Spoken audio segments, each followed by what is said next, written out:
the heart of sub-Saharan Africa, where commerce meets progress. Welcome to SOUQ News, your source for business, economy, and development insight that drive nations forward. From the vibrant streets of Lagos, Africa's fastest economic hub, SOUQ News takes you on a journey of discovery, analyzing and reporting the facts that lay the foundation for growth and development. We don't just report the news, we create it. SOUQ News is more than a channel. It is a catalyst for change, spotlighting the stories that shape economies, inspire entrepreneurs, and fuel progress. Covering business, finance, technology, energy, and many more, SOUQ News provides a daily deep dive into the stories that matter, interviews with industry titans, and analysis that empowers your understanding of economic landscape. Join us daily as we dissect, discuss, and deliver the most relevant and factual news on business and the economy. SOUQ News is your trusted guide, empowering you with the knowledge to make informed decisions.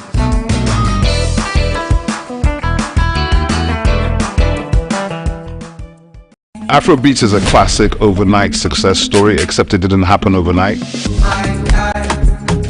I'm happy to be here. One of the key things about the Omniverse is that it's designed to go beyond an event and designed to be fully something that people can engage beyond the summit.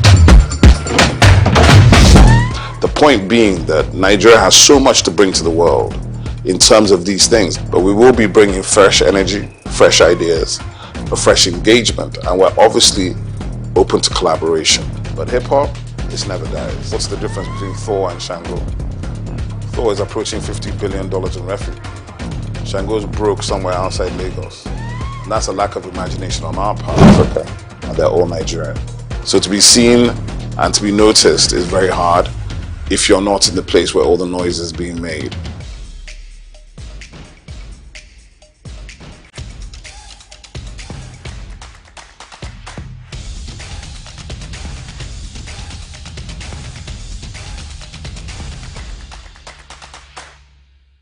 We've got just what you need right here at Femi Wash Media.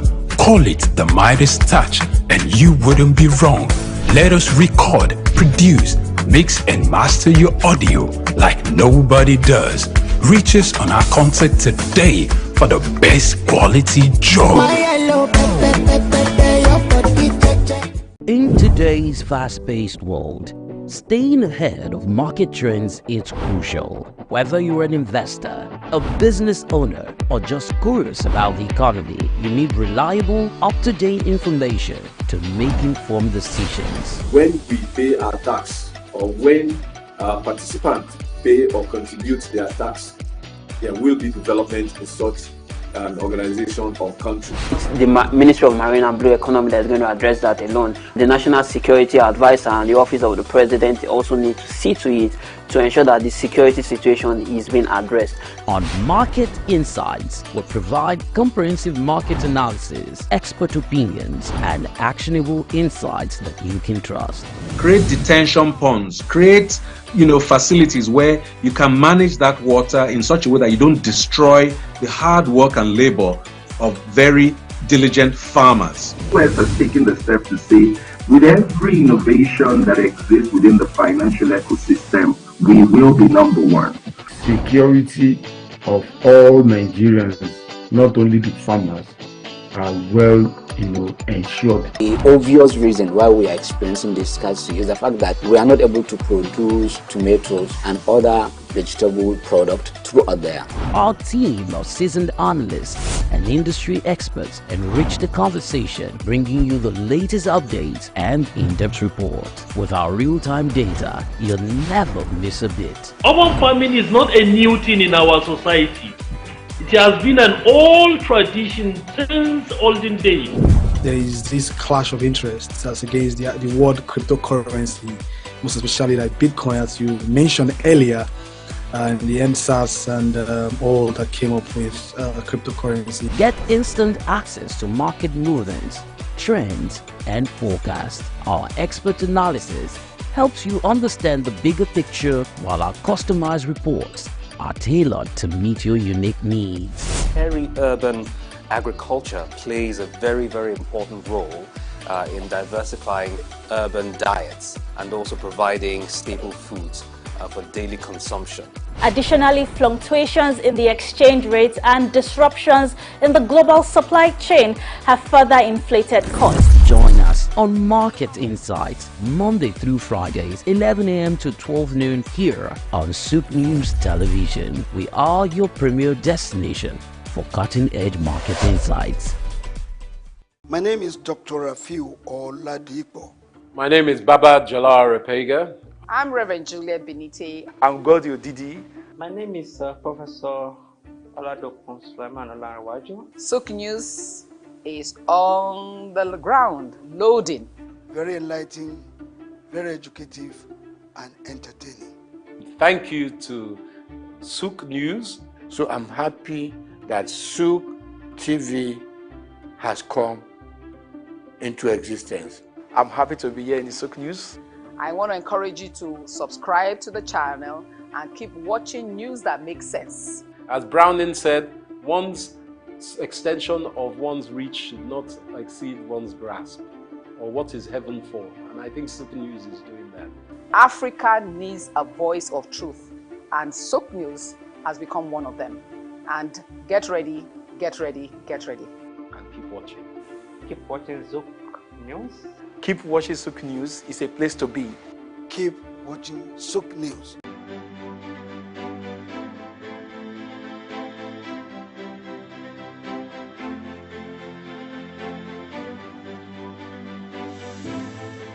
Creativity is an extensive and powerful form of expression, especially for children, who often pour out their imagination onto paper in spontaneous and inhibited ways, whether intentional or free form. Their art captures raw emotions, thoughts, and experiences that words might struggle to convey. This sense of unfiltered expression was central to the recent Hope Blooms Art of Bravery exhibition at the TCA Gallery in Victoria Island, Lagos. In partnership with the Children Living with Cancer Foundation, the exhibition showcased a collection of artworks that reflected the bravery, resilience, creativity, and inner worlds of children living with cancer, most of which emerged from art therapy workshops at Lagos University Teaching Hospital, LUT, where children were encouraged as they explore themes of hope, survival, and friendship. The compositions, spontaneous expressions, doodles, sketches, and vibrant experiments all allowed these young artists to let their feelings flow onto the canvas. These creations, which at times might seem awkward in appearance to some individuals, carries profound meaning, as the co-curator of the gallery, Phoebe Jeffrey Broha, commended the children's artistic outputs, acknowledging that these works are far more than playful creations. They represent vital channels of self-expression, helping the children navigate their emotions and finding comfort through their creativity. The pieces for this particular exhibition were created during the workshops. As I mentioned before, we really wanted to focus on the joy that a lot of the children like to create and express. So this particular piece, for example, I believe was made by 3 children all at once. We very often see that the kids love to collaborate on pieces together. So something that is quite important to us is to track which child made which piece, how old they are, capturing the intent and the story behind the piece as well. And this piece in particular really stuck out to us, so this is the central piece for the exhibition. The Cancer Foundation has been around for 20 years now. The founder is Dr. Neka Nuobi, and they're very multifaceted, so their focus is on childhood cancer research. There's not a lot of research out there specifically about childhood cancer. Their second thing is supporting the families. So parents and siblings go through a number of things when a child has cancer. First of all, there's very intensive treatment such as chemotherapy. Very often they end up losing their jobs during the time that their child is receiving treatment because they don't have access to be able to care for their child and go to work. So that's the second thing. And then the third thing is helping to pay for cancer treatments as well. The exhibition's theme, Hope Blooms, captured the idea that creativity can flourish even in the face of adversity. Through their artwork, The children not only communicated their hopes and struggles, but also built a sense of community, forming friendships that support them on their journey. The event aimed to raise awareness and funds, with proceeds directed towards initiatives that provide essential care and resources to children battling cancer. These two particular pieces are part of a 4-part series that the Children's Art Gallery did in the workshop that we did with the Cancer Foundation at Lagos University Teaching Hospital. These in particular are calligraphy prints. Something that we really try to focus on when we're doing the workshops is educating with intent. So instead of just saying, oh, this is how you paint, we're looking at, okay, what do kids need that kind of builds their educational blocks. And we also look at cultural ties as well, so maybe teaching about traditional crafts that aren't typically covered in schooling. So now with the calligraphy prints, the method directly kind of ties into the method of how you would make batik fabrics or dire fabrics, for example. So calligraphy prints are blocks that you take and then you tie various things around them like strings or different 3D elements, and then you actually stamp the paper or the fabric. So that was quite dynamic for the kids. I think they really enjoyed it. Obviously working with something that's very tactile for them. I know I keep saying this, but this is also one of my favorite pieces from the exhibition. It's not often that we see such intense portraiture done. I think a lot of children, well, for this particular exhibition, a lot of them tried to focus on maybe landscape pieces. This piece is titled Inner Reflection, and it's a very conceptual piece. I think it's a representation of kind of how one sees themselves in other people. You know, if you have someone who's supporting you, who's looking at you with a loving perspective, you're going to look at yourself with that same perspective as well. And so you almost see this image that is almost a mirror, but not quite. There's two people that look similar to each other, that are gazing at each other, but they're also independent from each other. Open to the public in order to engage with the artwork and contribute to the cause, the exhibition served as a touching reminder of the healing power of creativity and how such initiatives can uplift young artists and their families. Supporting events like Hope Blooms not only acknowledge the bravery of these children, but also helps foster a future where their creativity, resilience and strength can continue to flourish. Grace Komolafe, SOUQ News Television.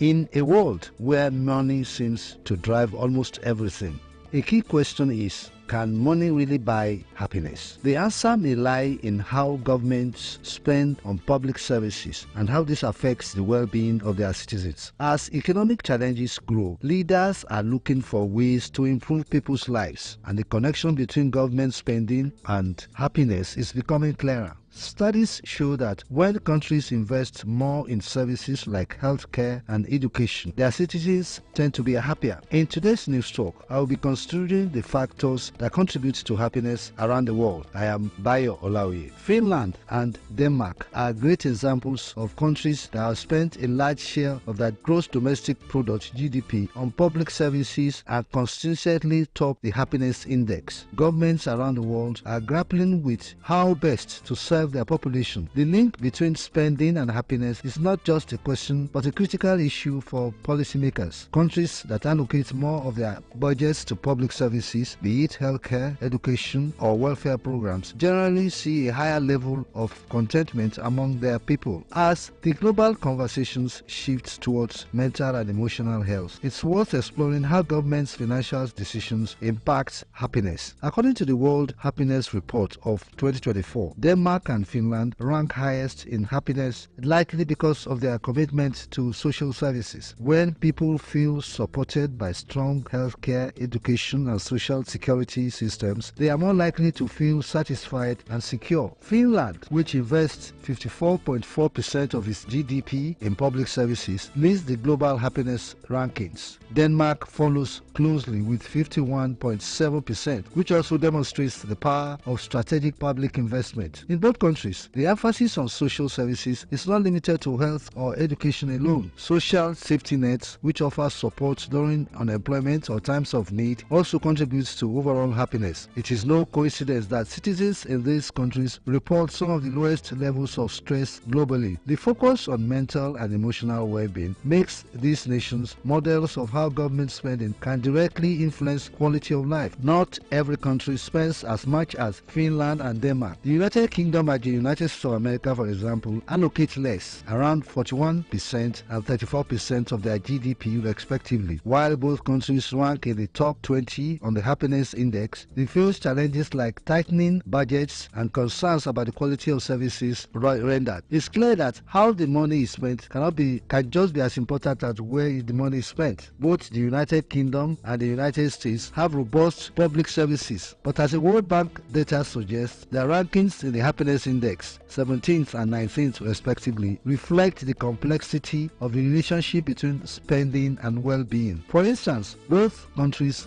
provide healthcare and education, yet concerns about the equality and accessibility of these services are growing. The UK's National Health Services (NHS) has faced significant budget cuts in recent years, while the United States struggles with a healthcare system that remains costly for many citizens. In both countries, citizens benefit from social safety nets, but questions about how efficiently these funds are used remain. Some experts argue that it is not just the amount of money that matters, but how well it is spent. Effective governance, transparency, and consistent reviews of public service performance can help ensure that public funds translate into actual improvements in well-being. On the other end of the spectrum, countries that spend less on public services tend to rank lower in happiness. These nations often struggle with issues like political instability and weak infrastructure, which significantly harm their citizens' well-being. The low happiness ranking in these countries highlights how underinvestment in essential services leaves citizens feeling unsupported. Public debt is another important factor affecting happiness. High national debt can limit a government's ability to sustain effective public spending. Take Venezuela, for example. It spends 39.5% of its GDP on public services, but ranks 105th on the happiness index due to national debt, which exceeds 175% of its GDP, according to the World Bank. This situation shows that spending is not enough. How that spending is managed matters just as much. When debt spirals out of control, it limits the government's ability to provide for its citizens. In the long run, the economic instability caused by mounting debts often leads to cuts in essential services. In the case of Venezuela, despite high public spending, the nation's financial woes have contributed to a lower quality of life for its citizens. When governments borrow too much, they often find themselves forced to reduce social services in times of crisis, which can lead to greater stress and unhappiness among the populace. While spending on public services can improve happiness, it is not the only factor. Good governance, low corruption, and responsible debt management are also crucial. Countries that balance these elements along with effective public spending tend to create environments where their citizens can truly thrive. In today's world, where happiness is increasingly valued, how governments allocate their resources can make a significant difference. By prioritizing investments in public services, ensuring effective governance, and managing debt responsibly, countries can create environments where citizens can not only survive but truly thrive. I am Bayo Olaoye.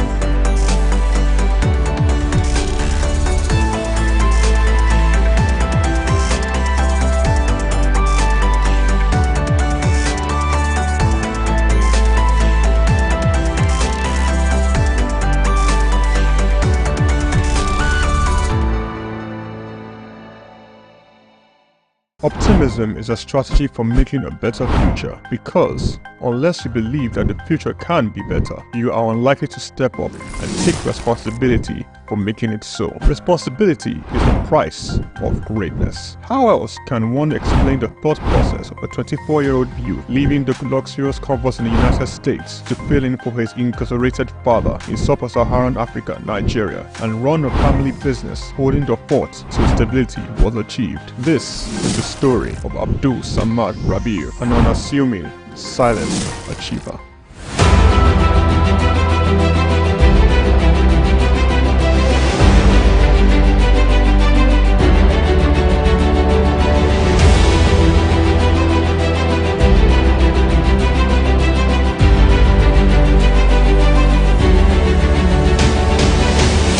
Abdul Samad Rabiu attended Capital University, Columbus, Ohio, and returned to Nigeria to oversee the family business when his father, SOUQ Rabiu, was detained by the administration of General Muhammadu Buhari for allegedly not paying the rice report duties.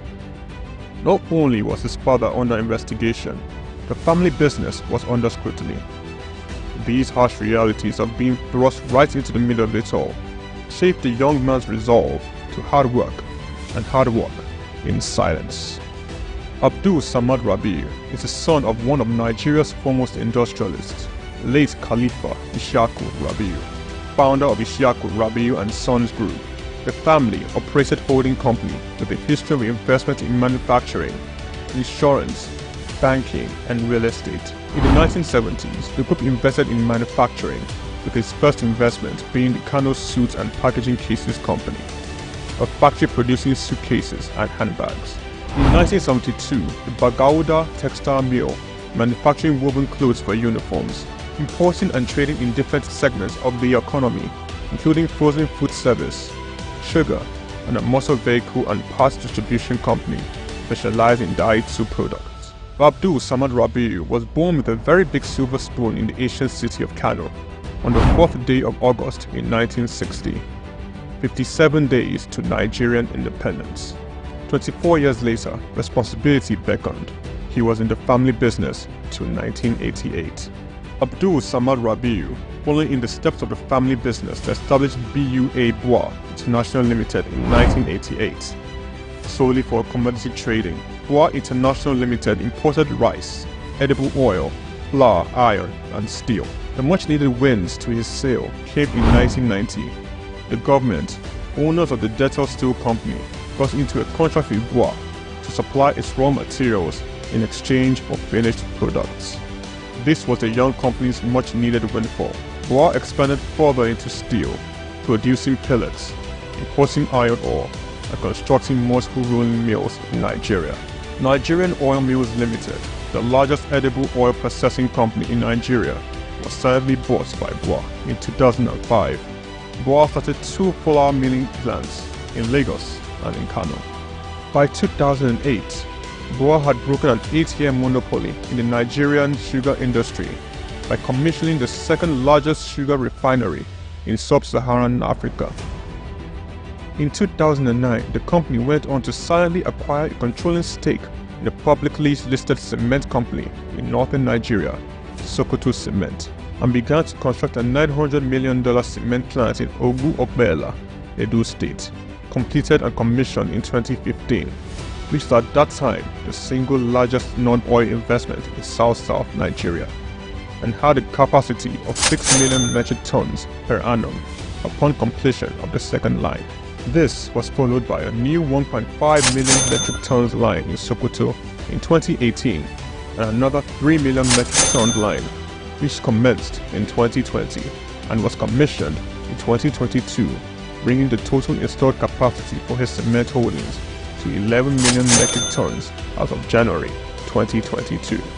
Abdul Samad Rabiu is very entrenched with his family in business, having over 40 siblings. His younger brother Rabiu SOUQ Rabiu was the CEO of IRS Airlines Limited, an airline based in Abuja, Nigeria. He operates scheduled domestic passenger services. Its main base was Nnamdi Azikiwe International Airport. The airline was established in 2002 and started operations in March 2002 and ceased operations in 2013. Kabiru Rabiu, our younger brother, currently serves as the Group Executive Director of Bois Group. In 2020, Kabiru was named the best African economic leader under the age of 40 in the 100 African Economic Leaders for Tomorrow Awards by the French Institute SOUQ. Bois invested $300 million in the 20,000 hectares Lafiaji Sugar Estate project, which comprises a sugar mill, sugar refinery, ethanol processing plant, and 35 megawatts power plant. The company also built an export-focused refinery in Port Harcourt. The only destination sugar refinery in sub-Saharan Africa. Abdul Samad Rabiu is constructing a 200,000 barrels per day petrochemicals refinery in Akwa Ibom State, Nigeria. The agreement was signed with Access of France in August 2020 for the refinery aimed at serving Nigeria and the West African petroleum refining needs. It is expected to be completed and operational by 2025. The privately owned Omu Obela Cement Company was in January 2020 merged with the publicly listed Cement Company of Northern Nigeria, where Abdul Samad Rabiu already held a controlling stake in the $3.3 billion transaction, and BUA Cement PLC was born. Abdul Samad consolidated all his food businesses in sugar, edible oils, rice, flour, and pasta milling into a new company, SOUQ Foods PLC. In December 2021, it was listed on the Nigerian exchange. SOUQ Foods emerged as a consumer goods leader in market capitalization, experiencing a phenomenal 206% year-to-date appreciation. Share prices soared from 65 naira per share in December 2022 to the current value of 379.9 naira per share as at 24th March 2024. In terms of fundamentals, SOUQ Foods exhibited robust financials with a 54% increase in profits to 105.6 billion naira in the first 9 months of 2023. Revenue witnessed an impressive 80.95% year-on-year growth, reaching 524.428 billion naira, and return on average equity stood at 43.42%. Despite challenges, Rabiu strategically increased his direct shares in Bois Cement by 56.37%, totaling 96.12% ownership. This move, executed on June 26, 2023, demonstrates Rabiu's confidence in his company's future growth. SOUQ Foods PLC and Bois Cement PLC companies are among the top 10 most valuable publicly listed companies in sub-Saharan Africa. From a relatively small company in 1988, Bois Group has grown to a world-class conglomerate, contributing significantly to the country's GDP while providing employment opportunities for tens of thousands of Nigerians. Abdul Samad Rabiu's philanthropy is silently second to none. He founded the Abdul Samad Africa Initiative, ASR Africa, and an African-focused fund for social development and renewal which seeks to support Nigeria and other African countries in the area of health, education, and social development. In October 2022, Abdul Samad Rabiu, through ASR Africa, donated $500,000 to the United States Agency for International Development, partner on tuberculosis control, HIV, and gender-based violence prevention efforts in Nigeria. Development of a 7.5 billion naira 200-bed specialist hospital in Kano State during the global COVID-19 pandemic. Abdul Samad Rabiu championed Nigeria's donation to this COVID-19 intervention by a single individual or corporate donating, amongst other things, 1.35 billion naira to the COVID private sector coalition, 300 million naira to the Presidential Task Force on COVID-19, over 1 billion naira in cash donations to 10 state governments across the country, 70 ambulances, medical equipment, face masks, provision of foodstuffs for over 1.5 million persons in Kano, Lagos, and River States. ASR Africa Initiative donated a 4 billion naira police hospital in Abuja and donated 1 billion naira each for 6 universities across Nigeria through the ASR Africa Tertiary Education Grants Scheme for infrastructural development. The beneficiaries of the 6 billion naira tertiary education grant schemes are Ahmadu Bello University, University of Ibadan, University of Maiduguri, Nnamdi Azikiwe University, University of Ilorin, and the University of Benin. ASR Africa Initiative also donated 2.5 billion naira each through its tertiary healthcare development grants for health projects across 4 geopolitical zones in the country. These are in addition to 5 billion naira donated to build the first teaching hospital in Akwa Ibom State, donated 10 billion naira to the Security Support Fund of the Nigerian government.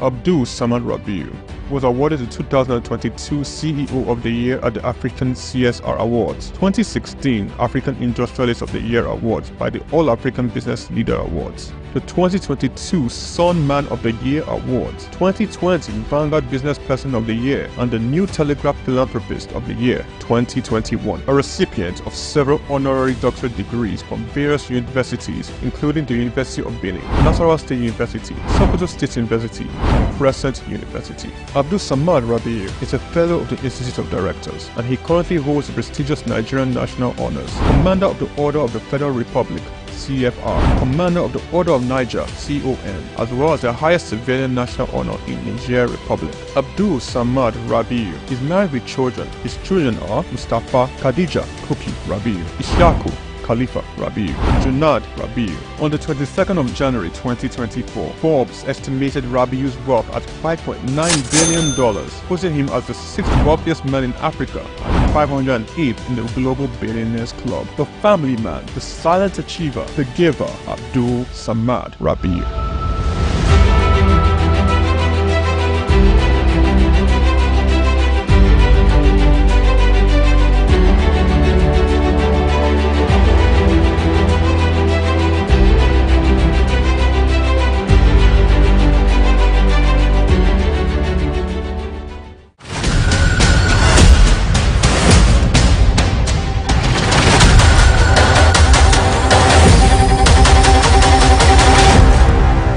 Stay ahead of the curve with the latest in news, development issues, global updates, market trends, and intriguing conversations from across the world. At SOUQ News Television, we'll bring you stories that matter right to your screen. Breaking news, be the first to know with our real-time update on local and update events. In-depth analysis, get the full picture with expert insights and comprehensive coverage.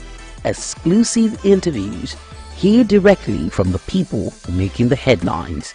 Tune in daily for blended news and stories that keep you connected to the pulse of the globe. Click, like, and follow us on all our social media platforms at SOUQ News TV for updates, live streams, and more.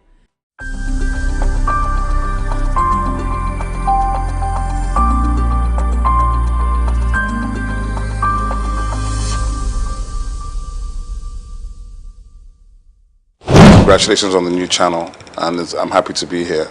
The Omniverse is imagined as a collaboration platform.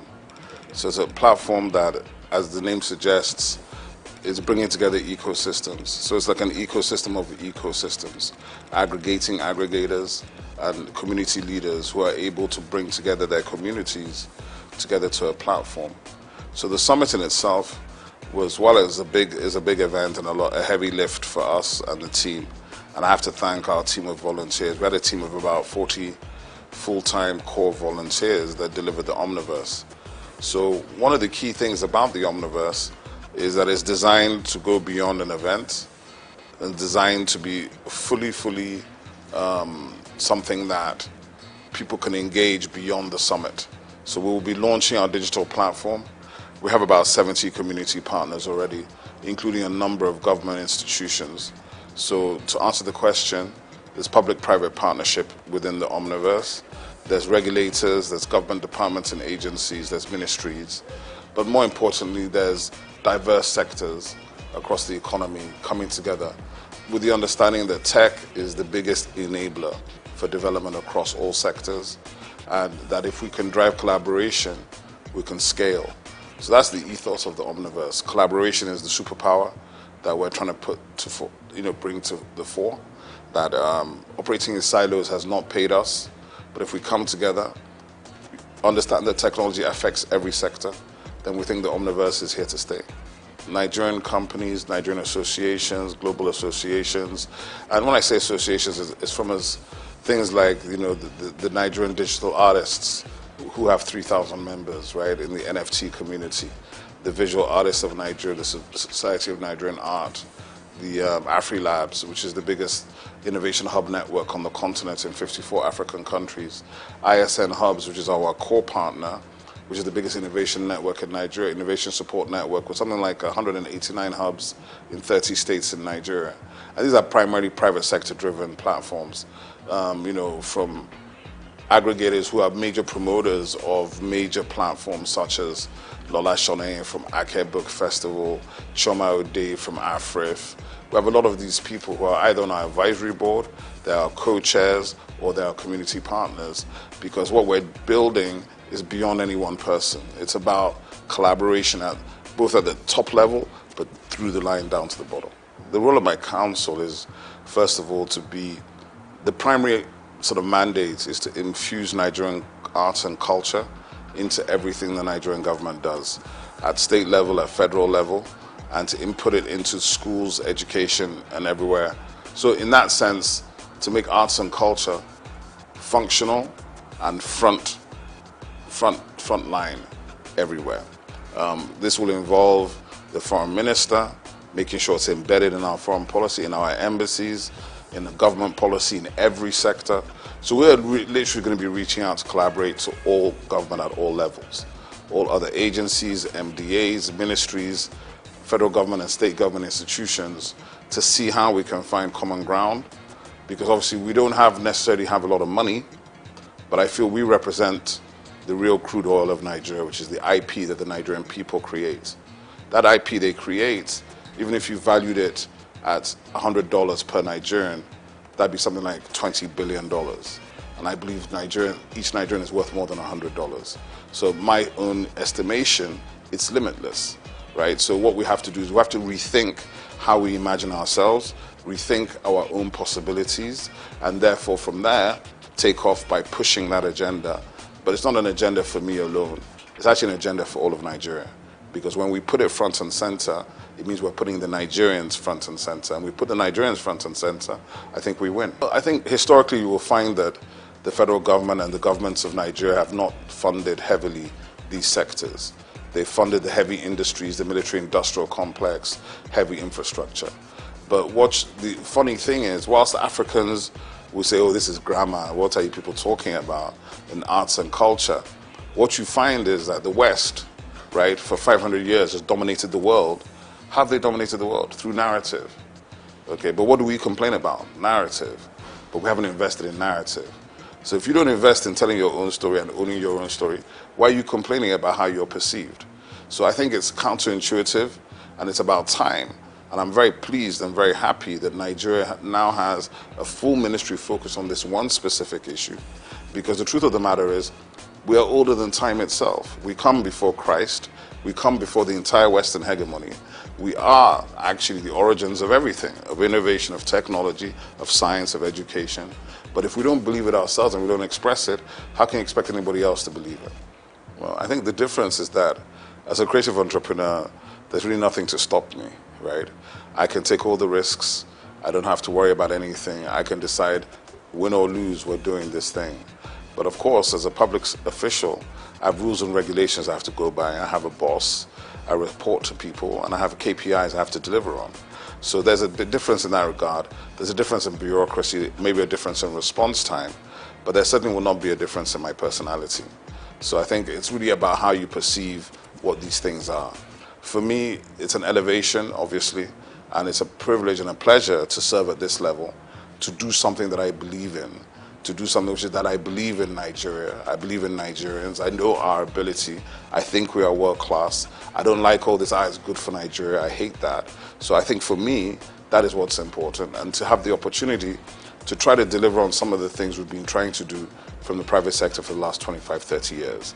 So there's nothing new for me in that regard, but of course the position is new, being in the government is new, but with a lot of support from friends, family, professional colleagues, and other people in the industry, plus my co-DGs and the minister, hopefully we'll do well. We're under the Ministry of Arts, Culture and Creative Economy, and that's very, very powerful because it means Nigeria itself has taken a decision to own the agenda. Hopefully I have a good time, have a good tenure, and I don't make any enemies.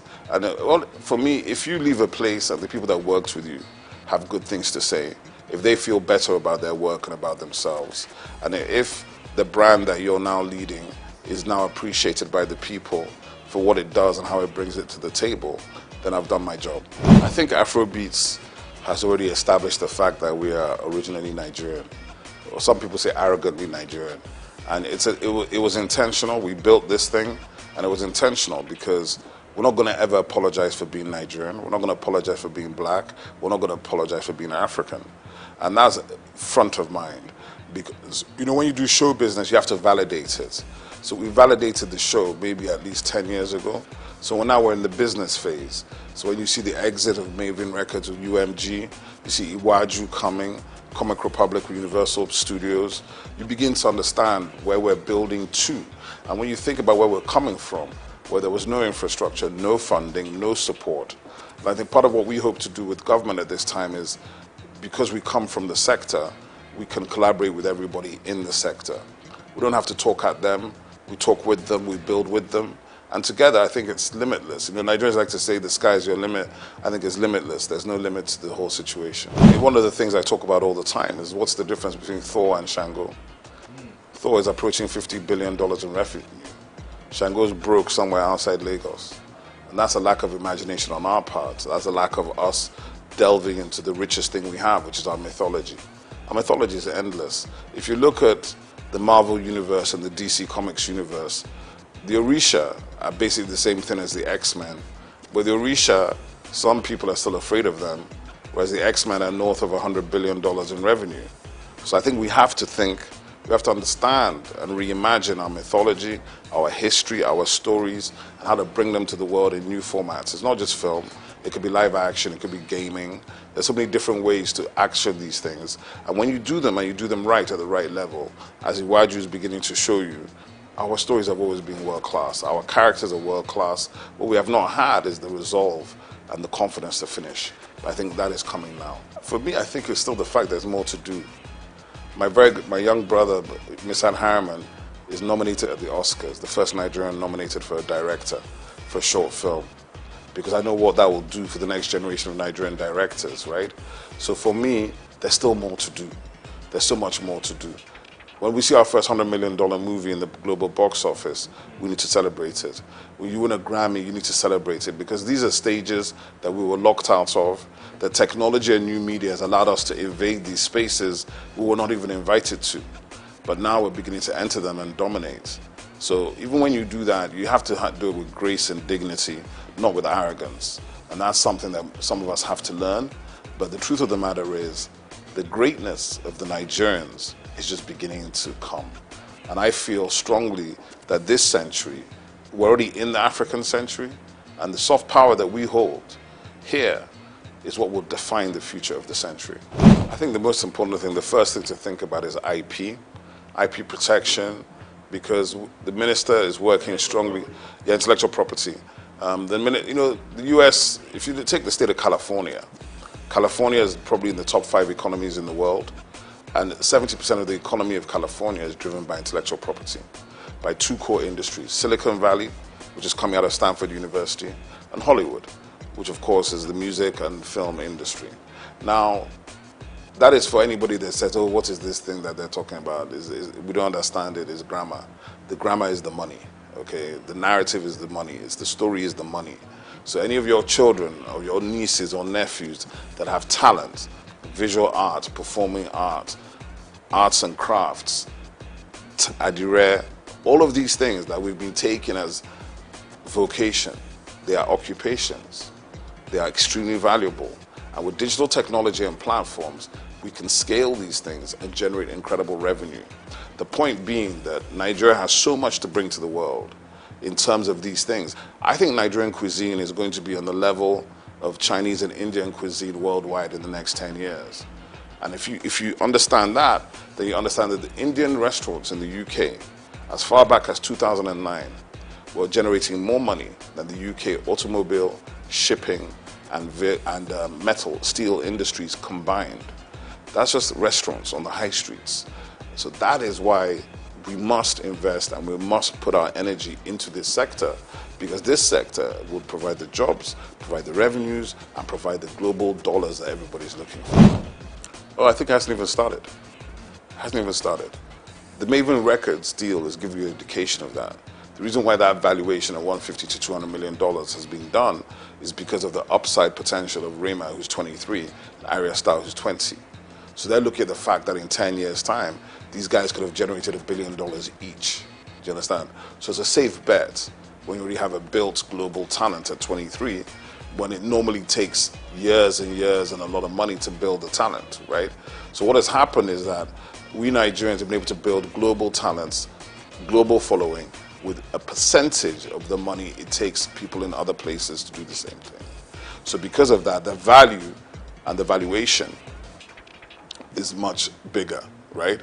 So I would say the Afrobeats wave, it's not even a wave. It's been going for 15 years already. So when you encounter it is when you encounter it. If you think it's an overnight success in 2024, that means you were not around in 2008. 2006, I'd say, is a good time to think when the sort of continental, because we took Africa first, working very closely and collaboratively with South Africans, Ghanaians, and Kenyans. Then we started going into Asia and the UK and America on the black, what I call the Nigerian chitlin circuits, moving through the Nigerian communities. And then by about 2010, begin to come into the mainstream with Oliver Twist and all these kind of records that break globally. And now you have gold records from Oliver Twist in 14 countries. And now, in a situation now where an artist like Ashake can come out of Lagos, speaking a language that is not known to most of these people, and generating, selling out arenas. To become an arena artist, let me tell you, there are only 4 or 5 arena artists from Africa, and they're all Nigerian. Don't take it for granted.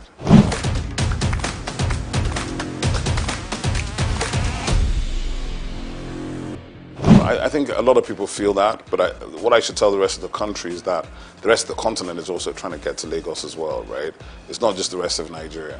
From Accra, from Luanda, from everywhere on this continent, they're trying to get into Lagos, because if they can break in Lagos, they can break anywhere else in the world. But what I would say is this, from the perspective of my agency, our purview is national and global. We have 10 regional offices. We'll be visiting all of them. And our duty is to spotlight and showcase everybody. So we can't deal with just Lagos. And I think as we go forward, people begin to see the activations and plans coming.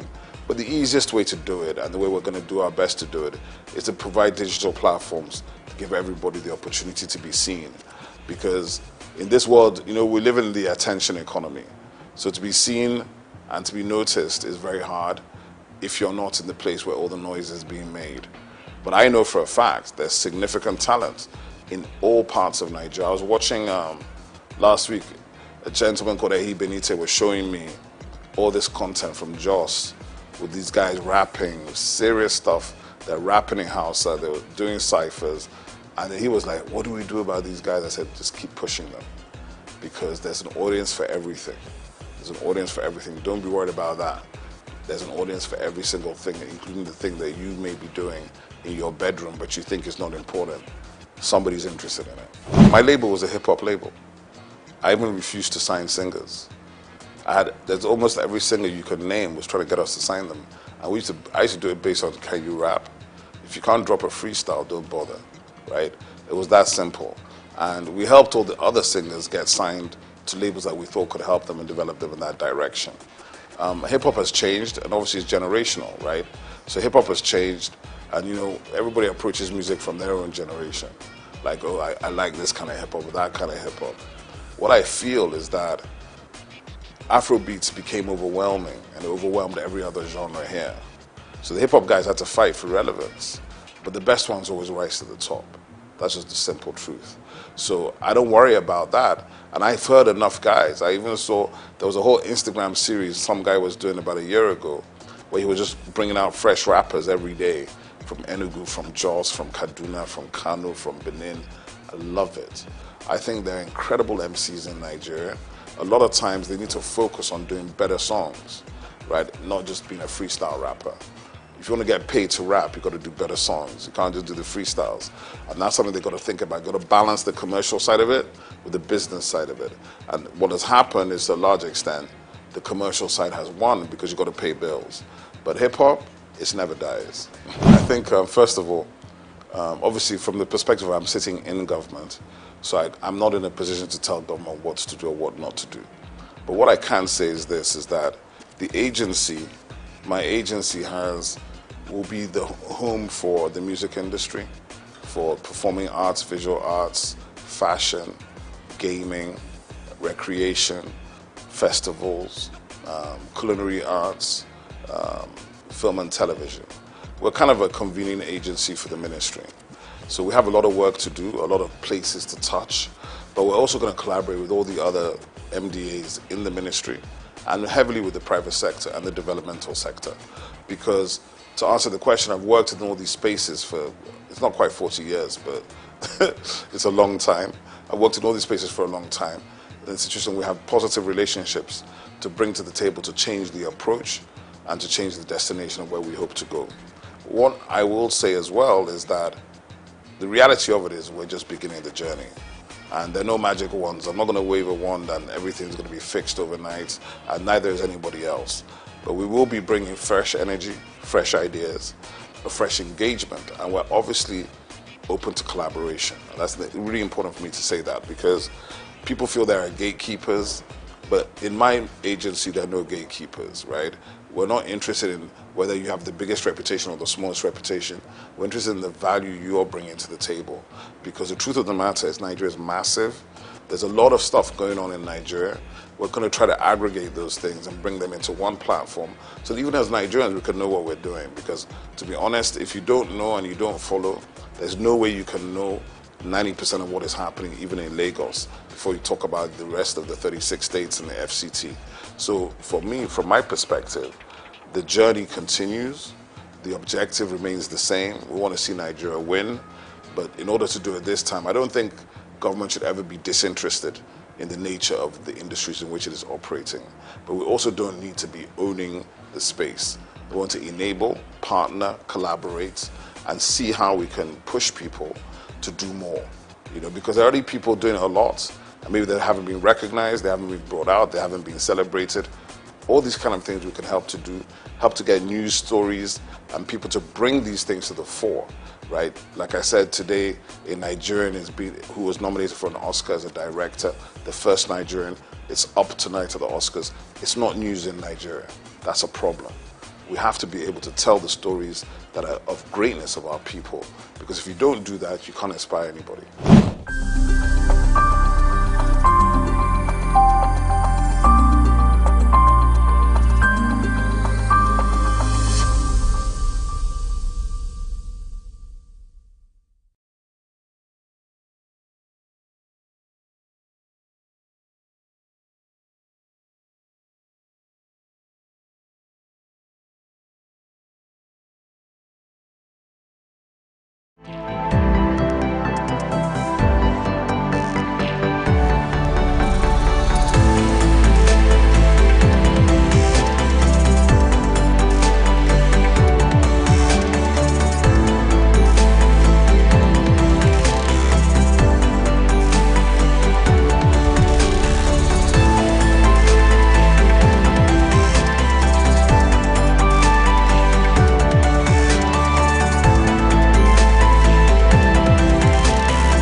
Makes a hole in a stone, not by force, but by consistent dripping.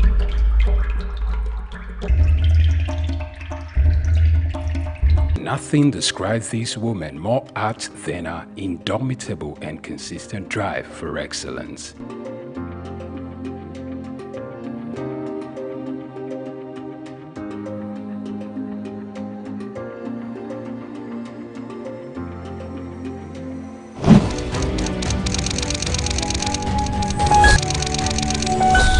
Born Bilikisu Abiodun Moturayo Omobalanle Adekola on December 24, 1962, into the family of Alhaji Abdulmoshood Adekola, the first grandson of the first Alhaji in the city of Ibadan, and a Cameroonian mother, Mrs. Hannah Aduke Adekola, in the ancient city of Ibadan, Oyo State. While her mother was still pregnant with her, left for England to further his education. And while she was pretty much young, her mother left the country to go join her husband, to return while she was 8 years. Meanwhile, she was left to be cared for by her grandmother. She was registered in a private boarding primary school at the age of 4. My parents had me. My father went off to England to go to school before I was born. He left my mother pregnant with me. My mother had me, and before I was a year old, left to join her husband in England, and I was left with my grandmother. I grew up with my grandmother before my parents came back like 8 years after. Spent my first, from at age 4 or 5, I was sent into a boarding nursery school. I lived in boarding school at a very early age because my parents wanted to protect me from becoming a local Ibadan girl. And she usually attributes these to her early independence and wisdom. Omo Agbanimi, some of her friends sometimes poke fun at her wisdom, which is way beyond her age. I was raised by my grandmother, so I'm a bit of an old woman in my brain, in how I think, as my friends say. Her foray into business started at a very young age at her grandmother's shop where she sells salt.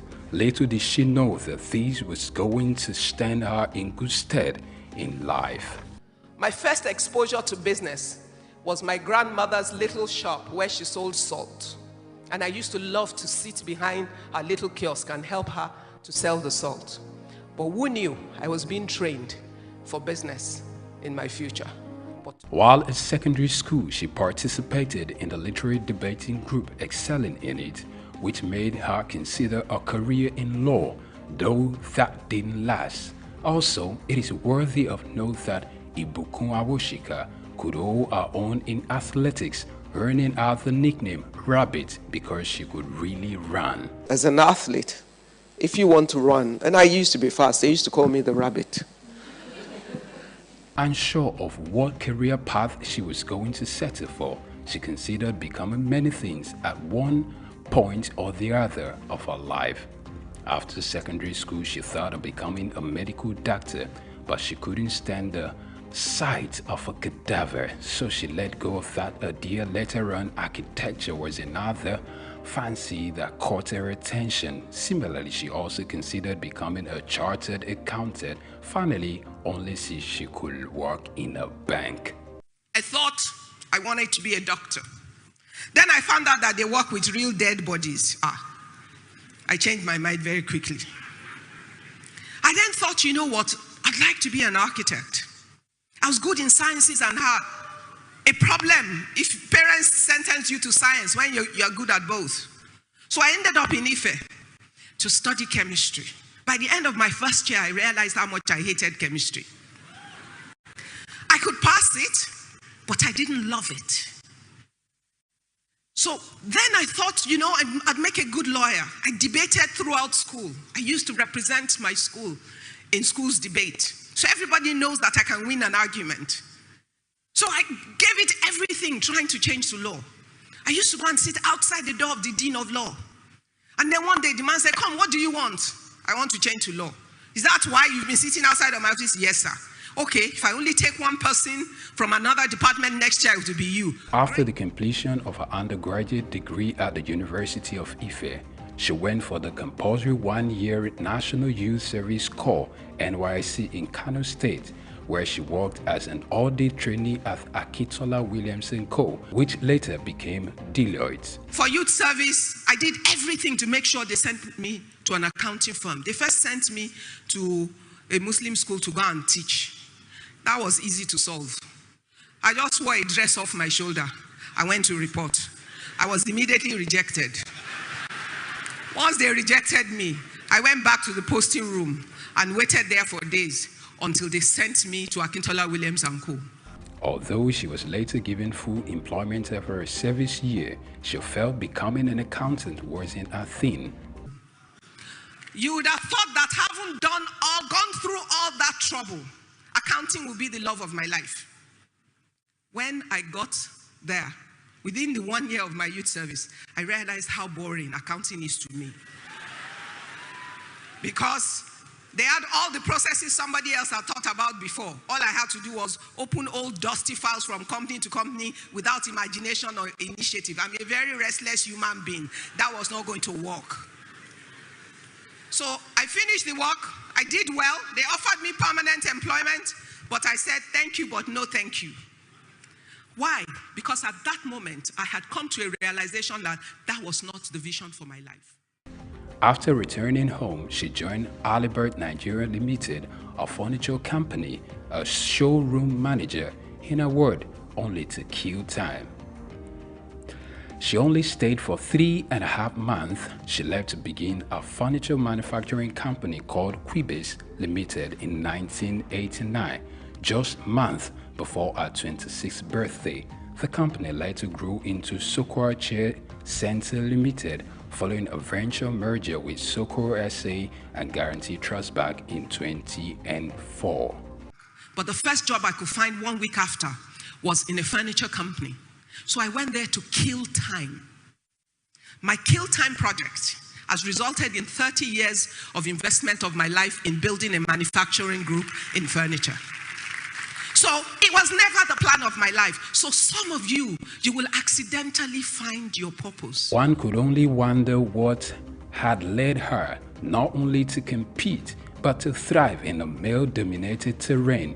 With over 30 years in business, in her remarkable achievements, she's been conferred with different doctorates, including one in business, entrepreneurship and human capacity development from the Lagos State University, Ojo. Similarly, she was given a honorary doctorate of business administration from the Obafemi Awolowo University and another from the Olabisi Onabanjo University, Agoiwoye, Ogun State. Apart from her entrepreneurial prowess, Ibukun Awoshika is an ordained minister of the gospel, a presenter, writer, and a TV host.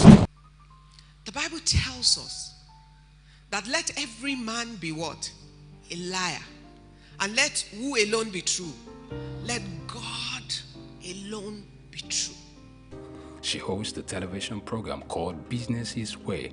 Also, she acted in the 2020 Kunle Afolayan movie titled Citation, which in addition to the book she had written, including Business His Way, The Girl Entrepreneur, The Girls in the Boardroom, and My Thoughts in Codes. In 2004, she earned a certification in Business Administration and Management from the IESE Business School. She's also the chairperson of the Novel Nigeria Office for Philanthropy and Impact Investment. She has consistently encouraged women to take up more leadership positions without compromising their values and integrity. In 2005, she was appointed the MD CEO of SOUQ SA of France, GTB PLC, the Chair Center Limited, and some local investors after the ban of the importation of furniture by the federal government of Nigeria in 2004.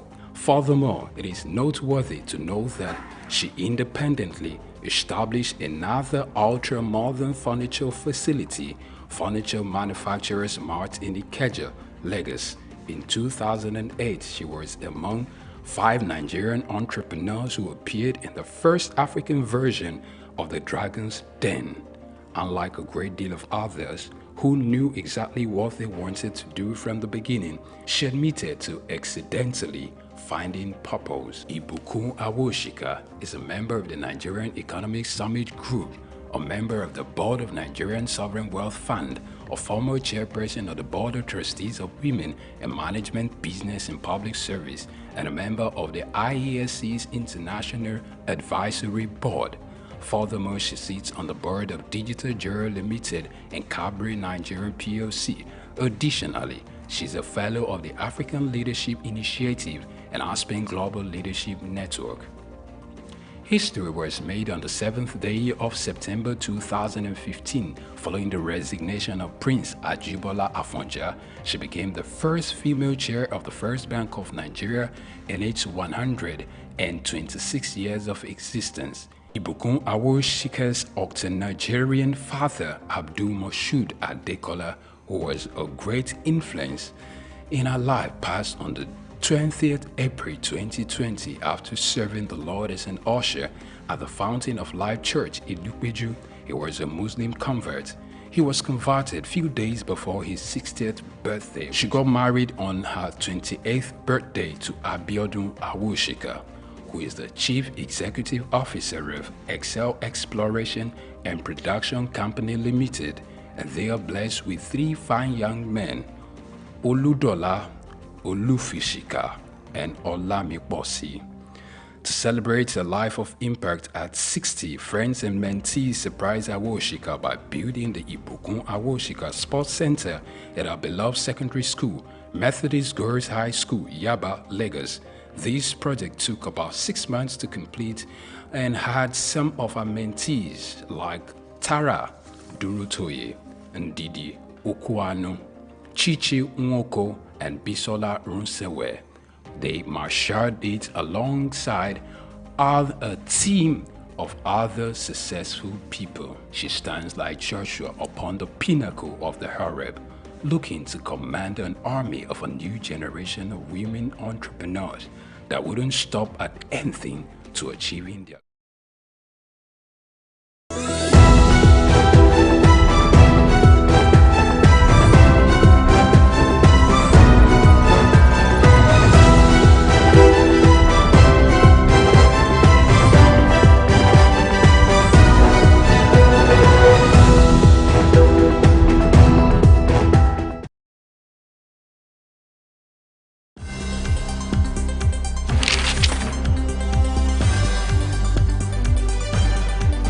The challenge of governance is to see how we can leverage what is on the ground and convert this to wealth for the people.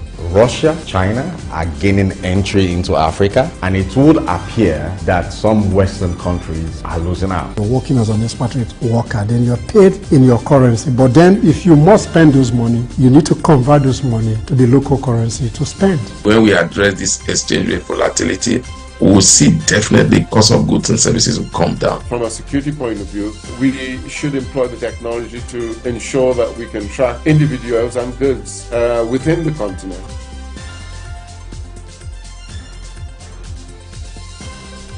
Early exchange, shaping policy, advancing development.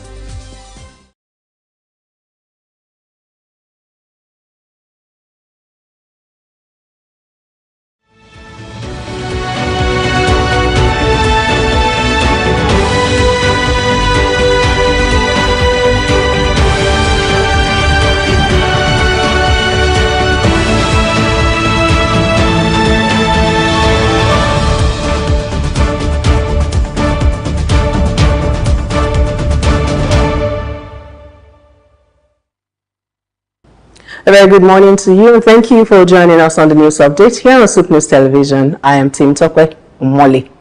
The persistent blackouts impacting 17 northern states in Nigeria has driven 19 northern governors to convene in Kaduna, urgently addressing the region's power crisis. The governors, alongside prominent traditional rulers, called on the federal government to not only restore power quickly, but also invest in more robust and diversified energy infrastructure to prevent future disruptions. President Bola Tinubu has responded by deploying security forces to protect repair crews working on damaged power lines and directing swift action to restore electricity, aiming to bring relief to millions affected by the outage. Meanwhile, the federal government has secured commitments for up to $2 billion in investments to install solar plants across northern states, with each plant adding up to 50 megawatts capacity. Minister of Power Adebayo Adelabu noted that long-term plans include upgrades to the aging Shiroro-Kaduna line and exploring alternative power routes through Ikotekpene as the government addresses the immediate crisis.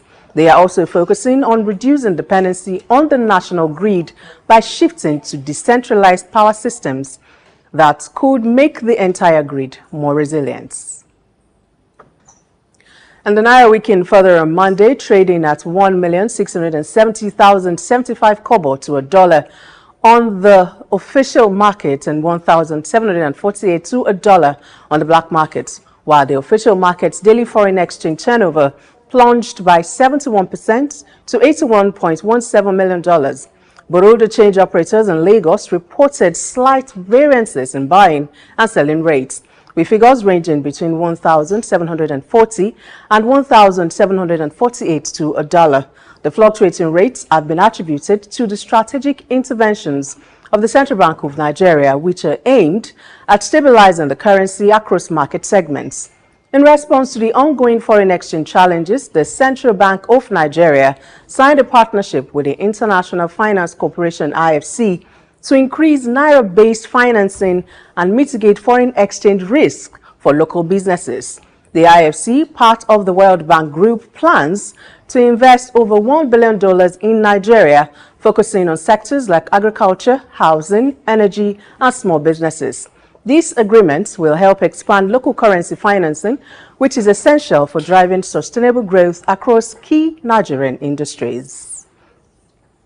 Ghana is currently exploring the possibility of sourcing petroleum products from Nigeria's Dangote refinery, which could significantly cut the country's fuel import costs.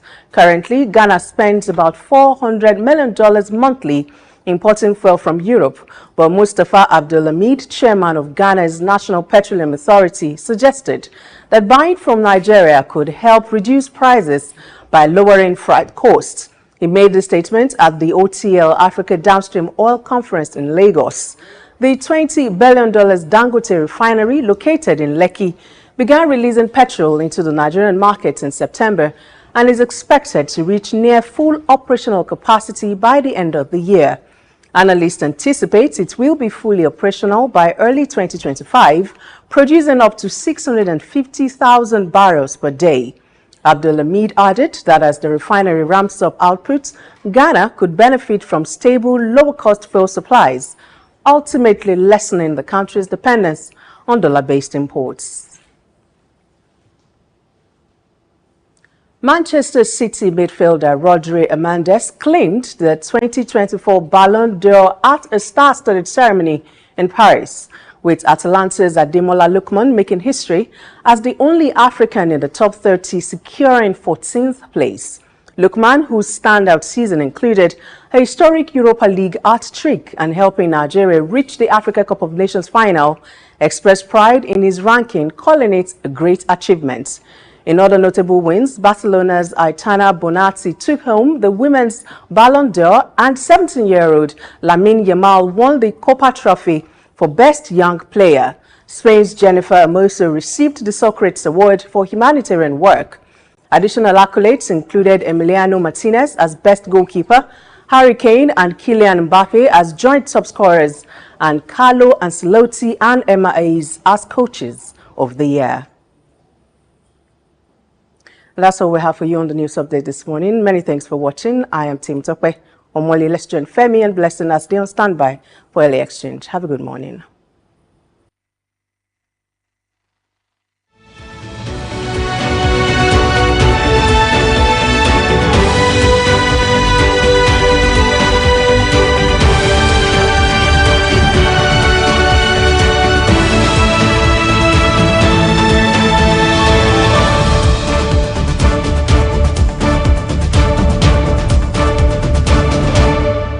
Stay ahead of the curve with the latest in news, development issues, global updates, market trends, and intriguing conversations from across the world. At SOUQ News Television, we'll bring you stories that matter right to your screen. Breaking news, be the first to know with our real-time update on local and update events. In-depth analysis, get the full picture with expert insights and comprehensive coverage. Exclusive interviews, hear directly from the people making the headlines.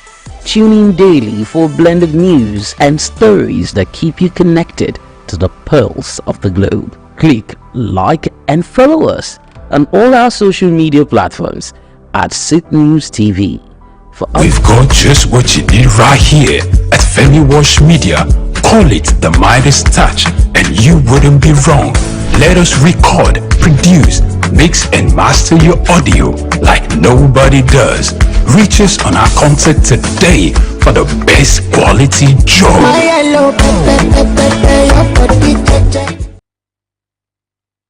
You are unable to understand why the Imo man, Imo woman, Bayelsa woman will blow egg to chicken and chicken will cry. What is, you are the one that don't understand it. You can't understand the science behind it. So what you should do is go and study how to understand it. That was why China closed their border for 25 years. Today, the Europeans and Americans that are trooping to China to study this year, they are in droves. Today, Ayurveda is a full ministry in India. The Global Center for Traditional Medicine is in Gujarat, in India. It became 1 year in March this year. Because these people refused to be intimidated. They even want to scrape us so that we will not talk.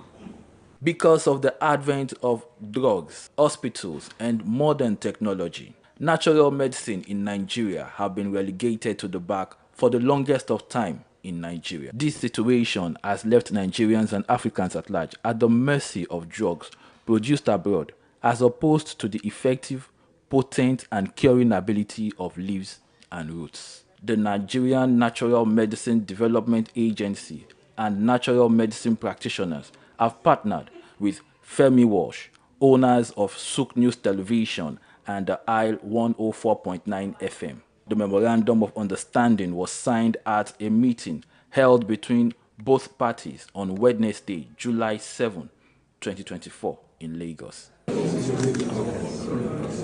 can just cross it. You just cross one line. Yes, I send it to her.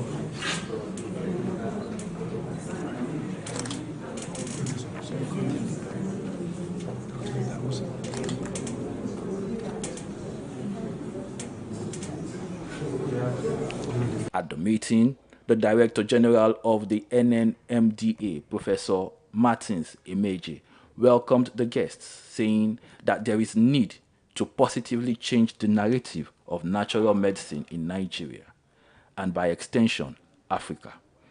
According to Professor Emeje, SOUQ News Television and the Isle 104.9 has the capacity to showcase the tremendous studies, research work, and products coming out of Nigeria to the world. So I believe your coming on board is also at a very critical period. So that, yes, you know, when we talked the other time and you said that because of our activities, people will start saying they want to be DJ or that, let them come and do. Yes, it is better for us to be known, to be lucrative, to be functional, so that people will compete to come and be DG, than for us to be obliterated. Do you understand? Because no matter how you do DG, you have expiry dates. You will go. But let the organization remain for the benefit of our nation. Thank you very much. Professor Emeje, responding on behalf of the president of Femi Wash Media, Ambassador Victor Oluwafemi Wash, the vice president of Femi Wash Media, Dr. Idahosa Osamanze, said, as Nigerians, we talk down on Nigeria a lot. The beauty about what we're doing is that we also know that the end of Pulse television is coming close to an end, because the Gen Zs, they don't watch too much of television, they are on their cell phone. And so we adopt the over-the-top technology as a company to distribute our content, both in Africa, Asia, and America. Yesterday, I was still talking to a friend of mine. I met him in Toronto, who's giving us an inroad into the Caribbean, where our brothers are who were moved from this place. Oh, yes. So we show to the world what we are capable of doing, and this will attract attention of the world to the agency. I said to Prof the other day that I know that very soon people will be struggling to become DG of the agency. Now there's no budget in it, that's why people are not struggling. Oh, yes. But very soon budget will come to Yes, and then everybody can live a decent and good life. So it's a pleasure to partner with you and to see how to drive this vision in the next 4 years as Prof is still here. Dr. Osamanze, in the presence of SOUQ News Television's Chief Responsibility Officer, Sam Orowuje, Business Manager Shade Uwe, and Chooks John Rogers, appreciated the NNMDA management and staff for a wonderful meeting that has signaled the beginning of a beautiful relationship in times to come. In the heart of sub-Saharan Africa, where commerce meets progress, welcome to SOUQ News, your source for business, economy, and development insight that drive nations forward. From the vibrant streets of Lagos, Africa's fastest economic hub, SOUQ News takes you on a journey of discovery, analyzing and reporting the facts that lay the foundation for growth and development. We don't just report the news, we create it. SOUQ News is more than a channel. It is a catalyst for change, spotlighting the stories that shape economies, inspire entrepreneurs, and fuel progress. Covering business, finance, technology, energy, and many more, SOUQ News provides a daily deep dive into the stories that matter, interviews with industry titans, and analysis that empowers your understanding of economic landscape. Join us daily as we dissect, discuss, and deliver the most relevant and factual news on business and the economy. SOUQ News is your trusted guide, empowering you with the knowledge to make informed decisions.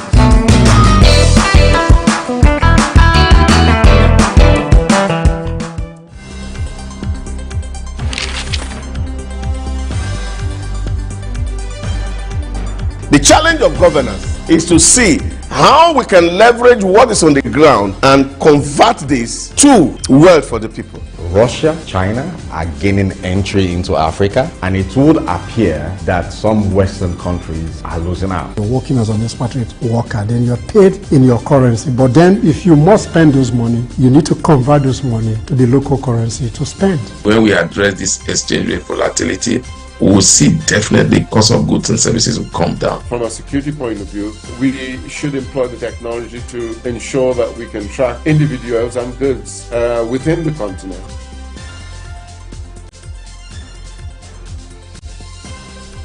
Early exchange, shaping policy, advancing development.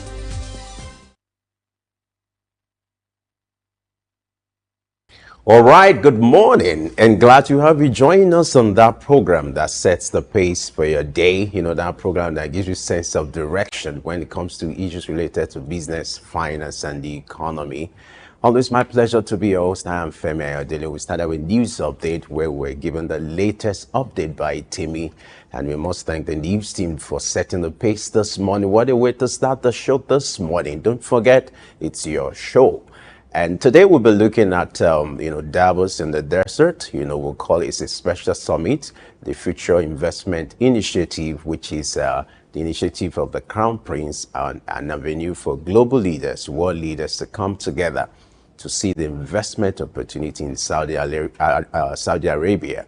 That will be the thrust of our conversation today. And shortly after, we'll look at the move by the federal government to de-dollarize the Nigeria economy as some other nations, the BRICS nations, the wave is in the air and that revolution is here. And so the need to de-dollarize the Nigerian economy is coming to the table. And the Minister of Finance is giving the indication that the federal government is looking in this direction. Don't forget you can be part of this conversation. All you just have to do is to join us on all our social media for your voice to be heard. I'm not alone on today's show. Lesson is here to also help you start your day and give you a productive production for today. How are you today? I'm great, Femi. Good morning. Good morning. You seem not to be affected by the price of bag of rice worth about 100,000 naira. 105,000 ranges from between 105,000 to 130,000. Well, I just know that at the end of the day, we'll still get to buy a bag of rice. You know, it Even though bothers doesn't me come when cheap. you have a staple item, which is also one of the most common when it comes to Nigerian diet, you know, that's 50 kg of bag of rice, that's over 100,000 naira. That's far above the minimum wage. Yes, and it for rounds concern. the minimum wage because it means if you want to buy a bag of rice, let's assume that's what you earn, 70,000 naira, and you do not pay rent or you don't pay fees for kids or other things. So it means you need to earn 2 months' salary and take out 105,000 naira from that to buy a bag of rice. Or if you, as someone who has a high taste, you want to go for premium, then you buy for 130,000 naira. I'm just wondering what happened to the local production of rice, during the administration of President Buhari, when there was much talk and even government channeled much effort towards encouraging rice production. So what has really happened to that? We know that the cost of power right now is on the high side, but is that all there is to it? I think it's high time some discussion is had with rice farmers, and government need to do more because, like you have said, it's a staple. The demand for rice in Nigeria is very high. In every home you go to, rice is a choice food. So it's really something that a lot needs to be done about. Well, away from rice issue, because if you belong to the Christian religion, when they say man shall not live by bread alone. So let me copy from that and say man shall not live by rice alone. So we'll leave rice alone and move on to other issues now. One of them is the de-dollarization move, which is not something that only the BRICS bloc is about. The Nigerian government is also looking to de-dollarize the Nigerian economy as the naira has taken a great fall against the dollar. We'll bring you that conversation as we join with a guest who is Ambassador Williams Wallace. Good morning. Good morning to you. How are you? I am fine, Ambassador. I'm happy that you don't have to bother about the price of a bag of rice right now.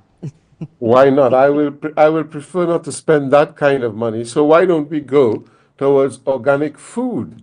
Let's have organic food, bananas, yam, plantain, potatoes. We need to wean ourselves away from the bags of rice. As a matter of fact, I'm not a big rice eater. I prefer to have the nice solid food that keeps you going for the day. A good plantain with some fish or meat or anything else could keep you going more than rice would. As you eat rice, within an hour you're hungry again. But if you have something heavy, like I'm pounded sure yam, that many people want to go your route at this point in time because it's become very expensive. Well, let's get to the de-dollarization move of the federal government. Ambassador Williams Wallace is the chairman, African International Chamber of Commerce and Industry. So looking at the de-dollarization move of the federal government, you would have noticed that the Nigerian economy has become much dollarized. Now, people want to, even within the country, people want to price their services and goods, maybe for some uniformity if they have international customers. They tell you this cost XY dollar for you to purchase or for you to get that service. And you're wondering, I am in Nigeria, why are you charging me $8? Absolutely. Well, remember I predicted, I think it's maybe about 3 interviews ago, that Nigeria will be looking as one of the currencies, to de-dollarize as well. And I said it was important for them to hedge against what was happening. The standard that has been established, world reserve, is the US dollar. Thank God now it has arrived that we have an alternative. But because it's the reserve currency, everybody is measuring their local currency against the reserve currency, which is the US dollar. And when they do that, to buffet against the fall of the naira, that is all that they can hold on to. However, there is now a choice. And countries which have been hit by the strength of the dollar against their local currencies will now be able to have an alternative to ensure that they can maintain some balance with their own currency. So it's a good thing now for BRICS to have happened and Nigeria to seriously look at joining the BRICS de-dollarization, because otherwise we will be strangled by the dollar versus the naira. You see the rate at which it's going. After President Buhari came in, it was what, at 460, 470? We're now talking, quadruple the amount and falling rapidly. So we need an alternative, and I think people now have to look at trading with other currencies like the BRICS currency to ensure that they can maintain some balance against the volatility of the dollar versus their local currency. As I said before, it's always that the dollar is used as a weapon. That's the strength of the US dollar. It forces you to trade against their currency. And when you do that, you are going to get hit, with your local currency, always. And therefore, people will be asking for the dollar, and the pressure will be on them, because every day, as the rate changes, you see that you're struggling to keep a rate and the race between your devaluing currency and the only, at the moment, before BRICS came on, the dollar. All right, good to see you again, Ambassador. In our previous conversation, you predicted the evolution taking place now with the expansion of the BRICS, and now the revolution is here in Nigeria. We never expected it's going to come so soon, but you predicted you're far becoming a seer now, and that's why we've sought after you for this kind of conversation. Now that the Minister of Finance has given a direction that the federal government is making move to de-dollarize the Nigerian economy, what do you think should be the starting point for the Nigerian government, knowing fully well that our reserves, like you said, and which is the truth, is in dollars? What will be the implication for the Nigerian economy? And if the move is going to become a reality, what do you think should be the starting point for the Nigerian government? Well, the starting point is the mainstay of the Nigerian government. What is the mainstay of the Nigerian government? It's oil, it's gas, right? Those are the mainstay. And that is where you'll get strangled. The current petrodollar of Saudi, Qatar, and all the Middle Eastern countries have decided to join BRICS because they know that the US dollar, the petrodollar, which it became known as, has been hitting them very hard. Therefore, the Nigerian government must first join those nations who are oil producers to go on to an alternative currency so that they are not subjected to the weaponization, of their economy with the dollar. It's used absolutely, as I said it before, it's used as a weapon to keep you in line and to keep you utilizing the US dollar. If you keep to that, your economy must be affected because the mainstay of your revenue is oil and gas, which is very high. It's almost 70% of the income of the country. Once you are tied to the dollar for the sale and expenditure of your oil, then you are going to be hit very hard. Now, the other countries who are saying we are going to join BRICS to ensure that we maintain our economies and keep the strength of our economies going and the strength of our local currency, we have to de-dollarize. So they are fast moving to the understanding, and I'm sure Wale Edu has looked at it and realized that, look, hey, our economy is based on oil and gas, and the dollar is a weapon, the petrodollar. We have to move away from it. So it's a sensible thing to do. As I said before, Nigeria may sit on the fence. I didn't realize they will join so fast and want to join so fast, but it's the right move, because if the major aspect of their revenue is on oil and it's dollarized and they move away from that, they have the opportunity to trade with their own currency, with the BRICS, on a much more on par parallel than what is happening with the dollar. So it's a very wise move. They will have a basket of currencies, which is what I have advised. They should have a basket of currencies, include the dollar in that basket of currencies, but not make it the mainstay of their trade, which is oil. Because if they do, they will find themselves economically really, really badly down, and the country will suffer, like we are at the moment. As a matter of policy, what should happen to support this move to de-dollarize the Nigerian economy? For the minister, coordinating minister of the economy, Wale Edu, he did say that business people are being encouraged to invoice in naira rather than in dollars.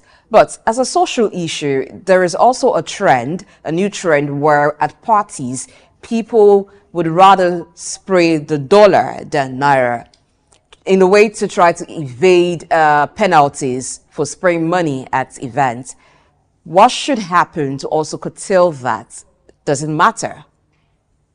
Well, what they are doing, in a sense, is also de-dollarizing, because they're saying that this is now a currency that we can give away. These are people, are very few, very, very few. They are among the elite, and they have that money or extra money to spend. I don't know how much they do spray, but I wouldn't think it'll be more than $1,000 at any event.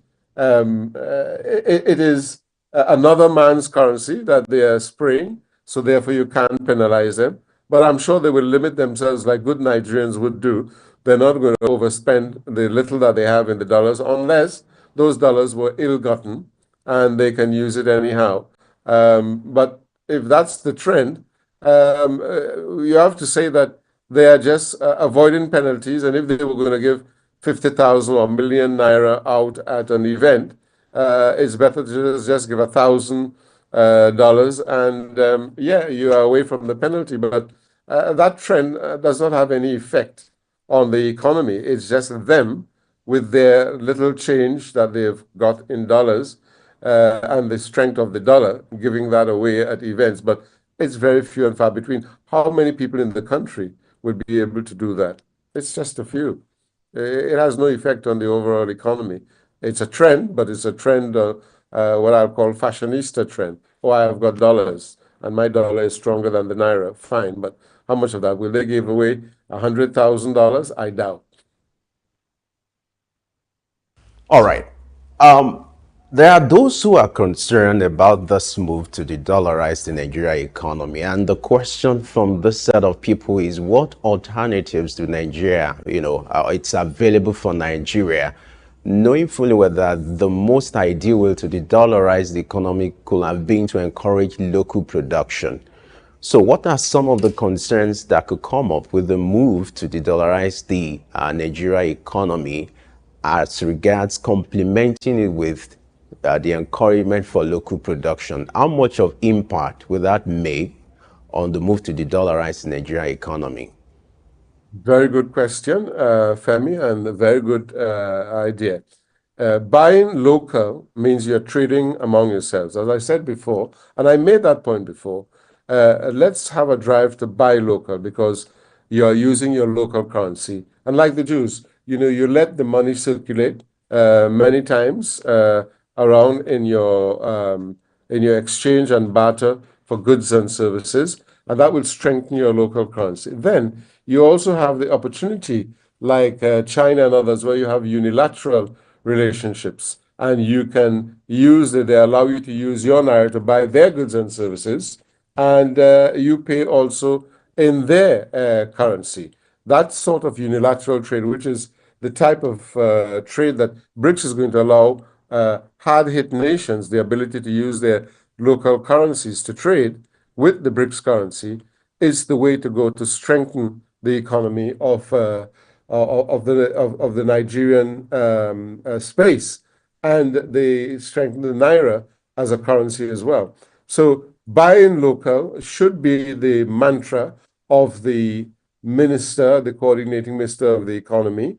To drive that process means that the government has to enlighten, they have to encourage, they have to also provide the environment for a local production. There's no reason why we should not be producing our own rice, as we said we did in the last administration, and start paying for it in local currency, so that you lessen import, because with import at the moment, you have to look for the only means of exchange, which is the dollar, which is absolutely hard to come by. And you're paying a penalty for it every day that your naira devalues. So it has to be a drive to buy local and encourage people to buy local so that they spend the local currency among ourselves, trade and barter for services among ourselves. That strengthens the economy, because you are not forced to look for and buy a currency outside, which is penalizing your own economy and your own currency. So it's a good idea that we go after buying local, strengthen the local economy, strengthen the local currency, establish unilateral exchanges with countries that want to trade with Nigeria and will allow you to pay in your currency and use theirs. That also establishes and strengthens your economy and strengthens your currency. I mean, I already mentioned before that China allows you to pay in naira for your goods and services in China. You know, the Igbo traders and other traders go to Guangzhou, they pay in naira. And, you know, that is a very good thing for the economy and for our business people and business services here. I expect that if we join BRICS, you could also pay for your goods and services in India in rupees, paying naira, and they also paying in rupees. So that sort of what I would call round robbing with the BRICS nations and their currencies allows you the freedom to pay in your currency and avoid, you know, the penalties of a one weaponized dollar regime, which affects your economy and affects your currency. You know, we have to move away from the dollar as the main. I'm not saying that you don't utilize it still, you have it in your basket of currencies, but as the main reference point, because it has the ability, because it's the only currency, it's demand and supply, because it's the only currency that is now being used as a reserve currency and also as a petrodollar. You are forced to find it, to use it, to buy it, because it's still a, you know, supply economics. You have to buy the dollar. And every time that you have to buy the dollar, you've got to find the quantity of naira against which you buy the dollar, which is a devalue and a devaluing currency. And as I said before, all the African countries have that penalized, weaponized currency against them, the dollar. Simple. Now, since this is a common problem in Africa, we've often talked about having a common currency in Africa, but that seems to be a long way for the achievement of that. Not so long away. In the interim, on my way. Africa itself doesn't trade much. Africa as a continent doesn't trade much with itself. But for the little trade that happen, what kind of consensus needs to happen for what Nigeria is able to do with China to be replicated within Africa? So if Nigeria is trading with Ghana, whichever country is making the payments, the currency of that country is accepted. to Zambia. I have just been invited by the AU to come and talk about a standardized currency for Africa. I am leaving this morning right after I finish speak with you. I'm heading to Zambia. I will share with you the forum. And that forum is to look at the intra-Africa trade, the standardization of a currency for intra-Africa trade, and also for the trust and the economic drive of the ACFTA and the use of a common currency for it. So I'm heading there right now. I'll be able to report back to you, or from there, the mindset and the thinking, because they have realized that the African Union has realized for the ACFTA to take off, which I said before, we need to have a standard currency. And that is absolutely now being talked about this week in Zambia, Lusaka. I'm on my way there. Standardization.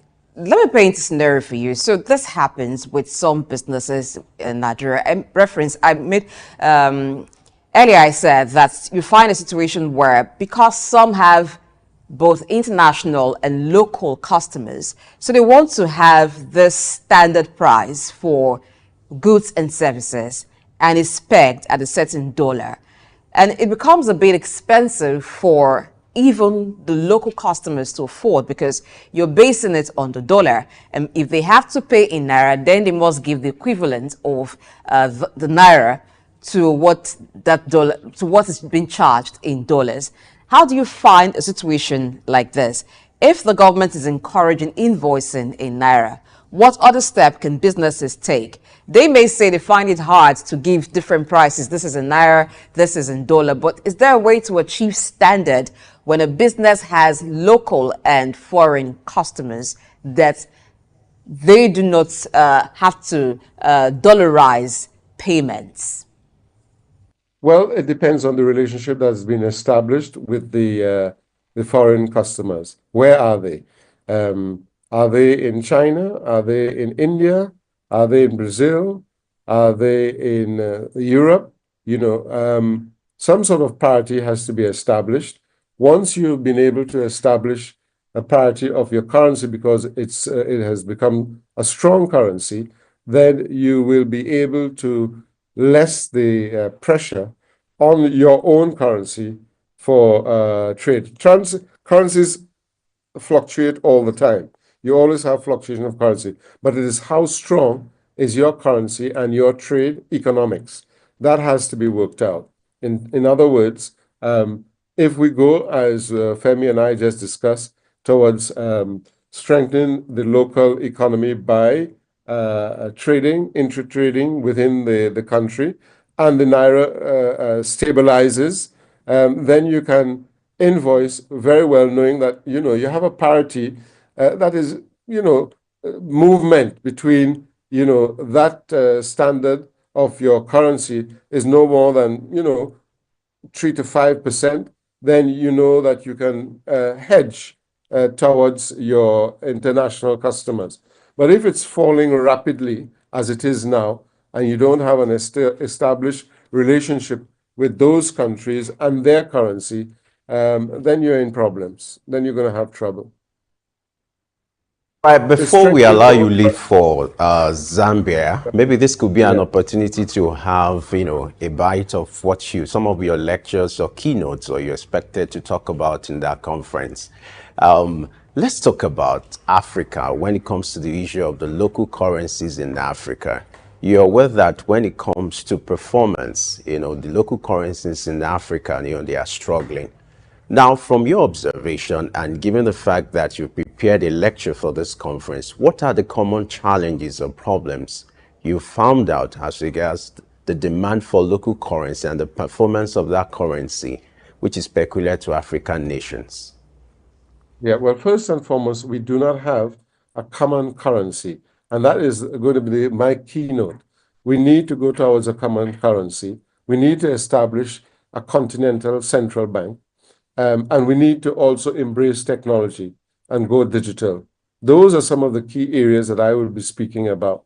It's important now that we have the digital quantum leap, and it has been proven in Kenya and other parts of Africa that we can have a digital currency and work effectively That has to be implemented, and we have to standardize it, and we have to work with our own settlement system. PASS, one of them, right? And also, we have to have a continental central bank that now accepts that the currencies must be collapsed into one standard currency for Africa and use technology, digital, blockchain, to do transactions which are traceable, which are monetized, and which are accepted as the standard medium of exchange. So those are some of the key parameters I will be talking about and around, and I have solutions, as you know, and those will be exposed at the forum.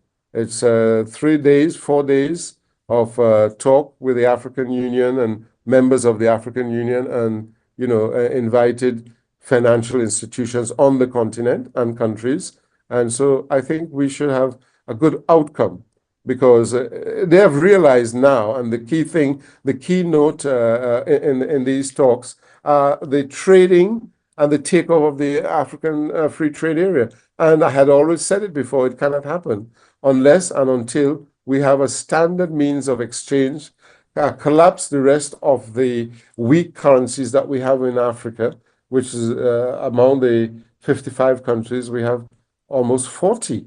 It's not feasible. It can't happen. You must take that quantum leap like we did from analog telephones to digital, So that is going to be the future for Africa. And thank God we have now BRICS, which has given us an alternative means of relating our currencies individually versus, the individual BRICS countries' currencies, and also the means of exchange and settlement. They are bringing that about, which I had predicted. And of course, they're going to be using technology as one of the means of making sure that everybody is on a parity and a parallel, same platform, using their own platform. And that is going to help places like Cuba, Haiti, others who are joining and are being pulverized by the effect of the dollar. Other BRICS, the 2024 BRICS Kazan summit in Russia saw discussions around the potential use of cryptocurrencies to facilitate the de-dollarization move. What are the pros and cons of this option? Well, the cryptocurrency has been established. For me, it is still a very volatile means of exchange. As well, it's not backed by any reserves, right?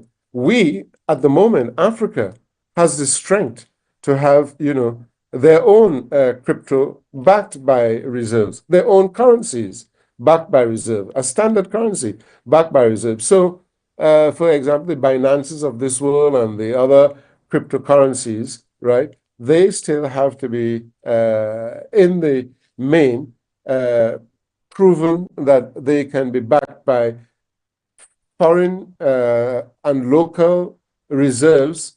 That tells you that this digital currency or crypto has some strength. Now, the Russians could probably say that, and the BRICS nations can say, that's why they bought up a lot of gold, that they have enough reserves of, gold and other resources that can back their crypto.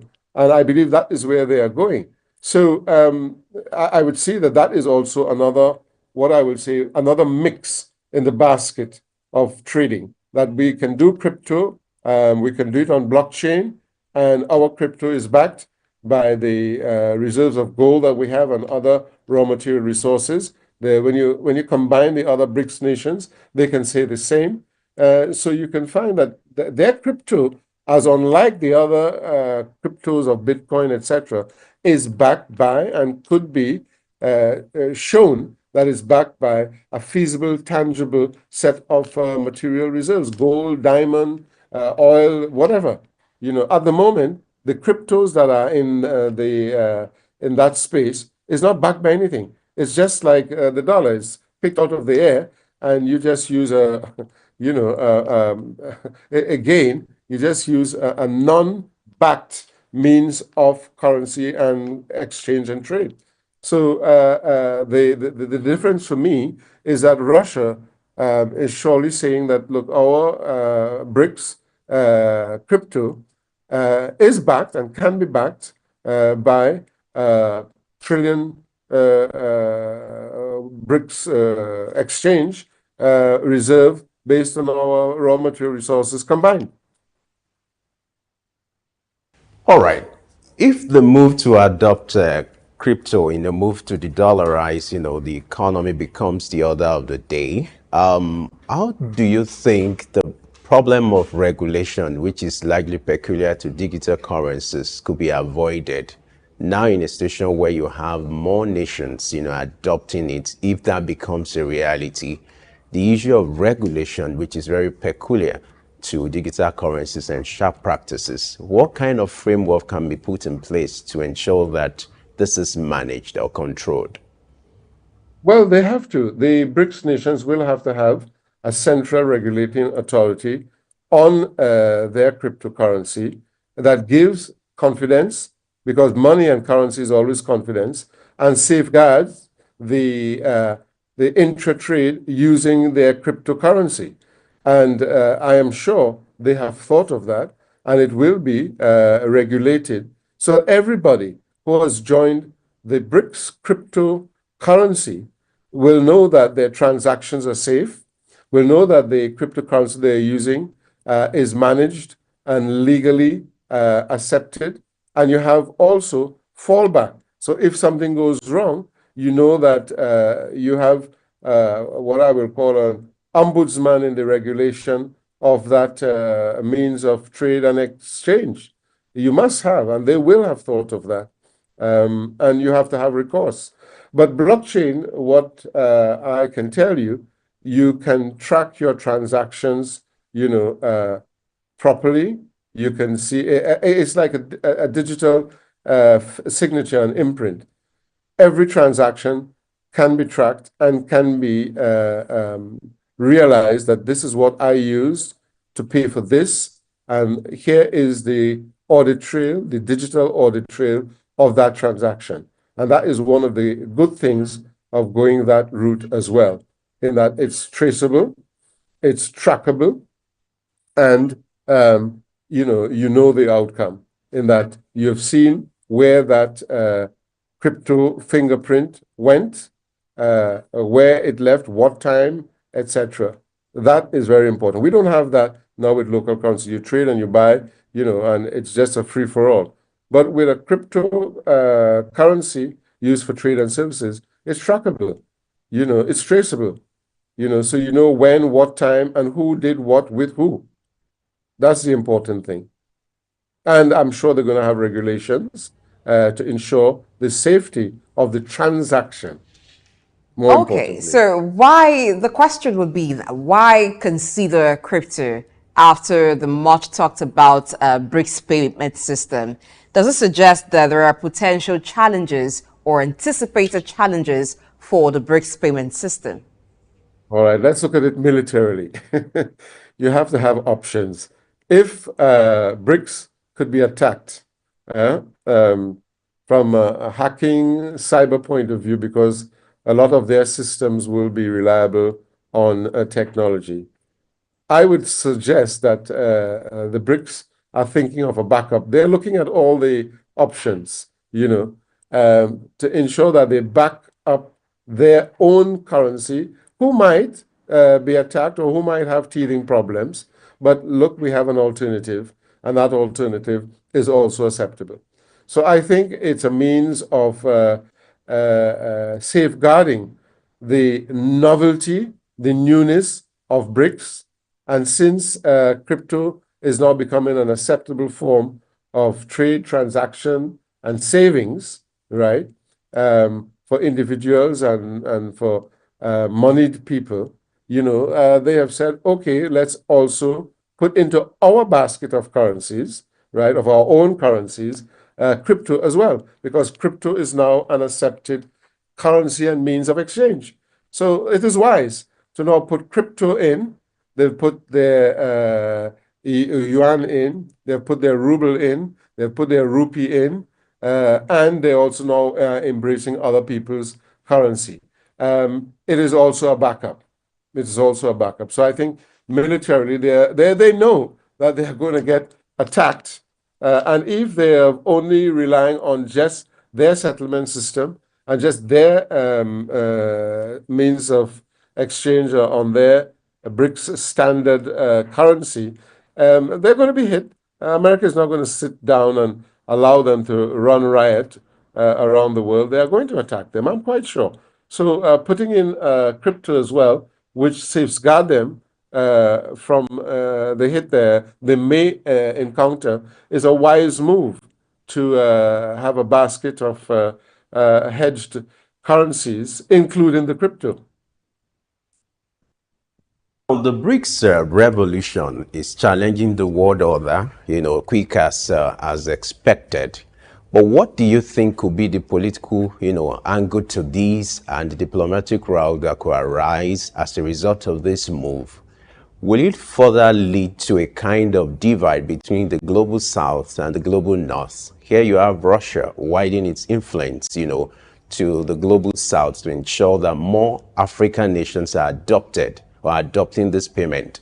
And here you have a Western system of payment that has been in existence. Do you foresee any political or diplomatic route in this regard? And what can be done to douse this kind of formidable tension? Tell me, it's a war. It's a trade war. It's a diplomatic war. It's a political war. They are all three involved. And it's about winning the minds, hearts, and soul of the nations of Africa and other poorer nations who have been crying out for an alternative. So there is going to be, right, a divide. The divide has happened anyway. I mean, 70% of the world's economy is with the BRICS nations. And if they start trading internally, it's a war. It's a trade war.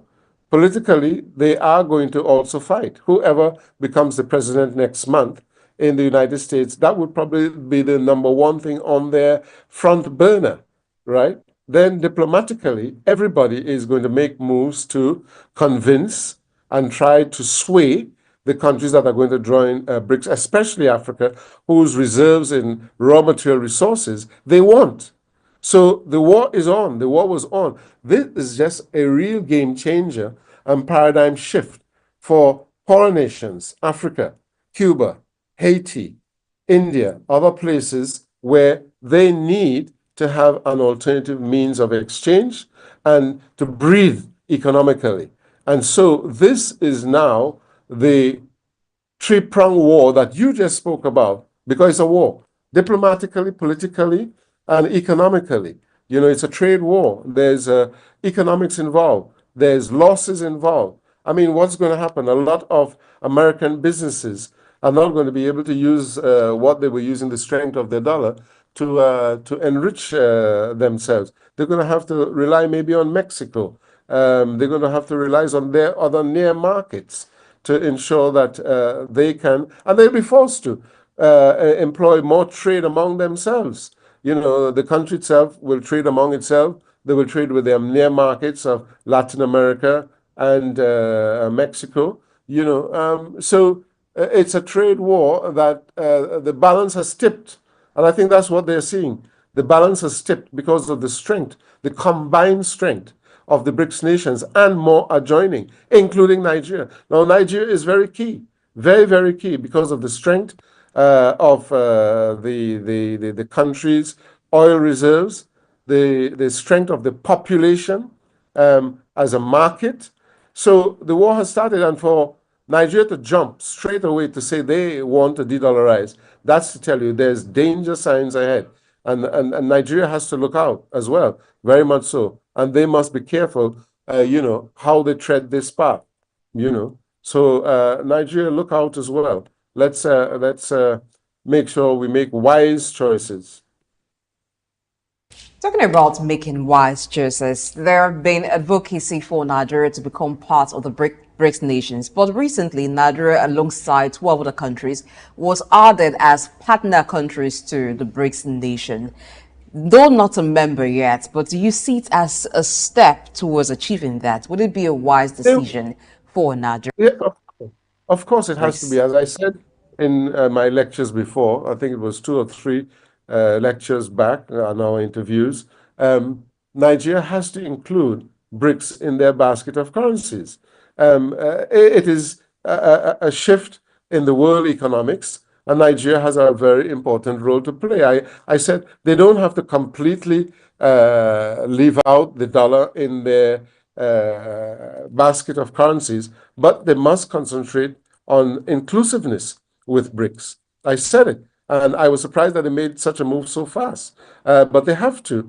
If we have to protect our economy, if we have to protect our currency, the naira, and if we have to protect our trade among the rest of the world. You can't just leave out Nigeria and all the BRICS countries when we do a lot of trade and import, and we also sell oil. You have to now embrace the paradigm shift, and it's a good thing, a very good thing for us to do so. Partner and join as quickly as possible, and hedge our bets, against, the weaponization that the dollar has on the country and the economy, more importantly.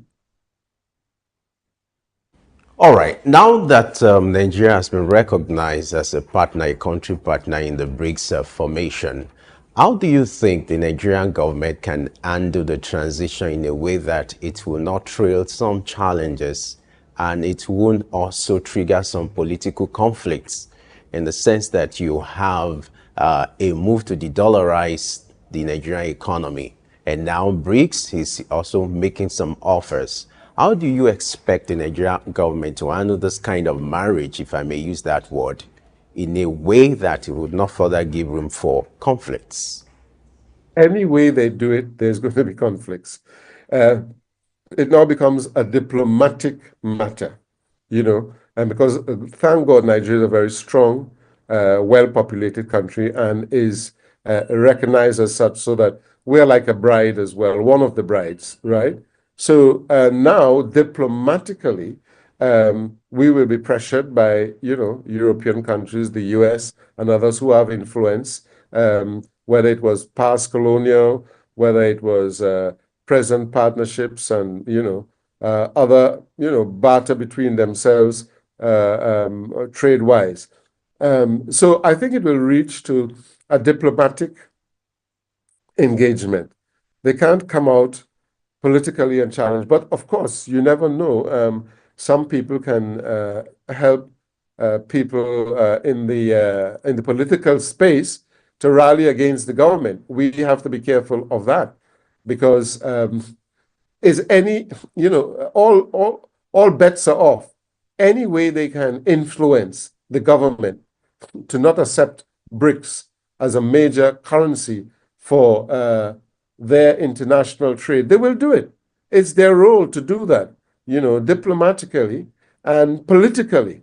So the undermining of the country could have started, will start, in some way to destabilize. So the destabilization of the country is something that has to be looked at very, very closely, because this is now trade war.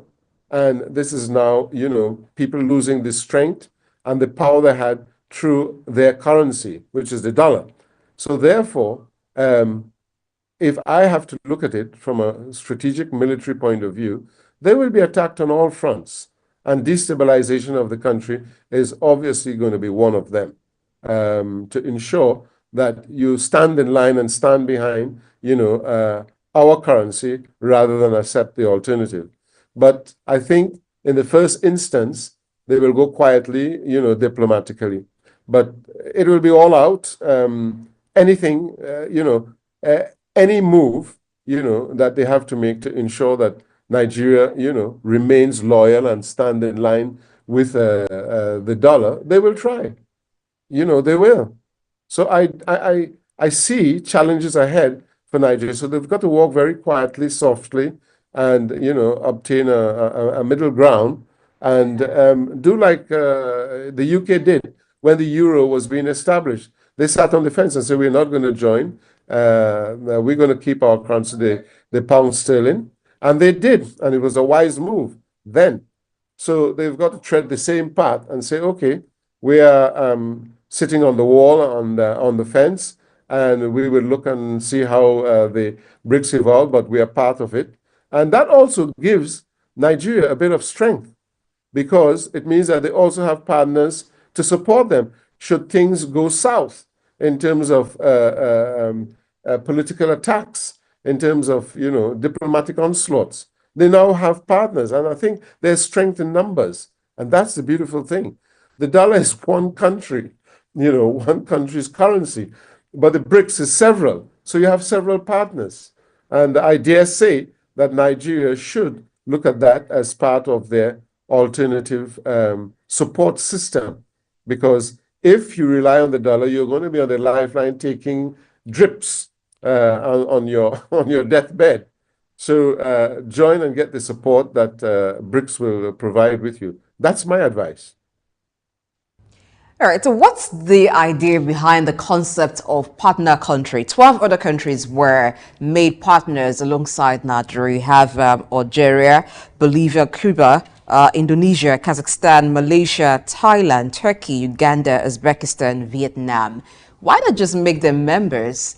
What's the idea behind this partner status? Course, if you're looking at the process, they obviously have a process. They already also have a means of how would you join and how would you be able to enjoy the relationship.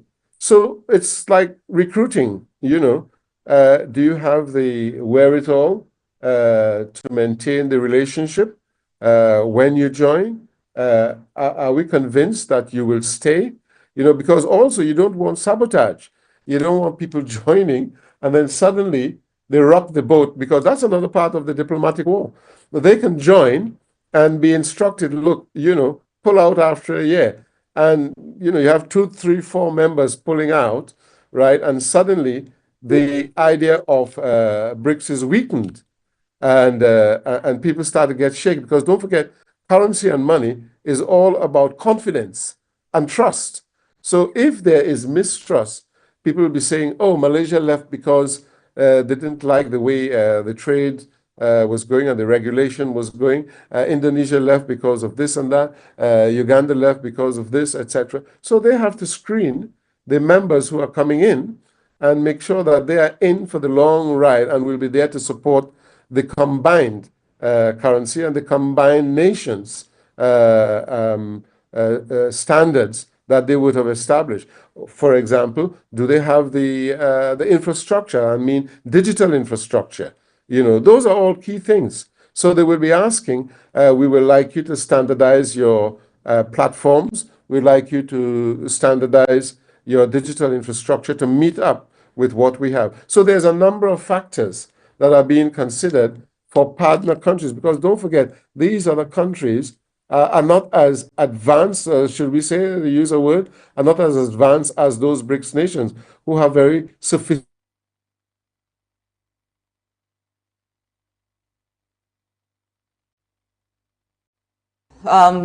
That's maybe all we can take with our Ambassador Wallace, as the internet connection there has been disrupted. Well, thank you so much, Ambassador Williams Wallace, the chairman of African International Chamber of Commerce and Industry, as we looked at the de-dollarization move of the federal government of Nigeria as the naira has taken a great fall against the dollar. Well, that move is also what the BRICS bloc is about. And let's see how it happens for the BRICS, with the BRICS payment system and the option of using cryptocurrency to facilitate the de-dollarization agenda. Let's take a break and return to look at the Future Investment Initiative, the one they call Davos in the Desert. In today's fast-paced world, staying ahead of market trends is crucial. Whether you're an investor, a business owner, or just curious about the economy, you need reliable, up-to-date information to make informed decisions. When we pay our tax, or when a participant pay or contribute their tax, there will be development in such an organization or country. The Ministry of Marine and Blue Economy that is going to address that alone. The National Security Advisor and the Office of the President also need to see to it to ensure that the security situation is being addressed. On Market Insights, we provide comprehensive market analysis, expert opinions, and actionable insights that you can trust. Create detention ponds, create facilities where you can manage that water in such a way that you don't destroy the hard work and labor of very diligent farmers. We're just taking the step to say, with every innovation that exists within the financial ecosystem, we will be number one. Security of all Nigerians, not only the farmers, are well ensured. The obvious reason why we are experiencing this scarcity is the fact that we are not able to produce tomatoes and other vegetable products throughout there. Our team of seasoned analysts and industry experts enrich the conversation, bringing you the latest updates and in-depth reports. With our real-time data, you'll never miss a bit. Urban farming is not a new thing in our society. It has been an old tradition since olden days. There is this clash of interests as against the word cryptocurrency, most especially like Bitcoin, as you mentioned earlier, and the NSAS and all that came up with cryptocurrency. Get instant access to market movements, trends, and forecasts. Our expert analysis helps you understand the bigger picture, while our customized reports are tailored to meet your unique needs. Peri-urban agriculture plays a very, very important role in diversifying urban diets and also providing staple foods for daily consumption. Additionally, fluctuations in the exchange rates and disruptions in the global supply chain have further inflated costs. Join us on Market Insights, Monday through Fridays, 11 a.m. to 12 noon here on SOUQ News Television. We are your premier destination for cutting-edge market insights.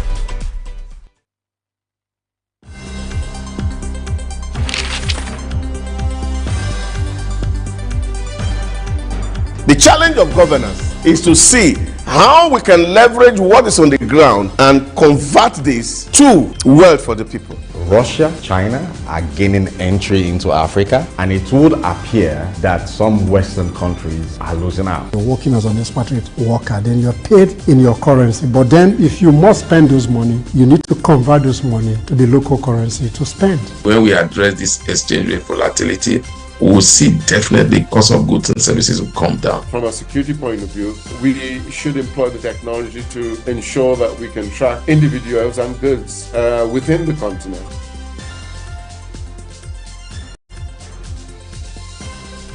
Early exchange, shaping policy, advancing development. All right, glad to know you're still there with us. And if you're just joining us for the first time, you're at the right place at the right time. Earlier, we started the conversation looking at the move to the dollarized Nigerian economy as the federal government is looking in that direction, just as the BRICS nation is far becoming a force to reckon with. And now to our second big story, which is to look at the Future Investment Initiative, which is popularly referred to as Davos in the desert, an investment initiative meant to bring global leaders and world economies together to look at the initiative being put together by the Saudi Crown Prince. Joining us for this conversation, we have Sam Oruji, who joins us in the studio.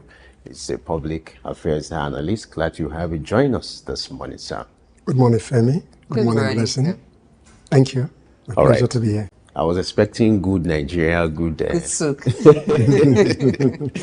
All right, great one. So let's start with these Future Investment Initiative, which is popularly referred to as, Davos in the desert. Let's start with that name. This summit has been on for years. Would you say it has actually achieved the purpose intended with the way to open up or diversify the economy with the Saudi Arabian economy, and then the fact that it's being referred to as Davos in the desert, what implication has that brought to the organization of this conference over the years? I think, let me begin by saying that if you look at the number of delegates for this year's Davos in the Desert, we stand over 7,000 delegates, shows how popular this initiative is. And tangentially is looking at investment opportunity in emerging markets, particularly in the Middle East, even though the Middle East is troubled with tensions here and there. But the investment climate in terms of oil and gas is very large. Therefore, if you look at the delegates and look at the popularity of that initiative over the years, it has been able to bring business leaders, even from Nigeria. Last year, Tony Elumelu was in attendance in that conference. And to that extent, you know the importance where business leaders meet investors and people are able to broker some deals, particularly in terms of investment opportunities, in terms of investment financing. If you look at it from that perspective, therefore, that initiative has been meeting the requirement of would-be investors and those who want financing for their businesses.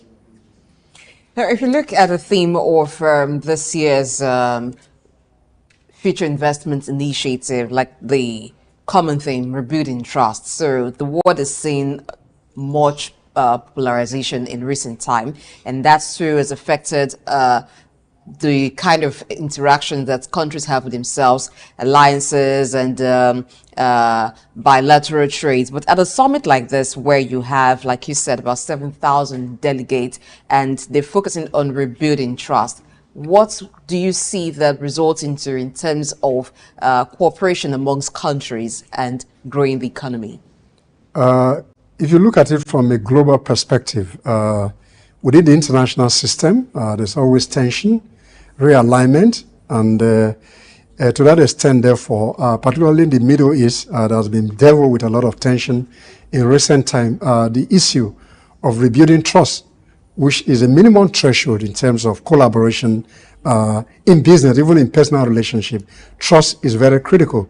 Therefore, the theme of this year Future Investment Initiative is to rebuild trust, the broken trust, particularly between the global South and the global North, and particularly with the uncertainty in the Middle East in particular. So a team like this will be able to energize participants, investors, and those who want financing to be able to see a commonality of interest in terms of the investment opportunities in emerging markets and how we can grow that trust in a way that becomes sustainable in terms of future investment, which this conference is all about in the first instance. Now, still talking about the theme, if you look at the choice of word, rebuilding, that means, that gives an impression that there's a divide and there's what we call trust deficit. Let's look at the Middle East, where you have major crisis happening, and then this conference is taking place in that region. What are the call to actions that you expect that the stakeholders will put together to address the issue of trust, the distrust that's, greeted nations, and also will further divide, regions if this is not addressed? What are some of these call to actions that you expect in the course of this conference for this trust deficit to be addressed? All right, I won't call it a trust deficit, in my view. What is important here is that, like Blessing asked earlier, when you talk about tension in the Middle East and the uncertainty that has beclouded that area or that region for a long time, there's a hope in terms of business opportunity in spite of those tensions. So when you say rebuilding trust, there's a trust that had a bit of challenge based on political tension. But then in terms of business opportunity or economic opportunity, that landscape and that opportunities do exist in spite of those challenges. So the conference theme is to address what you might call some gaps. I would only call it a trust deficit, like the way it's seen from our own local environment. But then they are trying to position various investors and those financing options that are available, particularly in Saudi Arabia, and that this is an investment heaven. You have financing options. So if you move your investment into the region, in spite of the uncertainty in some area in the Middle East and the clamor for a third world war, that is not likely to be, as long as diplomacy is used to resolve some of those tensions.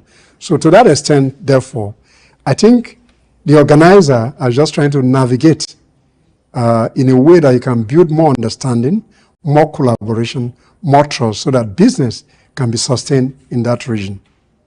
Now, for a summit like this, where you have global leaders present, you have entrepreneurs and different investment firms there, so it's going to be like a place where you have different ideas coming out and innovations. And there are also markets that are targeted in this kind of summit. Last year, we saw how some emerging markets were really the focus and some were able to position.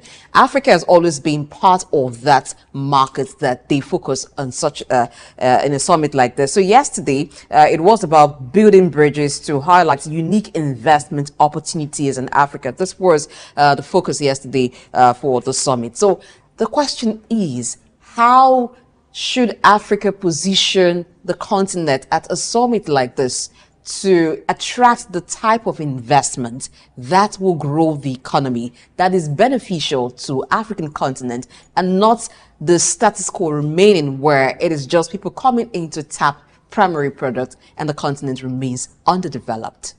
Beautiful question. I think for me, what is important at the continental level is that the African Union must be strategic in terms of how you can attract investment into Africa. So this kind of conference provide that kind of opportunity. So leaders must be strategic in terms of the presentation. Rather than focusing on primary product, to what extent can you bring investors or investment into Africa that can take advantage of this primary product rather than pulling them out? They should focus more on investment where the raw materials can be exploited in Africa to create some value in terms of employment, in terms of finished products, and sustaining the value chain in some of those industries. That's at the continental level. At the level of entrepreneurship and other investors, to what extent can they attract some massive investment into various sectors that are very productive in Africa, so that we can get those investments in, so we can energize economic growth, which eventually will improve on economic prosperity of the average citizen in Africa. So for me, more of financial diplomacy should be deployed by leaders who are at that conference, and to see to what extent can they attract more investment in the emerging market. And the organizers, from what I read, is that Africa is a major focus, and they're trying to bring that desert, Davos in the desert, even the African version will come up next year. That means Africa as an emerging market is a beautiful bride to some international investors, and we hope they're able to take advantage of that scenario. You know, it's always important to solve a problem. It's important to first of all identify the problems. Now in rebuilding trust, let's identify some of the issues or the challenges associated with rebuilding trust among nations, especially in the Middle East. What would you say are the various factors fueling this mistrust among nations? And in rebuilding them, what are the areas you think should be focused on in a conference like this in order to strengthen the synergy that is expected among nations rather than the divide or the division that we're experiencing now? Well, this conference is a people-to-people conference, not government-to-government. Government-to-government has more responsibility in terms of diplomacy on how we can reduce tension, particularly in the Middle East. But people-to-people diplomacy is equally important in international diplomacy. So where government failed in terms of trying to resolve crisis and tension, people-to-people diplomacy can be used in terms of key leaders, key entrepreneurs who are into financing, into businesses, can bring to bear some impact on governance and see how people can be used to reach out to warring parties to see how they can resolve this issue. But then the issue in the Middle East dates back to 1948, and the various interests, particularly the West, are not really true to the kind of diplomacy that they want in the Middle East. That makes it difficult, particularly the role of America in siding with Israel over the years. What people in international arena call mounting democracy, whereas you're not democratic in your very nature, in the way you do things. So if you side a country against the other, there are a lot of peace initiative. The Oslo Peace Initiative of 1983 was a broker, a peaceful coexistence, asking for a two-state solution, but that had not been achieved. As long as you continue to drive a certain segment of people underground, they will react negatively. Until we come clean in terms of international diplomacy, particularly the crisis between Palestine and Israel, as long as the West continue to pay some lip service in the conflict resolution mechanism, the issue will continue to be there. Now, this is one summit where policy leaders are also in the room, and so there is the battle for influence towards policies. So it's interesting to note that Tony Elumelu, chairman of the UBA Group, will be speaking at this year's Future Investment Initiative Summit. And so he will be co-chairing the New Africa Summit at the 8th edition, which is holding this year. And they will be speaking on Board of Change Makers, Banking and Investment. So how does this make you feel that it has gone beyond African leaders, African business leaders, just playing at the background, but also at the front, championing causes and pushing for policies? Personally, if you look at Tony Elumelu, he has an economic philosophy that energizes Africa in terms of driving growth and development for Africa. So he has an initiative where he supports entrepreneurs to grow business, particularly medium and small enterprises in Africa. Therefore, as a business leader, he has been in the forefront trying to canvass investment opportunities for African nation. He's speaking at this conference focusing on the African Summit that was supposed to have taken place in October earlier, but which has been moved to next year. Then this speaking to banking and investment, to would-be investors who will come into Africa, is trying to calibrate the kind of investment opportunity, particularly in the banking sector, where investors can bring in money and see how we can grow small and medium enterprise. So I think it's a welcome development that is speaking at that summit, and he has been at the forefront of African economic development with his concept of African entrepreneurship, which he has always engendered with his foundation over the last 10 to 13 years.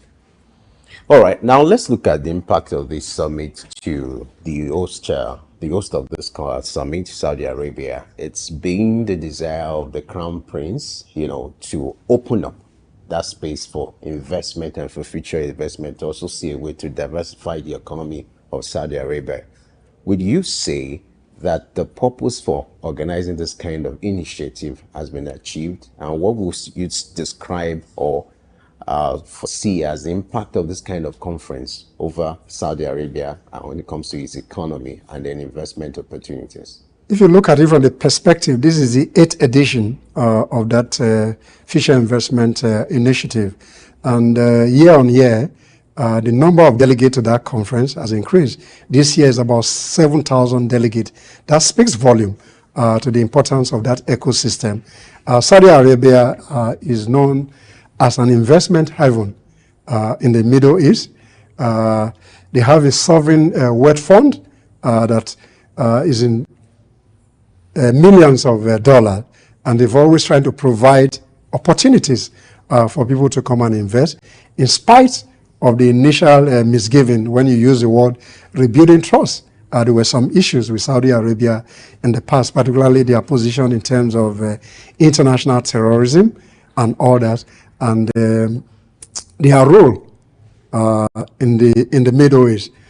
Therefore, the conference in its 8th edition shows that Saudi Arabia continues to be an emerging market.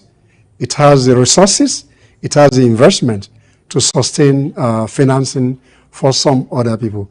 To that extent, therefore, I think the initiative has lived its usefulness, and it will continue to do that, particularly in a situation where they even want to come to Africa. That means there's an opportunity here as well, and let's see how business leaders, political leaders can take advantage to re-engineer the processes for investment sustainability in Africa. Aside from countries being able to tap from the summit, what would be the benefits for businesses? Well, it's a place where investors meet people that has financing. To that extent, once you're able to get in contact with various businesses, therefore, there's an opportunity for you to have some negotiation in terms of who can finance specific projects, whether you're talking about renewable energy, whether you're talking about banking and investment, whether investment in other sector, where you see entrepreneurs, even angel investors will be at that summit, where people can pitch for their businesses to the extent that they can get financing. And that's the reason for that Future Investment Initiative, trying to create an ecosystem that will sustain investment in the future by bringing people together to discuss various opportunities, challenges, and how they can be financed to grow their respective businesses. You're aware that Africa has always been the favored bride when it comes to having for investment. So how do you think Africa can replicate this kind of initiative in order to attract more investment, and knowing fully well that the Davos also is thinking of having an extension of this summit in Africa? What kind of impact will that make on the continent? The continent already have various kinds of initiatives to drive in investment into Africa. To what extent, as these various initiatives bring about results in terms of investment outflow, where the continent is bedeviled with a lot of issues of corruption, transparency, the ease of doing business is a major challenge. So it becomes a big problem. But then if some other people are seeing the opportunity that exists in Africa, and they want to bring that Future Investment Initiative into Africa to drive the level of investment in Africa, it will be a welcome development to add to other initiatives that we have within the continent. So I'm sure that if they can drive 7,000 delegates to a 3 days conference, therefore, if we have a version in Africa, if they are able to drive 30% or 40% or 50% of that delegate into the system, and we can translate that into investment opportunity, then the future is bright for Africa. So this is not the only economic forum that takes place globally. There is the Davos conference, which is the World Economic Forum that was very popular before the Future Investment Initiative began. This is the 8th edition. What do you think has kept it growing from inception, that this is the 8th edition and you have about 7,000 delegates converging at one point? I think the Davos Economic Forum is a larger forum. Therefore, I think the organizers of the Future Investment Initiative find a way to localize, permit my word, localize means try to see how they can focus more on emerging market rather than the global architecture that is large. Sometimes some of these other investment initiatives are subsumed into the global political architecture that will not impact so massively on a emerging market. So if this is the 8th edition and year on year, the number of delegates are growing and the number of deals that are struck in those conferences are equally increasing. Therefore, I think this is a microcosm of the larger Davos, and that's why they call it Davos in the desert, looking at the Gulf states, the Middle East, within their particularity of businesses, and people can now focus more in the investment initiative for the future in that area. I think that's maybe the philosophy and the vision of the organizer to focus more on the desert. Now, one of the issues that is going to shape panel discussions and side meetings in this kind of conference or summit is the crisis in the Middle East, and most importantly, what is going on between the war between Israel and Hamas. Now, what kind of influence do you think this kind of panel discussions or side meetings will have on the ongoing war? Will it make any impact? It does. When you talk about diplomacy, government to government, which I mentioned earlier, where you have multilateral agencies, government to government, trying to broker peace initiative. But what is even more important lately is called the track-through diplomacy, which means people to people. What it means, rather than using government channels of communication, you use entrepreneurs, use business leaders to broker deals, using their influences based on their investment, particularly in Israel, maybe in Palestine, and see how they can use that personal initiative to broker deals, reaching out to individuals, channels, beyond the official levels of communication. So therefore, some of the sideline activities, we see how business leaders can use their influences and investment to broker some peace initiative underground that are not known to the public, and see how those track-through diplomacy can be used to resolve the crisis. But it's a difficult crisis that has been ongoing since 1948, over 70-something years. This crisis has been on, and the West often play a lip service, like I mentioned earlier, in terms of conflict resolution of this international dimension, or two-state solution, which has been proposed by the Oslo Accord of 1983, dealing with a two-state solution so that we can resolve that crisis. Follow up to that, it's been talked about in public lectures, in international meetings, two-way solutions. But why do you think it's been challenging to implement these two-way solutions, given the ongoing war between Israel and the stance of the Prime Minister of Israel, who is bent on ensuring that Hamas is destroyed? Will it be at this point easier to go to the two-way, the two-way solution, implementation of a two-way solution, given the level of damage, given the level of humanitarian crisis that these has resorted to at this level? Is that a possibility? As long as the United States of America continue to support Israel against that two-state solution, the end of that crisis remain to be seen in the nearest distance. And one of the challenge of the United Nations system, where the permanent five are finding it difficult to push an agenda that can bring about that solution. And you have shuttle diplomacy, Secretary of State Blinken always going to that region, meeting Arab leaders, at the detriment of the issues of Palestine over the years. And I think Israel, to a very large extent, in my view, has been overbearing in terms of the way they use a military might against the Palestine, while Hamas, on the other hand, taking people hostage as well, will not equally resolve the solution. But I think the world needs to come clean in terms of how these conflicts will be resolved. I once had a friend that told me somewhere in the Middle East sometime in the past that the day the crisis in the Middle East is resolved, maybe that's the day of Armageddon.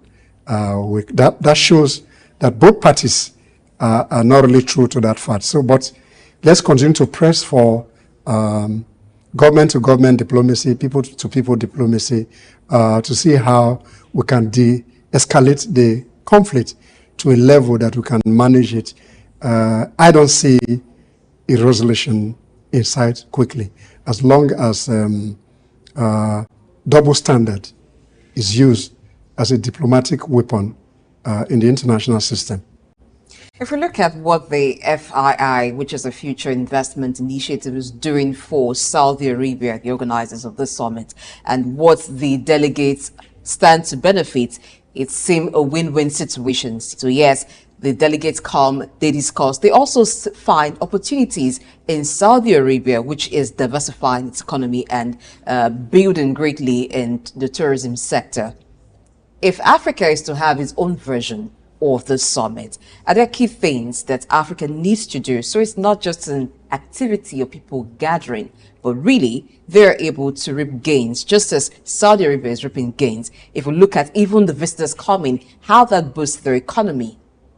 No, I think for Africa, when that summit comes in here eventually, I think at the continental level, we need to drive the levels of infrastructure that will sustain investment in business. Number two, the ease of doing business is very critical. Then Africa equally need, as a continental body, need to develop a sovereign national continental fund that can help to bring investment to the country. Just taking initiative from Saudi Arabia, their national sovereign fund is in millions of dollars, and we are not able to do that, particularly with oil and gas in this part of the world. Some of this money has been taken away by leaders who are highly corrupt. There's no transparency, no accountability. So if you look at what oil and gas has done for Saudi Arabia, you look at the state oil gas infrastructure that has been there for so many years. You're talking about NNPC not even able to manage its own resource. Over the years, it declared losses. Why that Saudi Arabia petroleum company year on year has been declaring profits, and they have a portion of that money thrown into investment, which comes back to the country. So until we are serious in terms of accountability, transparency, infrastructural development, and be able to have the courage to place a demand on the people coming from the global north to invest, and insisting on the kind of percentage of investment in Africa, then it may be difficult to be able to benchmark Saudi Arabia. Given what you've said now, it seems to me that Saudi Arabia has succeeded in shielding itself from the ripple effects of the crisis in that region with its investment initiative in tourism, oil and gas, and the rest of that. What is a need for other people in that region? And then what would be the position of Saudi Arabia in de-escalating the crisis in that region? I think they are doing something. I think Blinken just had a meeting with the Arab leaders a few days ago. So they continue to play a strategic role in terms of balancing peace initiative, but it's a difficult thing to do. But then they will continue to find a way to speak to the Arab brothers to see how peace can be sustained. But then America need to come clean on the peace initiative. And since Saudi Arabia is an ally to the United States of America, let's see how they can use government-to-government influence and people-to-people influence in trying to de-escalate the crisis and see how peace can be sustained in that region. It's not only for business leaders. The summit is not only for business leaders and policy leaders. It's also for those in the academics, because there will be research, data will be unveiled to some businesses that they can use. How will this benefit African institutions, and what do you think they should do or should have done to be able to key into this type of summit that is not only focused on business, but also on research? Yeah, research is very critical to investment decision making. So some of the academics that who are delegates at that conference may have some research findings that investors will be interested in. So it's an opportunity to pitch some of those research findings that are investment friendly, so that people can invest in those areas. So if those business opportunity and those research findings are okay, some people may take them from the shelf into the industry, so that some manufacturing, some production processes can be taken place in Africa, particularly in the Middle East, and some places where these research findings can bring profitability for investors. We've often talked about connecting the town with the gown. How do we achieve that connection in Nigeria? Yeah, what we need to do is there are a lot of research findings that are in the shelves in the universities. So, number one, to achieve that is to see how the academia, in particular, those who are into research, then even the curriculum of the university must be designed in line with the current realities of industry. Therefore, some courses as projected by the World Economic Forum by 2030, some of these academic disciplines, they may not be able to find job in the marketplace. Therefore, those in the academies must work in reality, designing courses, research finding must dovetail into technical research that can impact society. So once this research can move from the gun, as is called, to town, in a manner that investors can translate those research findings into some tangible business plan that can sustain other businesses, then we can bridge that reality. I think most of the universities are coming to reality with this new initiative, and some architecture in terms of redesign of courses in line with industry practice is being organized by the National University Commission in conjunction with some of the university. You can see some industry establishing some innovative center with some universities. Like the University of Lagos, you have about 3 or 4 industry innovative centers trying to see how they can replicate some of those things into their industries. One of the issues penciled down for discussion in this kind of summit is also Vision 2030, where nations are expected to reprioritize for this vision to be a reality. Now, how can this kind of forum be utilized to create what I call a new narrative in achieving the Vision 2030? Are you talking about the Sustainable Development Goal? Yeah. 2030 is just a benchmark line for planning purposes. Just about 6 years to that timeline. Some of the targets within the 17 Sustainable Development Goal, some of those targets have not been achieved. If you take the clock back a little, you had the Millennium Development Goal. Some of those things were not achieved, and we came with this Sustainable Development Goal. But for the purpose of trying to create a sustainable environment for the world, then some level of achievement has been made. But I'm afraid some of those initiatives will be difficult to achieve, particularly goal number 1 and goal number 2. When you talk about poverty and hunger, if in Nigeria alone you have over 104 million people at the last count, multi-dimensional poverty. So you look at the issues, how that goal can be achieved in the next 6 years. Then the global north is not even helping the matter.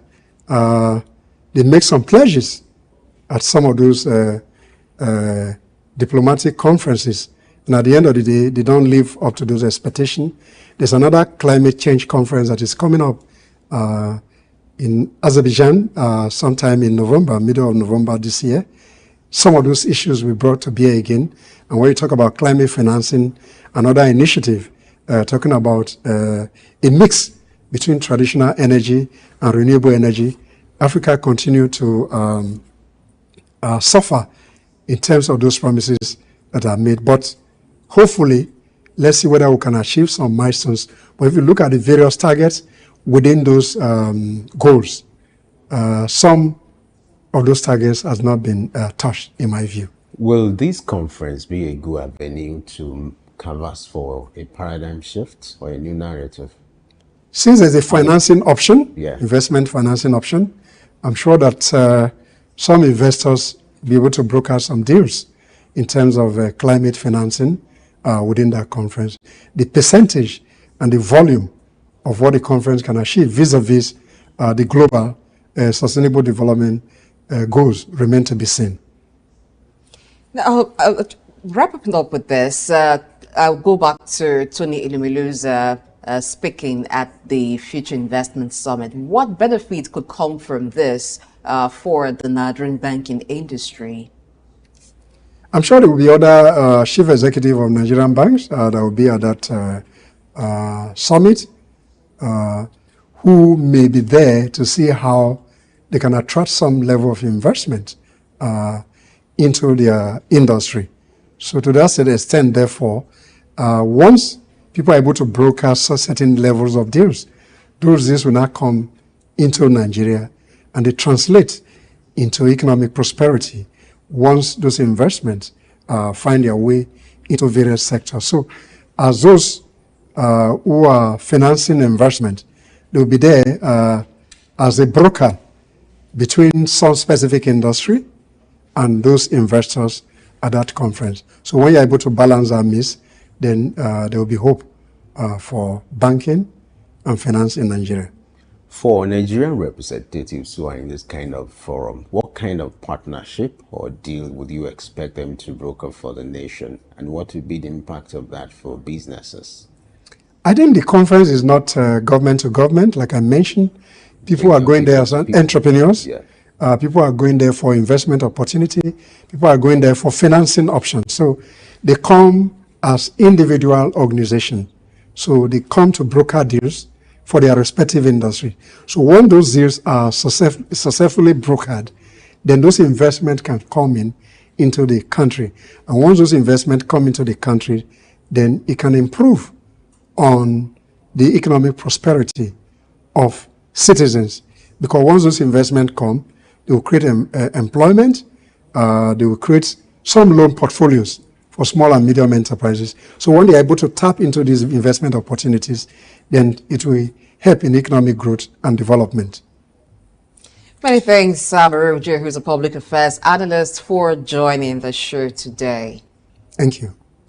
Well, for the business delegates, policy leaders, all present in Riyadh for the Future Investment Summit, the 8th edition. I know that's a room full of people looking for opportunities and also looking for where to put their money. Companies are there. So at this point, they may not need, maybe who you're pitching to may not need a long sermon. This is where the elevator pitch comes very, very important. So you can, in that short time that you're able to interact with the companies or the business partners that you're targeting, you get to drop it as quick and as hot as it should be, and then you move on to the next. This is the show for today. Many thanks for watching. Like, share, and comment. Of course, you're free to do that when you get onto social media pages. The handle is at SOUQ News TV, and you can have a recap of the show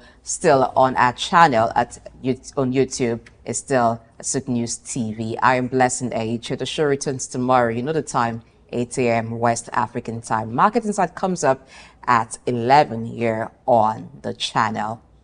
Have yourself a wonderful day. All right, this is where we call it a wrap. And as the federal government is making moves to de-dollarize the Nigerian economy, it's also important for us to complement that effort by patronizing locally made goods. Buy Nigeria, use Nigeria. That's the slogan. But beyond being a slogan, it must be a practice, a way of life. This will help in the move to de-dollarize the Nigerian economy. Don't forget, early exchange will return tomorrow, bigger and better. And for those who missed the earlier conversations we've had on this show, you can do a catch-up on all our social media platforms. I am Femi Ayodele. Thanks for watching. We'll see you tomorrow.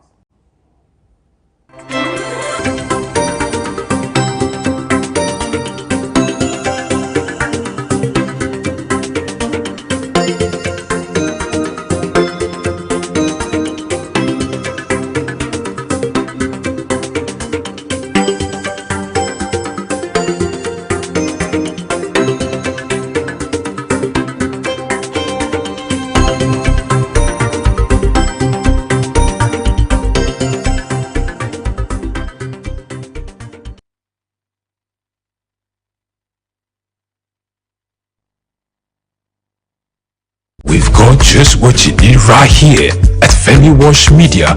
Call it the Midas Touch and you wouldn't be wrong. Let us record, produce, mix and master your audio like nobody does.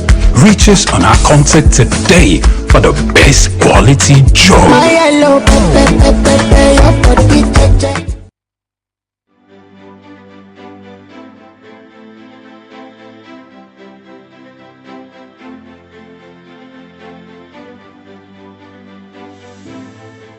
Creativity is an instinctive and powerful form of expression, especially for children, who often pour out their imagination onto paper in spontaneous and inhibited ways, whether intentional or free-form.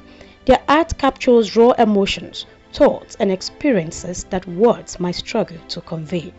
This sense of unfiltered expression was central to the recent Hope Blooms Art of Bravery exhibition at the TCA Gallery in Victoria Island, Lagos.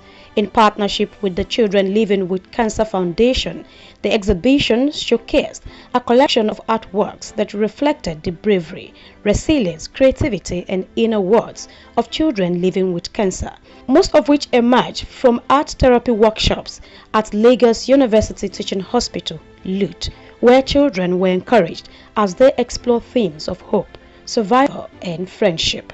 The compositions, spontaneous expressions, doodles, sketches, and vibrant experiments all allowed these young artists to let their feelings flow onto the canvas. These creations, which at times might seem awkward in appearance to some individuals, carries profound meaning, as the co-creator of the gallery, Phoebe Jeffrey Broha, commended the children's artistic outputs, acknowledging that these works are far more than playful creations. They represent vital channels of self-expression, helping the children navigate their emotions and finding comfort through their creativity. The pieces for this particular exhibition were created during the workshops. As I mentioned before, we really wanted to focus on the joy that a lot of the children like to create and express. So this particular piece, for example, I believe was made by 3 children all at once. We very often see that the kids love to collaborate on pieces together. So something that is quite important to us is to track which child made which piece, how old they are, capturing the intent and the story behind the piece as well. And this piece in particular really stuck out to us, so this is the central piece for the exhibition. The Cancer Foundation has been around for 20 years now. The founder is Dr. Netta Nwobi, and they're very multifaceted, so their focus is on childhood cancer research. There's not a lot of research out there specifically about childhood cancer. Their second thing is supporting the families. So parents and siblings go through a number of things when a child has cancer. First of all, there's very intensive treatment such as chemotherapy. Very often they end up losing their jobs during the time that their child is receiving treatment because they don't have access to be able to care for their child and go to work. So that's the second thing. And then the third thing is helping to pay for cancer treatments as well. The exhibition's theme Hope Blooms captured the idea that creativity can flourish even in the face of adversity.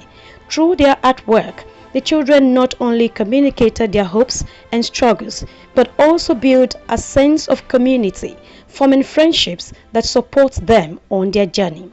The event aimed to raise awareness and funds, with proceeds directed towards initiatives that provide essential care and resources to children battling cancer. These two particular pieces are part of a 4-part series that the Children's Art Gallery did in the workshop that we did with the Cancer Foundation at Lagos University Teaching Hospital. These in particular are calligraphy prints. Something that we really tried to focus on when we're doing the workshops is educating with intent. So instead of just saying, oh, this is how you paint, we're looking at, okay, what do kids need that kind of builds their educational blocks. And we also look at cultural ties as well. So maybe teaching about traditional crafts that aren't typically covered in schooling. So now with the calligraphy prints, the method directly kind of ties into the method of how you would make batik fabrics or adire fabrics, for example. So calligraphy prints are blocks that you take and then you tie various things around them like strings or different 3D elements, and then you actually stamp the paper or the fabric. So that was quite dynamic for the kids. I think they really enjoyed it. Obviously working with something that's very tactile for them. I know I keep saying this, but this is also one of my favorite pieces from the exhibition. It's not often that we see such intense portraiture done. I think a lot of children, well, for this particular exhibition, a lot of them tried to focus on maybe landscape pieces.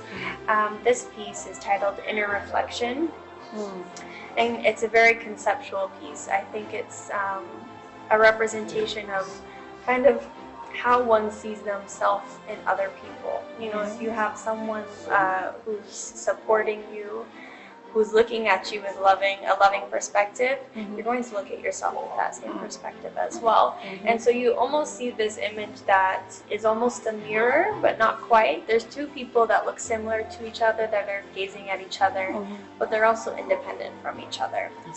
Open to the public in order to engage with the artwork and contribute to the cause, the exhibition served as a touching reminder of the healing power of creativity and how such initiatives can uplift young artists and their families. Supporting events like Hope Blooms not only acknowledge the bravery of these children, but also helps foster a future where their creativity, resilience and strength can continue to flourish. Grace Komolafe, SOUQ News Television.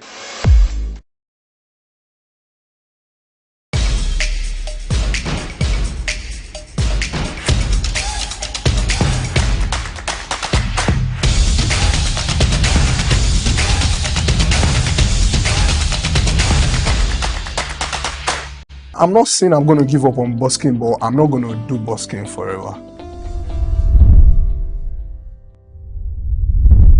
Welcome to another edition of Inside Live. My name is Hans Mba. We are on SOUQ News Television, as you already know. On the show today, we have another special guest, like we always do every time you see Inside Live on your screen. Now, this is a musician, like one of my friends likes to call it, I like to say. So he's a musician of a different kind. This is so he performs, or he hones his skills on a different kind of stage. I will not tell the story for him, but let him do it.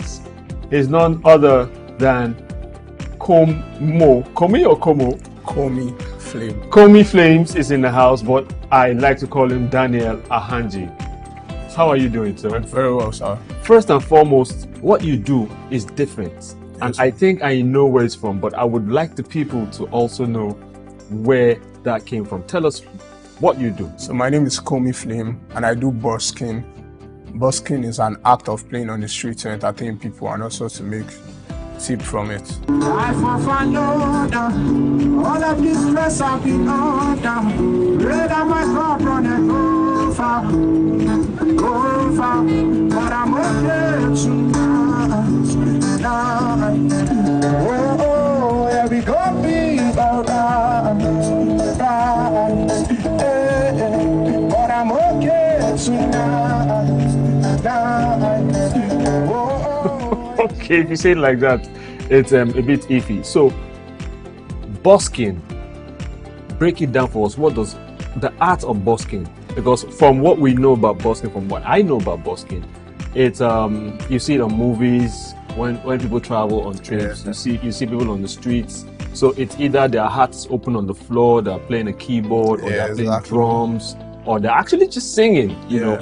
So explain your type of busking or busking. Busking? Yes. Please explain to us. So my type of busking is me singing and playing the guitar at the same time. And also busking is spelled B-U-S-K-I-N-G, not B-O-X-I-N-G. It's spelled B-U-S-K-I-N-G. Okay. So busking is an act of playing on the streets to entertain people, or playing in any public place at all to entertain people and make people listen or watch what you are doing. It might be music, playing an instrument, magic, anything. Just a public showcase of anything you can do, and that's just it. What makes me in awe of this art, right? It's a different kind of art, it's iffy almost. Why busking? Why did you believe in busking? Because I know from around here, I've been around a while. I've been around music circles. I've been around, entertainment for a while. Yeah. I've never seen anyone do busking in this part of the world. Right? In this part of the world. So I really we want to get into your mind space. How long have you done this for, by the way?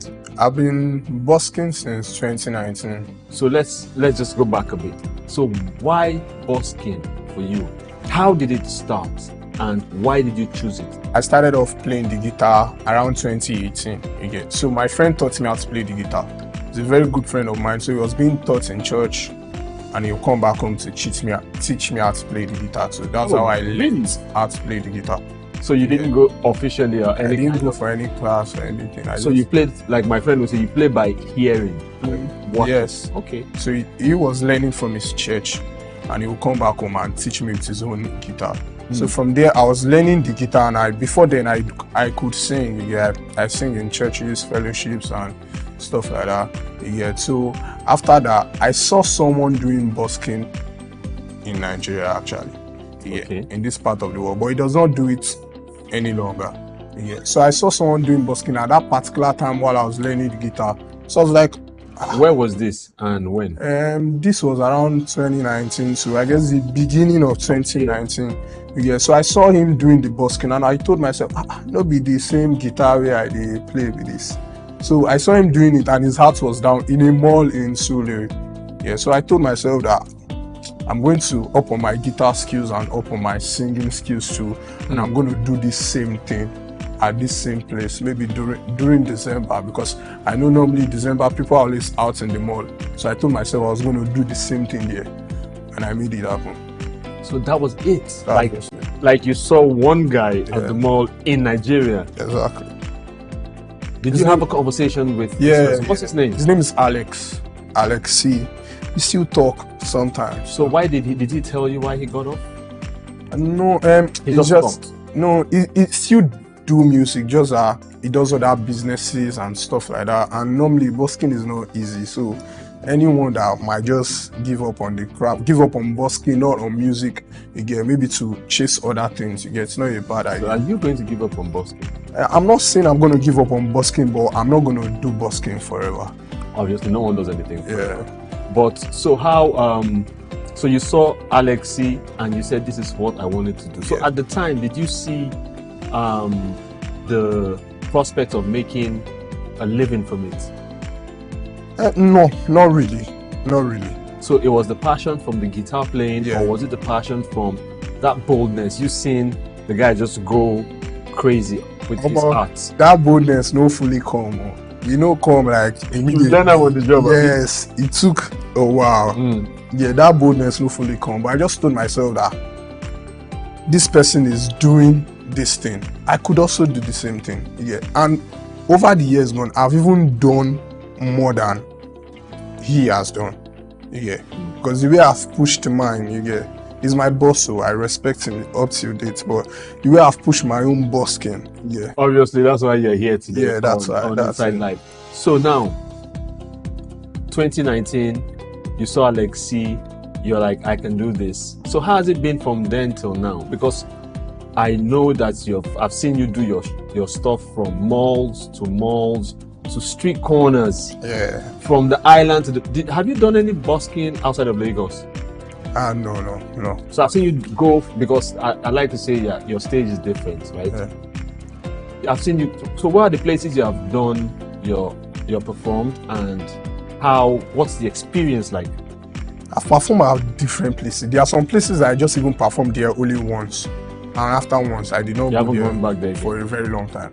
But I've tried out different places on the streets. As far as it's in Lagos, yeah, I'll try my best to make sure I get to that place. Yeah, on the island, at malls. Yeah. So how often have you done? So I'll say the mall in Lekki, the mall in Sule, the mall at Novare, around Shongotedo, the mall in Ikeja, the mall in Maryland. Yeah. So what are the experiences like from each of these malls? And where do you frequent and why? Okay, currently where I frequently play at is Tejo Shoyaba. I missed that one. Yeah, okay, Tejo that's Shoyaba with the people with yes. Yeah. Obalinde currently, and some places on the mainland. Yeah. I do Oshodi too sometimes. Yeah. I do Sulere too. Sometimes I also go to the island. Yeah. Most times if I go to the island. Yeah. Why did you add most times? Because I can't really say it. Come on, I know why. Okay. You won't say why, but I'll tell them why. Yeah. So how much is the most you have made from basking at any of the malls? Tell us the truth though. Any of the malls. Let's see. Should I disclose this? I make money. I know it's private information, but if you would speculate, that's fine. But because I want to be able to see more people, go basking. Yeah. So that's why I feel that information it's privileged information, as well as information that people, need to know. Yeah. You might not be specific with the numbers. Yeah.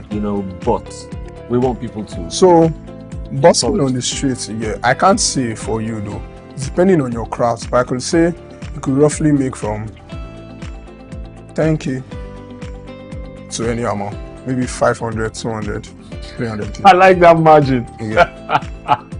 Okay. Because it can be good today, and tomorrow is gonna be bloody. I know, because I've seen some basking and I'm like, dude, you guys help this guy, do something. Yeah. So which of the malls have you performed more frequently at, and why choose those particular malls to go back to? The malls I perform, the malls I can say I really perform currently frequently is the Palms Mall. Yeah. I do there most times. Okay. Yeah, I guess that's the only mall, and Novari Lekki Mall. But it's been a while I went to Novari Lekki Mall, but I do Palms Mall frequently. Yeah, for now. Why? Is it because of the money? No, not because of the money. Because they appreciate. That's why I do. That's where I was going to with that. They appreciate, and they're always welcoming me. So how do you know that they appreciate you? Because anytime I speak to them, because it's the money. Currently, you are staying away from the money. No, not boss. Currently, yeah, for Palms Mall, yeah, most of their workers in the management, once they have their birthdays, I'm the one they do call for their birthday surprise. Oh, yeah. Beautiful. So they welcome me to that point, yeah, where we are now family. Anything that's happening, okay, we want you to come play for this person. I'm always the first person they call. So you play any other instrument? I play the keyboard, I play the drums, but any wind instrument? No. Because when you say come and play on for their birthdays, what came to mind is that whole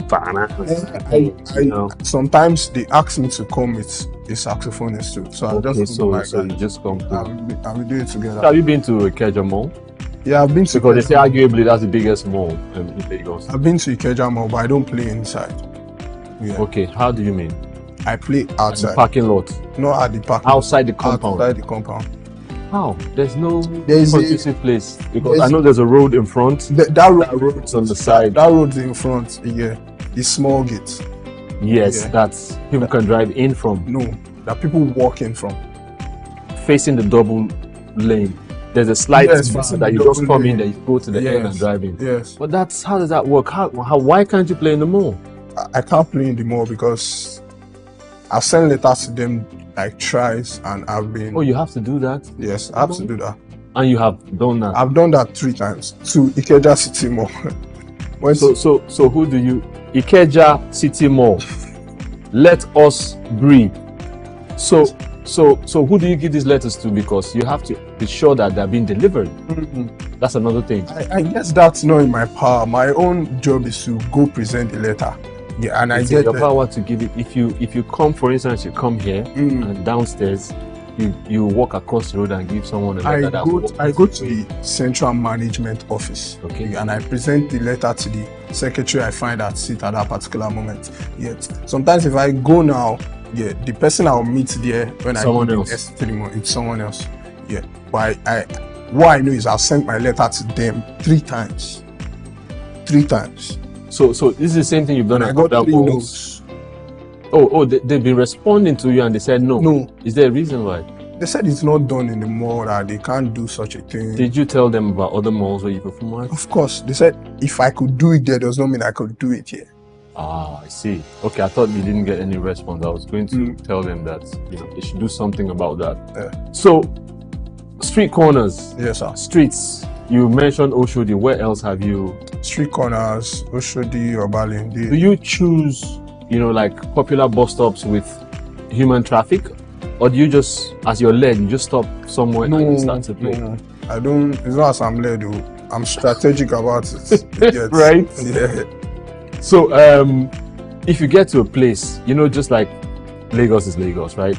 Do you need to inform certain people that you are going to be performing?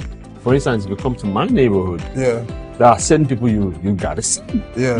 and say, Baba, we have come, what to do? No, if I notice that some guys around here, like the area boys and stuff like that, I don't really even speak to the area boys. I go to their boss. Yeah, and Obviously. I speak to them. Obviously. And I speak to him. As soon as almost time go, I don't speak. I just start doing my thing. I know they will come around. So when they come around, I'll say, who I want to know your boss. So as soon as I speak to your boss, It's an okay thing. Yeah. Awesome. You start doing your thing. So you said 2019. Yes, sir. So prior to 2019, you never held a guitar.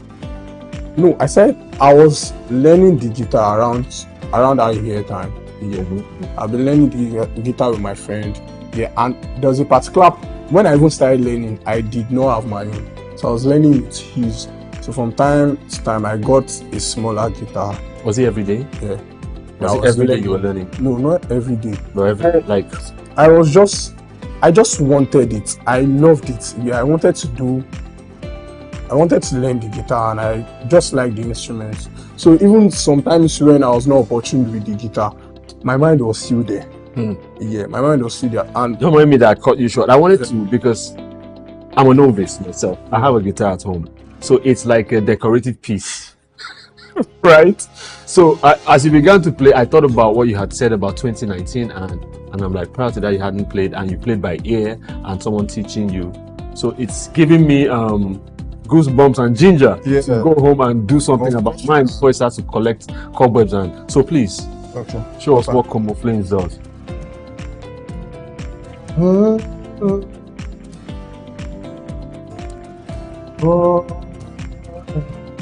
Party no fair for me.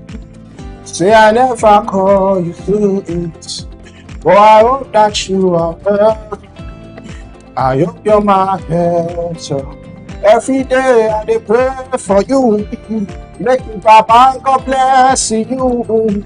See I don't forget you. Say I go forget you. See my shoulder. Make you rest up on me.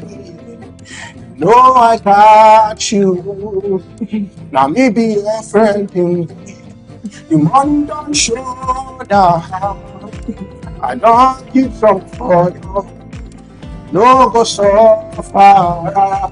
Cause anything I get now for me and you. Yeah. How are you, my friend? How do you do? my friend. I know sometimes he be like say, nobody send you down for that. I there for you, my friend. I wish I had a studio audience. I love it. And I have to play this instrument. I'm sorry. Because something stood out for me. You talked about you wanting to do it. Yeah. There's nothing beats passion. Nothing beats passion. I hope I am passionate enough to drive this and want to do it. So okay, I would like to say something. Like it's Please. not about the money, for real. It's not about the money because I've seen. You just took the words from my mouth. I was going to go there again. I've seen my growth over the years. The first day, the day I got my first guitar, which was the smaller one, yeah. While I was going home, yeah, someone in the bus paid for my transport because he just saw me. I got a new guitar and he was talking to me. I was like, "You just got a new guitar?" I said, "Yes." Yeah. Then he paid for my transport and he told me, "Yeah, hopefully one day I'm going to pay to see you at a bigger show." And at that particular point, I did not know what he was talking about. Yeah, I was like, I just want to learn. Does he want to see it? I just want to learn this thing. You want to see me at a bigger show. But up to now, I don't know who that person is. If I see him by the roadside, I won't be able to recall. Yeah, but he said something and everything. Now it's beginning to make sense to me that it's moving from a hobby to a career this time. And that's just it. That's amazing stuff. Amazing stuff. So, from when you started to play to now, how long have you played in the streets and the mall? Like, how long has that been? Most times when I get jobs, due to the fact that we don't have any rates. Now, do you get called? Yeah. To events and stuff? Of course. Oh, okay. To bars, restaurants too. So most times when I get jobs like that, maybe I'm playing in a particular mall this time, I'm playing in a particular restaurant this time, yeah. And in as much as the place might be paying me, due to the fact that we don't have any written agreement, I just know that I'm not going to be here for too long. I've never even played at a place for a year stretch or a 6 month stretch. You're a traveling man. Yeah, so I move as soon as this one just next one you get. So most time the only deal I've gotten that stayed very long was the Landmark deal. Yeah, and I still play a Landmark at the beach. Yes, I still play a Landmark. So can someone do busking as a full-time job? Of course. Speak on it for a little bit. So a person can decide to brand himself as a busker, not even as a recording artist, but as a full-time busker. In the sense whereby you have different locations that you play. It's just about planning different locations that you play in every day. But you just have to understand the craft you get. You don't have to do the same thing. You have to add ginger. You have to add different things to what you're doing. You have to make it interesting so that if I see you today and I'm seeing you maybe next 2 weeks, I should be willing to see you again. So it takes a lot of work. So that it does not get you have to keep upping your game. Yes, it does not get boring over. It's actually it's similar to listening to an artist sing, and also going to their page to listen to their music. So when you aspire to see them on stage, you don't want to hear what you're hearing on the streaming platforms. You want to see him do the song differently, which is why I understand what you're saying there. Okay.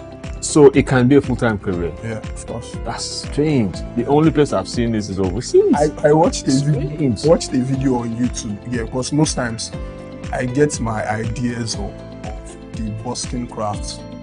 Most people that do videos that inspire me are any kind of video. People that sing. That does busking abroad. Okay. They are the white people. Okay. So I saw a guy that made a video that he quit his banking job to come do busking on the street. That's why I felt it was strange when I so saw for him to do that means it could be a job. It's also his own job too, doing it at different locations and different. But many times, I know people that are I know creatives are crazy people. Yeah. Passionate people are crazy people. Yeah. Right. So many times when he says, "Okay, I'm leaving a bank job to go busk," right? he's not looking at the money. He's looking at the satisfaction, the fulfillment. Now, tell me about what that is for you. Okay, me, while playing on the street, most times while I'm playing too, while I'm performing, I must enjoy what I'm doing. So if my setup is not giving me what I want, I just have to make sure that I'm getting that sound that I want from my guitar or from my mic or something. So my setup and what I'm doing I must actually enjoy it. So if I'm enjoying it, what I'm doing at that particular moment, I don't even care what anybody is putting in my basket. I'm alright. But there is a basket. Yeah. Well, you see, what I pick from that is when you're enjoying it, it radiates. People can tap in. Yes. I've seen someone I was sharing earlier. I've seen someone that was, busking, and his heart was just there, eyes closed. He was just playing away, And this lady came. She looked at him. She got out her phone. She recorded for a while, and next thing, she obviously didn't have cash to give. Yeah. Next thing, she walks up to him behind him and just gives him a hug. Gives him a tight hug and just walks away. And for someone like that, that's all the fulfillment for that day he's good. Exactly. He might as well just help that woman. Maybe it's a motivational song he was singing or a prayer both song. ways. True. He has just done something. Wow. Yeah. Komi Flames. Yes. Thank you for being on the show. Thanks. We hope to have you again. Thanks. Right? Keep doing what you're doing, because one of the things that we commend people on the show about, and I do personally as well, is when I see people that are bent on their passion, people that are driven, people that don't need motivation. Of course, we all need motivation. Many times it doesn't come from outside, it comes from within. Yeah. Sometimes you just wake up and you just don't want to do that thing. You don't want to do anything. But that little voice comes and tells you, look, dude, this is you. Yeah. And people are waiting to see you manifest, So I must commend you. We love your music. Yes, by the way, you have your own music. Yeah, I write my songs. Yeah, I'm working on them, but currently. But you just write because busking will not give you time. No, busking. Of course, I don't do busking. What have you recorded? Yeah, I do. You have recorded. I do, but it's not out currently. Do you want to play us something you did? Of course. Let's hear something you did. Okay, this song is titled Miracle. You never tell me start to the fight. I no go lie, miracle fine. She fair, she slim, she not too tall. For real, she's what the high. 8 a.m. she go chat me good morning. And I don't dey feel something for her. She don't dey feel something for me. Nah, so many girls on my phone, but now you dey bust my phone. Been through so much pain, please don't add to my sorrow. Yeah. Oh, baby, you're the one for me. Baby, you're my miracle. You're my miracle. I feel to swim on the ocean for you. I feel to climb on the mountain for you. I feel to catch a grenade bell for you. I feel to pile up a beauty for you. Oh baby, you're the one for me. Oh baby, you're my miracle.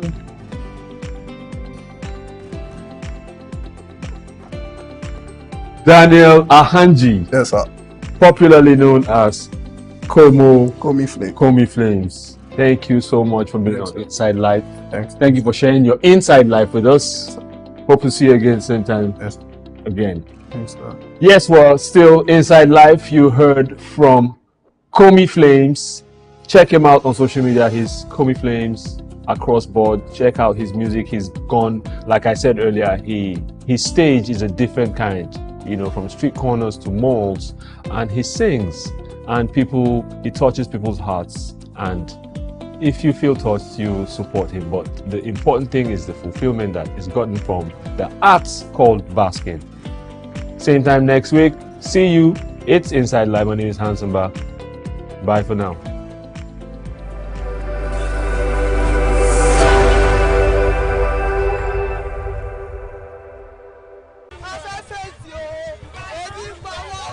ebi power. We are not playing because ebi power. Yanje wow, yanje ebi power.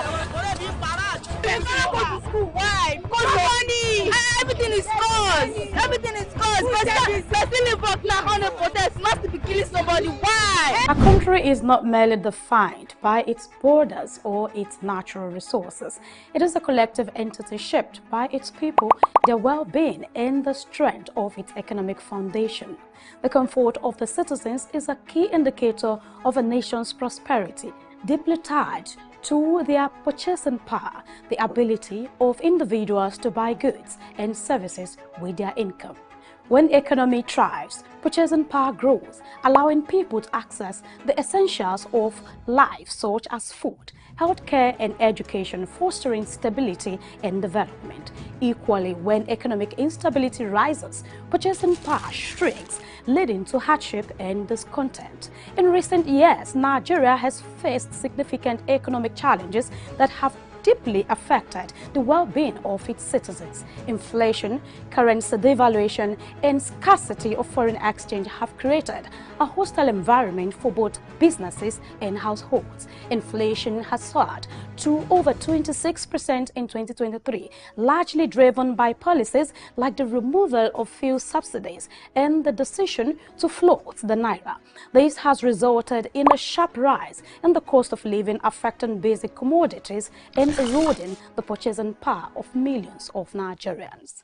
The removal of the fuel subsidy alone has caused fuel prices to triple, which in turn has led to widespread price hikes across various sectors, compounding the hardships faced by households and businesses. The naira has dramatically devalued, losing over 55% of its value against the US dollar, making it one of the worst performing currencies globally. By September 2023, the naira was trading at over 1,000 naira to $1, up from around 445 naira at the beginning of the year. The policy decision to float the naira was aimed at unifying exchange rates, but it has created significant instability in the market, driving up the cost of imports and escalating forex those reliant on imported raw materials, leading to higher production costs and reduced profit margins. The removal of fuel subsidies further increased transportation costs,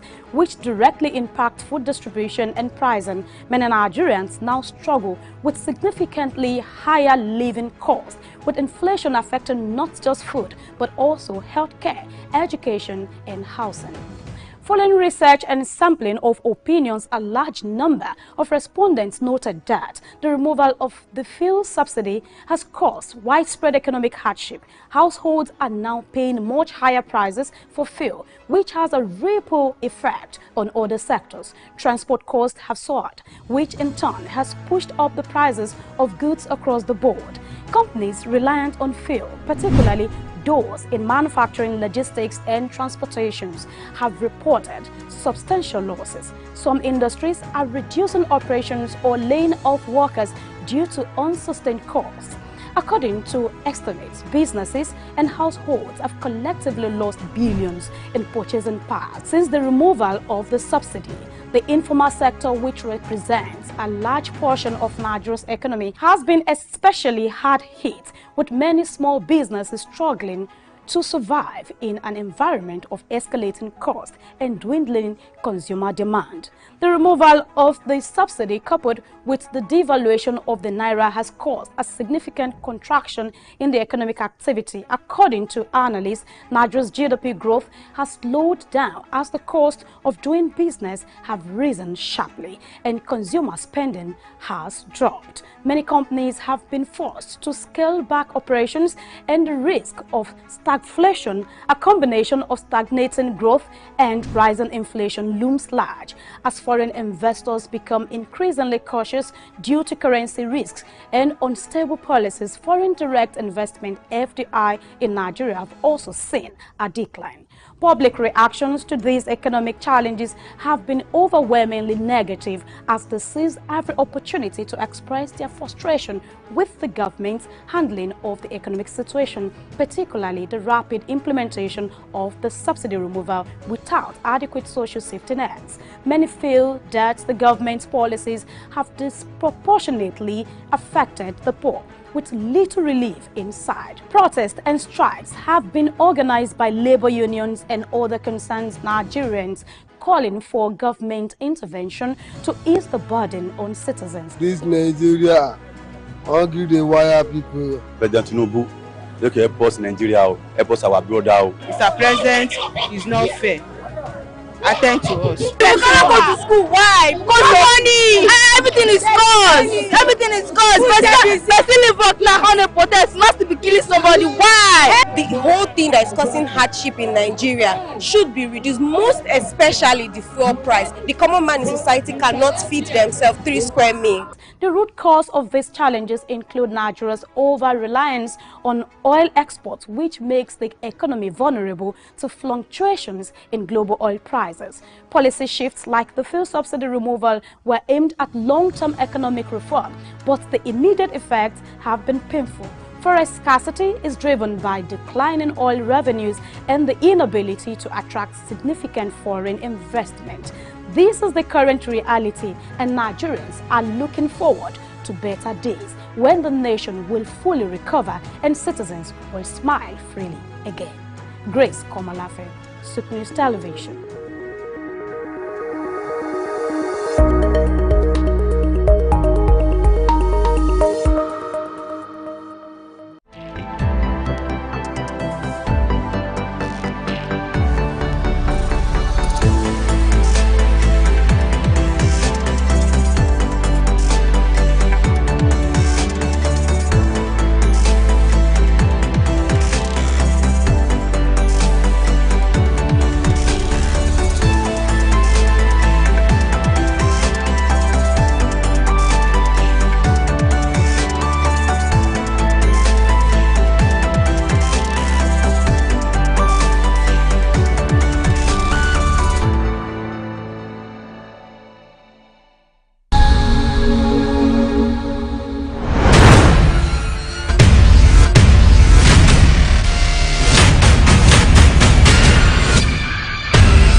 In life, the path to success is often windy and filled with obstacles.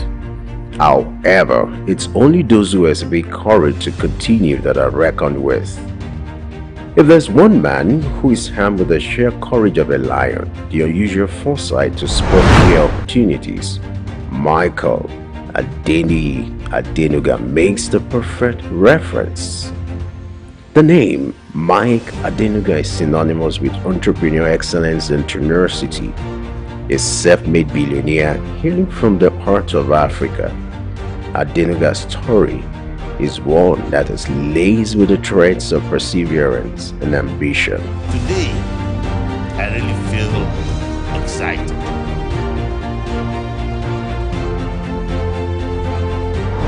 Against all odds, Adenuga has risen to become one of the wealthiest individuals on the African continent. His knack for spotting business opportunities and the courage to seize them has led to the creation of a vast empire that spans telecommunications, oil, and real estate. But what truly sets Adenuga apart is not just his wealth, but the indomitable spirit that has propelled him to the pinnacle of success. His journey is a powerful narrative of a man who, despite the odds, has managed to carve out a niche for himself in some of the most competitive industries. From his humble beginnings to his rise as one of Africa's most influential business figures, Adenuga's story serves as a beacon of inspiration for aspiring entrepreneurs everywhere. Born on 29th of April 1953, Mike Adenuga's story begins in Ibadan, Nigeria, a vibrant city steeped in culture. Ibadan was the backdrop for Adenuga's early years. His friend. Despite the modest means of his family, Adenuga was never deterred. He understood that the path to success was paved with perseverance and relentless work ethic. From an early age, he demonstrated a knack for entrepreneurship. His first ventures were modest, grounded, mirroring the reality of his circumstances. One of his earliest jobs was as a taxi driver. This experience was more than just a means to an end. It served as a classroom on wheels, offering lessons in humility, resilience, and the importance of understanding people from all walks of life. Adenuga's entrepreneurial spirit led him to explore the avenues. He started selling soft drinks, an endeavor that required long hours under the scorching Nigerian sun. This venture was not glamorous, but it was honest, and it was his. It was a testament to his commitment to hard work and his refusal to shy away from the gritty aspects of business. From taxi driving to selling soft drinks, Adenuga was no stranger to hard work. This commitment to labor, this willingness to roll up his sleeves and get his hands dirty, laid the foundation for the empire he would later build. His story is a powerful testament to the fact that success is not an accident. It is the result of hard work, sacrifice, and most of all, love of what you're doing or learning to do. His journey began with an education in the United States where he studied business administration.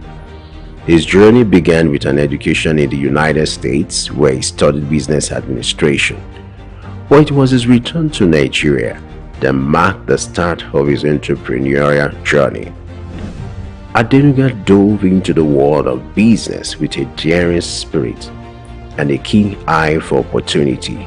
He ventured into trading of lace materials and other commodities, a business that was booming at the time. His ventures were diverse and often bold, including the distribution of Coca-Cola within Nigeria. These early business pursuits were not without their challenges, but they provided Adenuga with invaluable experience and a taste of what was to come. However, the road to success is often marked with unexpected twists and turns. For Adenuga, one of these came in form of a military coup in 1983. This event shook the nation and its effect reverberated through the business landscape. It was a setback that would have derailed his ambitions, but Adenuga was not one to be easily deterred. In the face of adversity, he demonstrated tenacity. He weathered the storm, navigating through the tumultuous period with an unvarying determination. It was during this time that Adenuga began to lay the groundwork for what will become his future empire. He was building a foundation, brick by brick, on which he would erect a business dynasty that would span across several industries. Regarded as a titan in the telecom industry, Adenuga is the mastermind behind Globalcom, Nigeria's second largest telecom operator. Under his visionary leadership, Globalcom has grown exponentially, connect billions across West Africa and beyond. In the oil sector, Adenuga holds the majority ownership of Corn Oil, one of Nigeria's largest oil exploration companies. Corn Oil has been instrumental in shaping Nigeria's energy landscape, and its success is the testament to Adenuga's strategic acumen and drive for innovation. When it comes to wealth, Adenuga's net worth is nothing short of impressive. The billionaire businessman ranks high on the Forbes list of Africa's richest people, rubbing shoulders with the likes of Aliko Dangote. In 2003, Adenuga revolutionized Nigeria's telecom industry with the launch of Globalcom. This was a pivotal moment, not just for Adenuga, but for the nation as a whole. Before Globacom, Nigeria's telecoms industry was dominated by a single player, but Adenuga had the vision to democratize telecommunications, making it accessible and affordable for all. Globacom entered the market with a bang. The company was innovative, offering unprecedented services like per second billing, which was the first in Nigeria. This level of innovation was a game changer, challenging the monopoly of the existing telecoms giant and forcing competitors to step up their game. But Adenuga didn't stop there. He knew that to truly disrupt the industry, Globacom had to grow rapidly. The company embarked on massive network expansion projects, erecting thousands of kilometers of fiber optic cables across Nigeria and beyond. In less than a decade, Globacom has grown from a new entrant to a major player in the telecoms industry. Its services reached millions of Nigerians, even in the most remote corners of the country. Adenuga's entrepreneurial spirit didn't stop at telecoms. In fact, his business acumen was put to the test in a whole new arena where he took over Cornell, Nigeria's first indigenous oil company. Under Adenuga's leadership, Cornell expanded beyond its initial operations, becoming a front-runner in the Nigerian petroleum industries. It now boasts a strong presence not only in exploration and production but also in downstream operation, such as the marketing of refined petroleum products. Yet, Adenuga's ventures didn't stop here. With a keen eye for lucrative opportunities, he delved into the world of real estate, immersing a portfolio of properties that spanned the globe, from commercial buildings in Nigeria's bustling city centers to luxury residences in some of the world's most sought-after locations. Adenuga's property investments are as diverse as they are extensive. Banking, too, has felt the Adenuga's touch. He has been instrumental in shaping the industry, contributing to its growth and stability. His influence and investment has helped foster a banking sector that is robust, reliable, and ready to serve the needs of Nigeria's growing economy. But Adenuga's impact extends beyond the world of business. His philanthropic endeavors are a testament to his belief in giving back to the community. Well, that's a special man to me. A very special person. That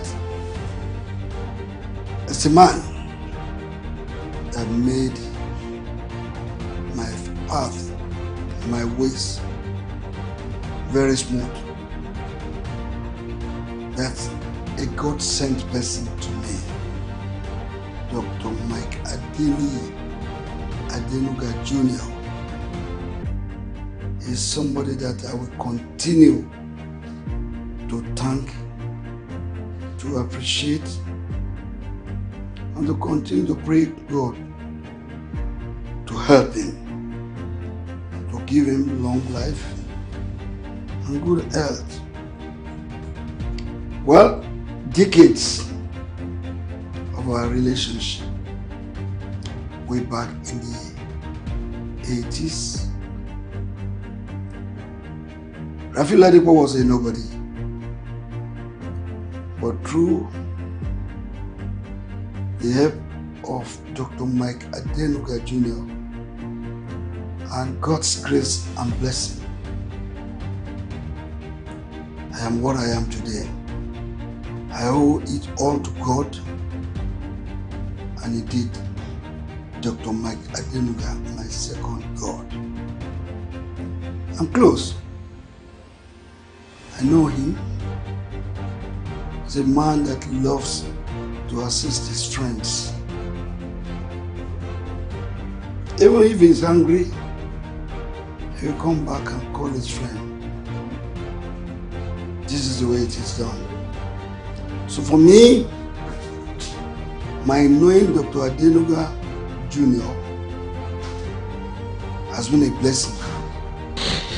Through the Mike Adenuga's Foundation, he has donated millions to cause closest to his heart, including education, health, and social welfare. He has funded scholarships, built schools, and supported hospitals, underscoring his commitment to improving lives and empowering future generations. In essence, Adenuga's business journey is not just about creating wealth, but also about creating value. Several years back, the Nigerian League had no sponsor. And it took me less than 1 hour to get Dr. Mike Adenuga Jr. understand that he needed to help our football to grow. I just called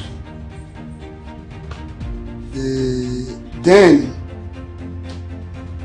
president of the league, the late SOUQ Exclusive. He met me at the National Stadium and was feeling very sad. And he said he was going back to Abuja. I asked him why. He said because he was not happy. Only yesterday he got the biggest disappointment of his life.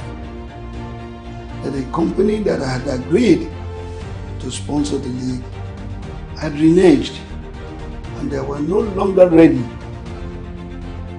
to sponsor the Nigerian league again, unless they cut the agreed amount, the initial agreed amount between the National League and their company, unless they cut it into two.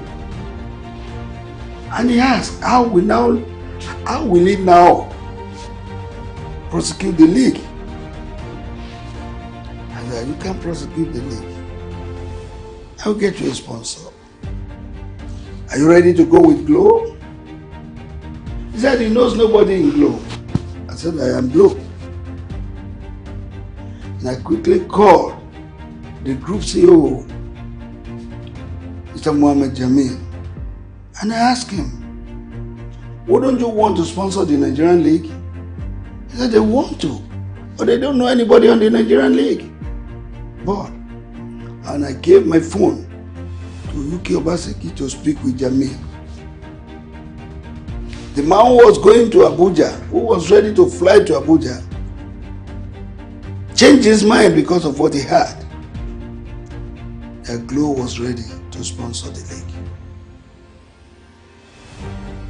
And pay much more than the initial agreed amount he had with the other sponsor. That agreement took just 24 hours. And Dr. Mike Adenuga paid a sum of 610 million naira to sponsor the league. And of course, every year, there is always an increase of 10%. Recurring. So, that was how the Nigerian League got sponsorship through Globacom. And to all of us as Nigerians, we need to thank Dr. Mike Adenuga. His diversification and expansion strategies have not only multiplied his fortunes, but have also contributed significantly to Nigeria's economic development, job creation, and societal welfare. In the world of business, especially at the grand scale that Mike Adenuga operates, it is not uncommon to come face to face with challenges. His path to becoming a billionaire was not always smooth. He had his fair share of obstacles, some of which were marred by controversy. On such instance was the legal issues he faced in the early years of his telecoms venture, Globacom. there were disputes over licensing and allegations of non-compliance with industry regulations. The Nigerian government was not always his ally. At one point, he found himself in a standoff with regulatory bodies. But what makes Adenuga's story remarkable is not just the controversy he faced, but the resilience in the face of adversity. He didn't allow these obstacles to deter him. Instead, he used them as stepping stones, turning the negative into a positive. His legal troubles were not just an obstacle, they were a test of his character. He passed with flying colors. Adenuga fought to clear his name and to ensure that his business complied with unnecessary regulation. This commitment to integrity has been a cornerstone of his success. Despite the disputes with the Nigerian government, Adenuga never lost faith in his homeland. He continued to invest in Nigeria, creating jobs, contributing to the economy.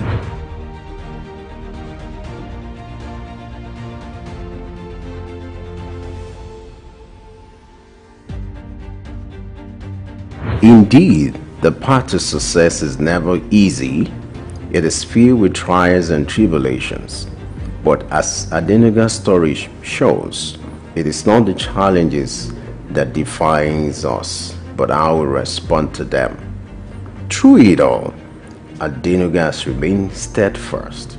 His success, a testament to his resilience. Mike Adenuga's story is one of determination, ambition, and unparalleled success. As we delve into the legacy he has built, we uncover a narrative of resilience and visionary leadership that has left an indelible mark not only in Nigeria but across the continent and the world. His journey from taxi driver to billionaire magnate continues to inspire a generation of entrepreneurs who dare to dream and strive for success against all odds. Adenuga's contribution to the Nigerian economy are monumental. His businesses, from telecoms to oil and gas, have created thousands of jobs, fueled economic growth, and contributed significantly to the country's GDP. His generous efforts too have transformed lives and communities, further cementing his legacy as a leader who not only builds businesses but also uplifts society. The respect for Adenuga is universal. From world leaders to business leaders, many acknowledged and admire his entrepreneurial acumen, his relentless drive, and his unwavering commitment to excellence. His name is synonymous with success, and his story is a testament to the power of vision, hard work, and tenacity. Mike Adenuga's story is a testament to the power of ambition. His journey from the humble beginning of taxi driving and petty trading paints a vivid picture of what tenacity can bring. He treaded the path of uncertainty and risk, but his unyielding spirit guided him through the challenges. His ascent to the pinnacle of success, becoming one of Africa's wealthiest individuals, is an inspiration. Adenuga likes singing one song. It's a miracle walking God. It's a miracle walking God. He's the Alpha and Omega. It's a miracle walking God. He loves him.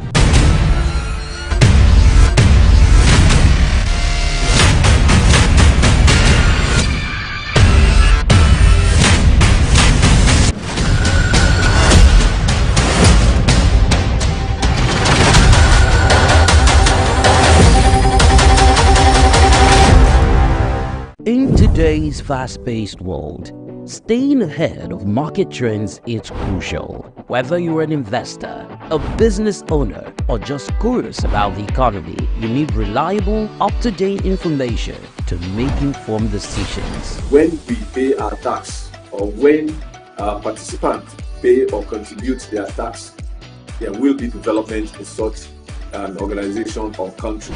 The Ministry of Marine and Blue Economy that is going to address that alone. The National Security Advisor and the Office of the President also need to see to it to ensure that the security situation is being addressed. On Market Insights, we provide comprehensive market analysis, expert opinions, and actionable insights that you can trust. Create detention ponds, create facilities where you can manage that water in such a way that you don't destroy the hard work and labor of very diligent farmers. US has taken the step to say, with every innovation that exists within the financial ecosystem, we will be number one. Security of all Nigerians, not only the farmers, are well ensured. The obvious reason why we are experiencing this scarcity is the fact that we are not able to produce tomatoes and other vegetable products throughout there. Our team of seasoned analysts and industry experts enrich the conversation, bringing you the latest updates and in-depth reports. With our real-time data, you'll never miss a bit. Urban farming is not a new thing in our society. It has been an old tradition since olden days.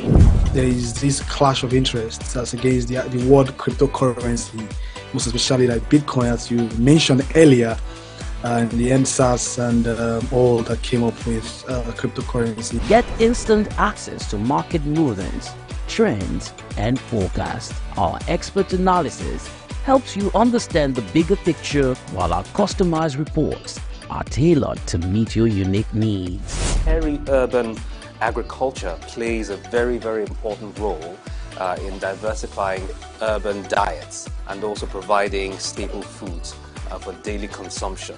Additionally, fluctuations in the exchange rates and disruptions in the global supply chain have further inflated costs. Join us on Market Insights, Monday through Fridays, 11 a.m. to 12 noon here on SOUQ News Television. We are your premier destination for cutting-edge market insights.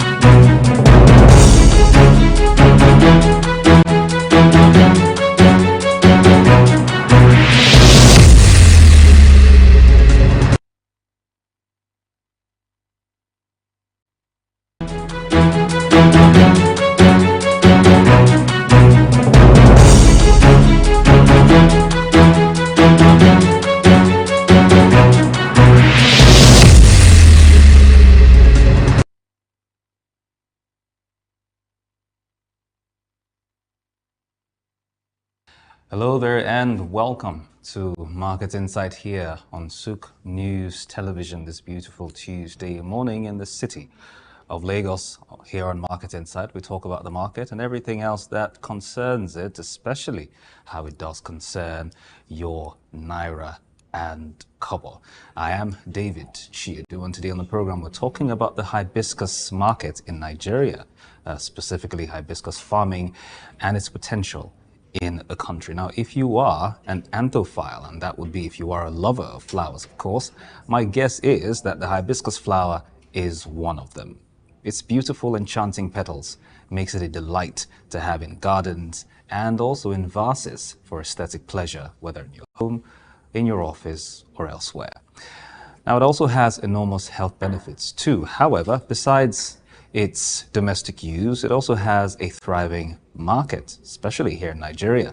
Now, Nigeria is increasingly becoming a major player in the hibiscus production, especially since Sudan, once a leading producer, has seen its outputs decline in recent times.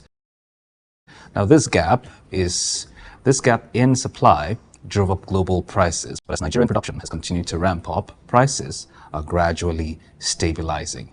Now, we're having a conversation about this and the inherent good that it could do and what it does mean for the overarching Nigerian economic growth. We're joined this morning on the conversation by Mr. Emmanuel Ojongua Abusun. He's an agribusiness expert. Good morning, Mr. Abusun. Thank you for joining us. Thank you so much, David. It's nice to be here. All right. Let's start by getting your thoughts first on the economic potential that this particularly beautiful crop or beautiful flower, poses. It just as I said, has been for the longest time, as far as I can remember personally, been used for aesthetic purposes. Everywhere you see that there are a potpourri of flowers, you find at least one or two ears of hibiscus, as you were. It also, comes in handy for beverages. I do know that there is I don't know if I should call it a variant of it, the Russell, used for zobo. They call it hibiscus zobo. If that's what it is, I stand corrected anyway. I'm not a botanist or a florist or an agriculturist, so, But of course, it does come in handy in that regard. And I personally like zobo, so there's that. But anyway, away from that, let's talk about let's get your thoughts, first of all, about the potential that this particular pretty, aesthetically pleasing flower poses. All right. So, just like you mentioned, we have the zobo, which is more of the beverage from the hibiscus flower, and it has served the Nigerian population over the years, especially the northern part of Nigeria where I studied. It's a common drink among students, and again, also I think that it's also cut across part of Nigeria, if I can be very correct. So it has its economic benefits from syrup. It's used for syrup. It's also used for jelly.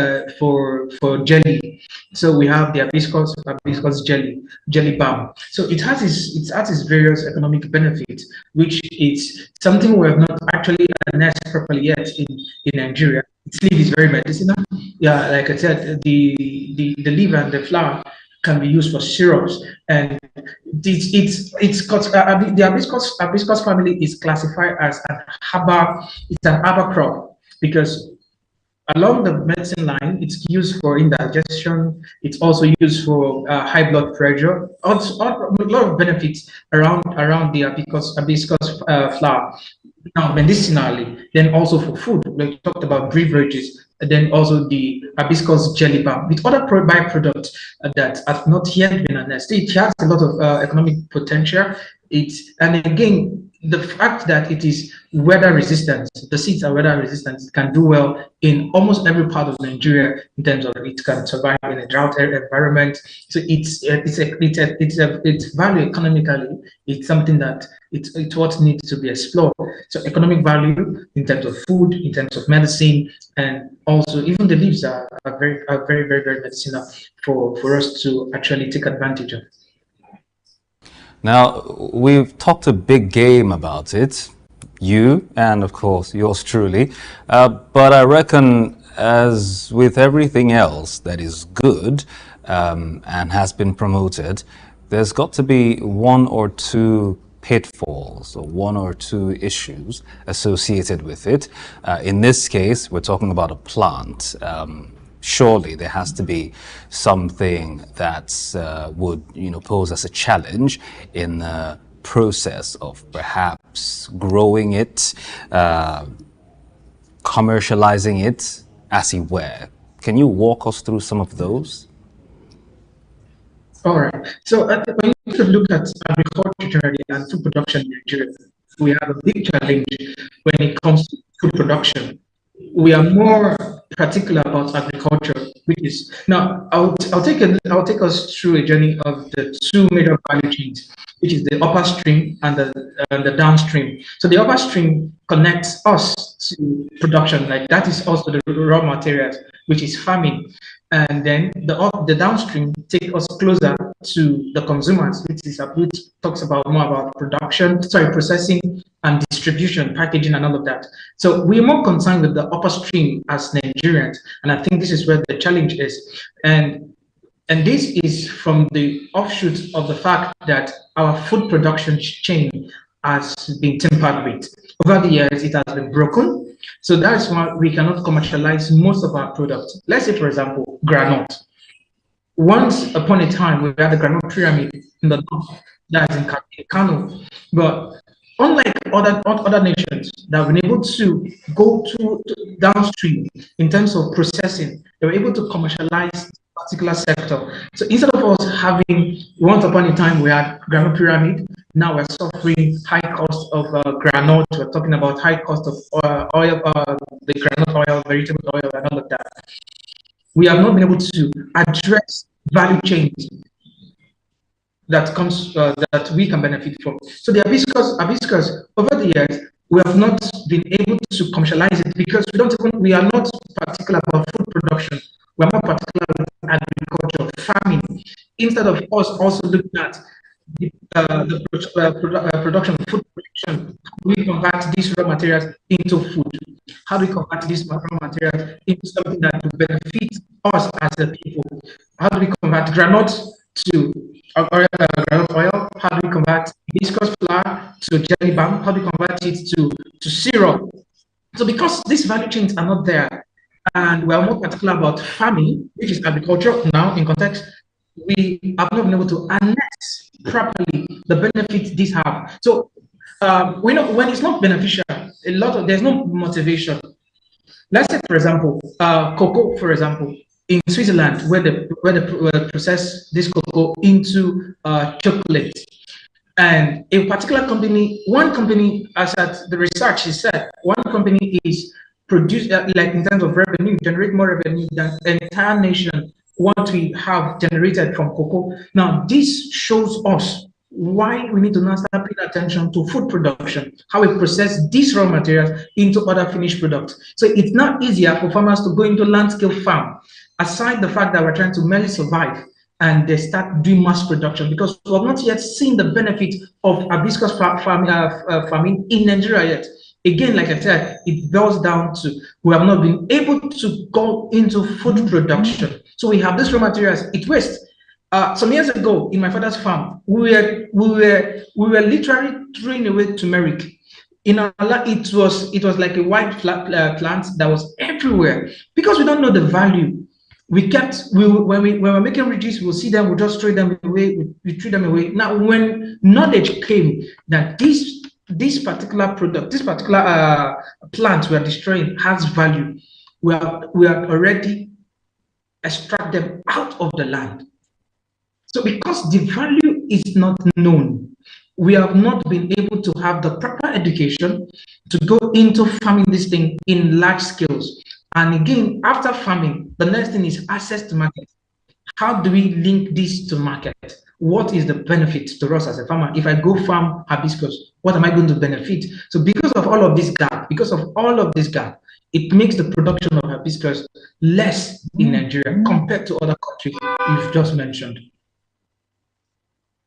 You know, I'm curious about things like pests, diseases, and whatnot.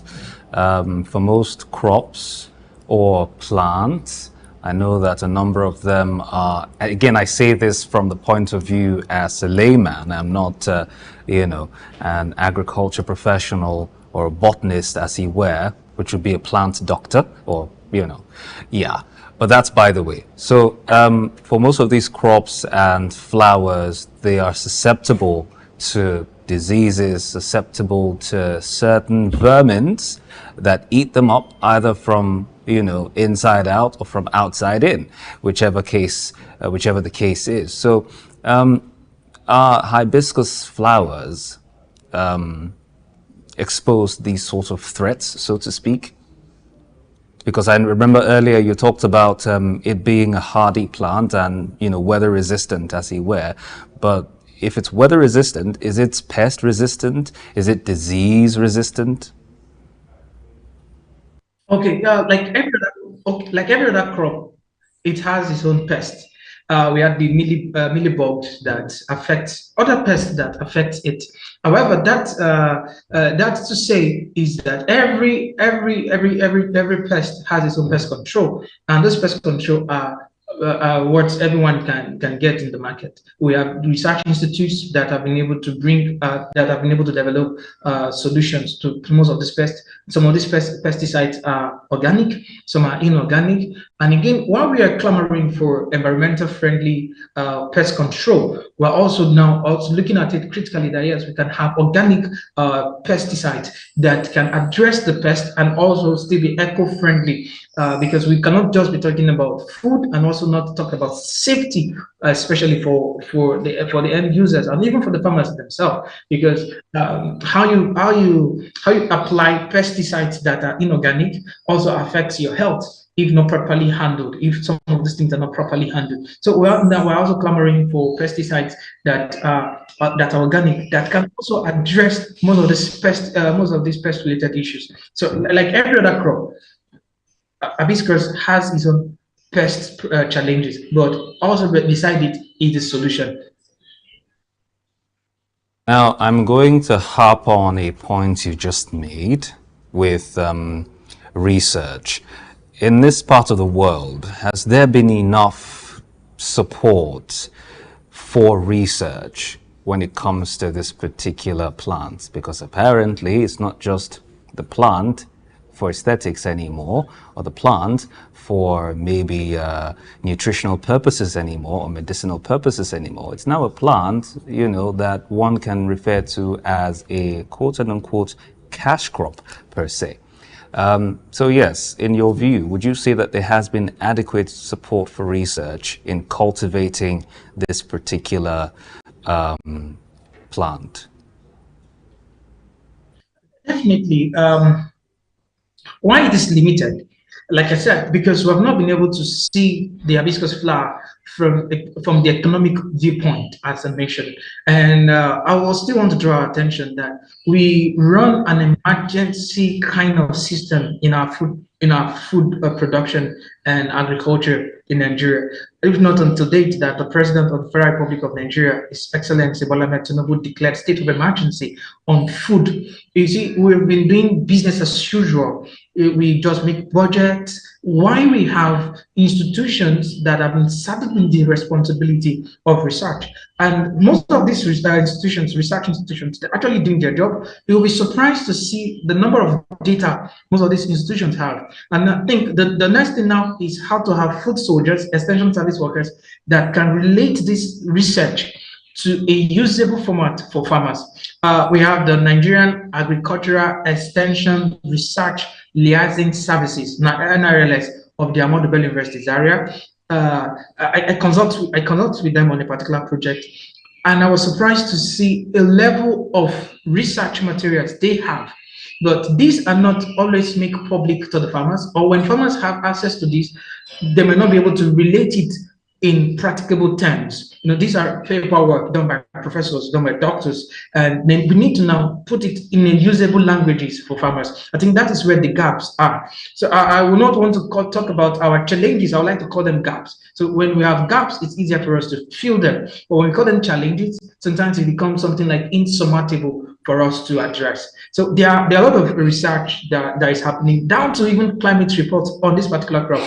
The Nigerian Meteorological Agency, NIMET, is doing so much in terms of giving us seasonal weather predictions that can help farmers make informed decisions when farming. However, the languages are not what most of these farmers can relate with. So we need more extension service workers to be able to relate this to farmers. Now, one of the gaps is that we have limited extension service workers in Nigeria. We have the Federal Ministry of Agriculture. There's a department for extension staff workers. However, we can't meet the demand because over 90% of food we consume in Nigeria are produced by smallholder farmers, and these smallholder farmers are not being properly serviced yet. So the gap is there, and that's why it seems that our research are not giving us the desired results we need as a nation.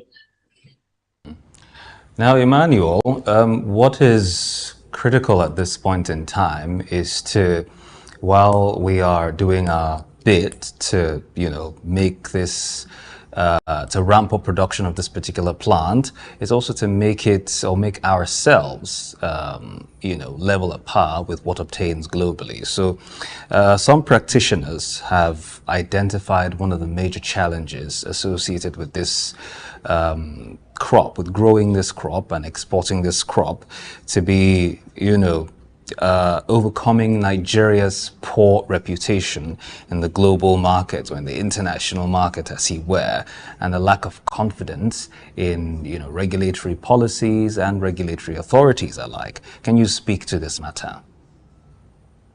All right. Now, when it comes to reputation, it's unfortunate that many of us as Nigerians, we are very quick to pinpoint the negatives that happen in our country compared to the positive things that happen. We're quick to tweet whatever we want to tweet about our nation, and forgetting the fact that we are doing so much well. And reputation in terms of the market also starts with us. You cannot be the market in your country and you want others to buy from you. It's not possible. Then when it comes to regulation, I think one of the things that is affecting our regulatory body is the fact that the synergy between them and these farmers, or people or service providers who are meant to provide services to these farmers, the synergy is not there. So we don't even have proper documentation to monitor from planting down to maturity for us to be able to give data. So like, okay, in this particular market, what we're buying is organic hibiscus flowers. Now the farmers are now meant to know that yes, they are not meant to put any inorganic substance or apply any inorganic substance, either fertilizer, herbicides, or pesticides to their farm, because they are going to grow it organically. Now, so the information is not there, the knowledge is not there. I think one of the biggest challenge we're going to be addressing is the knowledge gap among our farmers, and this can only be covered by extension service provider. We have many extension service providers that their job is just on the media, the paparazzi on the media. They're not actually servicing these smallholder farmers. And now the only way we can service these smaller farmers in terms of cost related, because providing service to extension service to farmers is quite expensive. Now, a farmer who is trying to survive, for example, you are not asking him again that he's going to pay money to service provider to get their services. You might see it as something strenuous on his or her income. So it's for us clustering these farmers and provide services for them, and they share the cost. So it's easier for us to be able to relate with them. So I would say that the reason why it's like our regulatory bodies are not actually addressing this problem systematically is that there's a disjoint, there's a disconnect between them, the extension service provider who provides services to farmers, then also the farmers. So when the farmer is asked not to add substance to their farm, they don't understand why. So they need to be educated. So we also call for capacity building in terms of how to farm organically. Now, organic farming is quite more expensive than inorganic farming because these inorganic materials boost production. It boosts the yields. And what every farmer is looking at is how to increase their profit margins and also reduce at all cost of production. So we must be able to provide them knowledge as to why they are going to do this. Then understanding that they are not providing only for the local market, but also for the international market and their requirements. Most of them don't even know the requirements that are needed from the regulatories. So, and a farmer who is in his or comfort zone in the village don't have access to get to know that these are the requirements they need to farm to this standard. And then we don't even provide them with guidance enough to be able to meet with those standards. And that is why there's a lot of gap. And because we're more particular about profit, we make these mistakes that are avoidable. I call them avoidable mistakes. So we are the ones to provide them with the guidance they need to be able to meet up with the standard that is applicable at the international market. Now, you speak about profit and smallholder farmers and the lack of education, or if you like, enlightenment in this regard, which is where the extension work has come in. Am I correct? Yes, definitely. Yes. All right.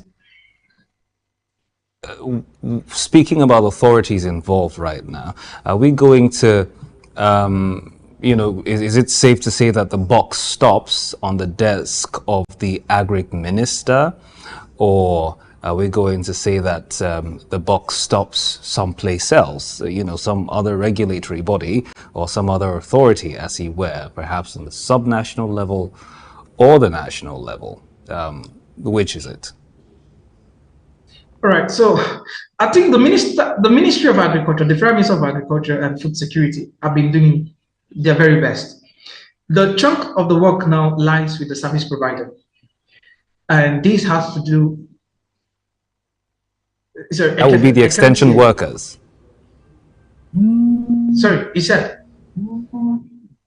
That's it. Come and give me to question, please. Oh, I can barely hear you. Emmanuel, can you hear me? Yeah, I can hear you now. I can hear you now. So you speak of the service providers, and I was going to say, or I had said, in fact, that, are you referring to the extension workers when you talk about service providers? Yes, we're talking about extension service workers, because the extension service workers are trained agronomists who have been able to learn about pest control, use of fertilizers. They are into the research and to serve farmers. So it's like I would say they are the professional farmers. They are the professional agronomists. These are professional agronomists who are meant to provide services to this population of farmers. And this is how we can now be able to empower them, to empower the farmers. And when you talk about resources, like I mentioned earlier, I was so surprised when I got access to some materials from the National Agricultural Extension Research Liaison Services, NIALS, of the Ahmadu Bello University. The depth of data they have, which across all the commodities, all the food, the crops we produce here in Nigeria, the life cycle, the use of fertilizers, the organic, and all of that, because it's a research institution, so they have this data. Now, when these institutions have developed the data, we now need the extension service workers to make it usable, to become applicable to farmers. And this is where the gap is. We are talking about, sometimes they make argument about the fact that the extension service worker ratio to the farmers is less compared to other parts of the world.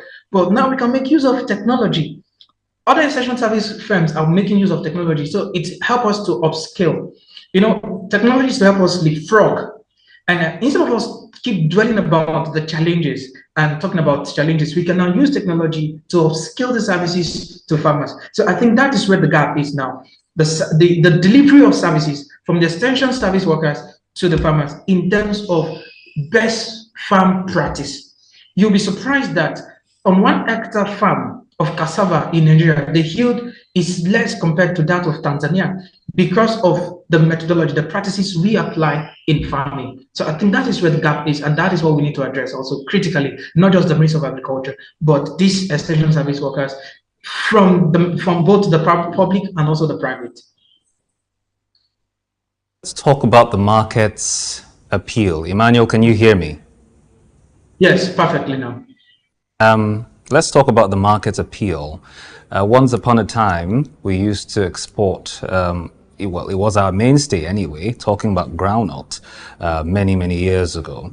And then, of course, recently, we saw a surge in demand for crops like cocoa and the rest of them, which, is big in the chocolate, dairy, let me put it that way, dairy production, as you were.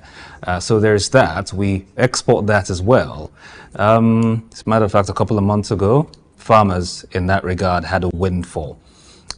So we do things like that. And then, of course, we export livestock, we export other forms of vegetables and all of that, because there is a, thriving markets globally for it.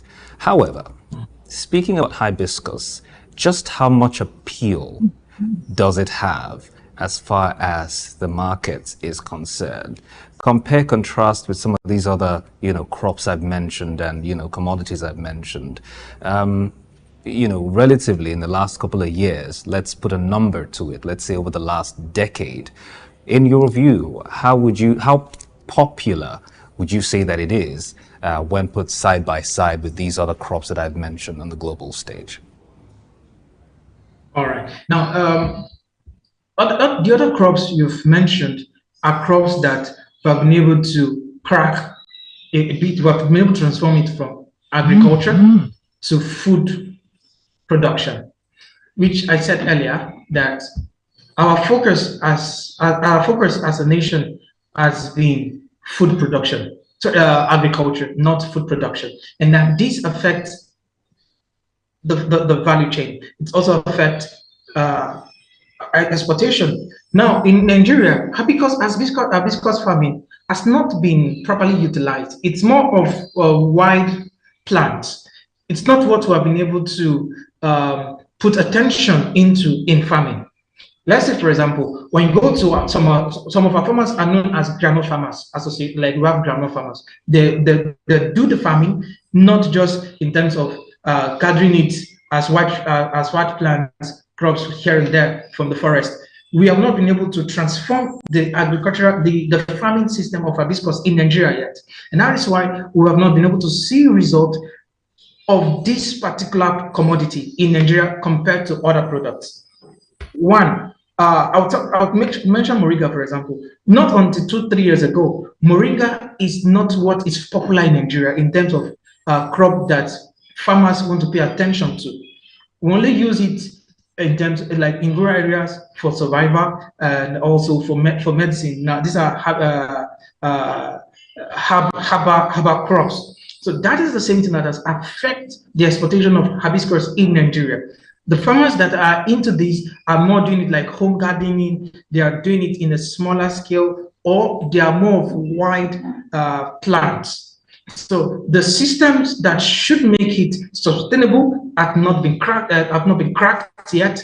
We have been able to move it from agriculture to food production, even when there is a large market for this in the international market. In terms of, like I said, it's used for syrup, it's used for hibiscus. We have hibiscus jelly balm and other byproducts. But the farming technology to sustain this and make it commercial and make it beneficial to us has not been cracked yet. So it's left at the level of agriculture, at the level of we are farming it, we're using it for local production of zobo, local production of our beverages, and even down to the branding. If not until recently, that there are some young entrepreneurs coming in to modify the branding of zobo. We know that over the years, zobo has been locked in we tie it in a polythene nylon, and we sell it in 20 naira, 30 naira, 15 naira as at then. Not until now that we're not trying to brand it and sell it as high as 1,500 for 50 CNO containers. So I will say that we need to, beyond what we're farming now at the scope in Nigeria, we need to commercialize this and also make farmers understand that this particular commodity is as important as cocoa, is as important as groundnut, is as important as rice. This has its own value, and a promotion. I would say that we need to start promoting herbal medicine. Now, this also gets to boost our production and also boost our revenue. A lot of herbal medicines are coming in from China, and then they need these raw materials. So this can become something we're looking at, and also developing the value chain. We can also have a company that produces syrups using most of these natural resources, and this becomes something flu moon that yes, farmers know that there's a market. See, how agriculture works in Nigeria is farmers work based on demand. There is a demand for rice. Now, a lot of farmers, you don't need to teach them, you don't need to preach to them to go into rice farming. They know there's a demand for cocoa, they know there's a demand for maize, they know there's a demand for cassava. They have not been able to understand the demand for hibiscus yet. So even when our land is good to do the farming, we are not interested because of the market gap. And how do we create the market linkages, which the farmers does not know, and that is why it seems that this particular commodity is suffering in Nigeria. All right, we'll take a very short break. When we return, the conversation continues. In case you're just tuning in, we're talking about harnessing the potential in the Nigerian hibiscus, organic hibiscus market, as he were today on Market Insight. Mr. Abuson has been with us, sharing his expert thoughts on the issue. We'll be right back. Stay with us. In today's fast-paced world, staying ahead of market trends is crucial. Whether you're an investor, a business owner, or just curious about the economy, you need reliable, up-to-date information to make informed decisions. On Market Insights, we'll provide comprehensive market analysis, expert opinions, and actionable insights that you can trust. Our team of seasoned analysts and industry experts enrich the conversation, bringing you the latest updates and in-depth reports. With our real-time data, you'll never miss a bit. Get instant access to market rulings, trends, and forecasts. Our expert analysis helps you understand the bigger picture, while our customized reports are tailored to meet your unique needs. Peri-urban agriculture plays a very, very important role in diversifying urban diets and also providing staple foods for daily consumption. Additionally, fluctuations in the exchange rates and disruptions in the global supply chain have further inflated costs. Join us on Market Insights, Monday through Fridays, 11 a.m. to 12 noon here on SOUQ News Television. We are your premier destination for cutting-edge market insights. Stay ahead of the curve with the latest in news, development issues, global updates, market trends, and intriguing conversations from across the world. At SOUQ News Television, we'll bring you stories that matter right to your screen. Breaking news, be the first to know with our real-time update on local and update events. In-depth analysis, get the full picture with expert insights and comprehensive coverage. Exclusive interviews, hear directly from the people making the headlines. Tune in daily for blended news and stories that keep you connected to the pulse of the globe. Click, like, and follow us on all our social media platforms at SOUQ News TV.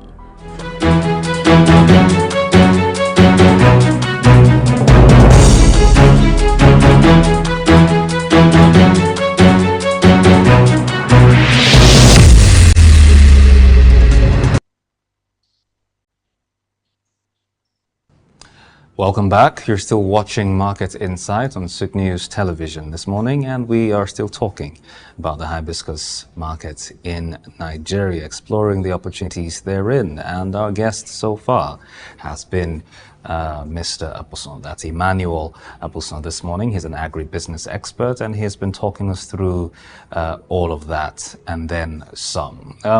As we begin to get close to calling time on the program this morning, pulling the curtains down on it. Emmanuel, I want to get your thoughts regarding a few other things and our status or our position, so to speak, with regards to this particular plant globally. Now, Sudan, as I mentioned much earlier, used to be known for, high production of high quality production of this particular plant. In fact, very clean, very well processed, pristine, if you like, or like the Hebrews would say, kosher, So, but political instability and whatnot is the reason why there's been a little bit of a staggering production there, is slowing down, leading to a supply gap and prices being, driven higher or driven up. But, we seem to have been filling that gap also nicely in recent time.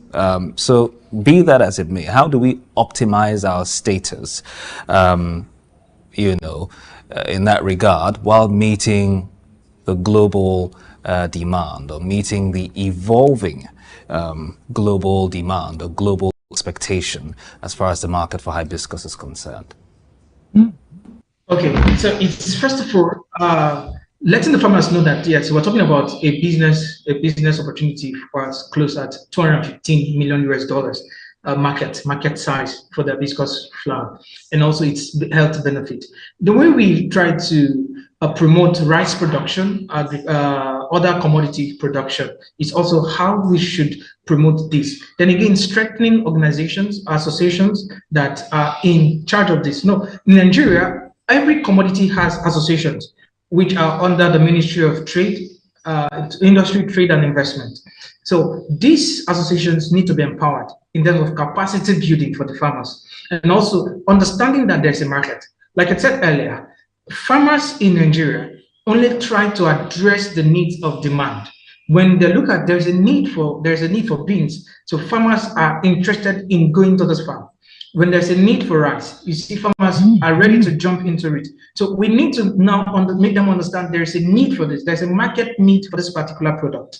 Then also capacity on how to do the farming, not just as wild plants, but also as cultivated plants that can be cultivated, that can be treated, that can be nursed, and again, herbicides, pesticides, treatment of this particular product, for them to be able to see the value chain, like it said, from the drying process, the cleaning, the drying process, so that we can be able to meet up with other producers in around the world. Like I said, it's a business. This is a market of over 215 million US dollars, good enough to even sustain us. And again, down home here, you see, when Coke was invented, first of all, they said the invention was meant to be medicinal, but at the end of the day, it's now one of the biggest beverages consumed around the world. We also need to start looking at the branding of the byproduct of this particular product, so that it becomes something that farmers can also invest in it locally.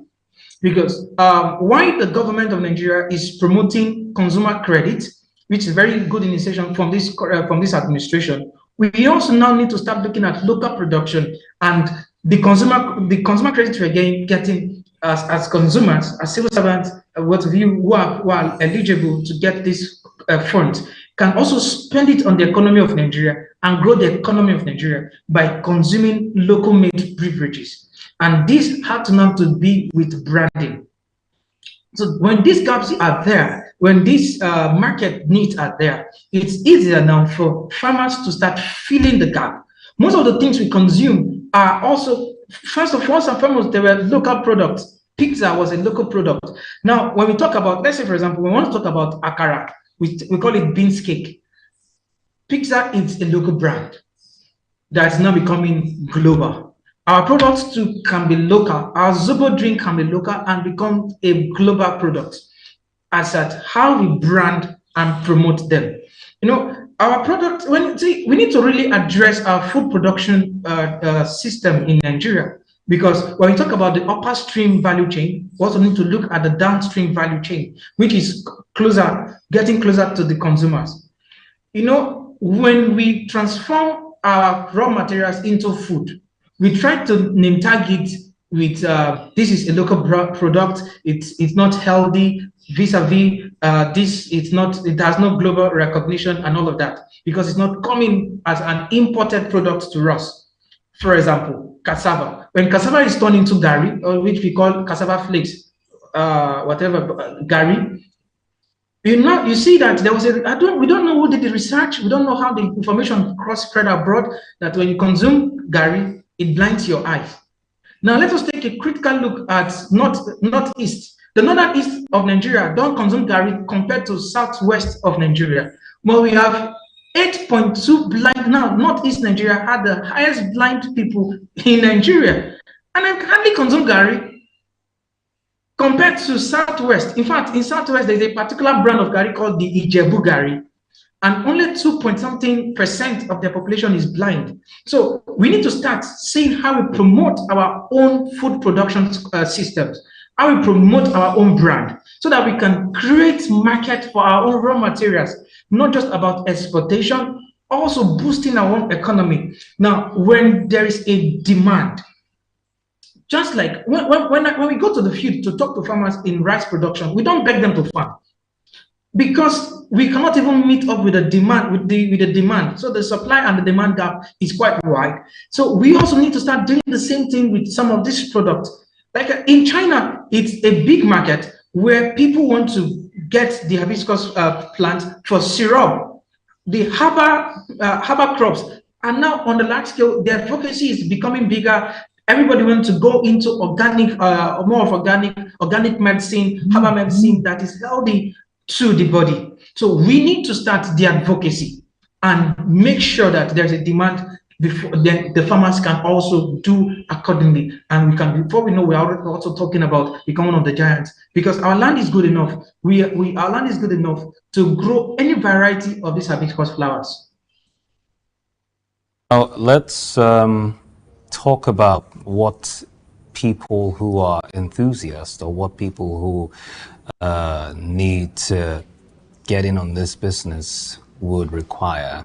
You've talked about how we seem to think of it from the, let me use the term, myopic aspect of just leaving it at agriculture, leaving it at the level of agriculture, and then stressed more on the fact that we need to do more with it by way of business. So speaking about it as a business right now, I'm going to ask you a bipartite question, or a two-pronged question. The first one being, if I were an enthusiast, if I were, maybe an angel, not an angel investor, if I were some, investor of sorts, looking to put my money in this market, having heard the quote and unquote gospel according to hibiscus, I would like to know exactly how to go about it. That's first of all. And if I were just someone who was an enthusiast but didn't have the funding, I would like to know exactly how I can access funding, what sort of partnerships I would need to form, and who the key players would be if I were to partner with some government functions or some government parastatal, as you were. Can you do this in under a minute, or at least a minute? Yeah. No. All right. So we have a lot of opportunities currently going on for farmers in Nigeria. We have the Bank of Industry boosting production. We have Bank of Agriculture, which is from the from the federal government. We have also the Ministry of Agriculture trying to also speed up production of any commodity. So as an enthusiast without resources, the first thing to do is have a very good, proper business plan. Now in agriculture, we are more interested in economy of production, the EOP. From start to finish, what do you require to farm a 1 hectare? And what will this 1 hectare give to you in terms of profitability, in terms of yield? And what is the market need?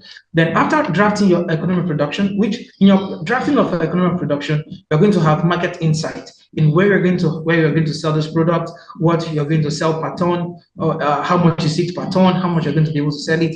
When your business plan is properly developed, you can be able to assess funds. Then we have SOUQ Consulting. SOUQ Consulting is doing so much in terms of even providing us with seedlings. They have a component of the SOUQ Consult that deals with seeds, and you can have access to seeds that actually can boost your yield, your production. So we have organizations that are providing funding, but first, what you need to do if you want to go into the farming without resources is to have a very good comprehensive economy of production, working with experts who are in this particular industry. Like I said, extension service worker, we have both private and the public. It's easier to assess our public sector because they are being funded by the Federal Ministry of Federal Ministry of Agriculture, which is the federal government, and they are there to serve the masses. Now, for those who have funding, it's to empower. There is an association of hibiscus farmers in Nigeria. We have an association, so it's you getting to meet with. Then some of us here, we try to do peer-to-peer lending. We connect farmers to investors or lenders, then also connect the farmers. We do market linkages, this product to the market. So when we're able to identify this, it's easier for you to be able to provide your services. You can provide funding, and also you are interested can also go into the farming. Thank you very much for sharing those thoughts with us. Our guest has been Emmanuel Aboson. He's an agri-business expert. He's joined us today on the program, shedding some insight, very valuable one, on the organic hibiscus market in Nigeria. Mr. Buson, thank you very much for joining us today. Thank you so much, David.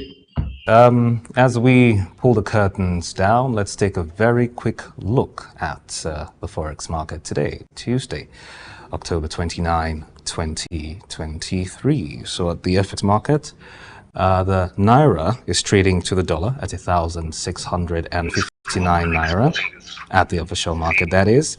The pound sterling, 2,184 Naira. And the euro, 1,827 Naira. That's all on the official market. Elsewhere in the parallel market, the trade, Naira $2 is 1,746 Naira. 2,260 Naira to the pound sterling, and 1,868 Naira to the to the euro, beg your pardon, all on the parallel market. And that is our package today on Market Insights. Very many thanks for watching. We'll bring it your way again tomorrow. To keep a date with us at the same time. But to join us shortly at the top of the hour for the news update. I am David Chiedu. Good afternoon.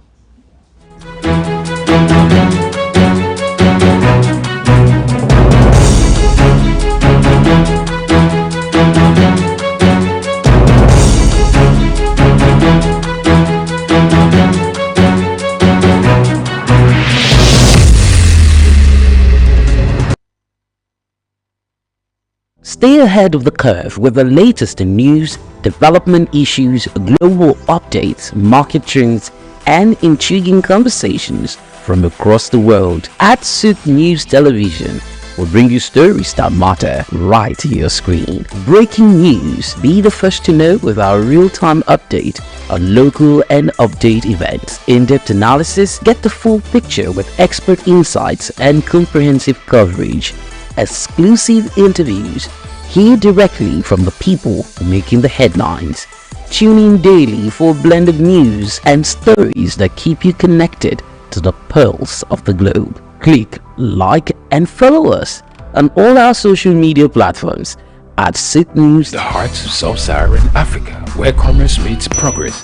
Welcome to SOUQ News, your source for business, economy, and development insight that drive nations forward. Vibrant streets of Lagos, Africa's fastest economic hub, SOUQ News takes you on a journey of discovery, analyzing and reporting the facts that lay the foundation for growth and development. We don't just report the news, we create it. SOUQ News is more than a channel, it is a catalyst for change, spotlighting the stories that shape economies, inspire entrepreneurs, and fuel progress. Covering business, finance, technology, energy, and many more, SOUQ News provides a daily deep dive into the stories that matter, interviews with industry titans, and analysis that empowers your understanding of economic landscape. Join us daily as we dissect, discuss, and deliver the most relevant and factual news on business and the economy. SOUQ News is your trusted guide, empowering you with the knowledge to make informed decisions.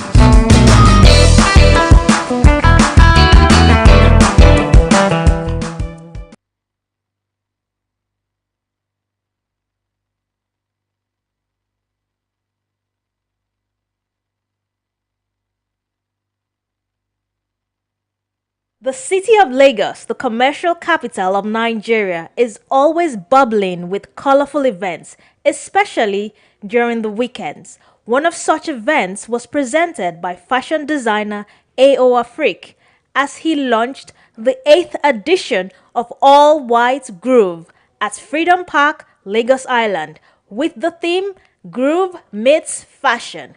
I feel special today. I feel wonderful. I feel fulfilled.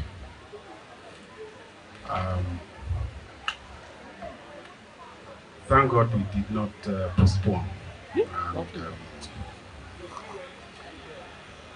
would have been telling another story today.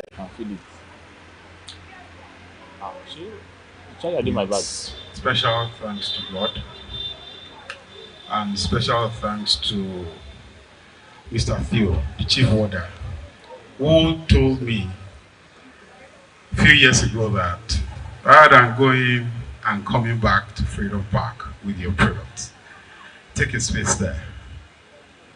And that was the turning point. An ascending step for the brand. We're glad we're here in Freedom Park. Thank you, Freedom Park. Thank you, Mr. Phil. Thank you, Yawa Ababa. Thank you very much. Beyond music and fashion, the event also showcased AO Afrique's latest designs and a variety of local brands. Pop-up shops and stalls offered attendees the opportunity to discover and purchase unique pieces, further elevating the fashion-forward vibe of the event.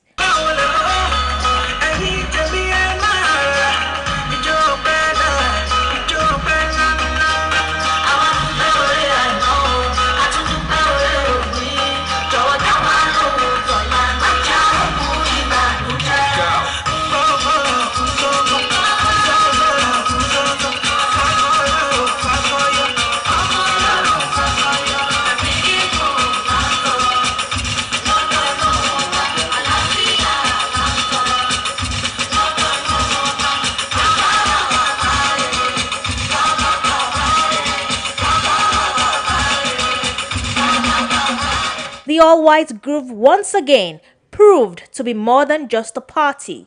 It was a cultural phenomenon that brought together people from all walks of life to celebrate African music, fashion, and the vibrant spirit of Lagos. Lavina Emma reporting for SOUQ News Television.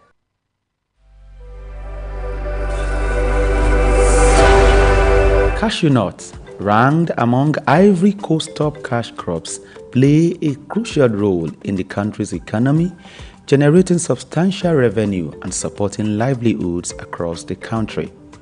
As the world's leading exporter of raw cashew nuts, Ivory Coast contributes an estimated $800 million annually to its economy and also serves as a vital source of income for over 410,000 families, particularly in rural areas where few other opportunities exist.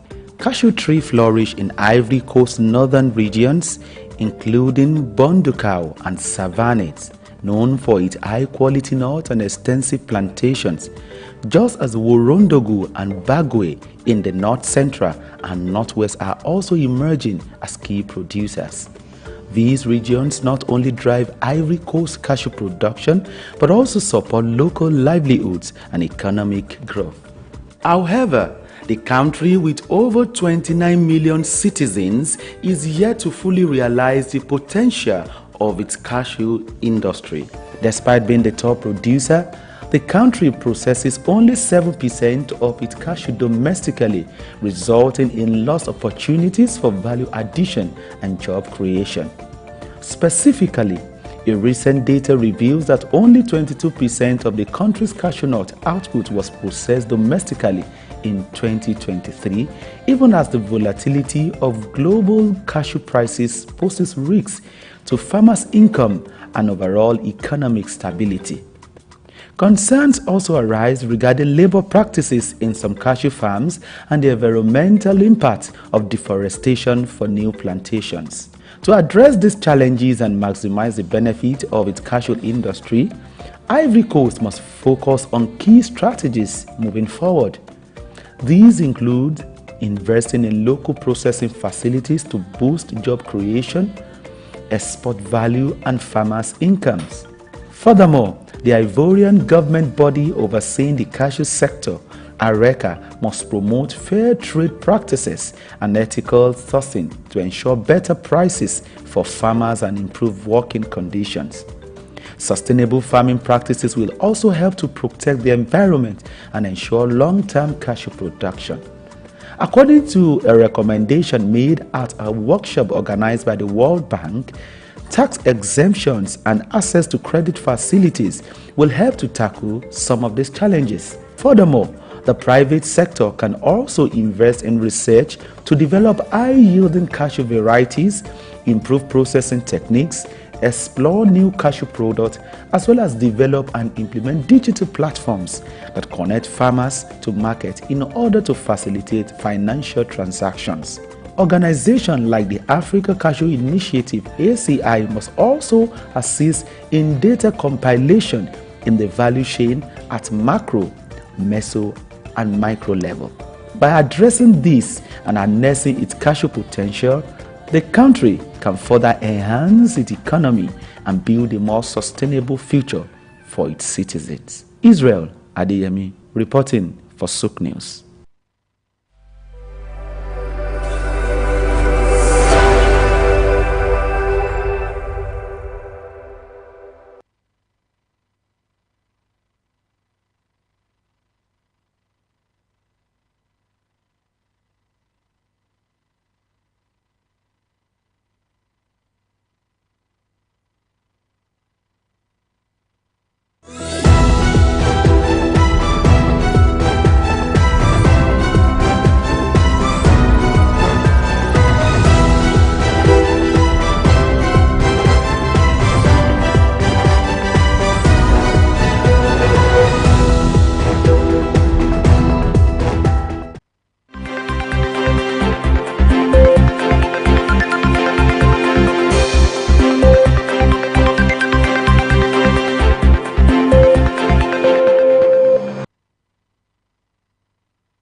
Good afternoon. You're watching the midday news on SOUQ News Television. My name is Oreka Akerejola.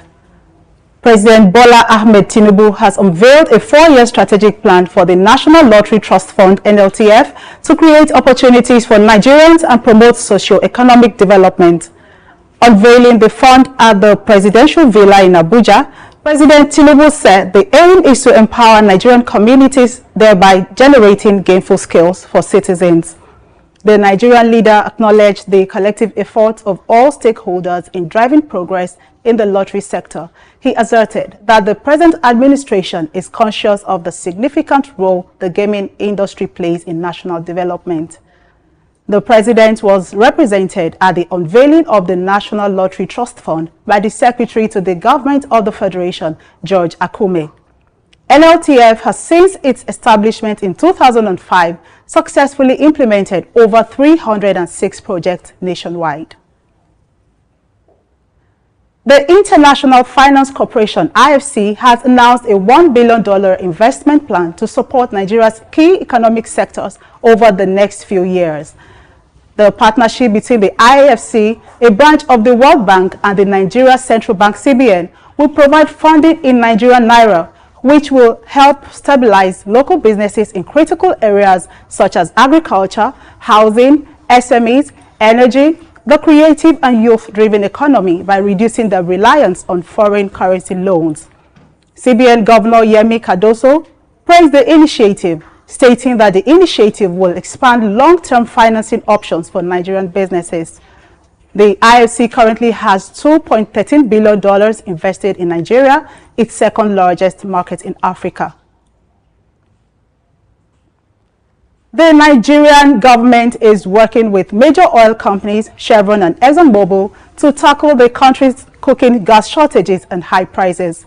Head of the Nigerian Midstream and Downstream Petroleum Regulatory Authority, NMDPRA, Farouk Ahmed, said this partnership will boost local gas supply and bring relief to Nigerian families struggling with the rising cost of the commodity.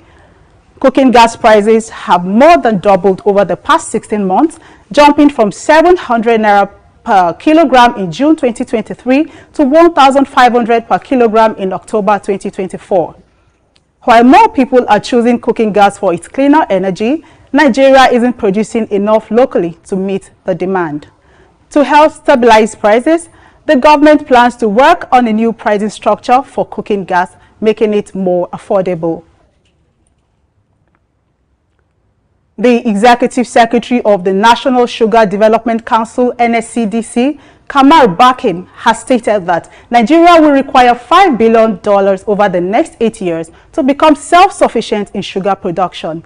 Bakin explained this during a press briefing in Lagos that the funds would go toward critical areas like research, land acquisition for sugarcane farming, training, and other essential costs. While emphasizing the importance of sugar as an economic driver, he highlighted how the sugar industry also brings growth to other sectors such as transport, manufacturing, and infrastructure in rural areas. Currently, Nigeria's sugar industry, valued at about $2 billion, depends largely on importing raw sugar for refining, which limits local production. With an unmet local demand of 2 million metric tons yearly, Nigeria could play a major role in sugar production across Africa, which faces a projected shortfall of 13 million metric tons by 2013. Barcelona's 17-year-old star Lamine Yamal has won the 2024 Copa Trophy, awarded to the best football player under 21 years old. This award makes him the youngest player to achieve this honor, setting a new record. He joins other Barcelona players like Gavi and Pedri, who also won the Copa Trophy in recent years, highlighting the strength of young talent at the club. His impressive performances with both his club Barcelona and the Spanish national team have gained him wide recognition in the football world. Yamal dedicated the award to his family, teammates, and coaches, thanking them for their support. Thank you for watching the Midday News on SOUQ News Television. I am Oreka Akerijola. Good afternoon.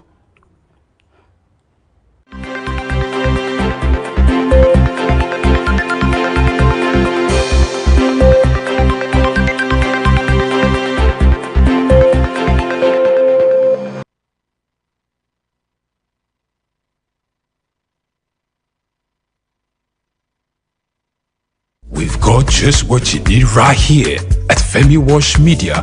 Call it the Midas touch and you wouldn't be wrong. Let us record, produce, mix and master your audio like nobody does.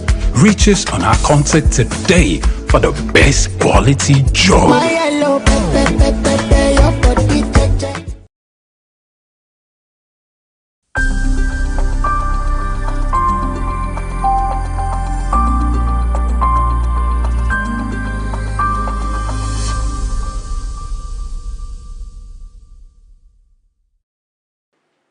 Alright, glad you will be joining us on what we'll call SOUQ Exclusive. Is a special one where we do a close shot on a special guest to look at their story and to draw inspiration for younger people who also want to make something out of life. My guest today is quite special because he's rare to come by. He's a man of many parts. He has a lot of experience when it comes to military operations, when it comes to global affairs, and when it comes to the economy. It's taking time to be with us today, and because you deserve the best, and that's why we always reserve the special guest for you at this moment. Today, I'm privileged to host Ambassador Wallace Williams, who is the Honorary Consul General for Antigua and Barbuda, and also the Chairman, Africa International Chamber of Commerce and Industry. Glad you have been joining us on SOUQ Exclusive. Thank you very much, Femi. I've been looking forward to coming to meet you, the team, and I'm happy to be here today and to have met your wonderful chairman, and everybody has been so extremely hospitable. I feel at home, I feel welcomed. I'm looking forward to pushing the SOUQ brand, you know. Wherever I go, I'll be talking about this station, for sure. You know that. Yes, sir. Yeah, I like to defend and promote, you know, those who need promotion from the point of view of, you know, you've created a niche in this country from the areas that you cover, and I'm very, very impressed. I must commend you for that patriotism. Honestly, today it's quite historic for me. An opportunity to meet you again. You know, it's been a while. Thank you. And to also guide you on this SOUQ Exclusive. Thank Great you. one. Glad you have joined us once again. Thank you. So let's start with your story, because the idea is to talk about your story. And I'm going to start with your background. You talking about your background, your experience while growing up, you know, telling your story, some of the things that were fascinating to you while growing up, and some of the things that, you know, helped in shaping your value over the years. Talk to us about your background. Very much. I come from I'm a village boy. I come from a little village in Trinidad called La Brea.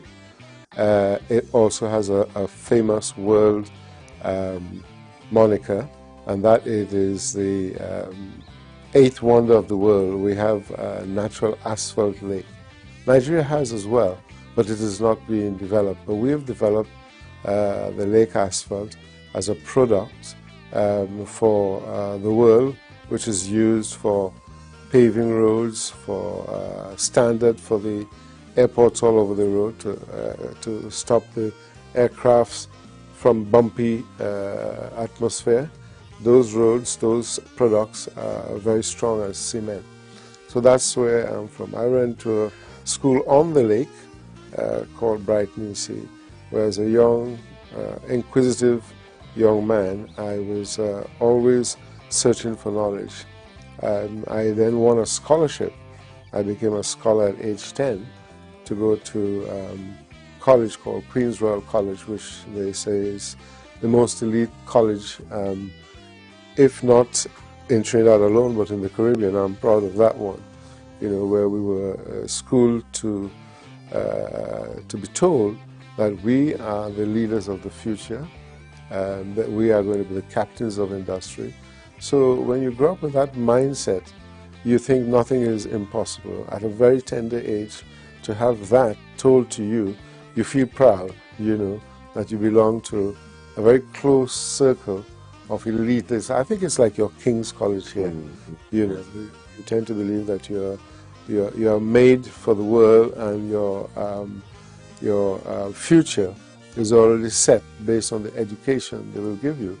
So when we entered on the first day, they said, you know, you are now, you know, a cut above the rest.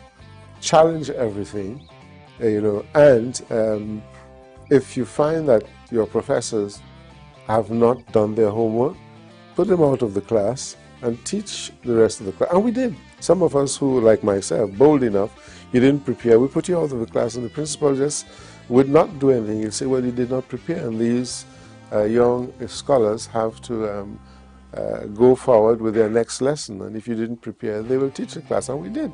So when you had that kind of training very early on, you knew that nothing was impossible, challenge everything, and correct it if you have to. So in my formative years, my DNA was made out of challenge everything, do not be compromised, you know, and be a scholar. But also they told us that if, when they finish training us, and they drop us anywhere in the world, Alaska, wherever, and they come back and we are not in charge, they have failed. So we have that mindset that failure is not an option. You know, we must win. We have a win-win attitude. So I grew up, you know, in that kind of atmosphere.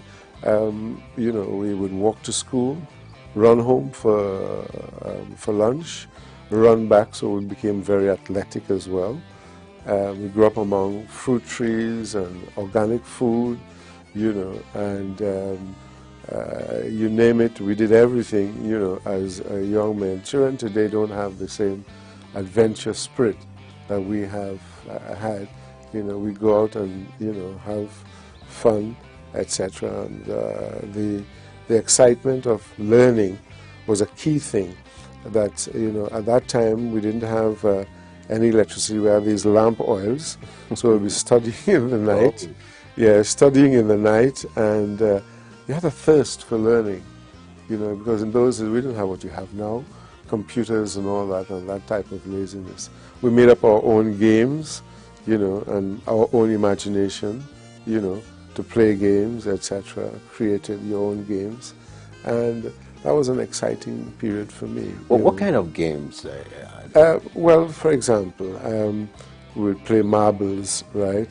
You pretend to be, you know, a prime minister or a footballer or whatever, and you make up games, and, you know, you conduct the affairs of the country, you know. So we were very enlightened, you know, that, yeah, create games. We will take the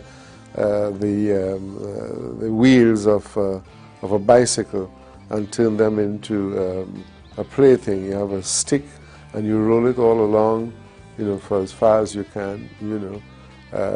You would create other games, you know, imaginary, playing with imaginary things, you know, that other people did scientifically.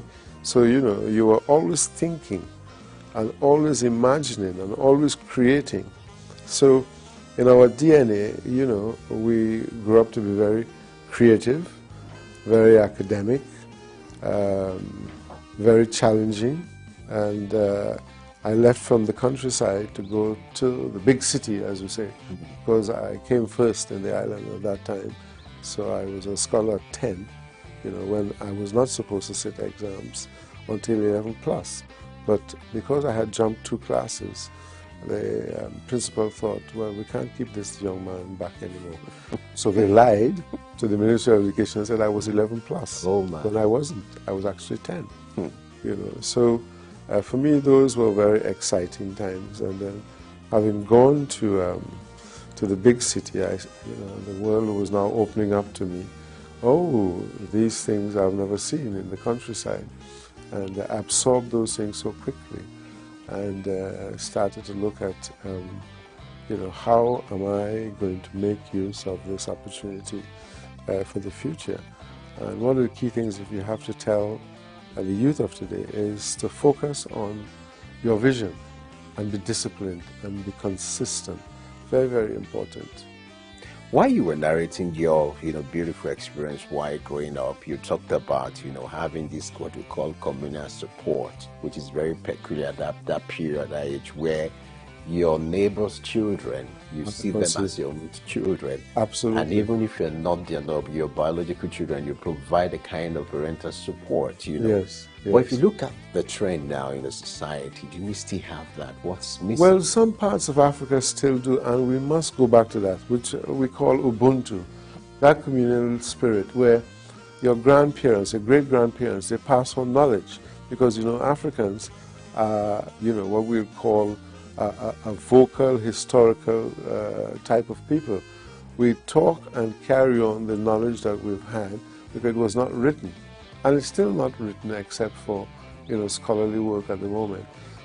But, you know, for example, if your grandparents or parents are not talking to the neighbor, you dare not show the same animosity, because that will get them to talking back together. They say, do you know that your son or your grandson did not greet me? What? They will now, you will be scolded for that, and they will get back talking because you have to learn respect. You have to learn that whatever goes on with adults is none of your business. You give everybody respect, and then everybody took care of you in the village. They will look out for you. They look out to make sure that you are safe. They look out to make sure that if your parents are not back home, they'll feed you. You know, you can come into their kitchen, enter their pots with their children, you know. So it was always communal, the Ubuntu spirit, you know, getting together. So I think children of today do not use their imagination. They're driven by computer games, they're driven by the phone, and so they don't spend much time exploring the world outside, which gives you a sense of security. And, you know, you're out there, you become streetwise, put it that way. Nowadays, everybody is closeted. You know, you go to school in a car, you know, your parents come and pick you back up in a car, and you've had no adventure.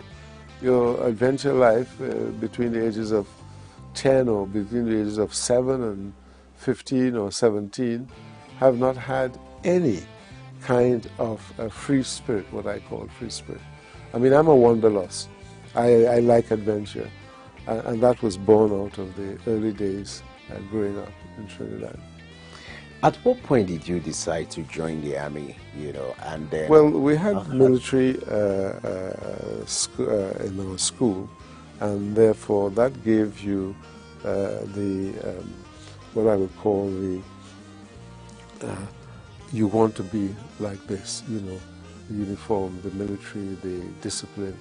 You know, it looks marvelous, you know, and that gives you a sense of belonging, a community of men who behave the same way, talk the same language, and attitude.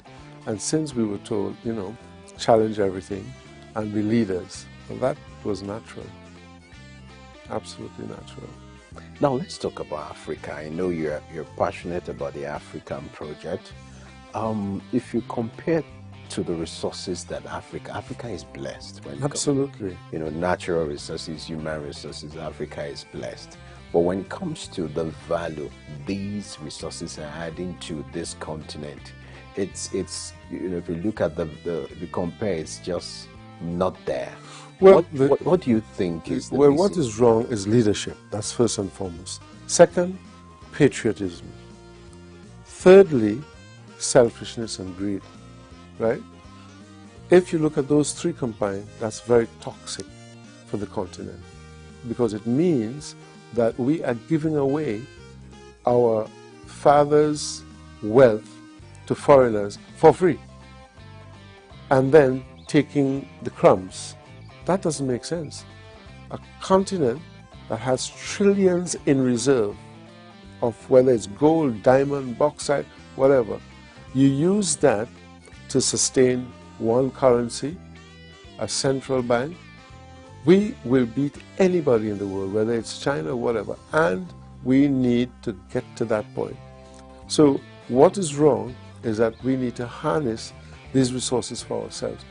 Do not be, consumers, rather be producers. So we need to produce. We need to locally manufacture. I'm happy to see that Ghana has gone the way now of refining their gold. Burkina Faso has also kicked out those who are exploiting their gold, and I think they're going to go that way. That is what we'll need now. The kind of leadership that's going to say, enough is enough. Let us now not be consumers. Let us be manufacturers, put a factory in every community where the resources are, and let the community be shareholders. We are not wage earners. We are shareholders because this is our patrimony. This is what we were blessed with, and we in these communities with this, the government should say, okay, you want to come and exploit, transfer your technology, transfer your training, right?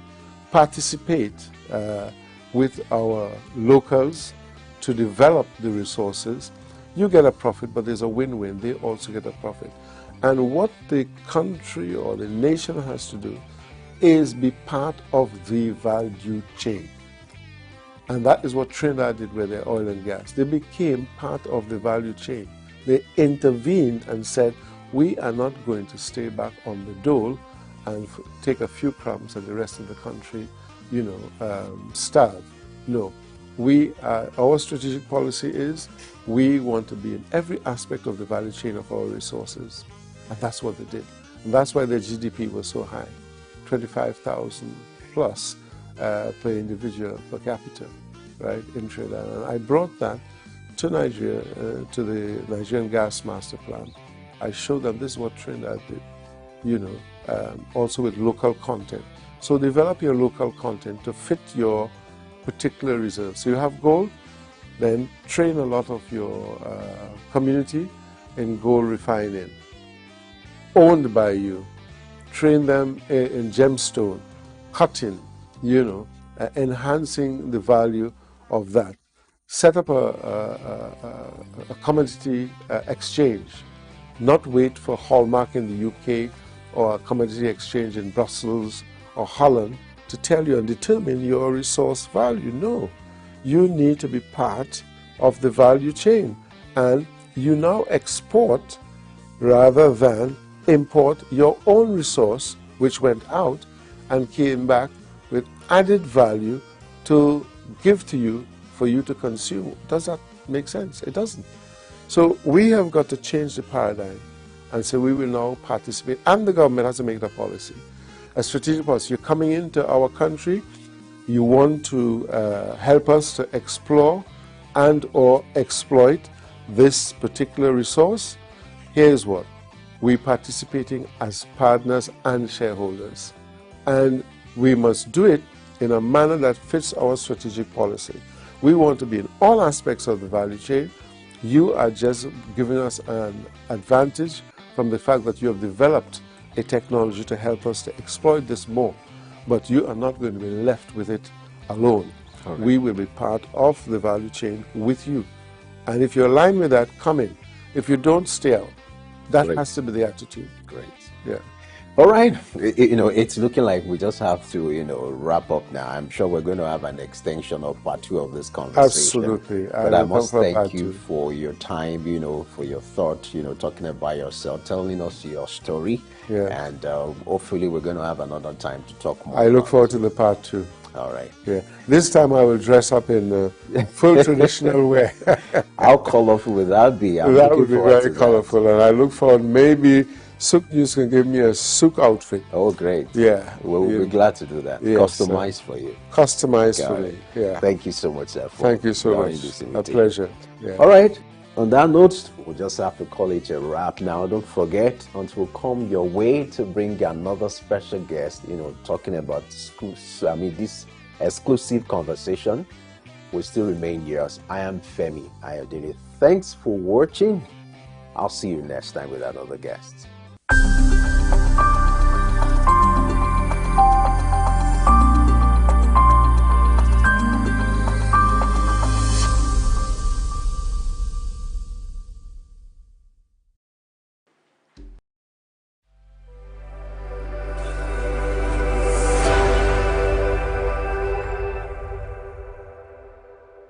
Idumota Market. Eko Idumota, once a residential neighborhood, is home to Idumota Market located on Lagos Island.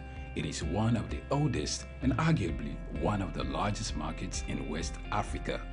Idumota is a historic neighborhood adjacent to the Lagos port that facilitated the slave trade and later under the British indirect rule, it surrounded to exports that fueled the colonial enterprise. Idumota was also the location of an armed forces remembrance cenotaph called Soja Idumota, built as a monument to Nigerian soldiers who served with the West African Frontier Force. An Eyo Masquerade statue and a clock tower are also some monuments at Idumota. Idumota Market is so popular that large sales are recorded as early as 7 a.m. The market is made up of hundreds of locked-up shops occupying several multi-story buildings, with some measuring about 5 or more floors. In 2010, the Lagos State government demolished some illegal structures in order to improve vehicular and human movement in and around the markets. During weekdays, the neighborhood of Idumota is densely populated by shoppers, traders, and bus passengers. From the Carter Bridge, ascending into Lagos Island, passengers can see the neighborhood before disembarking at their final destination. Idumota Market accommodates the substantial inflow of imported goods. The bulk of import from abroad are routed first through Idumota and then on to other markets through Nigeria and other West and Central African countries. The energy of private Idumota traders and wholesalers facilitate this activity, where millions of US dollars worth of wholesale is exchanged daily. Idumota Market, SOUQ Enlightenment.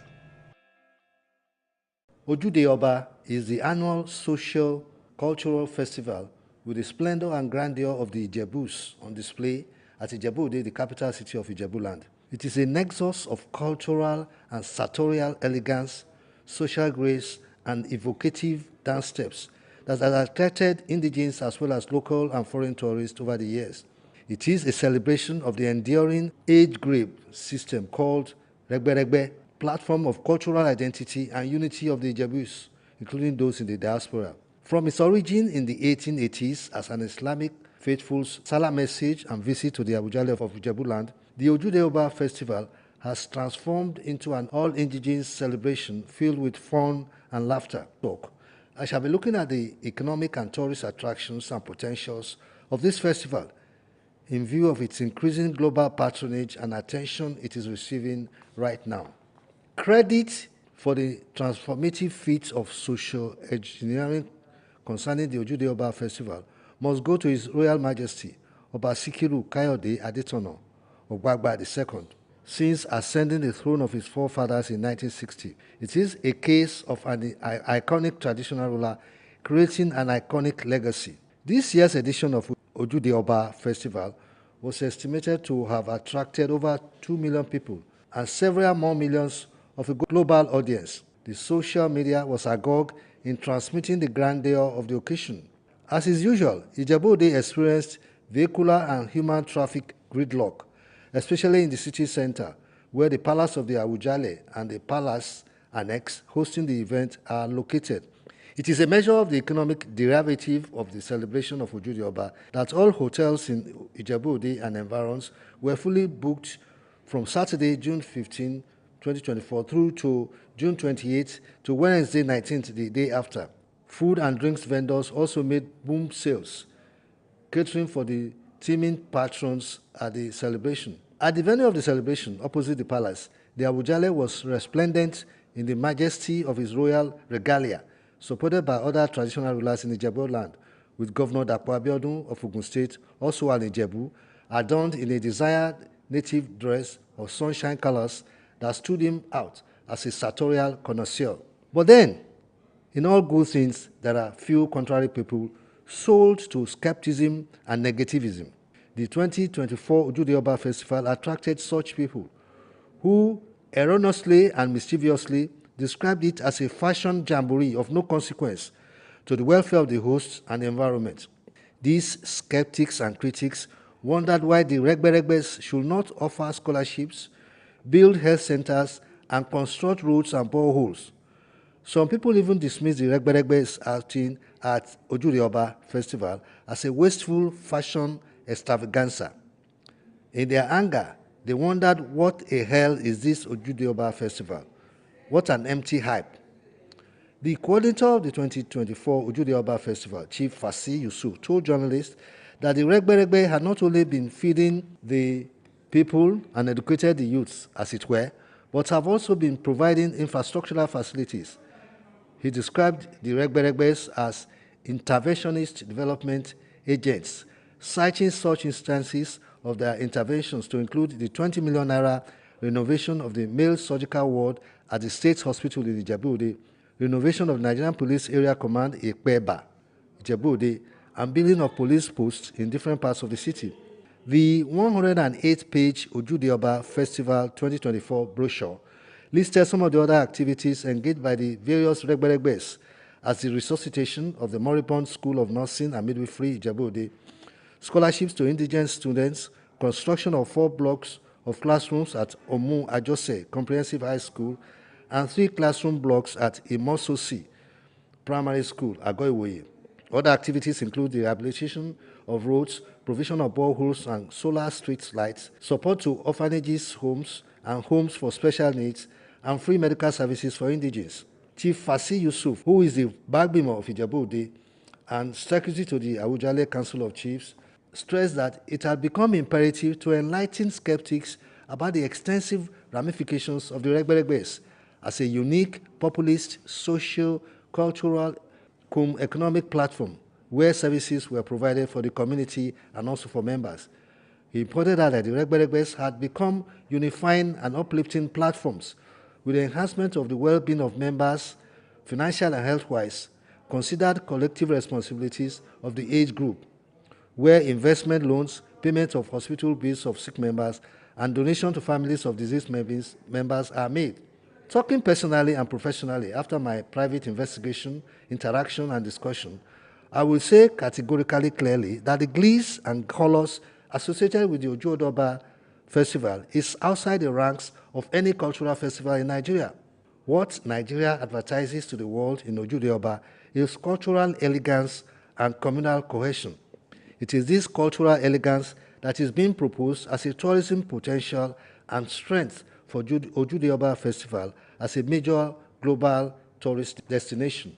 For instance, Morocco, Africa's top tourism destination with 13.2 million tourists in 2023, has its vibrant culture as its selling point. Egypt, which is placed second with 11.5 million tourists, has its ancient wonders of the pyramid and the Valley of Kings as its attraction. While for 8th placed Kenya, with 2.6 million tourists, the premium is its wildlife safaris. Nigeria, ranked 68th in the World Tourism Index, attracted only 518,000 tourists in 2021 from the latest figures available from the United Nations World Tourism Organization. This demands that Nigeria needs to create and promote a tourism policy and strategy with a properly packaged Ojude Oba Festival as a potential tourism money spinner to tap into the gold mine of its 1.3 billion global tourists in 2023 that generated revenues of $4 trillion according to the United Nations World Tourism Organization. The Ojude Oba Festival should be funded, supported, and promoted to rank with the world's leading tourism destinations. These destinations include Disney World in Florida, in the United States of America, California, also in America, Cancun in Mexico, the safaris in Kenya, Paradise Fund in Mauritius, the aquatic jewel of the Indian Ocean, and the historic Colosseum in Rome, Italy.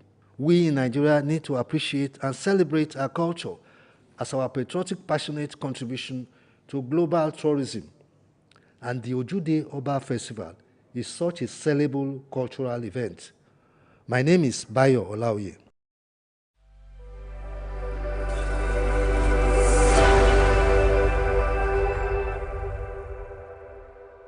It's another independence anniversary for Nigeria as the nation marks its 64th year of freedom from the colonial masters.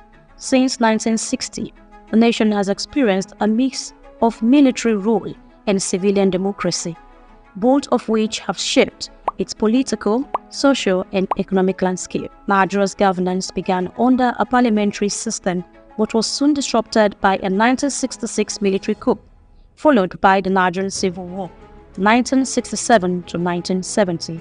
Subsequently, military regimes under Generals Buhari, Babangida, and Abacha brought significant changes but were met by corruption, human rights abuses, and suppression of democratic rights. The annulment of the 1993 elections led to unrest, but Nigeria returned to civilian rule in 1999 under President Olusegun Obasanjo, marking the beginning of the Fourth Republic.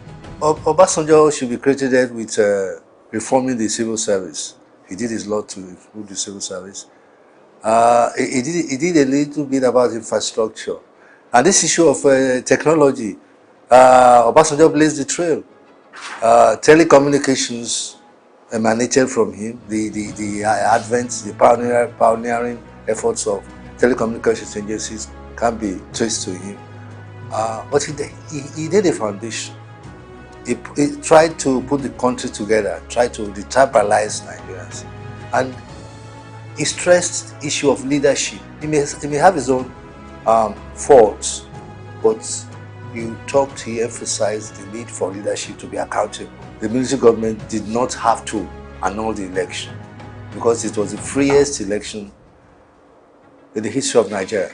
It was a disappointment and a disaster for that election to be annulled. And all the challenges and problems that we have now, political problems, emanate from that annulment. In other words, people did not trust government anymore. People did not trust the electoral process anymore. And people looked on politics as a dirty game. Outside Nigeria, it portrayed us in bad light as a government of that was trending towards military dictatorship. Journalists, scholars, intellectuals, the labor, the academia, the diplomatic corps, everybody talked about this annulment. That it was unnecessary, it was uncalled for, and it was unconstitutional. We changed from a military regime to democracy, for the democracy which they say that is for the people and by the people. But what we are seeing now is not for the people. It's for those that have muscle. It's not for a common man in Nigeria. So I think even when we were under the military regime, we enjoy few things. Though under military regime, no, let me say, it's not like a democracy, because military regime, those people, they have their own laws that if you are no politicians, then everybody is under military. So if you are if you are a corrupt leader, they know how to deal with you. That was even when Abacha was the president. We knew how everything went on. Those people that they will kill because of their dubious way. So now, and even when we said that, okay, we don't want that to happen again, we want democracy so that we can make life better for our people. But now we are living very difficult, very, very difficult. So for even a common man to put food on his table is very, very difficult. Since 1999, Nigeria has held 6 general elections, contributing to political stability. However, weak institutions and poor governance have hindered development. While reforms were initiated under Presidents Obasanjo, Yar'Adua, Jonathan and Buhari, systemic corruption drained resources and stalled growth. Anti-corruption efforts, although crucial, were often tainted by selective prosecution. Despite reforms, economic challenges persist. Between 2015 and 2017, Nigeria's GDP declined, reflecting minimal improvement in living standards. High youth unemployment remains a pressing issue, leading to frustration and social unrest.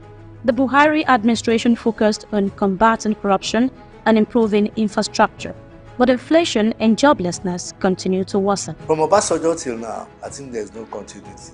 There was a breach somehow. Corruption came in, and there were not enough institutions, there were not enough instrumentality of government to curb corruption. Corruption came into government itself. I said there was no continuity because you have some projects that are still existing. The Lagos-Ibadan Expressway, for instance, it's has been on and off almost 15 years or 16 years since it has been on. There have been other projects like that. In other words, there was no blueprint for the development of Nigeria. Despite Nigeria's natural wealth, widespread corruption has resulted in uneven development. Sectors like education and healthcare have suffered, especially in rural areas. Although some gains have been made in democratic consolidation with improved electoral processes, substantial challenges remain. Nigeria is not working for its citizens. There's a difference between intention and outcome. The government says it has good intentions, that is doing all it can. You are throwing everything at the economy. You are saying, you are doing this. But what is the reality of the common man on the street? That's what needs to be fixed. Where the common man is suffering, it is the government's responsibility to ensure that things become better. So if government is giving itself kudos and saying, yes, we're doing the work, we're doing this and that, that's the intention you have. But that's not the outcome. That's not what the common man is feeling. So more work needs to be done. It's as simple as that. I was still arguing with someone a couple of minutes ago when he said, well, maybe military is better. And I said, no, military is not better.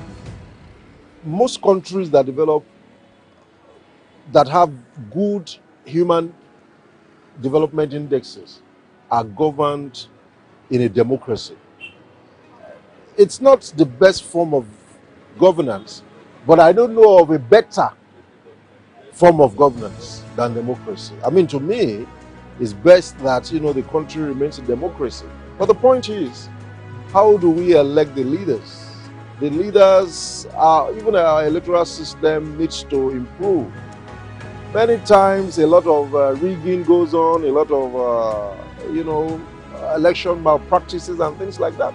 These things need to improve so that people can truly elect who they want.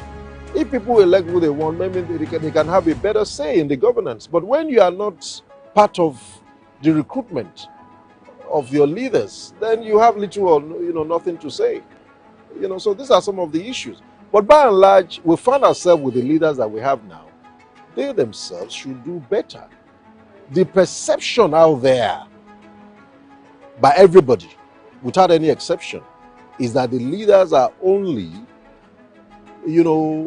taking care of themselves, leaving the citizens to fend for themselves. It shouldn't be so.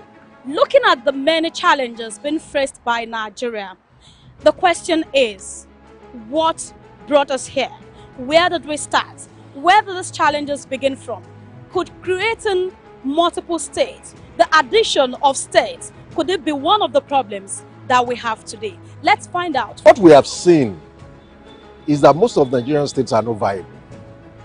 So that's why some people will clamor that let's return to parliamentary system of governance where you have the parliament and you have provinces and things like that.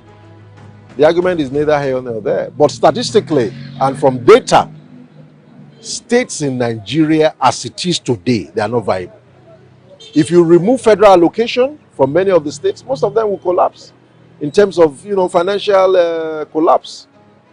They are not viable. So trying to create more states, I don't know who is clamoring for it. If the present ones are not viable, why do you want to create more states? Since 1985, Babangida was ruling. What the problem we have for us there is that he created many states and it's too much. That's more, our population is too high. Until now, and it gives us problem. And they still want that new government now, they should give them more states. That is not good. Population will be rising up. And we know I have enough of things to benefit for us in Nigeria. What we need this government now, this democracy now, to should stop it, to be increased state anyhow for the population. Because the problem Babangida gave us in Nigeria is that from 19 to 36, and now we are going to 40, it's bad. The election of President Bola Tinubu in 2023 brings hope for renewed focus on economic recovery. However, his administration faces significant challenges, including unemployment, inflation, and insecurity. The removal of fuel subsidies and fluctuating currency values have compounded the difficulties faced by ordinary Nigerians, with rising costs for transportation, food, and healthcare. Now we are living very difficult, very difficult. So for even a common man to put food on his table is very difficult. And if you look at, like me now, I'm living in Songo, a place that I will pay from there to Oshodi. Before I was paying like 500 naira, 700 naira, but today I pay 1,000 naira to get to Oshodi. I was in Edo State. Fuel in Edo State is sold at the price of 1,300 and 1,400 naira per liter. So I don't even enjoy anything called democracy, because even common man now, you cannot put food on the table. Under military regime, we eat fine, we live fine. Even most of the things that we are enjoying was being built up by military.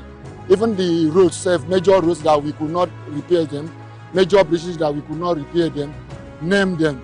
So we enjoy it. Even the refinery that 4 refineries that this democracy cannot bring it up. And then it was built under military regime. And now all 200 Nigerian people are depending on Dangote's refinery to make life better. I don't think that is right. The paper we are using, we are buying it. Let's say last year, we are buying it 3,000, 3,700. But now it's 6,000. The one I bought last is 6,500. This printing paper. So everything is too costly. Employ our government to please help us find solution to this situation. It's too much. It's too terrible to survive. Ẹ wo ru ṣókódàn tí èló là ń rà tẹ́lẹ̀ à ń rà ní 4,000 but things to be 5+. Ó ti yé yín gbogbo àwọn ọjà ìyá wa gan tẹ wá rí nǹkan kan jẹ mọ́ èyí tó yẹ kó jẹ́ profit tiwa wọ́n ti mọ̀. Iṣẹ́ mọ́rúwá làwa ń ṣe ìlú wa yìí bó ṣe wà yìí oúnjẹ wọn a lè mú 1,000 dání èló làwọn onímọ̀rúwá ń pa owó ilé tá à ń san nílẹ̀ nísìn tẹ́ bá gbọ́ rúmà ń palọ̀ agbára wò ká rúmà ń palọ̀ àwọn onílé tá à ń gbàrú èrúùmù lọ́wọ́ wọn gan iye owó tó ń gbé ilé lẹ̀ fún wa sí ó ti wọ́n jù kí ìjọba wa kàn bá wá nǹkan ṣe sí. I know it's a painful thing to us because the way our situation be, at least our society is not really okay. But I want to say we are just manage it everything and take it like as if it's not disturb us for mind. But when the time reach, I hope everybody will celebrate it. That's what I have to say. 1980, so I finished school. But now, even though to pay money for the school, it's very difficult for people now in Nigeria, not Lagos, but in Nigeria. And people was complaining, you have a leadership, you can give order to what happened. Like when I was in school by time 1980, on this one, Jakonde, big house. Now to pay money for the rent house now, it's very hard. Even though to enter the transport, and people are talking about the fuel. What our president want to do about the fuel, and what happened about the landlord and the transport station in Nigeria now? The president to find solution on it. Nigeria's journey since independence reflects both progress and persistent challenges. While strides have been made in democratic stability, corruption and economic mismanagement continue to hold the nations back. Moving forward, stronger institutions and governance reforms are essential to realizing Nigeria's full potential. Grace Komolafe, SOUQ News Television.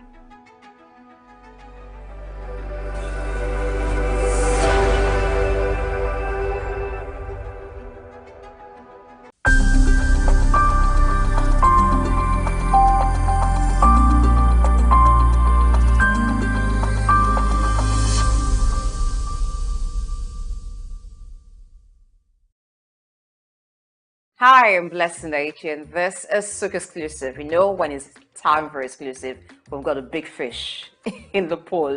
All right, this time around is JJ Ekwega, the name that comes to mind when you're talking about talent relations globally, you're talking about media consultancy, as she has been publicist to renowned artists such as the late Judge Michael.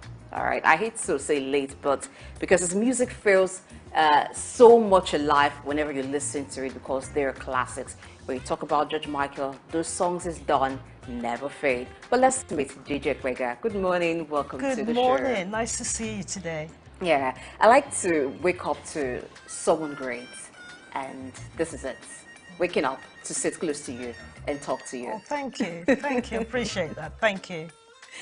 All right, now for someone like you who's been around the high and mighty when it comes to the entertainment industry all along, it must have been a journey, and it must have been very interesting. Also good to know that your grand uncle Orlando Martins was the first African to go to Hollywood. So talk to us, how has it been for you growing up amidst celebrities and even working with them? Well, I have to say the inspiration started with great uncle Orlando, really, in the sense that when we were teenagers, we didn't know in the 80s, just before he passed away, we used to visit him just in Lagos here, near the Marina area, and I think there's a street named after him. This is the Marina area. Oh my goodness! Yes. Are you serious? Yes. Okay, so this is like somewhere from my childhood. I actually left Nigeria when I was 8 to go to boarding school in the UK. And the journey, I want to say, was almost accidental, because I went to university in California, University of Southern California in Los Angeles. And I did want to study international relations, diplomacy, because I studied French, Spanish, and I have colloquial Arabic as well. So you'd have thought I would go into something where I would use my languages more. But I ended up at university in Los Angeles. And where is that the capital of? Entertainment. So I fell into entertainment. There was no other route to take. And ended up working in media relations. My first job as an intern. I was thrown into this agency and they said, oh, you're going to work for this gentleman called Michael Levine. And he's one of the top PRs in Los Angeles. And I was assistant to his assistant. And who was he looking after in those days? We're talking about the mid-90s. He was looking after David Bowie. So I ended up working in my first job as an intern. I was unpaid, so it was like a student job, working for the PR for David Bowie. So that's where my journey started. So it was almost accidental because I didn't actually choose it. It kind of chose me. All right. Even though it was accidental, you wanted to become a diplomat. Yes. But you stumbled into entertainment. Yes, I working did. as a publicist. Yes. What was it that kept you and you decided to make it your thing? I realized that it was a vocation, that's something that came from the family. Going back to great uncle Orlando Martins, I came to appreciate in time when I told people that as a child he would show us pictures of him with Ronald Reagan or the great Audrey Hepburn, the actress from Hollywood, and other people. And we didn't appreciate it at the time. When I told the story, when I went back to Los Angeles, people would be like, but we know your great uncle's films. We've seen him in Hasty Heart.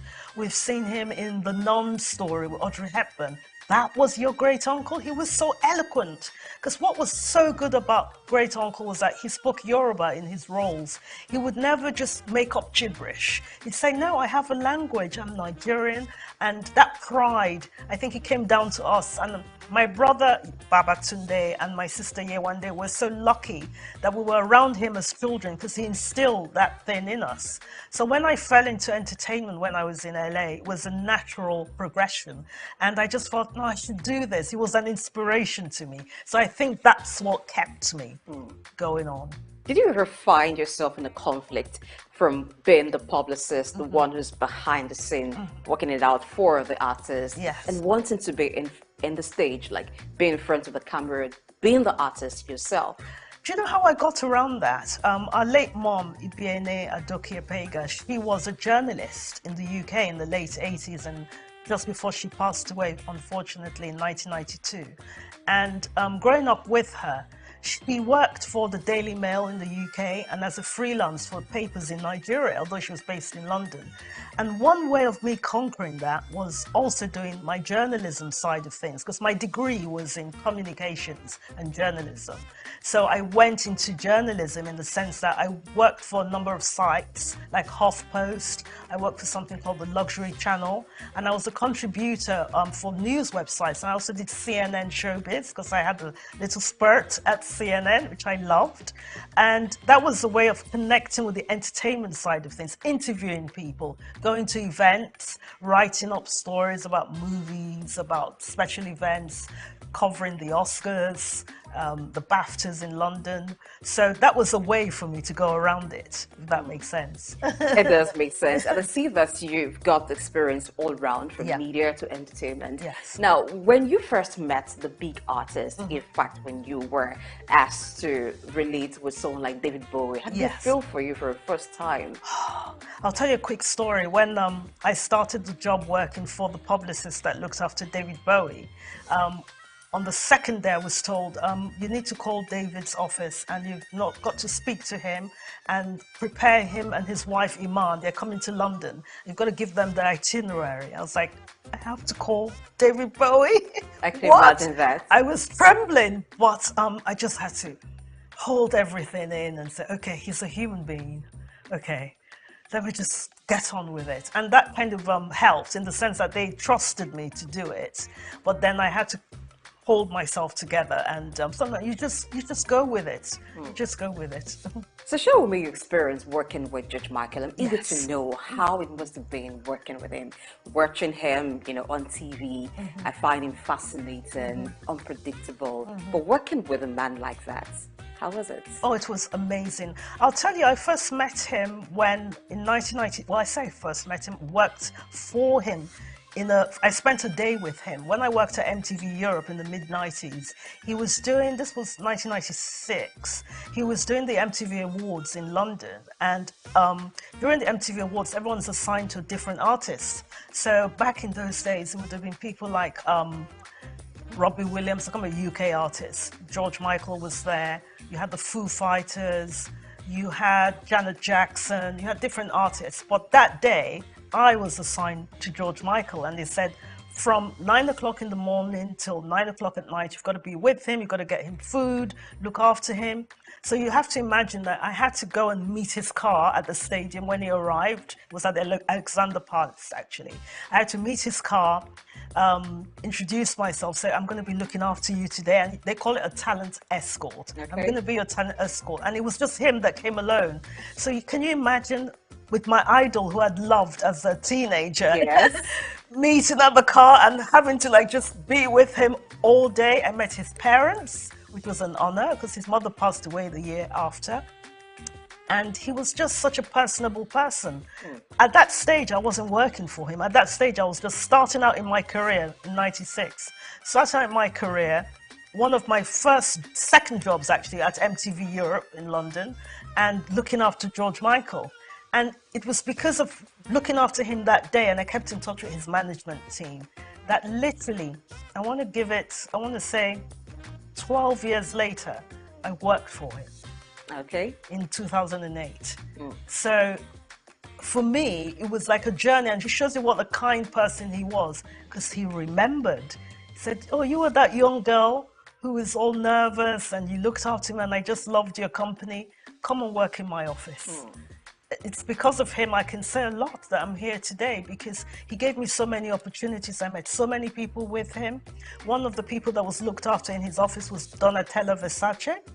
So I did a lot of PR for Versace, dressing all these talents for the Oscars, for the Met Ball, for the BAFTAs, you know, for all the concerts, things like that. So through him, a lot was achieved in my career. Wow, good to know. Now, before we talk about you working with the Academy Awards and what it was like in that aspect of your career, when George Michael passed, how was it? How did you take the news? On that night, it's odd because I was actually just reading a book or something, and my daughter turned to me and said, I was reading something and said, oh, look, on the iPad, it just flashed up, George Michael has passed. It was the worst. I still remember it very clearly, 2016. It was the worst night, I must say. And my phone started buzzing, and I got a call, and I wasn't working because I'm currently working with the BBC now, but I wasn't at the BBC at the time. But my best friend was working at the BBC News, and he said, Jay, you've got to come on. You know, we've spoken to the management and one of the other PRs, but I know you. I want you to come and say something. And it was the hardest. I spent 10 minutes on BBC News, Global News, talking about George. What a wonderful person he was, personable, kind. You know, when we worked for him, we would get bonuses so we could go on holidays. He was just the kindest, most humble man. He wasn't fond of doing PR, oddly enough. He was quite shy, very shy. Strange. Yes, and he'd say, oh, we have to do it. And he'd roll his eyes, oh, do we have to? Like, yeah, oh, you know. But he was such a kind, personable, fun person. One of the greatest bosses I've ever had, and unforgettable. And I think his music, as you mentioned, you talked about listening to him in the office, is beyond time. Indeed, it is beyond time. And when you listen to songs done by George Michael, you don't feel like he's gone. Yes, you feel he's alive still again. Alive and with us. Yes. Well, while you were talking about him, you mentioned that he was a shy person. Yes. That brings us to talking about shy people in the media industry. Yeah. You also reckoned with that in an Yes. interview that you granted, Yes. talking about being shy. Yeah. Sometimes it's hard to believe that you can be around so much buzz. You could be even the person of focus, Yes. but yet you're shy. Yeah. How do you manage that? I think sometimes it's just taking a step back and sort of saying, okay, this is a little beyond me. I mentioned went to some Oscar parties just a month ago. We were in Los Angeles, and we went to this charity event, which we thought would be a friend of mine invited me and said, oh, come to this, it's called the Green Charity. I thought, oh, it sounds simple enough, but it was at a very nice hotel. And who should walk in? Zendaya. And she's like the biggest star in the world at the moment. And she said, oh, hello, what are you here for? And I said, oh, I'm just visiting from London. And talking to people like that, you kind of realize that we're all human at the end of the day, but we're all giving our gifts in different ways. Like you're here today, you're a wonderful interviewer. Thank you very much. You know, lovely surroundings and everything. So I think everyone has something to give, no matter how high, no matter how the journey is going. I think we're all humans. And the way she, took the time to say, oh, hello, and oh, what are you doing here? Where are you from? And I thought that was really nice. And we just connected as human beings. So little things like that help, that you overcome whatever the personality is. Let's get to the Academy Awards now. Yeah. I'm eager to know. Now, being in that space, it's a very influential space. It is. it gives you so much power to do a lot. I guess that there are not many Black persons in that space. So working in that space and doing your bit, how has it helped you, and how do you think it has also helped other artists of African descent in the entertainment industry? What have you learned that they should learn? I think we've come a long way. It's getting better. We're not there yet, but it's improving in the sense that there are people now able to make films. Just recently, actually, just this time, a cousin of ours through our mother's related to his father, Miss San Harriman. His father was the late Hope Harriman, who's well known in Nigeria. And he was a business partner of my father's, Ben Ipega, Harriman, Ipega and Co. They were land property developers, well known in Lagos. Miss San had a film at the Oscars, a short film that was nominated with the actor David Oyelowo in the lead. And when you have our work being honored like that, he was a nominee.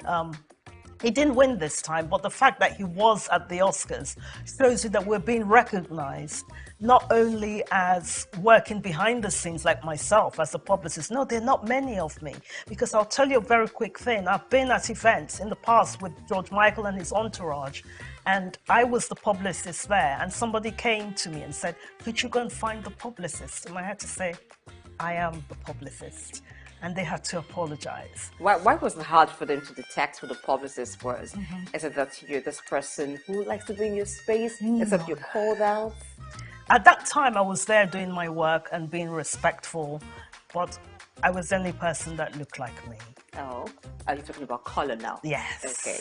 Yes, because especially even now in the sphere of publicists, I would say 3% of us are of ethnic minority in the UK, on par, you know, on that level where we've grown, and the level working with very A-list talent and things like that. There are not so many of us. It's getting better, but we still have a struggle. I've still had issues lately in my life, in this role that I've been in, but I refuse to step back when I've started a journey moving forward. You seem to be very comfortable in the UK or working in the UK. Yes. Most part of your career has been in the UK. Yes, most of it. What's it about the UK that makes you comfortable? If you were in America, would it be any different? I have worked briefly in the US and lived there as a student as well. And basically, and my ex-partners from the US, Los Angeles. But essentially, the UK, because I went at 8, because I think I went as a young child, I went to boarding school there, so I really cultivated the culture there. And when you grow up somewhere, it becomes more familiar, if that makes sense. More like home. Like home. But again, it's a similarity with Nigeria. We all speak English, and this was a colony in its time. But there's that similarity with Nigeria and England in the sense that we're not far. Like, look at the time now. We're both on the same time zones at the moment. There's just that closeness to home. And I think that's why I became more settled there and became like a second home to me. All right, let's talk about your first home, Nigeria. Yes. So you're in Nigeria right now. Yeah. This is your home. No one should ask you, why are you here? But I want to ask, what's up this time that you're here? This time is very special. Well, essentially, again, we go back to George Michael, because I am here for the GT Food and Drink Festival. And basically, the person that I came with, we all came yesterday with Dylan Alora, who's an artist who's actually in the UK at the moment, but over in Lagos. And we came over with Tom Parker Bowles, who's the son of Queen Camilla. And we all flew over last night. And George Michael gets involved with this again because I met him because he was a friend of George Michael and someone that we organized tickets for back in 2008. So we thank George Michael. Because of George Michael, Tom is here. And so we're here for the food festival for a few days to enjoy, you know, see what it's all about. I haven't been to any of these festivals. I think it'll be fascinating. And they have other people attending like Aldo Zilli, Jean-Christophe Novelli, and some US chefs as well. And yeah, very much looking forward to it. So that's brought me here for 5 days to enjoy Lagos. And I'm always happy to come home. So it's a food festival. I'm going to tell you a bit about it because I was at the last year's edition. It was a while. events to talk Okay. about having So you've friendship. been. Oh, yes, I haven't been. But I'll leave you to have your experience. Okay. But let's talk a bit about Thomas Parker Yeah. Ball. So, being a food critic. Yes. That's not very common. Mhm. Now, how do you become a food critic? It seems like you've got to be a chef first, or you've got to have great love for food to be able to criticize the cooking of different people. Now, that looks like a career that is not quite common. And working with someone like that, from where you're coming from, working with those in music, it's different. It's still in the realm of, in England, it's very popular actually. It's a very popular thing to be a food critic. There are quite a few that I can name, in the sense of you don't have to be a chef per se. It's more like you're an editorial person. It's like you review films, review music, review films, and you review restaurants. So for example, we took him to, there's a restaurant called Enish in London, Nigerian restaurants, and they have them in Dubai as well. Very popular outside Nigeria.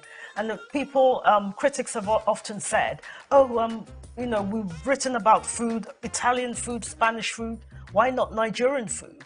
And what I've really admired about him is that because he's written books, he writes recipes, and he works with chefs, and that's what food critics do.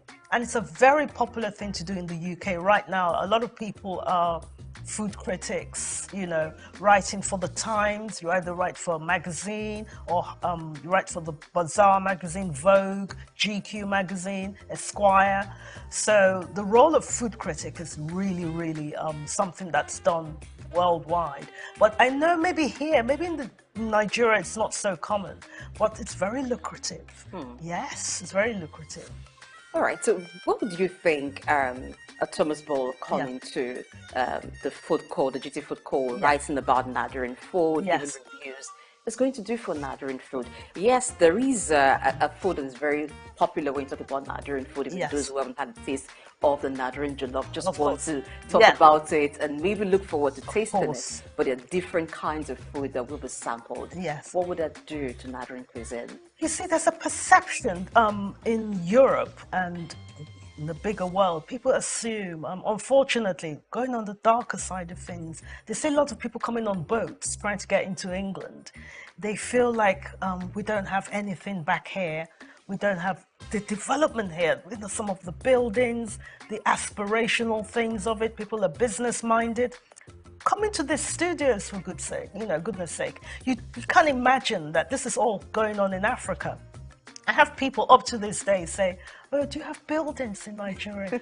Do people eat? There's no food, you know." Funny. And they don't realize. So when you have an ambassador like Tom Parker Bowles come to Nigeria, and when he writes anything in England, everybody reads it, they comment on it. The fact that his mother's Queen Camilla of England, that might have something to do with it, but his voice is very loud. And what I'm really proud of him is that he said, I want to come and see Nigeria for myself. You know, I hear these things at the foods, you know, people like, oh, nobody goes to Nigerian restaurants. Who wants to eat Nigerian food? It's growing now. There's that interest. And it's good for us because we can bring our food to the world. You know, for people who can't come to Nigeria immediately, people want to come and people will come. But people who can't come, people like him, food critics, can come back with that message that we've been to Nigeria, we see what they do, they're really doing well, they're trying. Yes, there's good and bad in everything, but they're promoting our food, promoting our culture, and it gives us industry, it gives us some business opportunities, it gives us partnership opportunities, and it's increasing our voice in the big global stage. I'd like to get back to your first love, which is being publicist for entertainers. Yes. Now, in Nigeria, we have A-list artists that are known worldwide. Yes. They have managers. Yes. Some of them also have publicists. Yes. Looking at the way they're managed and the way the publicists run, is there a thing or two you think they need to know and understand when working with artists? How could it also help their career? I think to realize sometimes it's not overnight and it shouldn't be so gimmicky. A lot of the time people want Instagram followers and let's do this crazy thing or let's do that crazy. You want it to last, you want longevity. So it might be that, you know, we all love Burna Boy or whoever the big star is. But what with people like, I want to give someone an example, like Skepta.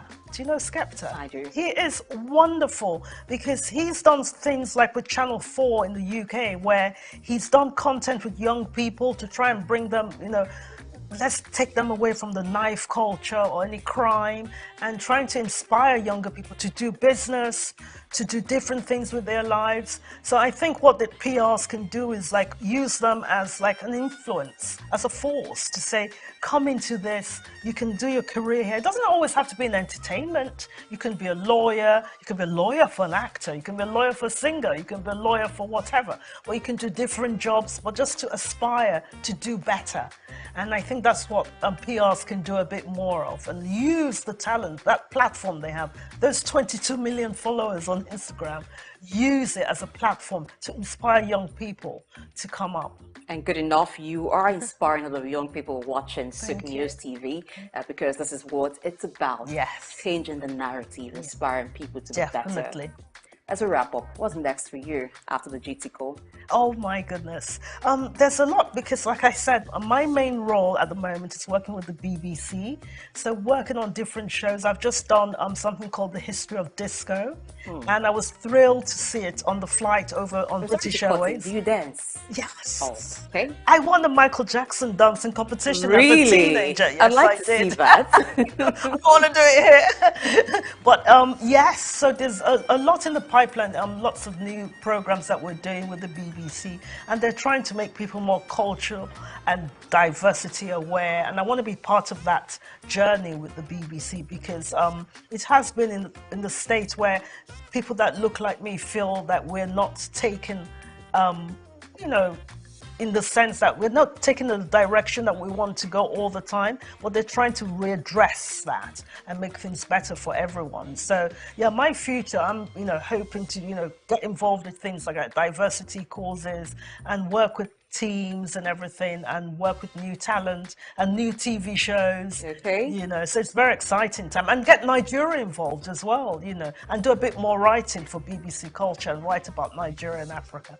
Well, you've got SOUQ News TV with you. Yes. You want to do things, and we want to thank you for being here today. Thank you so much for having me. Oh yes, I like that you had this energy from start to finish. Thank you. It means that you're very passionate about what you do. And grateful. And you really want to change the narrative for people of color, and make the world a better place, like Michael Jackson sang about. Yeah, I know. God bless his mind. And God bless the soul too of George Michael. Amen. Amen to that. Thank you. Thank you. It's a wrap on SOUQ Exclusive. We've been talking with, I like to add the to him. I hope the GDTI would not be angry. The JJ Ekwega, because this woman is awesome. Trust me, it's never been a dull moment talking with her. Thank you so much for having me. I've thoroughly enjoyed it. Thank you.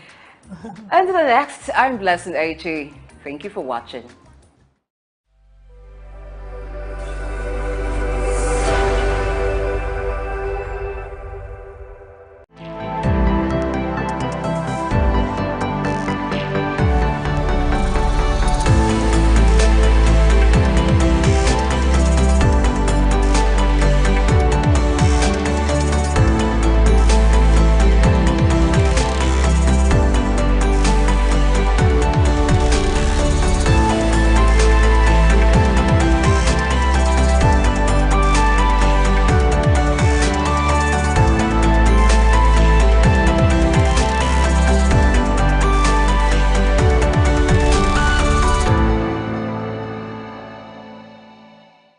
Oyeyimika Adeboye is one who comes from a lineage of entrepreneurs. Her father, Chief Timothy Adeola Odutola, was a pioneer in Nigerian manufacturing and a role model for her business ambitions. This daughter of a trailblazer began a career with Nigerian Bottling Company and broke barriers at Cadbury, an organization she joined as Finance and Strategy Director, and rose to become the first female managing director. Let's explore the world of this amazing African business leader who's built a legacy of excellence, inspiring future generations of female leaders.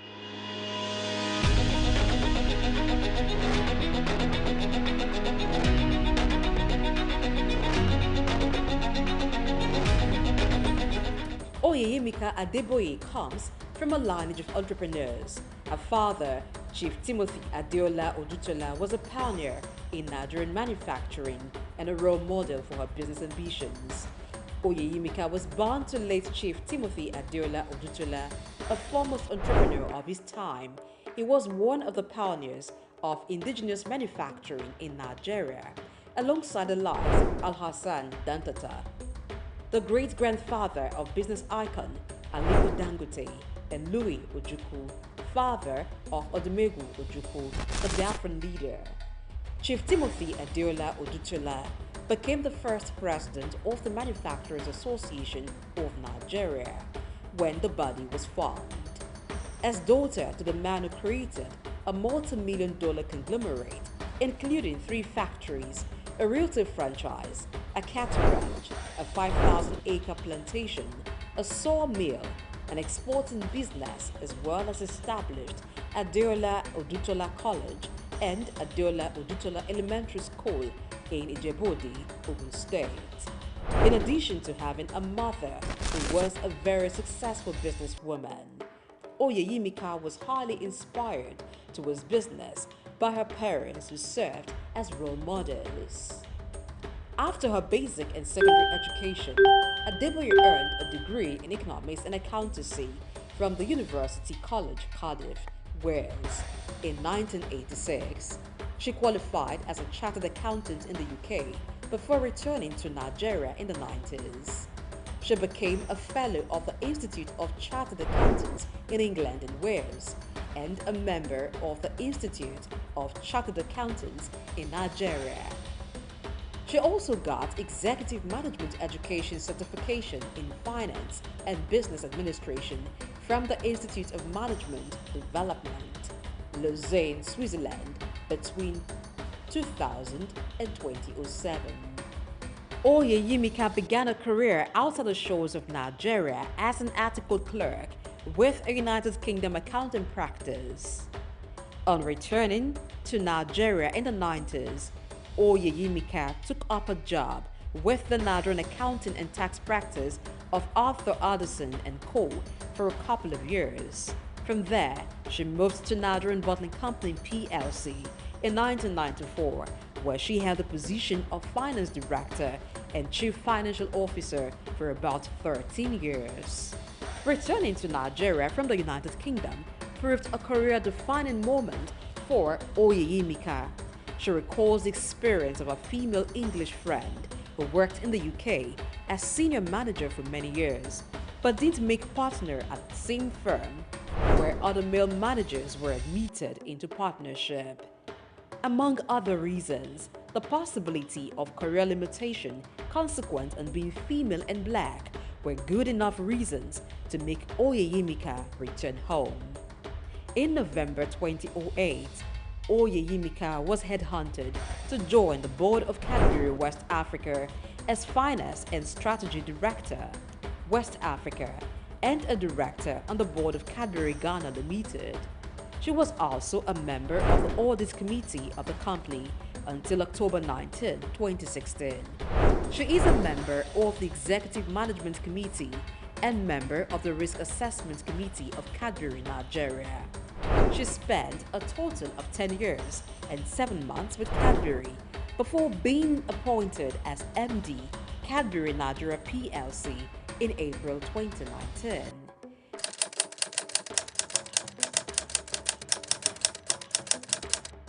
She also became MD Mondelez Cadbury West Africa.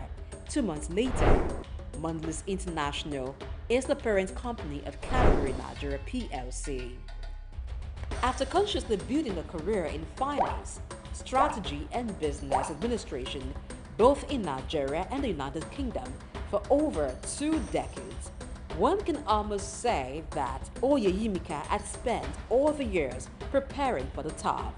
Her appointment as the MD CEO of Cadbury Nigeria PLC is a testament to the company's acknowledgement of fine talents. Position as the Managing Director of Cadbury Nigeria PLC.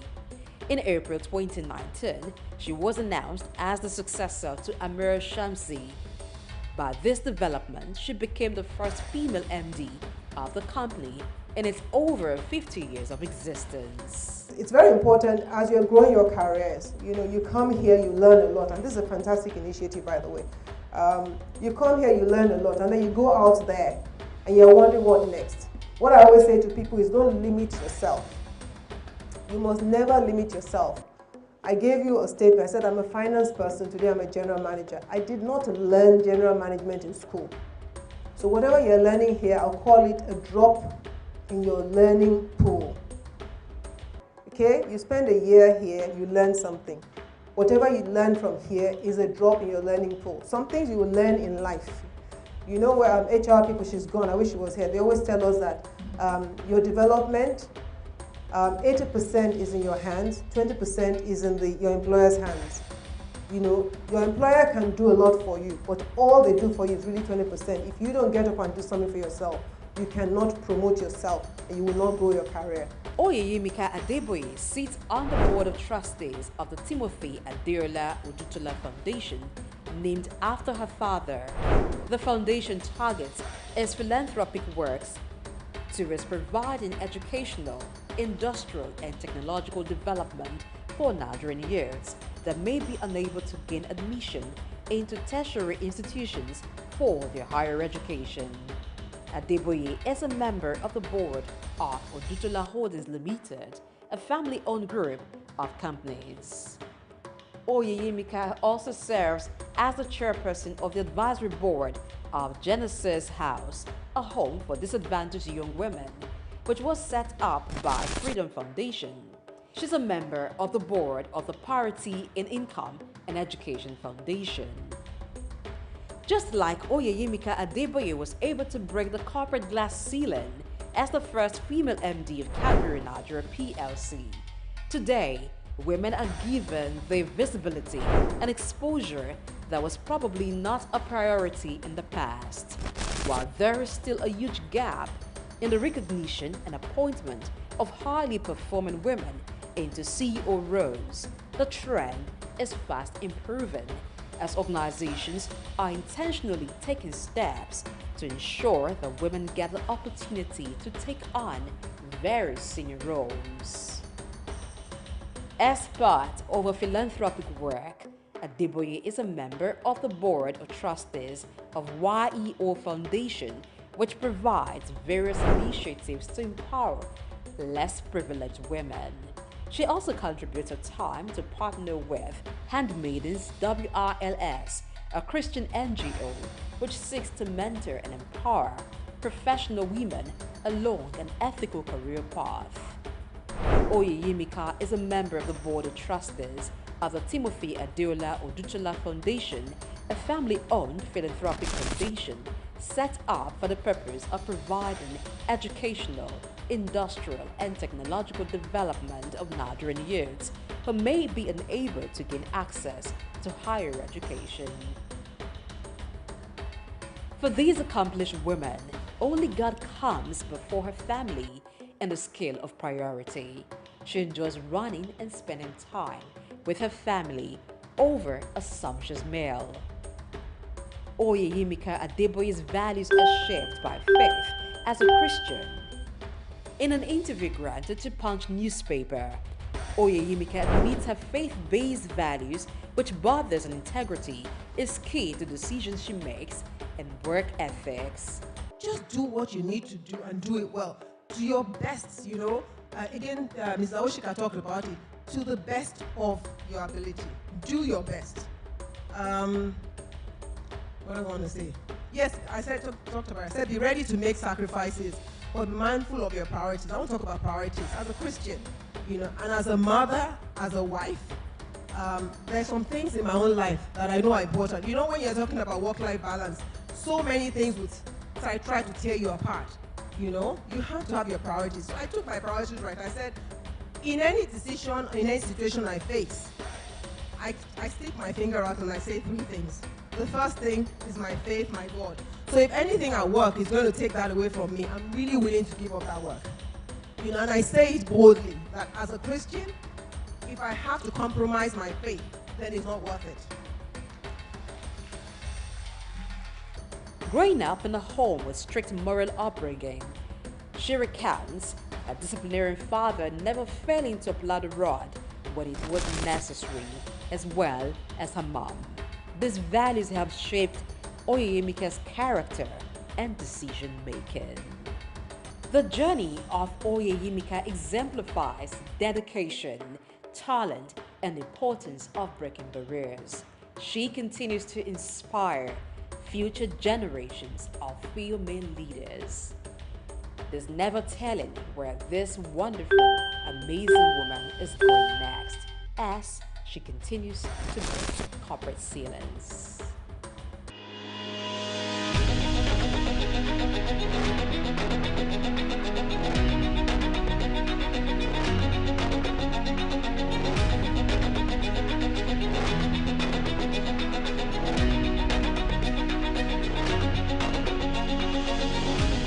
Cocoa remains a significant cash crop in Nigeria, predominantly produced by small-scale farmers in the country's southwest region. Historically, cocoa served as a major source of foreign earnings until the 1970s, when the discovery of petroleum shifted the focus away from agriculture. Despite various challenges from its introduction in 1807 to the present, efforts by successive governments and the resilience of cocoa farmers have sustained its production. To better optimize productivity and ensure fair prices for farmers and high economic returns for the government, the Cocoa Marketing Board, CMB, was established in 1947. However, the goal was not totally achieved as pricing policy weren't favorable, discouraging farmers from producing export crops, and that eventually led to the board's abolition in 1986. These resulted in reduced yields and lower quality cocoa beans. Meanwhile, the millennium era witnessed a shift in farmers' focus towards more economically viable crops like oil palm due to the high cost and intensive care required for cocoa production. Cocoa production faces several obstacles, including limited access to fertilizers, unfavorable climate conditions, pest infestation, poor infrastructure, and land shortages. Also, herders' attacks on farmers have deterred farmers from expanding their farmlands. According to research, despite challenges, cocoa production has empowered many farmers and more stakeholders in the value chain, improving their living standards, enabling them to provide education for their children, cover medical expenses, and build better homes. Concerning the future of cocoa farming in Nigeria, there are mixed opinions among farmers. Some are hopeful that government reinvestment and addressing current challenges can revive the sector's past success. Others are pessimistic due to the persistent issues and the trend of farmers shifting to other crops. Regardless, hope remains for the sector. Solutions like improving land-labor relations, infrastructure, and financial support could revitalize cocoa production, reduce out-migration, stabilize prices, and enhance value chain development, ultimately securing a brighter future for Nigerian cocoa farming and its stakeholders. Ojai Michael, reporting for SOUQ News.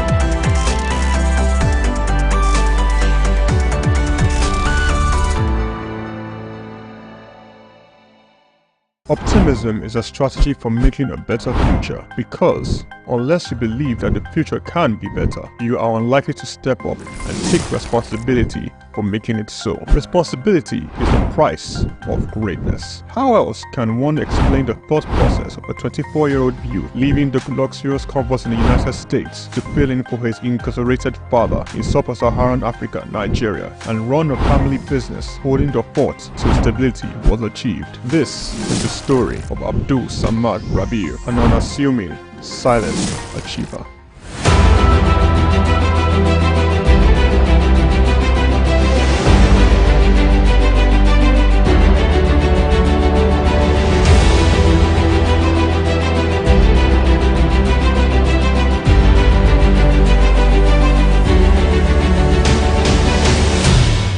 Samad Rabiu attended Capital University, Columbus, Ohio, and returned to Nigeria to oversee the family business when his father, SOUQ Rabiu, was detained by the administration of General Muhammadu Buhari for allegedly not paying the rice report duties.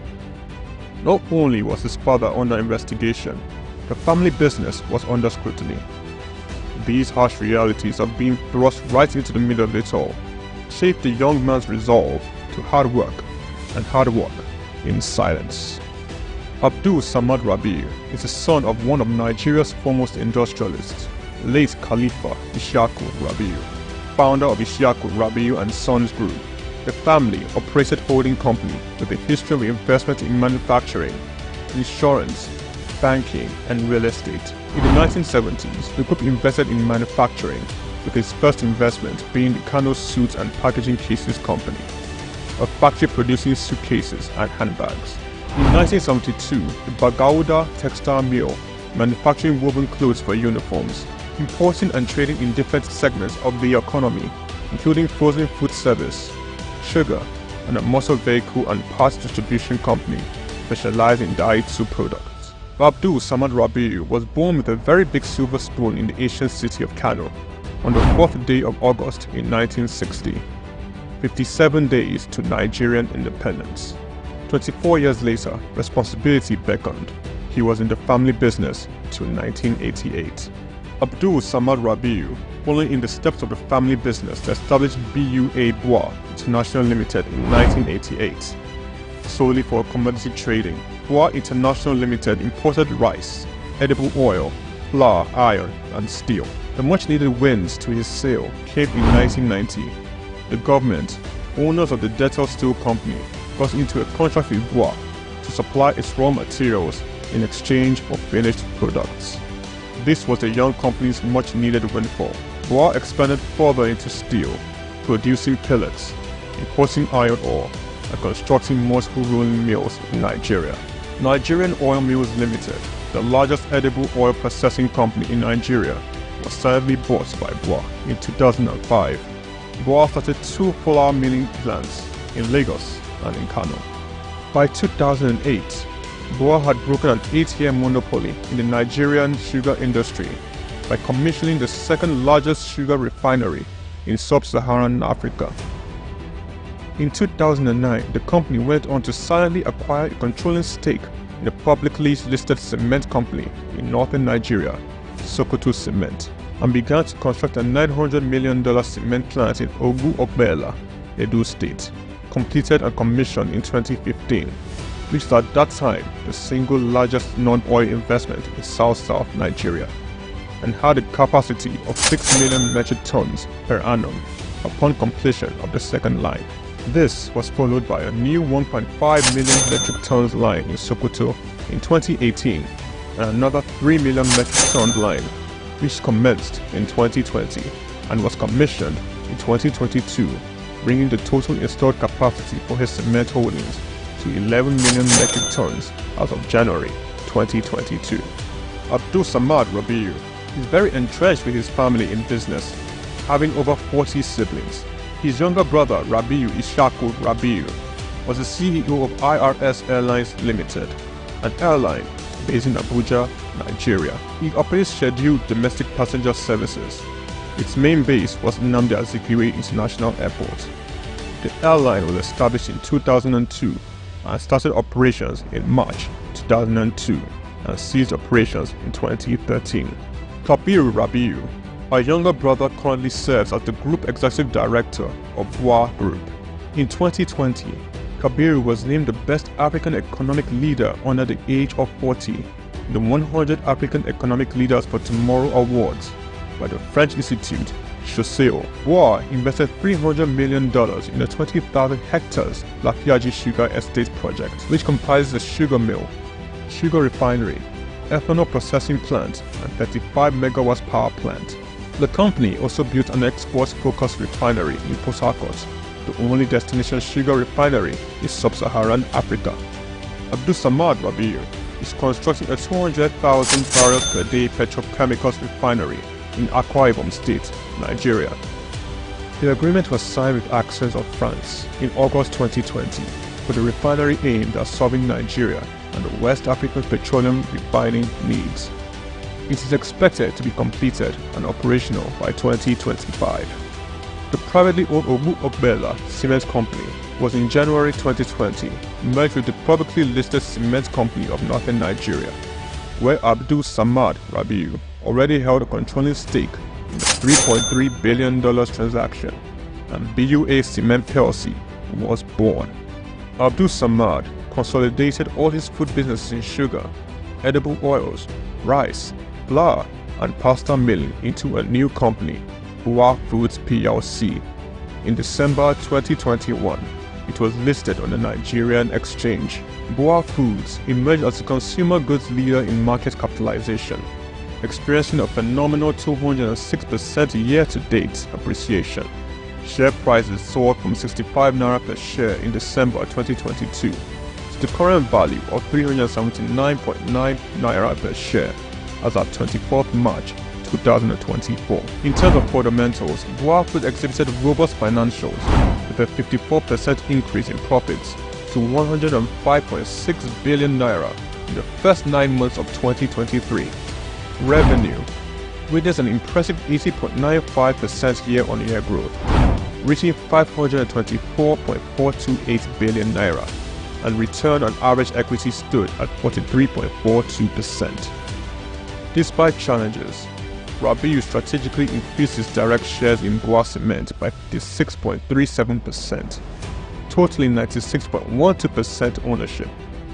This move, executed on June 26, 2023, demonstrates Rabiu's confidence in his company's future growth. BUA Foods PLC and BUA Cement PLC companies are among the top 10 most valuable publicly listed companies in sub-Saharan Africa.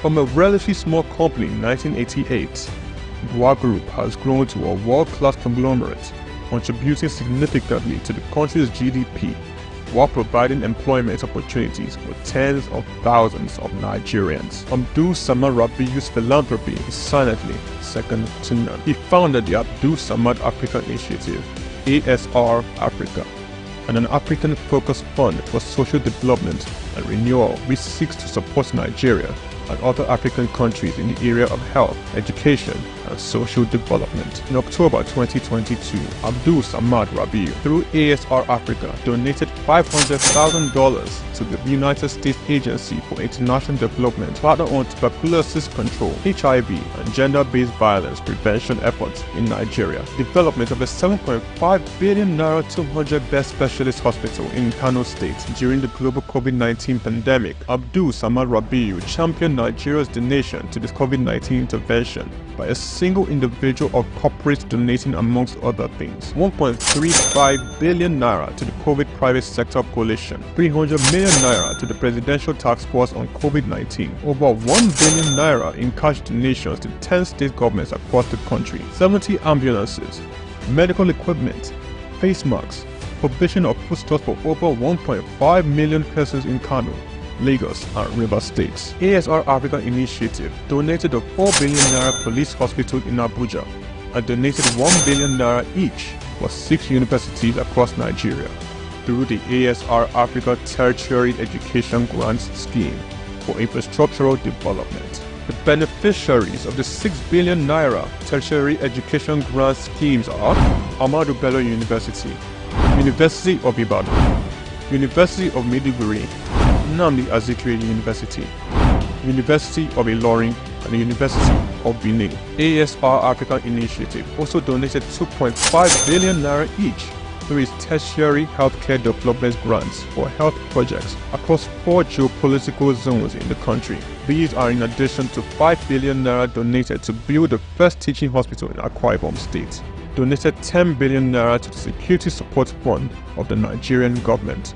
Abdul Samad Rabiu was awarded the 2022 CEO of the Year at the African CSR Awards, 2016 African Industrialist of the Year Awards by the All African Business Leader Awards, the 2022 Sun Man of the Year Awards, 2020 Vanguard Business Person of the Year, and the New Telegraph Philanthropist of the Year 2021. A recipient of several honorary doctorate degrees from various universities, including the University of Benin, Nasarawa State University, Sokoto State University, and Crescent University. Abdul Samad Rabiu is a fellow of the Institute of Directors, and he currently holds the prestigious Nigerian National Honors, Commander of the Order of the Federal Republic, CFR, Commander of the Order of Niger, CON, as well as the highest civilian national honor in Niger Republic. Abdul Samad Rabiu is married with children. His children are Mustafa Khadija Kuki Rabiu, Ishaku Khalifa Rabiu, Junad Rabiu. On the 22nd of January 2024, Forbes estimated Rabiu's wealth at $5.9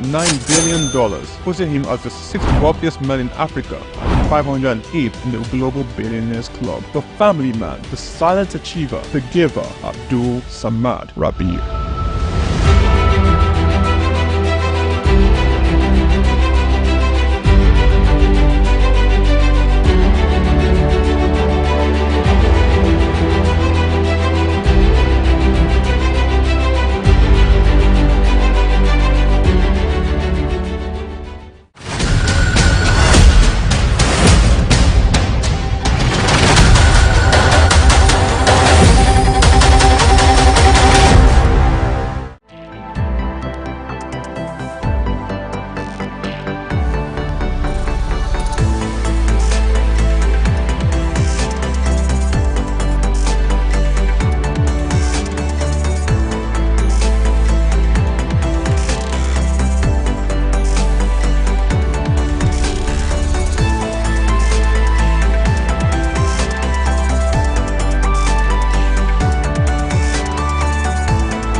According to the former UBA Group Managing Director, Mr. Kennedy Uzoka, he's a man that knows it all. Also, another described him as an encyclopedia of knowledge. The both are now farther from the truth of a man whose career has spanned over 4 decades, being part of a dozen organizations in both the banking and manufacturing sectors, serving in different capacities as either a director, board member, or chairman of organizations such as Honeywell Flour Mills plc, PZ Cussons plc, Nigerian Breweries plc, and the United Bank for Africa plc. In the same vein, he also had some link with the British American Tobacco Nigerian Foundation and Nutrisima Limited. He was once the president of the Manufacturers Association of Nigeria, where he clamored for the patronization of local content by all well-meaning Nigerians. Also, he served as chairman of the former Universal Trust Bank plc UTB before the administration of former President Olusegun Obasanjo implemented the recapitalization of banks in Nigeria.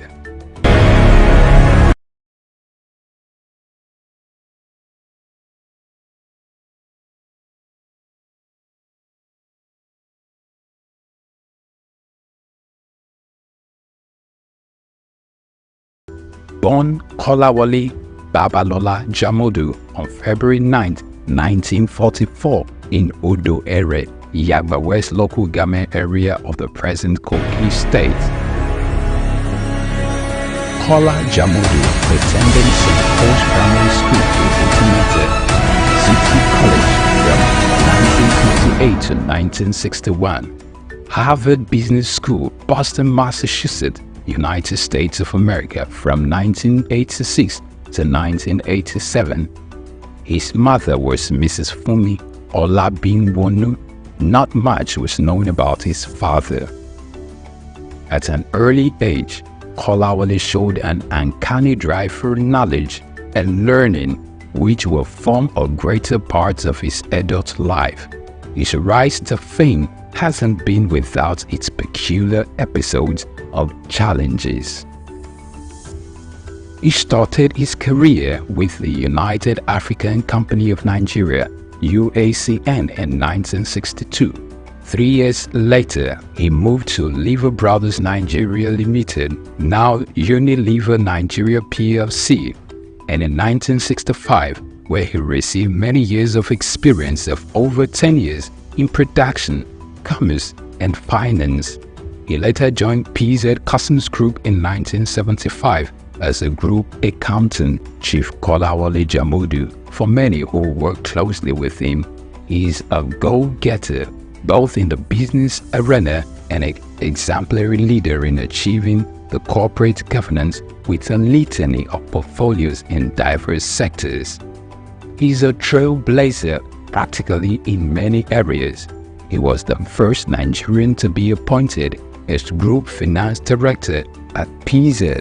In 1980, he was appointed Chairman, PZ Nigeria Limited, then a trading subsidiary of the PZ Group, while still holding his position as a PZ Group Financial Director. In 1987, he became the first Nigerian Deputy Group Chief Executive, and in 1990, he became the first Nigerian Group Chief Executive of PZ Customs. Still in 1990, he was appointed Chairman of PZ Customs PLC, becoming the first Nigerian to combine the positions of a Chairman and Chief Executive. He, in 1999, after he had served in that capacity for many years, meritoriously retired but remained on the PZ Board of Directors as Chairman in a non-executive capacity. Known for his strategic touch of class, Take 2, although his first appointment as Executive Chairman of PZ Customs was interrupted by his appointment as Minister of Industry in 2001, when PZ went through a tumultuous season in 2013, when revenue nosedived and profit hemorrhaged. Kola Jamodu was on every shareholder's lips, underscoring the confidence reposed in his ability to provide effective leadership hitherto wanting for the company at that time. Known for his knack for having the right strategy to grow business in a difficult market. In his capacity as Chairman of Nigerian Breweries PLC, Kola Jamodu led the strategic investment and acquisition that have enabled Nigerian breweries seize key markets from competitors, positioning the company to maintain leading market share, moderate operating costs, and grow wealth for shareholders. In 2014, Nigerian Breweries acquired Consolidated Breweries Limited, with which sales revenue grew by 10% in 2015, even as the total brewed market declined. The company saved cost and defended profit drop in 2015. Jamodu also served as Chairman of Universal Trust Bank PLC, a Director in Ashaka Cement, and a Director in Honeywell Flour Mills PLC, and also he's been a Director of United Bank of Africa since 2007. He's a Fellow of Chartered Institute of Accounting, Nigeria, Fellow of Chartered Institute of Management Accounts, London, and Fellow of Chartered Institute of Secretaries. The name Jamodu trumpets loud and clear in Nigeria's boardroom leadership, owing to his dedicated work and great accomplishments in building businesses. Jamodu has only been a seeker of new challenges, set to brave and break new grounds. Our key takeaways from his tenure as minister highlighted the introduction of various innovative backward integration policies that enabled self-sufficiency in the production of goods like cement and other staples. These moves led to increased foreign direct investment, job creations, and a major boost to national economy and GDP. Dr. Jamodu, after a hiatus from the private sector, was appointed to numerous board positions with reputable multinational companies in Nigeria. For a start, he was reappointed Chairman of United Bank for Africa PLC as a non-executive director in 2007. It's worth of note to say that in 2006, Dr. Jamodu was appointed to the board of Nigerian Breweries PLC as a non-executive director and later moved to become chairman in 2008, where he served 17 years meritoriously, spending 15 of those years as board chairman, and on April 30, 2023, retired as chairman of the organization, leaving a legacy of growth, innovation, and continuous success. Under his watch, the Nigerian breweries grew in leaps and bounds, strengthened its brand presence, and continued to drive positive change in the Nigerian breweries sector. What was achieved during my period was a joint effort, because you can't say a leader if there are no followers. There are committees, and these committees are made of members of man. Chief Dr. Kola Jamodu is a recipient of several national honors, including Member of the Order of the Federal Republic of Nigeria, MFR, Commander of the Order of the Federal Republic of Nigeria, CFR. Also, he is a recipient of the National Productivity Merit Award, NPMA.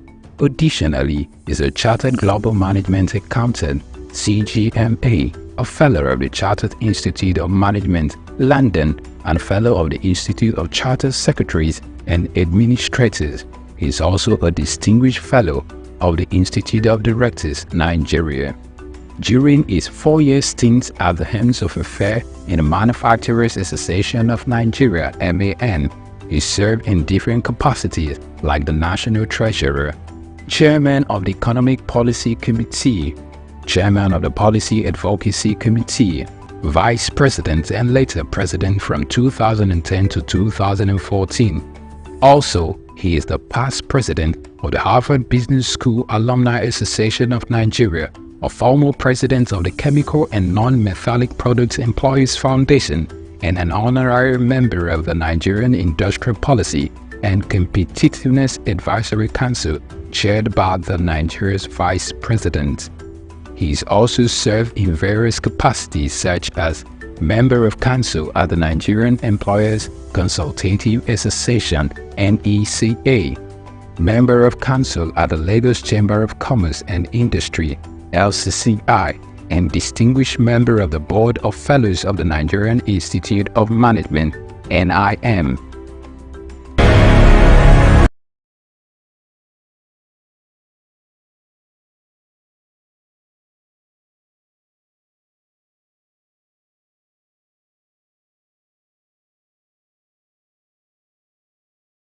He is an active member of Ikoyi Club 1938, Lagos Island Club, Lagos Metropolitan Club, Lagos Motor Boat Club, Moderates Club, and Lagos Dining Club, some of Nigeria's most prestigious social organizations.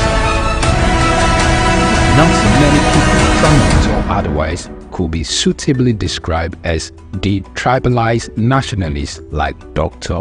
Kola Jamodu, whose great likeness for all and sundry cultures and tongues, coupled with his numerous contributions to the growth and development of various communities nationwide, earned him several chieftaincy titles such as Ashiwaju of Ere Kingdom in Kogi State, Are Apashewa of Ere Land, also in Kogi State, Babalaja of Lagos, Boba Gunwa of Ere Land, Kogi State, Maye Bobajiro of Ibadan Land, Oyo State, Barakoyi of Osogbo Land, Osun State, Mayegun of Ayetoro, Bede, Kogi State, Fiwajoye of Mulipa, Jebu-Ode, Ogun State, Ikimba one of Oba Nsukka, Ari of Eruku Land, Kwara State. Jamodu is nothing short of a legend. Although with limited experience in partisan politics, he stood tall and stepped into the plate when occasion presented itself in Kogi State, when he took leadership of the People's Democratic Party (PDP) as minister, serving in the cabinet of the ex-president Olusegun Obasanjo. In the middle of 2020, Chief Dr. Kola Jamodu served as the pioneer chairman of the Elders Advisory Committee, EAC, of Pan-Okun Relief Response Agenda, which played a pivotal role when the world was faced with the coronavirus, mobilizing resources to provide relief materials for the entire Okun people, as well as address various issues relating to the pandemic in the land. He, through the Kola Jamodu Foundation, KJF scholarships are provided to several poor students through all levels of education, primary, secondary, and tertiary levels, medical support to indigents who have genuine medical conditions but couldn't afford to foot the bill. Chief Kola Babalola Jamodu, over the years, his hobbies have been the same: reading, traveling, golf, and badminton. He is married to his sweetheart, Olori Asiwaju of Ere Kingdom, Chief Mrs. Fumilayo Jamodu, and they are blessed with children and grandchildren. Chief Dr. Kola Babalola Jamodu.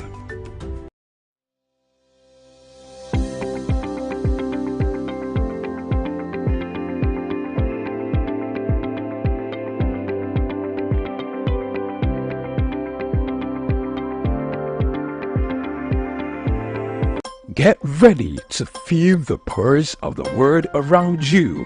Welcome to SOUQ Pulse, your insert track on the stories that matter most. From the heart of breaking news to the forefront of culture and innovation, SOUQ Pulse brings you the stories shaping our world every week.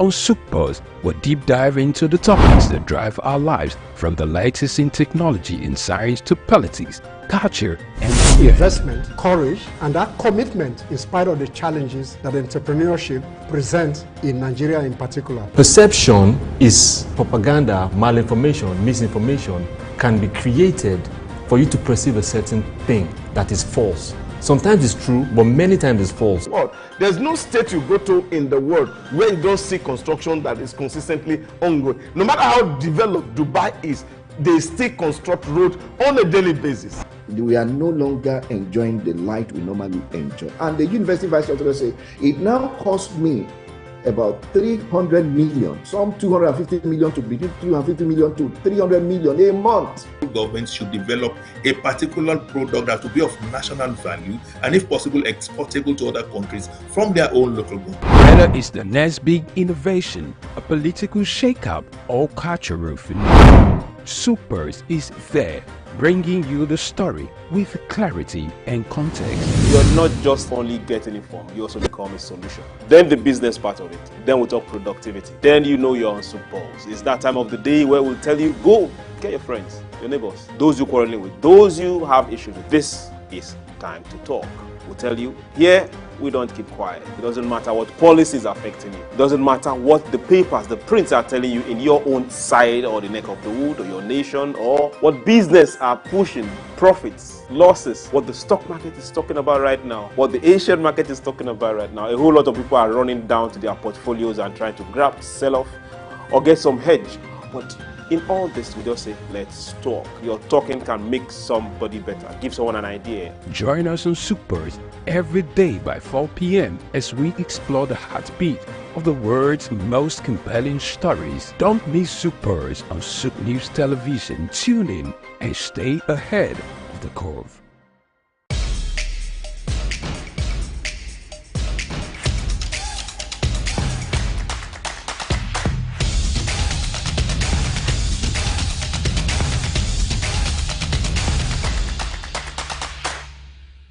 Congratulations on the new channel, and I'm happy to be here.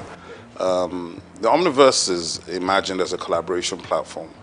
So it's a platform that, as the name suggests, is bringing together ecosystems. So it's like an ecosystem of ecosystems, aggregating aggregators and community leaders who are able to bring together their communities together to a platform. So the summit in itself was, well, it's a big event and a heavy lift for us and the team. And I have to thank our team of volunteers. We had a team of about 40 full-time core volunteers that delivered the Omniverse.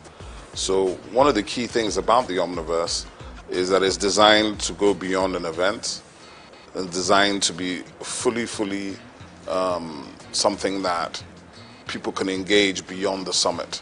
So we will be launching our digital platform. We have about 70 community partners already, including a number of government institutions. So to answer the question, there's public-private partnership within the Omniverse. There's regulators, there's government departments and agencies, there's ministries.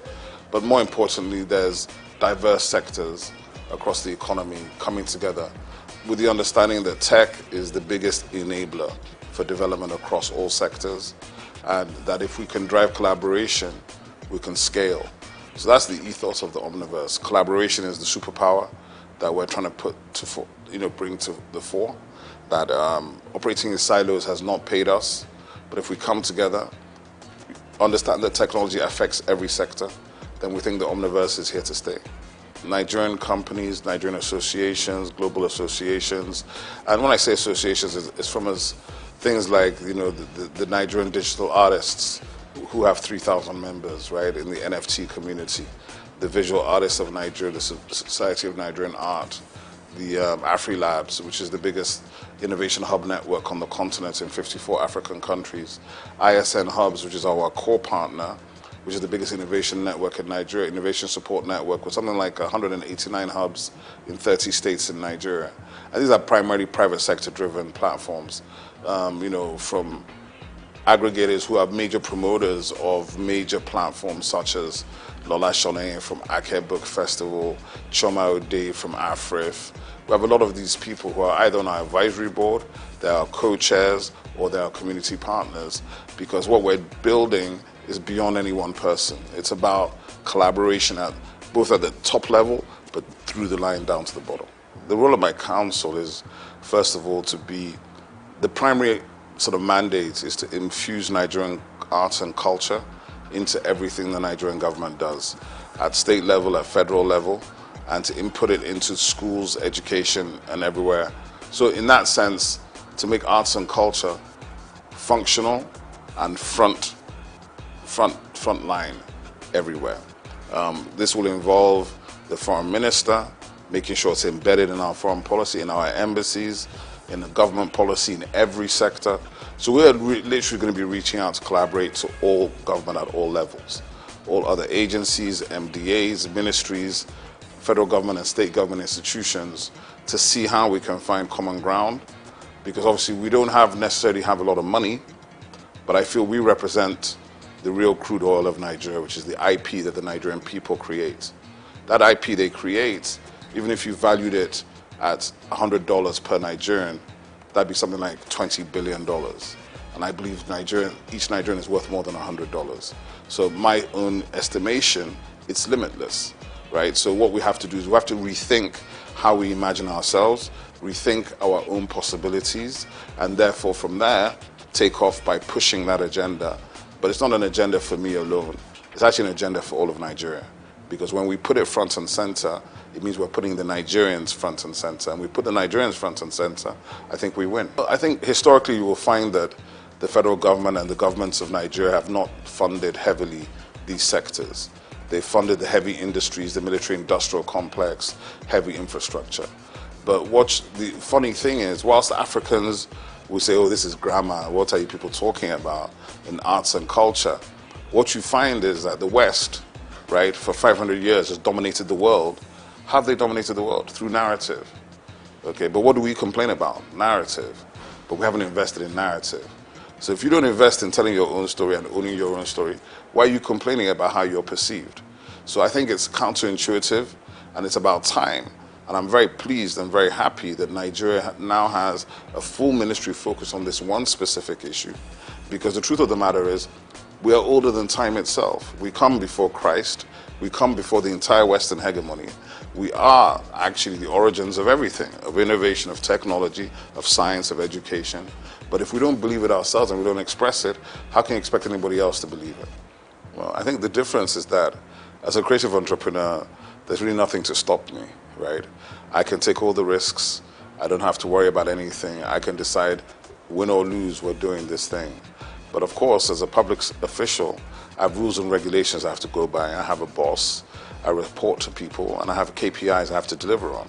So there's a bit difference in that regard. There's a difference in bureaucracy, maybe a difference in response time, but there certainly will not be a difference in my personality. So I think it's really about how you perceive what these things are.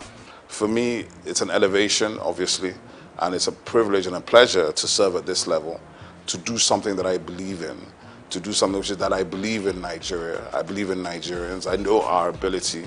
I think we are world class. I don't like all this, it's good for Nigeria. I hate that. So I think for me, that is what's important. And to have the opportunity to try to deliver on some of the things we've been trying to do from the private sector for the last 25, 30 years.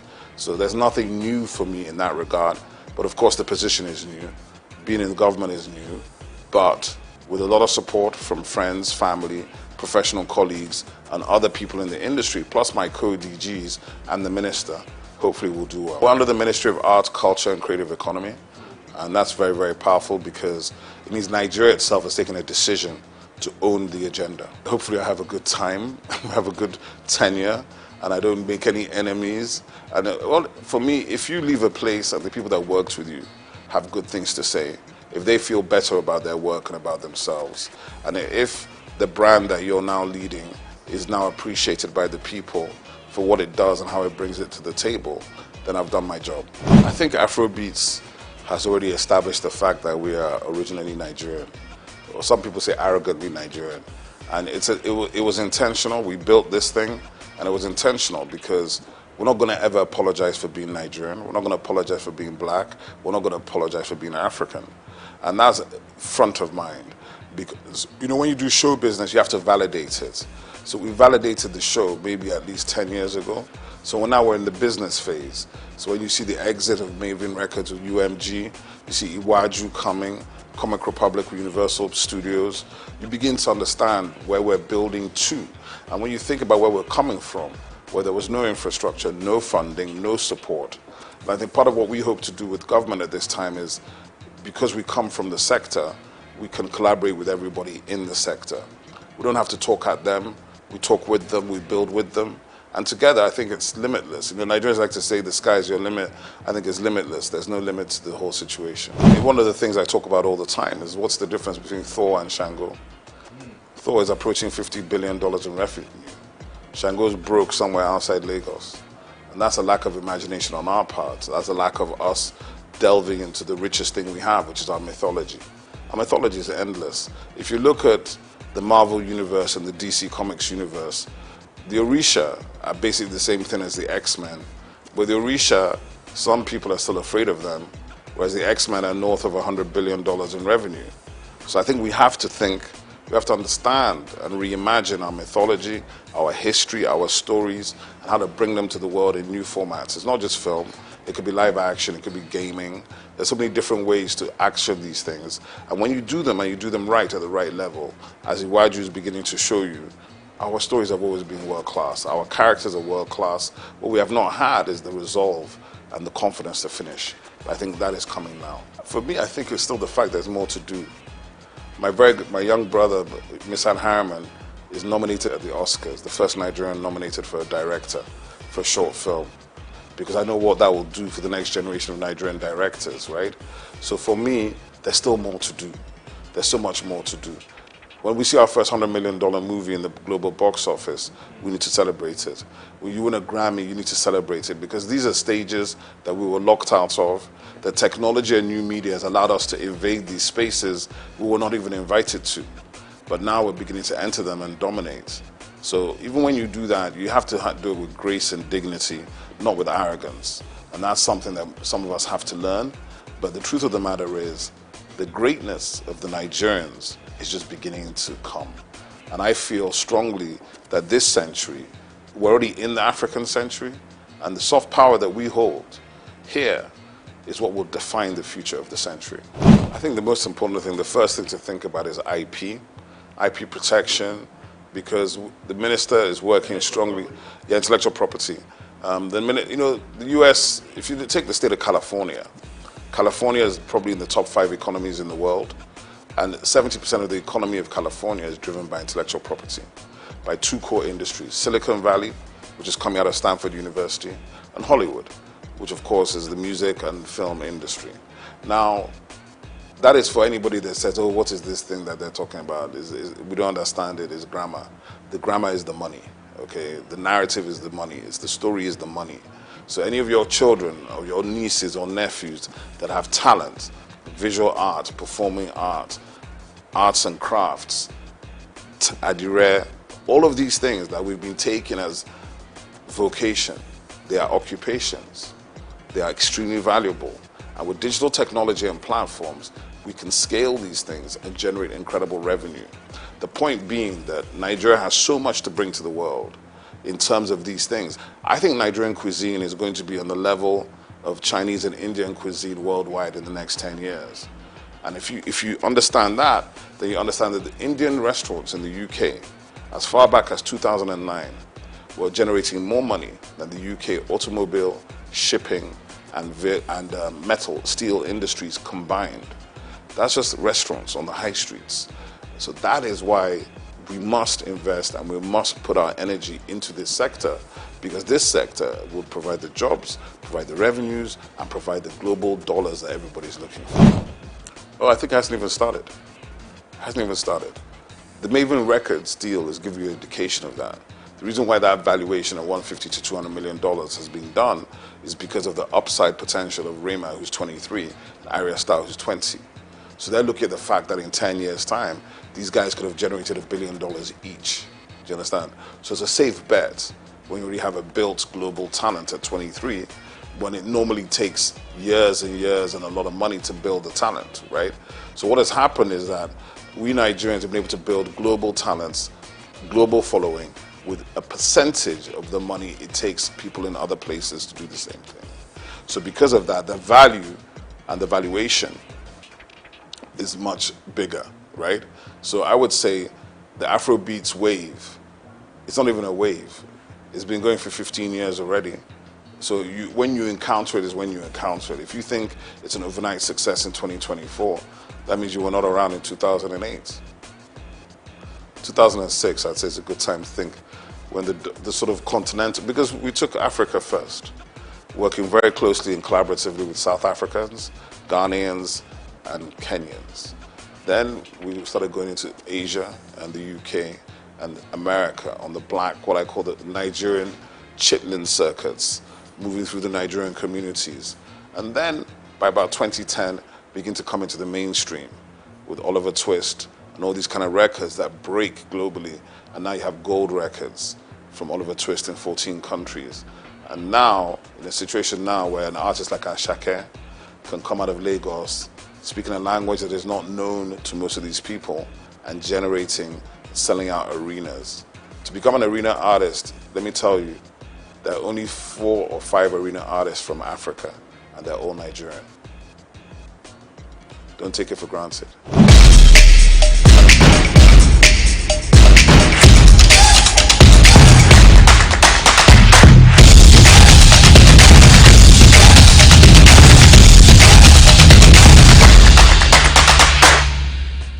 I think a lot of people feel that, but what I should tell the rest of the country is that the rest of the continent is also trying to get to Lagos as well, right?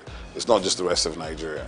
From Accra, from Luanda, from everywhere on this continent, they're trying to get into Lagos, because if they can break in Lagos, they can break anywhere else in the world.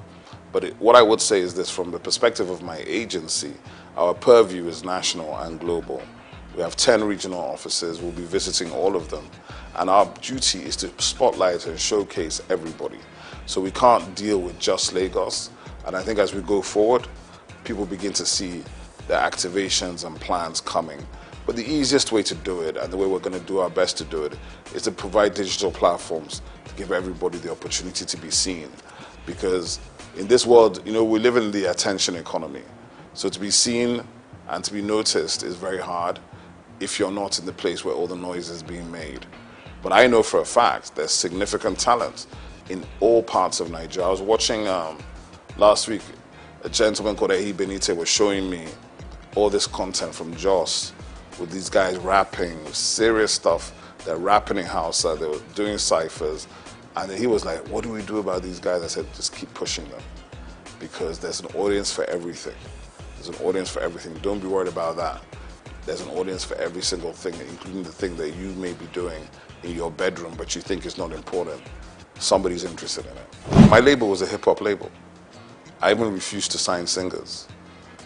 There's almost every singer you could name was trying to get us to sign them. And I used to do it based on, can you rap? If you can't drop a freestyle, don't bother, right? It was that simple. And we helped all the other singers get signed to labels that we thought could help them and develop them in that direction. Hip-hop has changed, and obviously it's generational, right? So hip-hop has changed, and you know, everybody approaches music from their own generation. Like, oh, I like this kind of hip-hop or that kind of hip-hop. What I feel is that Afrobeats became overwhelming, and it overwhelmed every other genre here. So the hip-hop guys had to fight for relevance, but the best ones always rise to the top. That's just the simple truth. So I don't worry about that. And I've heard enough guys. I even saw there was a whole Instagram series some guy was doing about a year ago where he was just bringing out fresh rappers every day from Enugu, from Jos, from Kaduna, from Kano, from Benin. I love it. I think they're incredible MCs in Nigeria. A lot of times they need to focus on doing better songs, right? Not just being a freestyle rapper. If you want to get paid to rap, you've got to do better songs. You can't just do the freestyles. And that's something they've got to think about. You've got to balance the commercial side of it with the business side of it. And what has happened is, to a large extent, the commercial side has won because you've got to pay bills. But hip-hop, it never dies. I think, first of all, obviously from the perspective I'm sitting in government, so I'm not in a position to tell government what to do or what not to do. But what I can say is this, is that the agency, my agency will be the home for the music industry, for performing arts, visual arts, fashion, gaming, recreation, festivals, culinary arts, film and television. We're kind of a convening agency for the ministry. So we have a lot of work to do, a lot of places to touch, but we're also going to collaborate with all the other MDAs in the ministry and heavily with the private sector and the developmental sector. Because to answer the question, I've worked in all these spaces for, it's not quite 40 years, but it's a long time. I've worked in all these spaces for a long time. In a situation we have positive relationships to bring to the table to change the approach and to change the destination of where we hope to go. What I will say as well is that the reality of it is we're just beginning the journey. And there are no magic wands. I'm not going to wave a wand and everything's going to be fixed overnight, and neither is anybody else. But we will be bringing fresh energy, fresh ideas, a fresh engagement, and we're obviously open to collaboration. And that's really important for me to say that, because people feel there are gatekeepers, but in my agency there are no gatekeepers, right? We're not interested in whether you have the biggest reputation or the smallest reputation. We're interested in the value you're bringing to the table. Because the truth of the matter is Nigeria is massive. There's a lot of stuff going on in Nigeria. We're going to try to aggregate those things and bring them into one platform so that even as Nigerians we can know what we're doing. Because to be honest, if you don't know and you don't follow, there's no way you can know 90% of what is happening even in Lagos before you talk about the rest of the 36 states in the FCT. So for me, from my perspective, the journey continues. The objective remains the same. We want to see Nigeria win. But in order to do it this time, I don't think government should ever be disinterested in the nature of the industries in which it is operating. But we also don't need to be owning the space. We want to enable, partner, collaborate, and see how we can push people to do more. Because there are already people doing a lot, and maybe they haven't been recognized, they haven't been brought out, they haven't been celebrated.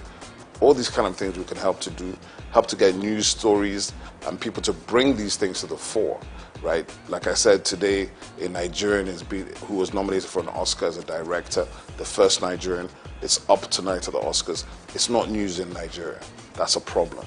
We have to be able to tell the stories that are of greatness of our people, because if you don't do that, you can't inspire anybody.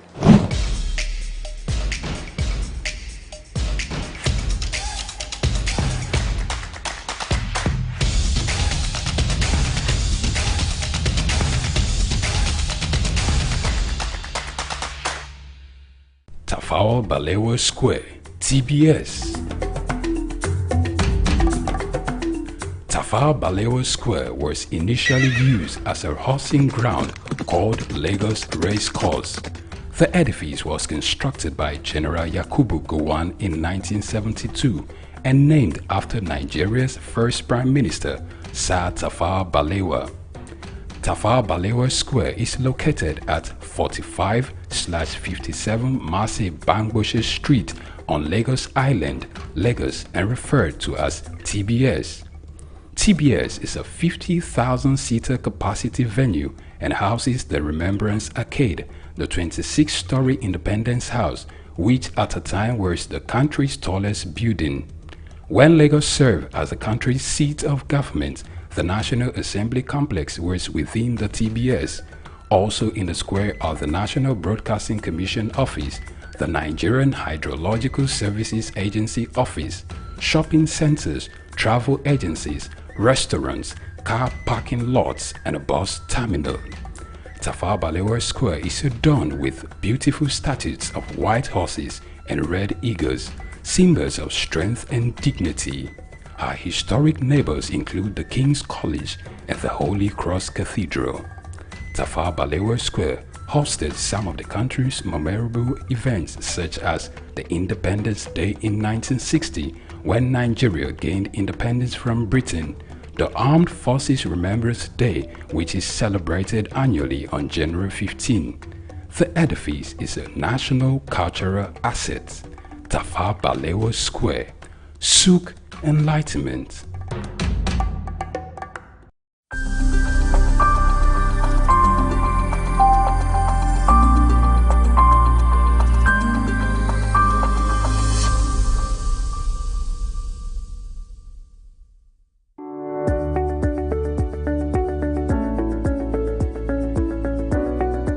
My name is Ali Young. I'm with the Gamehers, which is a social media tech platform for women in video games. And we're here in Nigeria today. Glad to be here.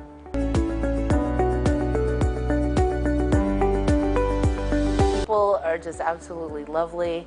The food is fantastic, and looking forward to getting out of the hotel and conference and seeing much more.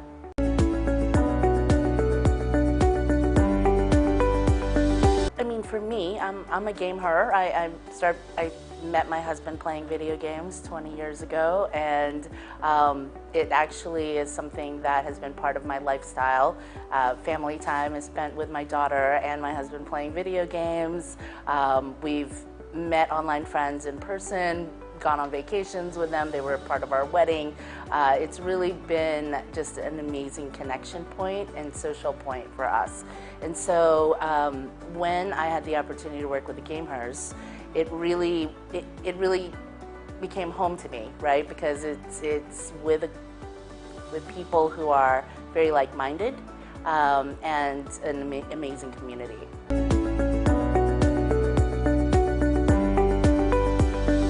Yes, so the Gamehers, social media tech platform for women in the video game industry, creators, game devs, entrepreneurs. And for us, we are a safe space where people can connect. Something that you and I spoke about earlier around, playing video games and feeling the pressure to be good at it and wanting to, and kind of the toxicity around the online culture a little bit, because it is a little bit male-dominated, right? And I feel like the Gamehers was built around that. In fact, I remember the very first gaming conference that I went to, and literally it was a room that had about 200 people, and there were 3 women, including myself. And I thought, we have to do better, right? I mean, I play video games, I have friends that play video games who are women, and I feel like it's extremely important for us to spread that message that it is okay to play video games as a female. Additionally, Gen A, Gen Z, 98% of the younger generations are playing video games now, right? They don't identify as gamers like people who go to movies don't identify as movieists, right? And so it's just a part of their life. And what's interesting is that even though there are 3.2 billion gamers globally, and half of those are women, we're still underrepresented in the professional esports world, in game development and leadership positions.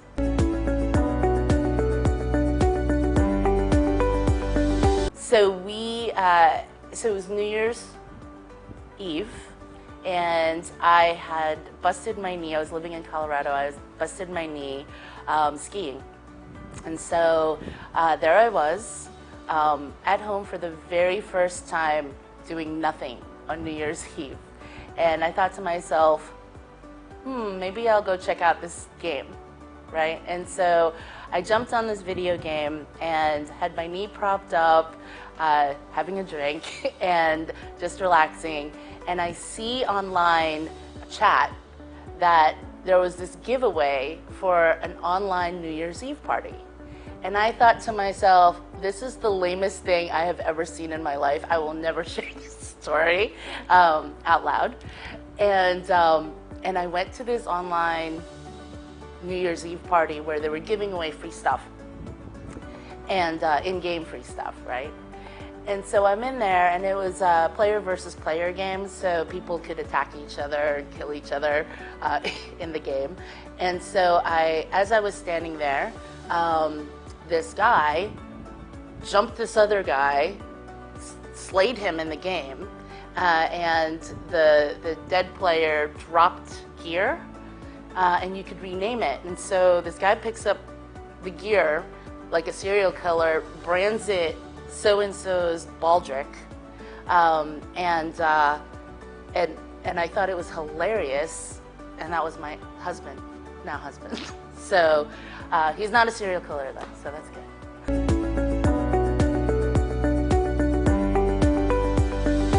I'll share this with you. So the game HERS, since its inception in 2020, we created a platform where we celebrate women through the Game HERS Awards. And we had our first, it had been virtual through COVID, and we had our first live Game HERS Awards in Atlanta in March 1 to kick off Women's History Month. And we had a room full of 300 people, women and their allies, where we celebrated their contributions to other women in gaming and inclusivity. And it was incredible to just see people who haven't met in person. I mean, if you think about how you work with people now, and remote life is so prevalent. I mean, you think about how you meet people online now anyway, right? And then when you meet them in person, that relationship just escalates and just gets even better. And so the Game HERS provides that space to be able to do that, right? We have an online community. We provide opportunities to meet in person through a lot of different events. Much like Dunhill Ventures brings together, they bring together family offices and investors to connect and create networks and create relationships. That's what the Game HERS does.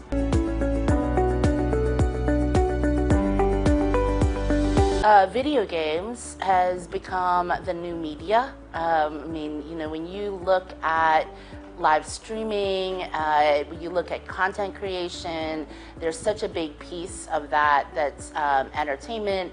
And as a person who plays video games, you get to do both, right? I mean,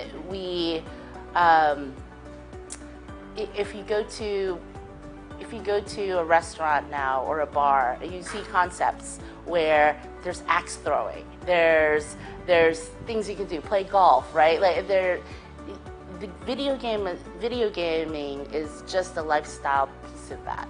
I think that it's just become normalized. I mean, my daughter's generation, she's 17.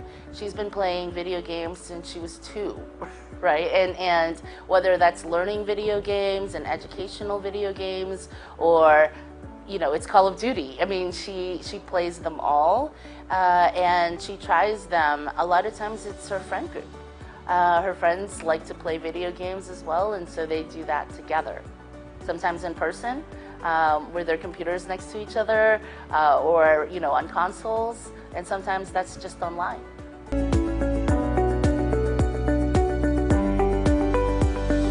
So I think we all play games.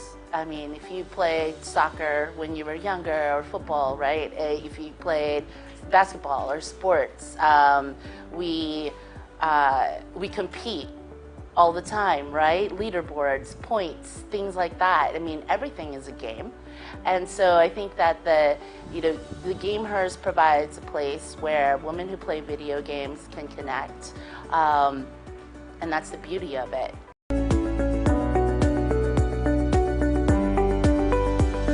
So I was actually in Riyadh when I met the Dunhill Ventures Group, and they invited us to come out to Lagos. It was an opportunity. I was supposed to be at South by Southwest this week, and ended up canceling all my travel plans. Told the team, I was like, I am going to stay in Riyadh for a couple of days and then go straight to Lagos, because the opportunity here is vast. The demographics in this region and in Africa has the youngest, the youngest demographics. Gen A, Gen Z's, 98% are gamers, and so the population is intrinsically part of our group. However, organically, our 10% of our international community is in Nigeria. And that has just been organic. We haven't done any programming here. We haven't done any events. It's just people finding us online and connecting with our team, with our community.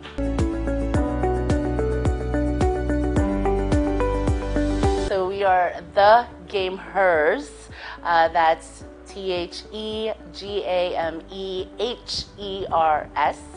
on all socials, and thegamehers.com.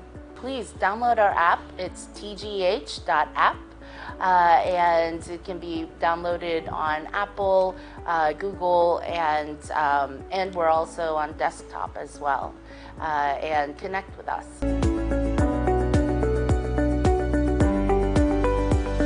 Our community, surprisingly, well, not surprisingly, is very inclusive. While we focus on women and we are femme-based, we do have non-binaries and femme-identifying peoples, and also our allies who are men and male.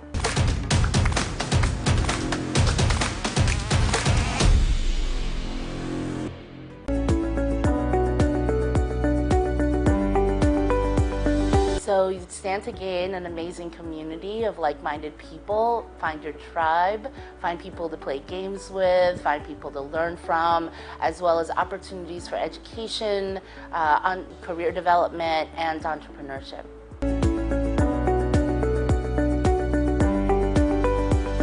Absolutely. So we partner with a lot of game developers. We are not a game developer, but we provide opportunities for women in game development, as well as Riot Games is one of our early investors, and a big partner. Also I play a lot of their games too. It's a big perk to get in the alpha stages and get to try out different games. But we have opportunities for women to even, our Discord channel, for example, has game nights, right, where women get to try out different games, whether that's a mobile game or even a party game from Jackbox Games. There are different things that we use to connect and leverage through video games.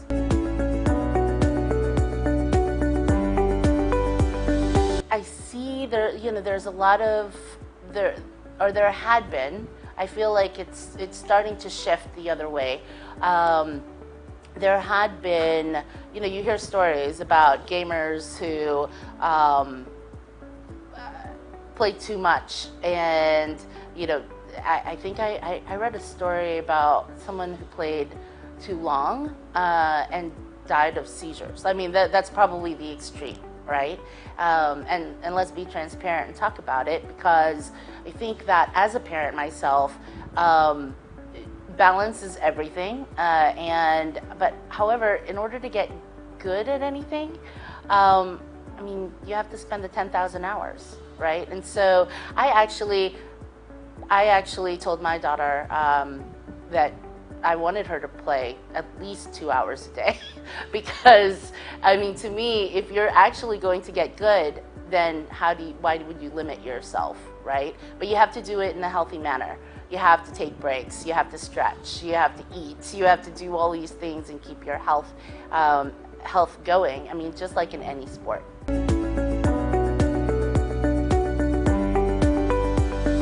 Gaming has been shown to teach our children and to teach ourselves mental acuity, hand-eye coordination, problem solving, which I feel doesn't happen enough, but gamers have to learn how to lose, which is also something that doesn't happen enough, and also the grit to keep going, right? And so I think there are a lot of very good benefits to gaming, just as well as negative things, just as well as anything else. We are very focused this year on our international growth, and this is part of it.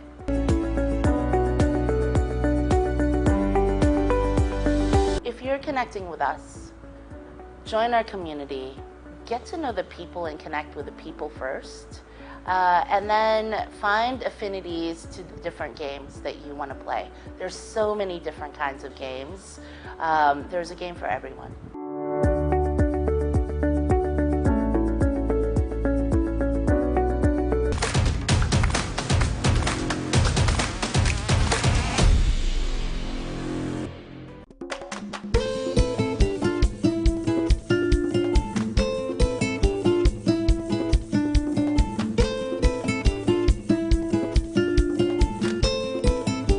Financial freedom is within reach for those who understand their credit worth and take steps to grow their finances. At the Africa Credit Expo 2024, the spotlight was on empowering individuals and businesses for economic growth and financial inclusion. Organized by Credit Registry, the event was put together to foster learning, collaboration, and growing together towards a more financially empowered Africa. This is Africa Credit Expo 2024 taking place at the Oriental Hotel, Lagos, where industry experts and leaders have gathered to share from their wealth of knowledge on financial matters.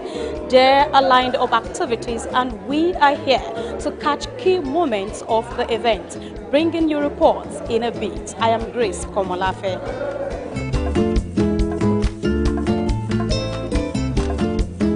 Sure that by 2030, they were able to get 3 million families through a financial literacy program that would allow for them to begin that journey to financial freedom and to building financial wealth. And so that is our goal with ACE 2024, and that is going to be our goal at least through 2030, is to help 3 million families to be able to achieve that. So I hope each and every one of you can join us in that initiative. It is a big goal, but you know, they say you have to take on the big goals if you want to achieve. And so you guys, thank you so much for being here. And the last group that I definitely don't want to miss out, and if they will take a moment, will be our VIPs and our board of directors. If you would please give them a round of applause, because they are here and they made this event possible. So thank you so much. They are not just industry gatherings, but catalysts for real transformative change. I applaud the efforts of the organizers and all partners involved in making this a reality. I wish you a fruitful deliberations and a successful expo. Let this event serve as a powerful platform for advancing the financial empowerment of our people and the economic progress of our great continent. Thank you, and I look forward to the outcomes of this significant gathering. Thank you very much. The expo brought together top professionals and financial experts who shared strategies on credit building, loan access, and business growth. For Credit Registry, financial inclusion isn't just a goal, it is a necessity. It's an event put together by Credit Registry. Credit Registry is a licensed credit bureau, licensed by the Central Bank of Nigeria, to basically collect and disseminate credit information to help lenders manage and assess risk, and to also help Nigerian consumers and small businesses to get access to more credit. This event started last year, and it was born out of the need to sensitize, to make aware, to create the awareness to the consumers. You know, for the longest time, we've been in existence over 20 years, Credit Registry. In fact, Credit Registry is the pioneer credit bureau of Nigeria. And, you know, we worked B2B with the banks, consumers. We're not really our end, you know, we didn't reach the consumer. But over time, we realized that the Nigerian consumer and Africa as a whole, they're becoming very savvy, and credit is really a tool to help move our economy. And so we came about coming up with how do we reach more consumers. Last I want to talk about is cultural reorientation, changing the mindset of people. I think that's the hardest part of credit. That our culture tells us that we borrow money and we come to need basic. Or new boy, I'm an Igbo boy, so I have to say my own. That means that you borrow money and you are just looked down upon. But people have to rethink credit that way, as a way to improve the quality of their lives. Look at one, prioritizing inclusive growth. Inclusive growth must be our guiding principle. Our financial systems must be accessible to all, regardless of any social economic status. Too often, underserved populations face barriers that limit their access to credit and financial services. By collaborating with fintech innovators and local organizations, we can create tailored solutions that address the unique challenges faced by these communities. The second is empathy. For the purposes of this discussion, empathy is they are in it for you. You are in it for them. That is what the empathy in this case looks like. And logic, the last one. Do you know what you're talking about? When you showed up to that bank to get a loan, did you know what you were talking about? Do you know your business? Do you know your models? Do you know your profit margin? Do you know what it is you're selling and why?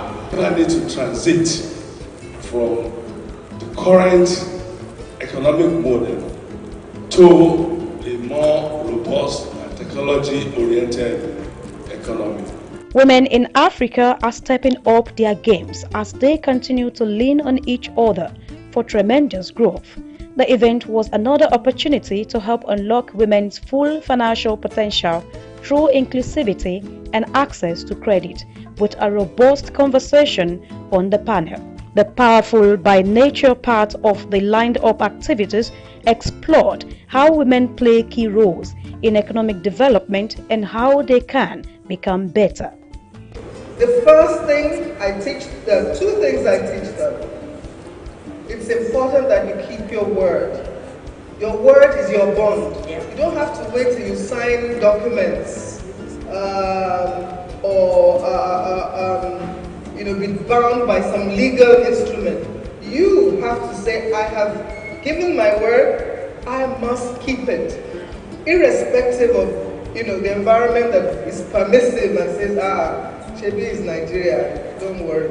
You have to change that paragraph. So that trust, and second thing is, you must understand life is a problem-solving exercise. The world we're in today, with a double-digit high in inflation, everybody's looking for a safe haven.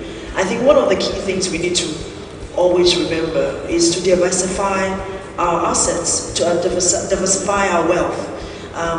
We have the treasury bills, we have the bonds in the market now, which are going at a double-digit rate. and we have the money market, which could just be a simple fixed deposit that you want to put in the bank.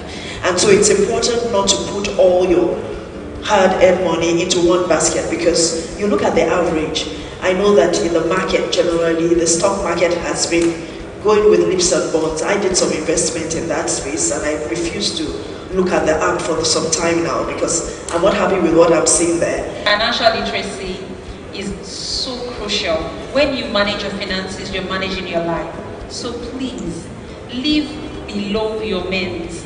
Ensure you're saving, ensure you're putting your money in the right bucket, ensure you're diversifying, do the right thing, have financial discipline, and your life will go much more smoothly. Be original, be authentic. Every other person is a photocopy. Just be yourself. And that is what African Credit Expo is telling us. They are here to support you. And at Mastercard, we are building a technology that will sustain and power a world that never stops. A technology that never fails. And choose your friends. Your network is your net worth. Go out there and be a good representative of the continent. Well, the theme was apt, you know. Of course, my panel talking about power by nature, because we believe that as women we downplay ourselves in many ways. You know, like I was saying on the panel, you know, some people would say, oh, I'm just a you know, stay-at-home mom. You know, I don't do anything, but you do though. Because as a woman, you're running a house. You're actually the chief executive officer of your family. You budget. You're the minister of budget. You know, you are the health doctor. You know, you're the doctor. You also are the finance advisor. You know, you're able to pinch everything together. You are operating the entire family. You know, when the kids go to bed, when they wake up, what school they go, what degree they should get. Believe it or not, a lot of moms, you know, we are influencing those decisions. You know, our sons, what wives they want to marry. I mean, come on now, we do a lot. So I called us the CEO in our profession and CEO at home. Brands exhibition at the event was another big platform for brands to showcase their products, network, and possibly initiate business deals. Beyond the main event, the expo offered more than discussions. It gave attendees practical tools through masterclasses, breakout sessions, and workshops to improve their financial lives, as attendees shared their excitement, highlighting the value of the connections made and the knowledge gained. Okay, so I'm a business owner. I have learned a lot on how to take my business into the next level. I have learned on, I have notes on how to strategically take my business into the next level, and which is why I came here in the first place. I had a lot more expectations, although I still got one or two messages from the whole event. I would prefer if there's more awareness as to financial literacy and freedom among the youths. So telling and creating more awareness and programs for youth to engage in as well. And also one other thing I got from the event, from the women that were speaking earlier on, they mentioned living within our means, and that's one thing I intend to take home today, because as a girl, we want flashy things, yes, and then in this economy right now, we really need to live within our means. Yeah. The event was insightful. It was really great. I mostly enjoyed the masterclass where we learned about strategies for sustainable small business growth. The masterclass was really insightful, and I would say that is the part I enjoy most. We've got just what you need right here at Femi Wash Media. Call it the Midas touch and you wouldn't be wrong. Let us record, produce, mix and master your audio like nobody does. Reach us on our contact today for the best quality job.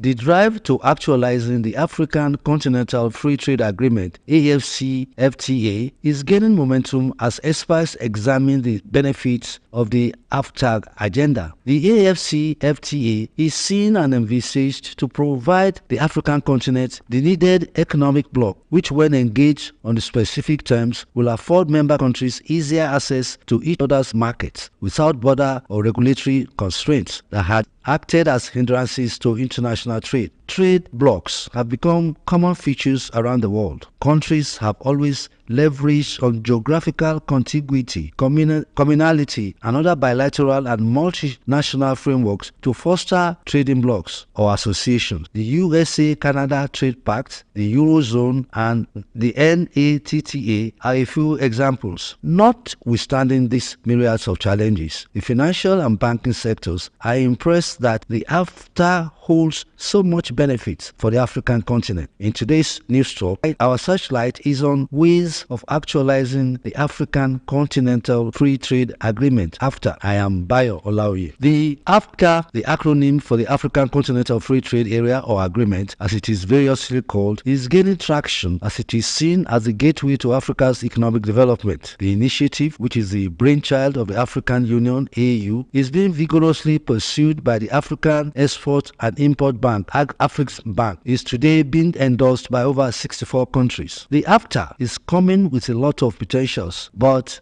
challenges lay ahead. The problem of multiple currencies used in one country to another, exchange rates, disparity, and inadequate internet infrastructure to foster money transfers are a few minuses that can pose as challenges. The AfCFTA, as envisioned, could turn out to be one of the biggest trade blocs given the size and resources of African countries. It is envisaged by the promoters that the operation and trading activities and other undertakings that will take place within the region will give rise to the establishment of industrial hubs and processing centers that will require extensive, deep funding that only banks and financial institutions can handle. To date, many development banks, including African Development Bank, AFDB, among others, including Access Bank in Nigeria and their counterparts in North Africa and South Africa, have developed flourishing desks designed to handle export-related businesses. Many of these institutions have also established foreign branches that are competing favorably with the indigenous ones in the host countries. Renowned economists and banker Bismarck Rewane has highlighted the pivotal role of banks in Nigeria's economic rebirth amidst significant economic reforms. While speaking with senior journalists in Lagos, Rewane emphasized that the nation was in a critical juncture, requires strategic interventions from both the financial sector and the government. He stressed that the banking sector held a significant key to driving the economic recovery efforts of the federal government, adding that banks were no longer intermediaries but the lifeblood of economic activities in a developing economy like Nigeria. The renowned economist pointed out that with the proper regulatory framework and reforms, banks could serve as catalysts for growth by facilitating investments in critical sectors such as agriculture, telecommunications, manufacturing, as well as oil and gas. The renowned banker also talked of the need for financial institutions to lead the charge in the nation's Accelerated Stabilization and Advancement Plan, ASAP, designed to advance President Bola Tinubu's economic-related 8 priorities. Mr. Rewane explained that the ability of the banking sector to extend credit and support key government projects and programs will be instrumental in addressing poverty, stimulating demand, and supporting household incomes, adding that the stabilization plan was not merely about pumping money into the system. The plan, he said, was about strategic interventions in sectors that drove productivity and enhanced competitiveness, such as agriculture and manufacturing. He was of the view that banks must adopt innovative financial solutions such as digital-only banking, partnership with fintech banks, and support for small and medium enterprises, SMEs, to bridge the gaps in financial inclusion. Mr. Rewane stressed that banking institutions must be at the forefront of financing the next wave of infrastructure development, including power generation, transportation networks, and renewable energy projects to unlock Nigeria's economic potential. Rewani remarked that banks will play an indispensable role in economic rebirth of the economy of Nigeria and urged financial institutions to step up their efforts not just by lending but by becoming key partners in the country's stabilization efforts. By supporting growth across industries and enhancing access to capital and fostering financial inclusion, banks can help steer Nigeria towards a brighter economic future, Rewani stated. Also speaking to journalists, the chairman of the Presidential Committee on Fiscal Policy and Tax Reforms, Taiwo Oyedele, laid out a framework to address the country's fiscal and economic challenges. Oyedele argued that bold reforms, particularly in fiscal governance, tax collection, and public spending, are imperative to reverse these trends and promote shared prosperity. The fiscal strain, he noted, was compounded by declining foreign investments and capital formation alongside a worrying trend of emigration and corporate disinvestment. Oyedele explained that the key factor behind the country's low tax revenues was poor tax morale, citing findings from a recent survey of government pointing out that people did not pay the correct tax, while some people completely evade tax to government. I am Bayo Olaoye.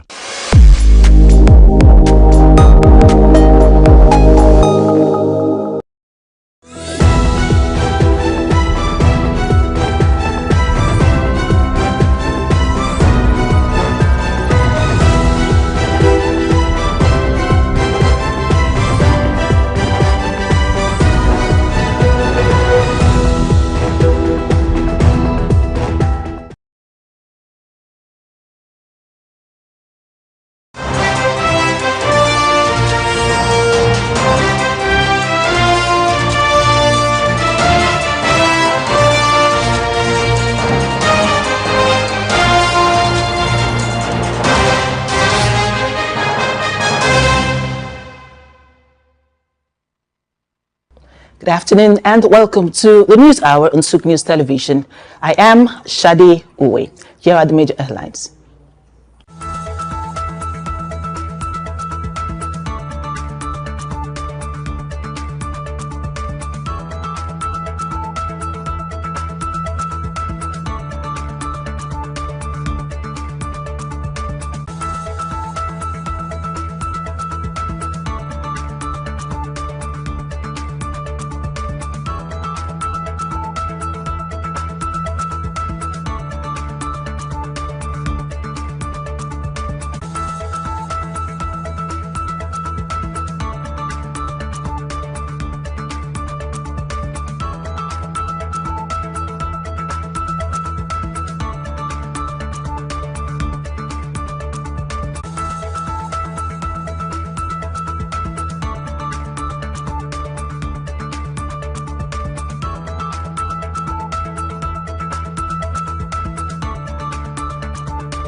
When I'm bringing the news in full, the Nigeria Immigration Service has upgraded its border security capabilities by launching a 24-hour real-time surveillance system. This development was announced by the Minister of Interior, Olubunmi Tunji Ojo, during a ceremony at the NIS Command and Control Center, where he inducted 123 newly trained officers. The newly established surveillance system will monitor Nigeria's land, maritime, and air borders continuously. Tunji Ojo emphasized its importance, stating that the nation's border security, border governance, and border control capabilities have just gotten better. He also noted that Nigeria now joins an elite group of countries capable of conducting constant monitoring with real-time technology.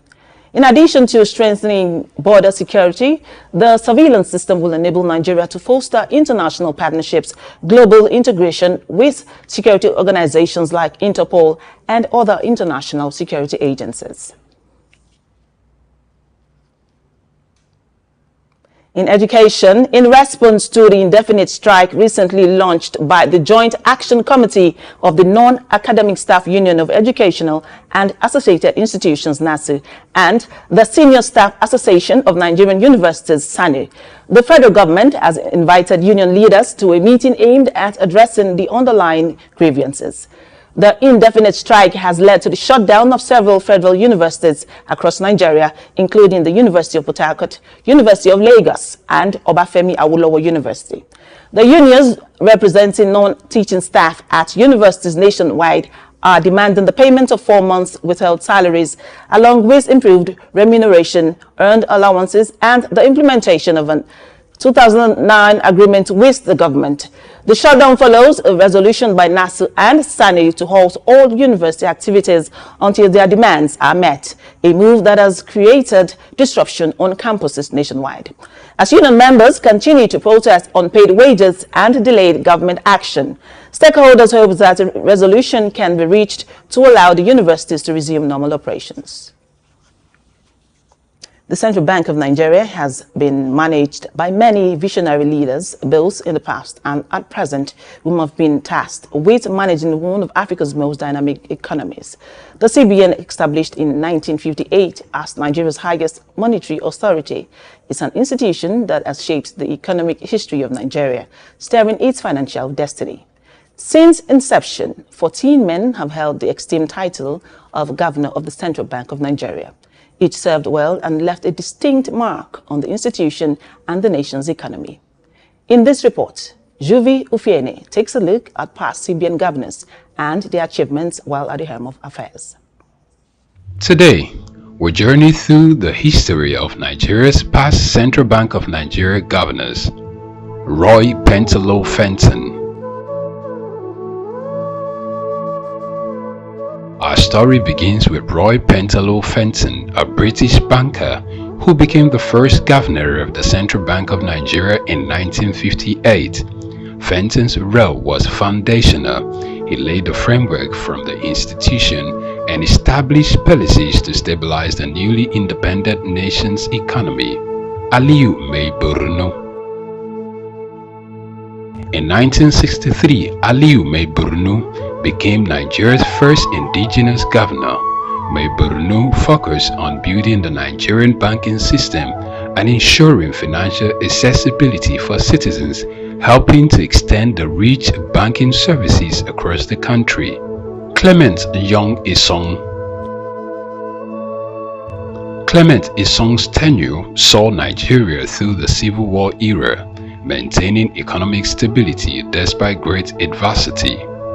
Known for prudent fiscal management, Isong introduced measures to safeguard Nigeria's reserve, which supported the economy during challenging times. Adamu Shiroma. Adamu Shiroma, the fourth CBN governor, implemented reforms that prioritized Nigeria's financial independence. His leadership advanced local financial policies and boosted Nigerian economic sovereignty during a period of rapid global change. Ola Vincent was instrumental in strengthening Nigeria's banking system. His policies were targeted towards achieving price stability and moderating inflation, helping lay the groundwork for a resilient banking sector. Abdul Qadir Ahmed. During Nigeria's economic challenges of the 1980s, Abdul Qadir Ahmed led the CBN for over a decade. His efforts included managing Nigeria's debt and implementing the Structural Adjustment Program (SAP), which had long-lasting effects on the Nigerian economy. Paul Onguma, the first governor under Nigeria's Fourth Republic, focused on reforms to modernize the financial sector, improving CBN's operational efficiency and enhancing regulatory oversight in a time of political transition. Joseph Sanusi ushered in the new millennium, initiating key banking sector reforms. His work focused on transparency and improving Nigeria's banking system, setting the stage for a more stable and robust financial environment. Charles Soludo's tenure marked a transformative period with a sweeping bank consolidation program, reducing the number of banks from 89 to 25. Soludo's initiatives strengthen banks' capital base, making them more competitive on a global scale. Sanusi Lamido Sanusi, known for his outspokenness, Sanusi Lamido Sanusi introduced major reforms to curb corruption within the banking sector. His bold moves stabilized the sector and emphasized the importance of accountability and transparency. Godwin Emefiele. During Godwin Emefiele's tenure, Nigeria faced economic downturn caused by global oil price fluctuations and the COVID-19 pandemic. Emefiele's policies focused on stabilizing the naira, promoting local production and launching various intervention programs to support small and medium enterprises. Folashodun Shonubi was appointed as acting governor of the Central Bank of Nigeria by President Bola Tinubu. He took charge in a period marked by digital innovation and pressing financial challenges. His focus includes advancing digital finance while working to further stabilize the economy. Yemi Cardoso. President Bola Tinubu on September 15, 2023 appointed Yemi Cardoso as the new Central Bank of Nigeria's governor. He has initiated several reforms to stabilize the naira and pay the backlog of international airlines trapped funds. Each governor has navigated unique economic tides, shaping Nigeria's financial landscape in pivotal ways. As Nigeria looks towards the future, the legacy of these leaders endures, serving as both a foundation and inspiration for the next guardians of the Central Bank of Nigeria. However, it is baffling that despite Nigeria's strides, a woman has never held this critical office. Why? Structural barriers, deeply rooted gender biases, and cultural expectations have limited female representation in top financial positions. Although women like Sarah Alade serve as acting governor and prove capable, a full-time female governor has yet to be appointed. The absence of female leadership in this role is a reflection of broader challenges faced by women in Nigeria's financial sector.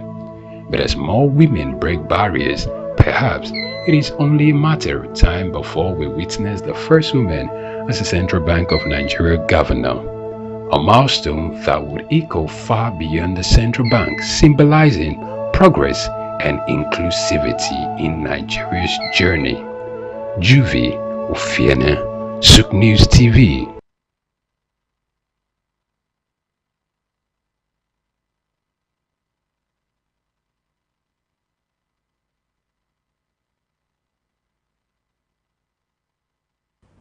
We now move on to currency. The Nigerian naira fell on Monday, trading at 1,670 naira 75 kobo to a dollar in the official market and 1,748 naira to a dollar in the black market. This decline follows a staggering 71% drop in daily foreign exchange turnover, which fell to $81.70 million. Market analysts suggest that the rates are likely to stabilize within a close range as the Central Bank of Nigeria intensifies its focus on strategic foreign exchange interventions. Periodishan operator Muazu Yakubu reported that the naira was sold at 1,748 naira per dollar and bought at 1,742 naira per dollar at the local airport in Lagos. Another operator, Malam Farouk, indicated that the currency exchanged at 1,746 naira per dollar when selling and 1,740 per dollar when buying on Lagos Island. On the Nigerian autonomous foreign exchange market, the naira weakened to 1,670 naira 65 kobo to a dollar, down from 1,600 naira to a dollar last Friday, with a turnover of $284.93 million. At the end of the trading session, the naira fluctuated between a high of 1,677 naira to a dollar and a low of 1,585.67 naira to a dollar.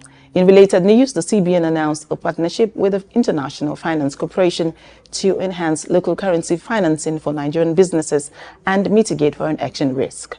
The IFC aims to significantly increase its financing in Nigeria, targeting over $1 billion in investments across various sectors, including agriculture, housing, infrastructure, and small and medium-sized enterprises. Hairs Holdings and the Tony Elumelu Foundation have launched a new initiative to support young African entrepreneurs with $5,000 in seed capital aimed at boosting economic growth across the continent. This announcement was made during the Future Investment Initiative New Africa Summit in Saudi Arabia, where Tony Elumelu, chairman of Hairs Holdings and founder of the foundation, emphasized the critical role of entrepreneurship in combating high unemployment and infrastructure challenges in Africa. Elumelu highlighted that through the foundation's efforts, 20,000 young men and women have received support, resulting in the creation of 400,000 direct and indirect jobs. He underscored the foundation's commitment to Africapitalism, which advocates for the private sector's leadership in driving Africa's economic development. However, Elumelu warned that merely providing financial support is not enough to address the continent's challenges. He called for improvements in access to electricity, tax reforms, and policies that facilitate entrepreneurial success. Elumelu stressed the importance of strategic private-public partnerships in creating a conducive environment for business growth. The rise of agriculture in Africa is undergoing a profound transformation, and today we take a close look at one of its promising sectors, agriculture. Agriculture isn't just about farms and fields. It is about economic revival, digital innovation, and a sustainable future. From the sprawling cocoa farms in West Africa to the tea plantations in Kenya, agriculture is not only feeding the continent, but fueling prosperity across it. In this report, we explore how smallholder farmers are using technology to maximize yields, the growing role of women in agriculture, and how African produce is gaining traction in global markets. Africa is on the rise, and at the forefront of its growth is a sector as old as civilization itself, agriculture. Once marked by subsistence farming and challenges with food security, agriculture in Africa is now experiencing a powerful transformation. From the fertile lands of Nigeria to the tea fields of Kenya, agriculture is driving economic growth and lifting millions out of poverty. African governments and internal investors are taking notice, pouring in resources to support smallholder farmers and expand sustainable farming practices. Digital innovation is playing a major role in this transformation. Mobile apps provide farmers with crucial information on weather, market prices, and crop management. These digital tools are empowering farmers to make informed decisions, increase their yield, and get fair prices for their produce. Now I know when it rains, I can plan my planting better, and I know where to sell my crops for a good price. It's really changing our lives. We are committed to investing in agriculture as a pillar of our economy. Our goal is to make farming not only viable but a source of wealth and stability for our people. African countries are also scaling up for exports, especially in high demand crops like coffee, cocoa, and cashew. By focusing on quality, Africa is capturing a larger share of global markets. But the transformation goes beyond exports. Across Africa, new farming techniques and policies are helping to meet domestic demand and reduce reliance on food imports, contributing to food security across the continent. Women are also a key part of Africa's agricultural revolution. They make up a significant portion of the agricultural workforce, and initiatives are empowering women farmers with resources and training to enhance productivity. From subsistence to sustainability, the future of agriculture in Africa is bright. With innovation, investment, and resilient communities, Africa is sowing the seeds of prosperity. The highly anticipated Agribusiness Roundtable International Conference, Uyo 2024, has officially begun at the Ibom Hotel and Golf Resort in Uyo, Akwa Ibom State. This premier event, which emphasizes on agricultural revolution, aims at transforming the sector and propelling economic growth. The three-day conference gathers agricultural experts, visionaries, and stakeholders from Nigeria and beyond to explore opportunities for innovation and collaboration. Akwa Ibom State Governor Umo Eno serves as the chief host and special guest of honor. Organizers of the event aim to bridge skill gaps, introduce fresh approach, and address key challenges in the agricultural sector. The event is organized by the Nigeria Agribusiness and Agro-Industry Development Initiative, the Federation of Agricultural Associations of Nigeria, and several state and federal ministries with support from the Akwa Ibom Investment Corporation and other strategic partners. And in business, Nigeria Export Processing Zones Authority have revealed that 4 free trade zones in Lagos State have collectively attracted $8 billion in investments since their establishment and significantly enhancing local economic activity while fostering international trade relations. The zones include the Lagos Free Trade Zone, the Lekki Free Trade Zone, Alaro City, and the Lagos Deep Offshore Logistics. NEPZA officials made this known at a recent media tour, stating that the Lagos Free Trade Zone has attracted $2.5 billion, while the Lekki Free Trade Zone has drawn in $4 billion. Alaro City has seen investments of $1 billion, and Lado has received $500 million in funding. NEPZA officials highlighted that free trade zones create favorable environments for economic growth and support export-oriented manufacturing in Nigeria's non-oil sector. As of 2023, the 46 license-free zones have provided 38,429 direct jobs and an additional 172,000 indirect jobs.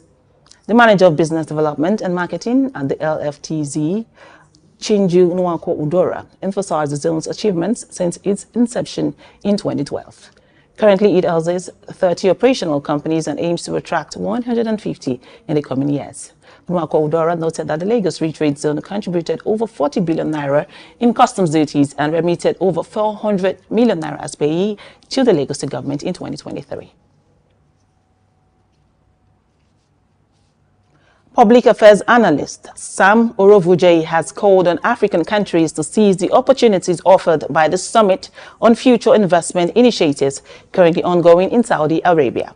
Speaking as a guest this morning on SOUQ News Television's flagship program, Early Exchange, Orovuje said to reduce crisis and tensions in the world, diplomacy was an essential ingredient. The public affairs analyst is of the view that the future investment initiatives would offer African business leaders and entrepreneurs the opportunity to fish for investors, thus creating an ecosystem that will be sustainable. He noted that Saudi Arabia continued to be on the margin market that had resources that would benefit Africa, especially in the area of renewable energy. He was of the view that Africa must improve the ease of doing business, foster accountability, and curb corruption in order to drive development in Africa. Orovuje stated that side activities at the conference would focus on other issues such as the ongoing war between Israel and Hamas so that peace could be brokered by investors and businessmen. He called on Israel and Hamas to come clean in pursuing their interests, pointing out the resolution of crisis was possible if the United States stopped supporting and patronizing Israel. We now go for a short break, and when we come back, we'll move on to the foreign scene. To stay with us.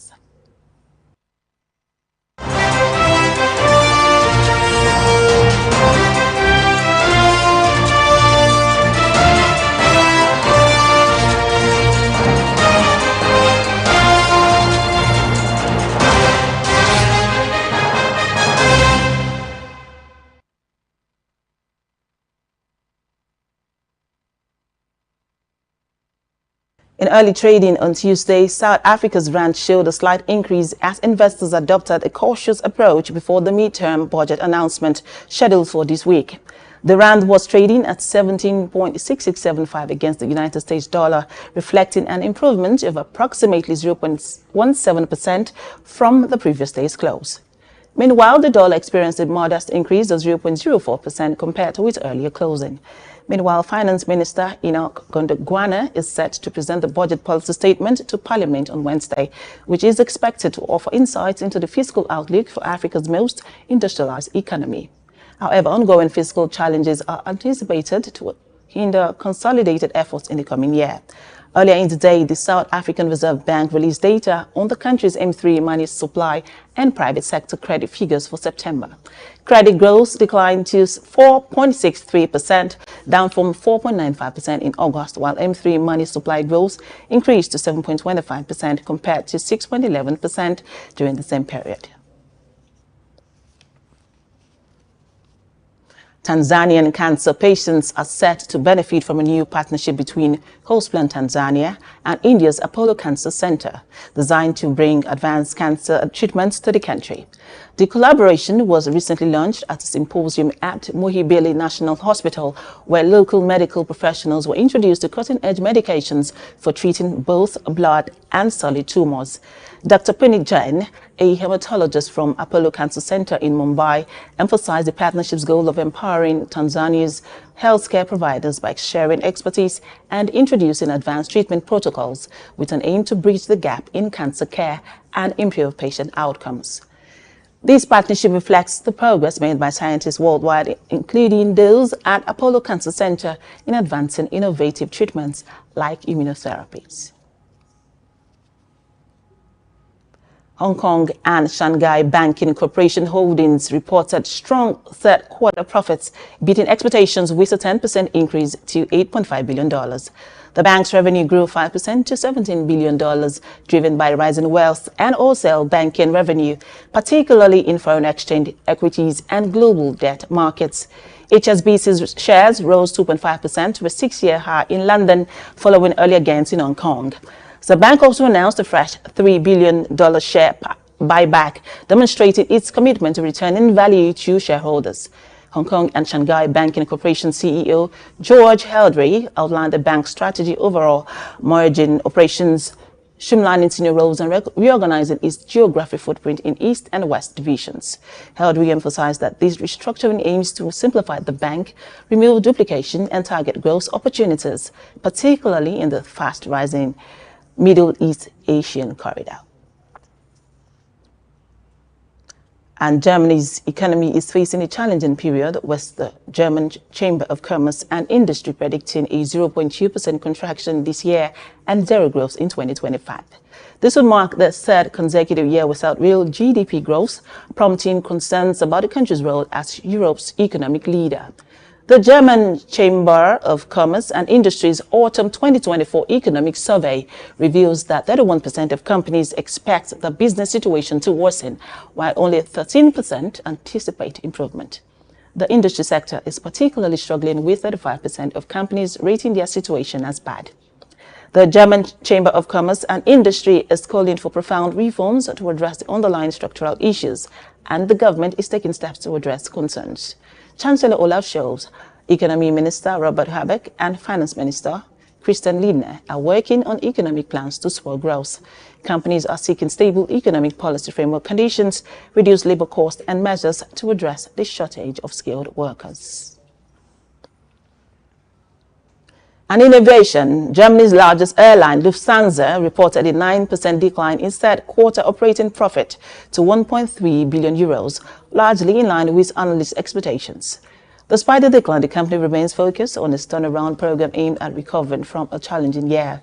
CEO Carsten Spohr highlighted key challenges, including delayed aircraft deliveries, punctuality issues, and regulatory disadvantages affecting the core Lufthansa brand. The airline is addressing these issues through cost-cutting measures, targeting a gross effect of €1.5 billion on operating profit by 2026. Lufthansa confirmed its full-year outlook, expecting group operating profit between €1.4 billion and €1.8 billion, with a mid-term target of 8% operating profit margin. The company is working to overcome industry challenges, including intense competition and rising costs. with a focus on efficiency and strategic adjustments. Lufthansa aims to strengthen its position in the European airline market and achieve long-term goals. Tradition is an essential thread woven into the fabric of every community, serving as a reminder of identity and the bridge connecting generations. In India, Dhanteras exemplifies this rich cultural heritage, heralding the 5-day Diwali celebrations with joy and reverence. Observed on the 13th lunar day of the Krishna Paksha in the month of Kartik, this festival embodies the spirit of welcoming wealth and prosperity. Our correspondent, Praise Messias, has more details on this report. Tradition is a fundamental aspect of every native community. Observing it does not only remind people of who they are, it helps young people to learn and also aids in preserving ancestral history, moments and efforts that binds them together, enriching the vibrant identity their community now exudes. In India, Dhanteras is one of such tradition and integral culture of the Hindu community, a significant festival that marks the onset of the 5-day Diwali celebrations, Festival of Light. Observed on the 13th lunar day of the Krishna Paksha, which is the dark fortnight in the Hindu month of Kartik. The festival is dedicated to welcoming wealth and prosperity, reflecting in its name. Dhanteras combines Dhan, meaning wealth, and Teras, representing the 13th day. This auspicious occasion is celebrated with great enthusiasm as households are thoroughly cleaned and decorated, symbolizing the removal of negativity and the invitation of fortune. People create intricate rangoli designs and light diyas to honor the goddess Lakshmi, the deity of wealth, and invite her blessings. Dhanteras has roots in the Hindu mythology, highlighting two divine manifestations from the legendary churning ocean, or Samudra Mantha. On this day, the goddess Lakshmi is believed to have emerged from the ocean, and devotees worship her for blessings of prosperity. Another divine figure, Dhanvantari, the physician of the gods and an incarnation of Vishnu, also appeared carrying the Amrita, underscoring the day's connection to health and wealth. Astrologers such as Vats note the festival's dual blessings traditionally associated with wealth. Dhanteras is also linked to health, with prayers to Dhanvantari promoting healing and well-being. The observance of Dhanteras, also known as Lakshmi Puja, includes varied customs across India. In Maharashtra, dried coriander seeds mixed with jaggery are offered to Lakshmi. Many light sky lamps and diyas to honor Yama, the god of death, for protection. Evening rituals involve singing bhajans and offering sweets to Lakshmi, while families purchase new items like gold, silver, and kitchenware to symbolize luck and prosperity for the coming year. Village communities extend blessings to their livelihoods, with farmers honoring cattle through rituals and treats. In South India, particularly Tamil Nadu, Brahmin families observe Dhanteras by preparing marundu, a traditional medicine that balances the body's tridosh, marking an Ayurvedic approach to health and longevity. In Gujarat, family gatherings feature festive meals like dabat and malpua, showcasing regional diversity. Each aspect of Dhanteras, from cleaning and renewal to offerings and health rituals, embodies the essence of welcoming auspiciousness. Each aspect of Dhanteras, from cleaning and renewal to offerings and health rituals, embodies the essence of welcoming auspiciousness, health, and prosperity for the year ahead. Grace Komolafe, SOUQ News Television. With that, we've come to the end of the bulletin at this hour. Many thanks for watching. I am Shade Uwe, SOUQ News Television.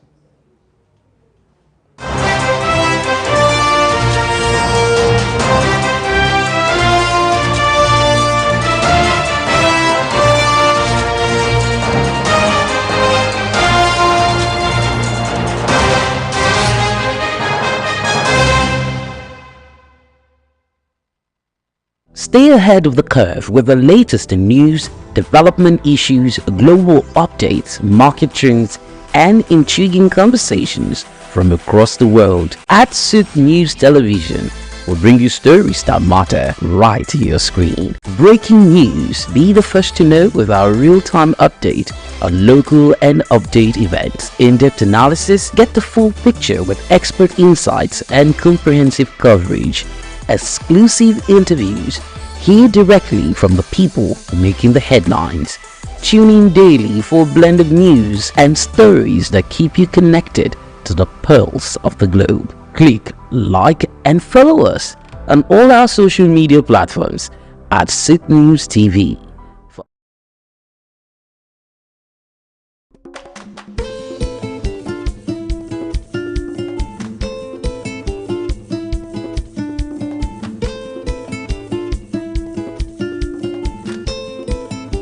Financial freedom is within reach for those who understand their credit worth and take steps to grow their finances. At the Africa Credit Expo 2024, the spotlight was on empowering individuals and businesses for economic growth and financial inclusion. Organized by Credit Registry, the event was put together to foster learning, collaboration, and growing together towards a more financially empowered Africa. This is Africa Credit Expo 2024 taking place at the Oriental Hotel, Lagos, where industry experts and leaders have gathered to share from their wealth of knowledge on financial matters. There are lined up activities and we are here to catch key moments of the event, bringing you reports in a bit. I am Grace Komolafe.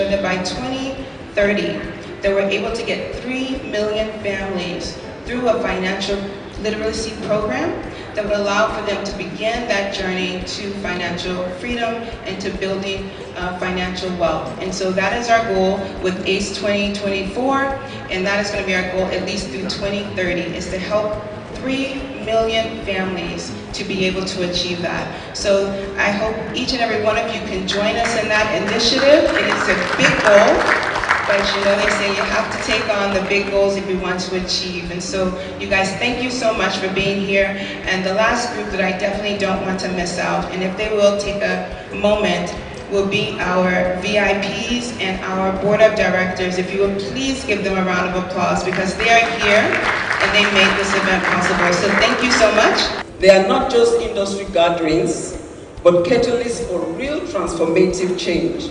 I applaud the efforts of the organizers and all partners involved in making this a reality.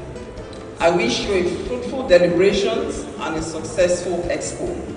Let this event serve as a powerful platform for advancing the financial empowerment of our people and the economic progress of our great continent.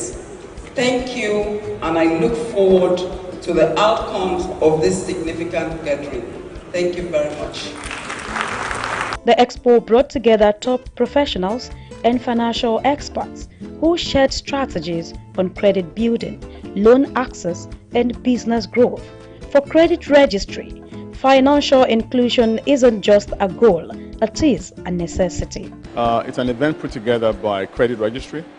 Credit Registry is a licensed credit bureau, licensed by the Central Bank of Nigeria, to basically collect and disseminate credit information to help lenders manage and assess risk, and to also help Nigerian consumers and small businesses to get access to more credit. This event started last year, and it was born out of the need to sensitize, to make aware, to create the awareness to the consumers. You know, for the longest time, we've been in existence over 20 years, Credit Registry. In fact, Credit Registry is the pioneer credit bureau of Nigeria.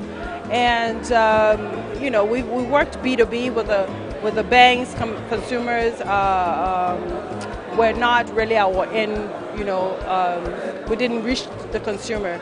But over time, we realized that the Nigerian consumer and Africa as a whole, they're becoming very savvy, and credit is really a tool to help move our economy. And so we came about coming up with how do we reach more consumers. Last thing I want to talk about is cultural reorientation, changing the mindset of people. I think that's the hardest part of credit. That our culture tells us that we borrow money and we become unique or new boy, I'm an Igbo boy, so I have to say my own. That means that you borrow money and you are just looked down upon. But people have to rethink credit that way as a way to improve the quality of their lives. Look at one, prioritizing inclusive growth. Inclusive growth must be our guiding principle. Our financial systems must be accessible to all, regardless of any socio-economic status. Too often, underserved populations face barriers that limit their access to credit and financial services. By collaborating with fintech innovators and local organizations, we can create tailored solutions that address the unique challenges faced by these communities. The second is empathy. For the purposes of this discussion, empathy is they are in it for you. You are in it for them. That is what the empathy in this case looks like. And logic, the last one. Do you know what you're talking about? When you showed up to that bank to get a loan, did you know what you were talking about? Do you know your business? Do you know your models? Do you know your profit margin? Do you know what it is you're selling and why? I need to transit from the current economic model to a more robust and technology-oriented economy. Women in Africa are stepping up their games as they continue to lean on each other for tremendous growth. The event was another opportunity to help unlock women's full financial potential through inclusivity and access to credit, with a robust conversation on the panel.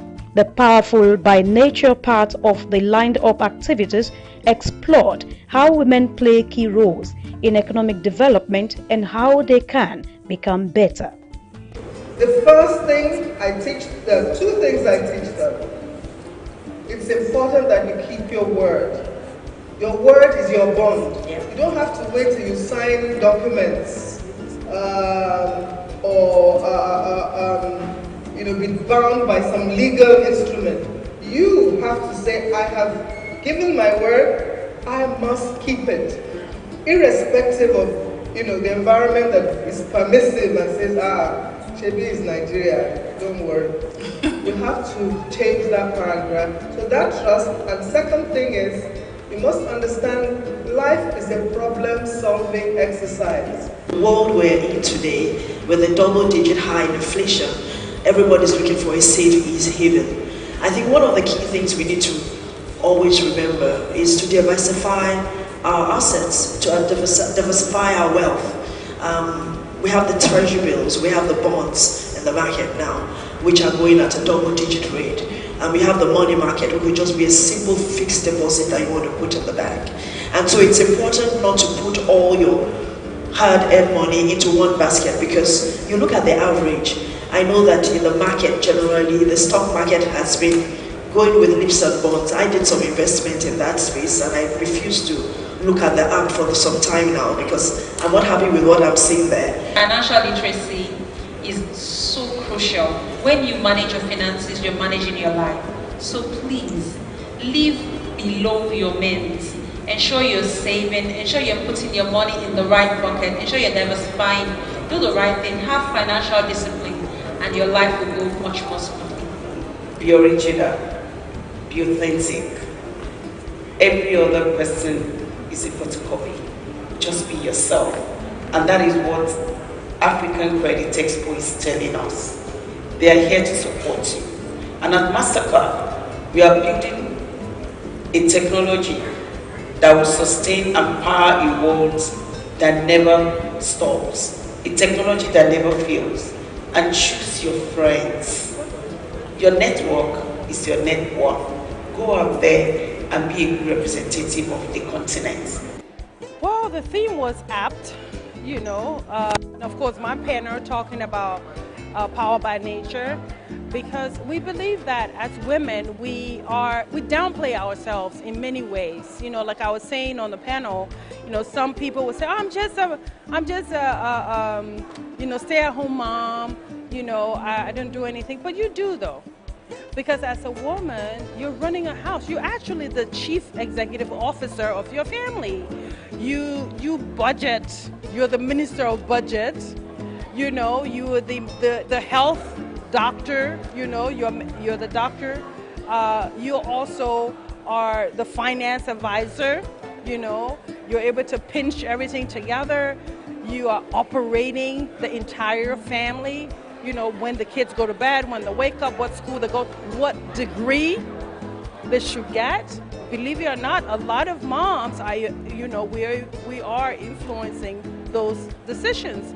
You know, our sons, what wives they want to marry. I mean, come on now, we do a lot. So I called us the CEO in our profession and CEO at home. Brands exhibition at the event was another big platform for brands to showcase their products, network and possibly initiate business deals. Beyond the main event, the expo offered more than discussions. It gave attendees practical tools through masterclasses, breakout sessions, and workshops to improve their financial lives, as attendees shared their excitement, highlighting the value of the connections made and the knowledge gained. Okay, so I'm a business owner. I have learned a lot on how to take my business into the next level. I have notes on how to strategically take my business into the next level, and which is why I came here in the first place. I had a lot more expectations, although I still got one or two messages from the whole events. I would prefer if there's more awareness as to financial literacy and freedom among the youth. So telling and creating more awareness and programs for youth to engage in as well. And also one other thing I got from the event, from the women that were speaking earlier on, they mentioned living within our means, and that's one thing I intend to take home today, because as a girl, we want flashy things, yes, and then in this economy right now, we really need to live within our means. Yeah. The event was insightful. It was really great. I mostly enjoyed the masterclass where we learned about strategies for sustainable small business growth. The masterclass was really insightful, and I would say that is the part I enjoy most. We can't grow the economy without availability of consumer credit, which the country is very low about right now. So the Nigeria Consumer Credit Card was set up to rejig the economy, to increase buying power, for people to have access to funds to live a good life. And this is made available through funds available to financial institutions, banks, fintechs, microfinance banks for onward lending out. We are a money-lending company. We give out loans to federal government workers and some few states. So I think it's very important to attend a summit like this, because this is where you meet people, the networking part of the business, and I think it's very important to be here. We are the African Credit Expo 2024, and C24 is a credit vendor. We give loans to SMEs, we give loans to personal people, we give loans to salary earners, business owners, we give all kinds of loans.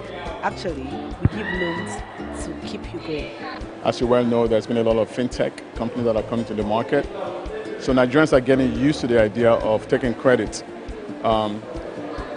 This conference is really to help Nigerians understand that credit also needs to be used responsibly.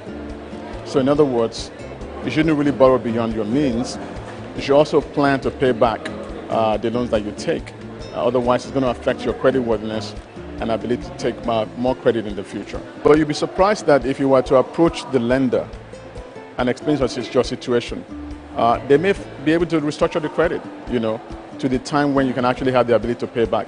But what most of us don't do is to sort of hide from paying our debt, and then the lender will report that information to the credit bureau, and then that really marks and affects your creditworthiness. So I will encourage Nigerians who are having challenges with cash flow, who maybe have lost it or are not earning enough to make their loan payment, they try to see whether they can work with their lenders to restructure. That's what I would recommend. Our dream actually is to really help Nigeria become a credit economy because credit is a driver of economic growth. A lot of people don't earn enough to buy a car or a home without saving for years, or in case of a home for decades. And so that slows down the consumption, okay? So in other words, one of the ways to increase economic productivity is to provide credit to employed Nigerians so that they can buy now, okay, because they have an income, buy now a car, pay back over 3, 4, 5 years, buy a home, pay back over 20 years or so. Africa Credit Expo 2024 created that platform for learning, collaboration, and growth. Attendees left empowered, ready to take charge of their financial futures. Africa's journey to financial inclusion and freedom continues, and the Africa Credit Expo is leading the way. Grace Komalafe, SOUQ News Television.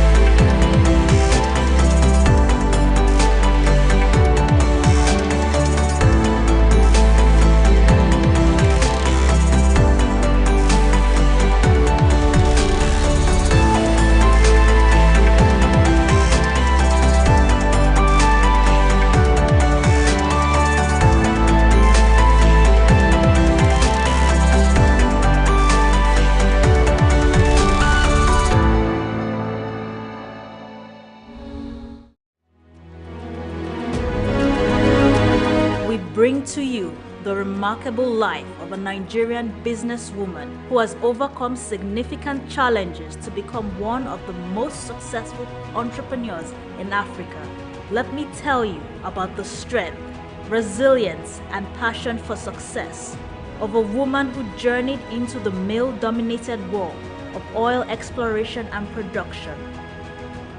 A woman who displayed her love for philanthropic endeavors and her commitment to empowering others, particularly women and young people. This woman is Folorunsho Alakija.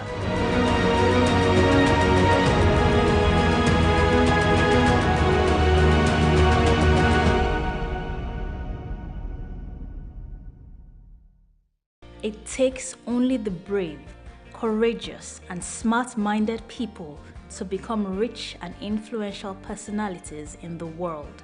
In Africa, when we mention the names of rich and powerful women, you must mention the name Folorunsho Alakija, the richest woman in Africa.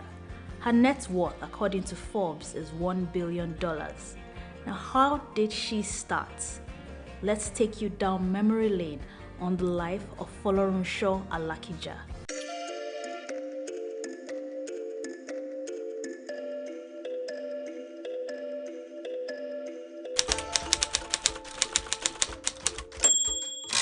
Folorunsho Alakija was born on Sunday, 15th July 1951 to Chief L.A. Ogbara, her father, and Mrs. Ogbara, her mother, who is a businesswoman. She was born into a polygamous family of 8 wives and 52 children. Her mother was the first wife, and she was the 8th child of her mother. Young Folorunsho grew up at her family house located at Ido Oluwo Street, Ikorodu, Lagos. She had her nursery education at Our Lady of Apostles Nursery School from 1955 to 1958, also in Lagos. At the age of 7, her parents enrolled her at a primary school in Wales called Dino Ben School for Girls in Wales. She was in that boarding school for 4 years before she returned to Nigeria. After her primary education, she attended Muslim High School, Shagamu, Ogun State in 1963. Well, during the holidays, she would go to her mother's shop to participate in the textile business. She would learn about trading and marketing of textiles. Generally, she learned a lot of tricks about business. After graduation from high school, she enrolled at Pitman Central College, London, to study secretarial studies. In 1974, Folorunsho started her career working as an executive secretary at Sejuade Enterprises. After gaining some experience there, she moved on to First National Bank of Chicago, now First City Monuments Bank, working as the executive secretary to the managing director. Later, she was appointed the new head of the Corporate Affairs Department of the International Merchants Bank of Nigeria, formerly First National Bank of Chicago. She moved on in her career to become office assistant to the Treasury Department. After spending 12 years in the banking sector, Folorunsho traveled to London in 1984 to study fashion designing. She studied intensive courses in millinery and fashion design at the American College in London and the Central School of Fashion. When she returned to Nigeria, she established her fashion label called Supreme Stitches. Within 3 weeks of setting up her business, she was invited to take part in a fashion competition. Folorunsho won the competition that brought her straight into the limelight of the fashion industry in Nigeria. Prominent women from different parts of the country started making clothes with her. Her fashion company thrived successfully, and a few years later, she renamed it to the Rose of Sharon House of Fashion, making it a proper fashion line. As her success in fashion grew, she was later made national president of the Fashion Designers Association of Nigeria, FADON, and a lifelong trustee of the association. By the early 1990s, Folorunsho decided it was time to expand her business tentacles to oil and gas. Her company, FAMFA Limited, was incorporated in September 1991.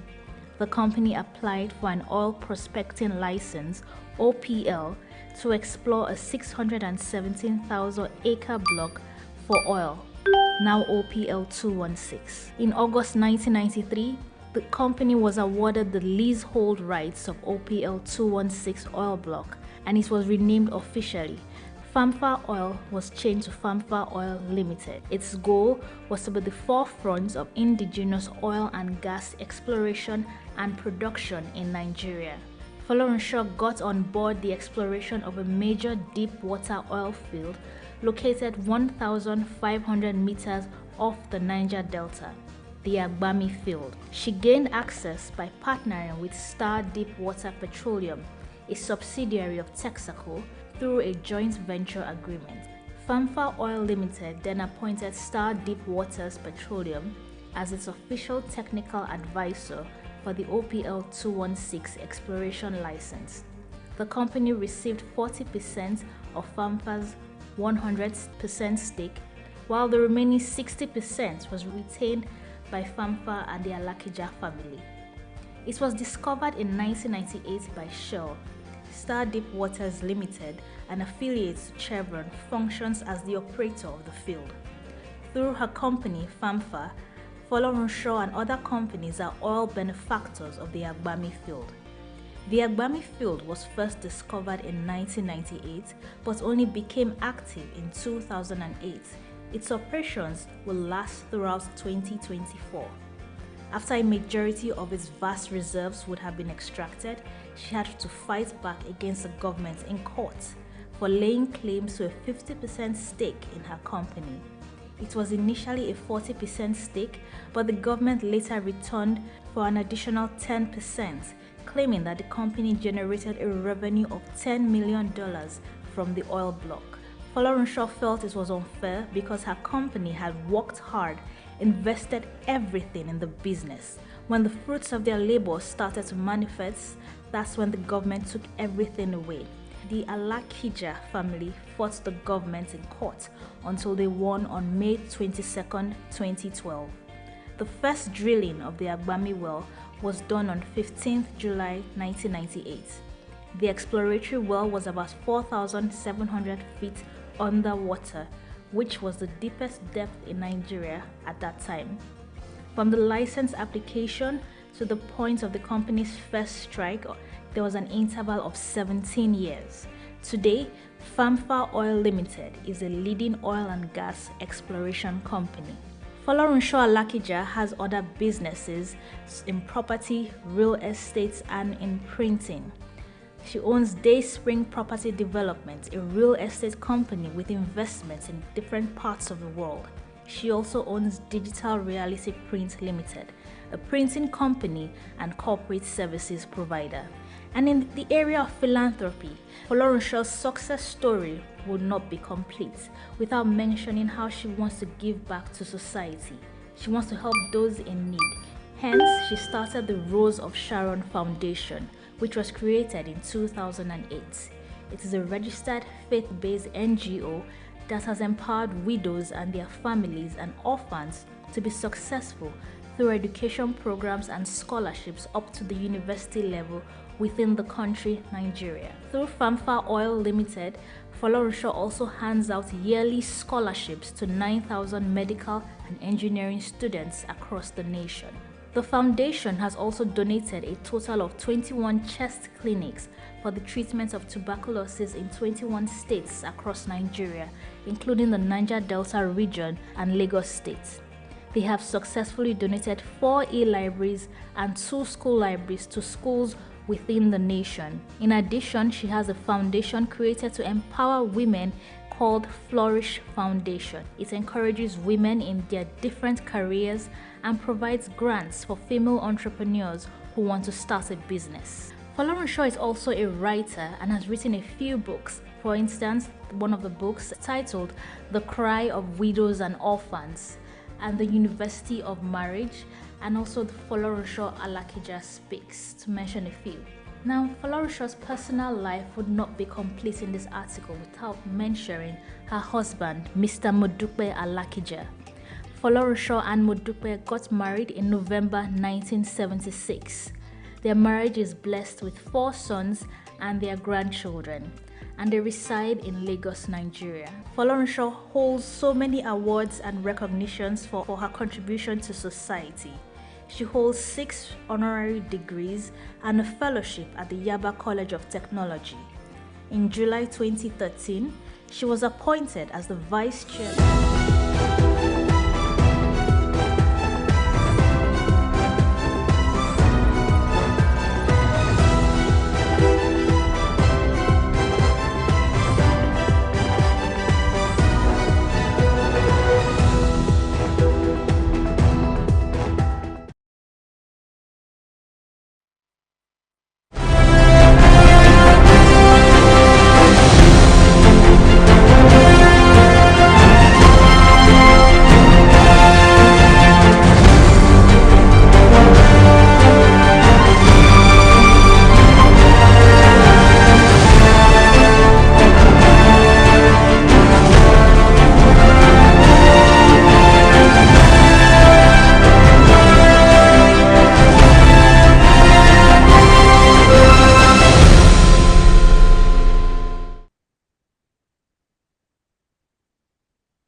Hello and welcome to your program. This is SOUQ Pulse.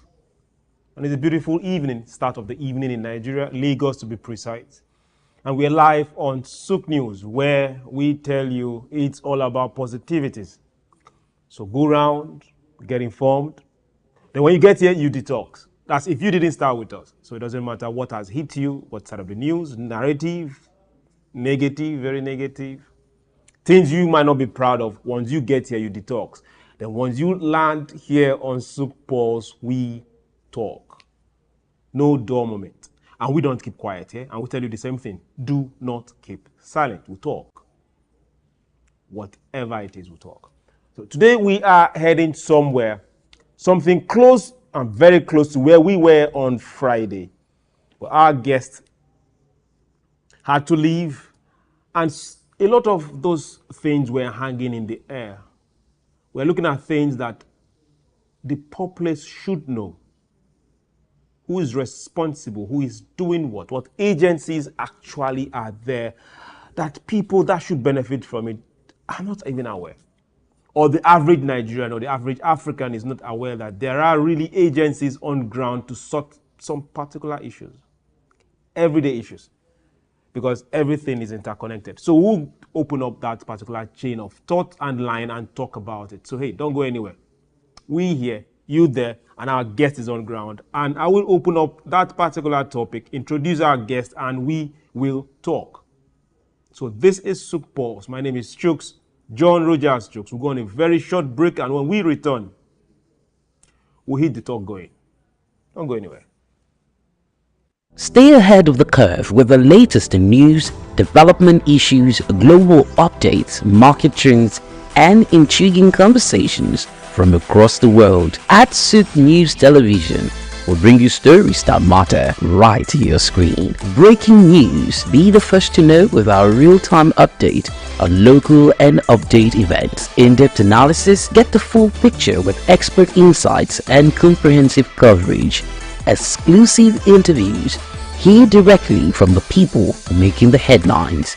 Tune in daily for a blend of news and stories that keep you connected to the pulse of the globe. Click like and follow us on all our social media platforms at SOUQ News TV for updates, live streams, and more.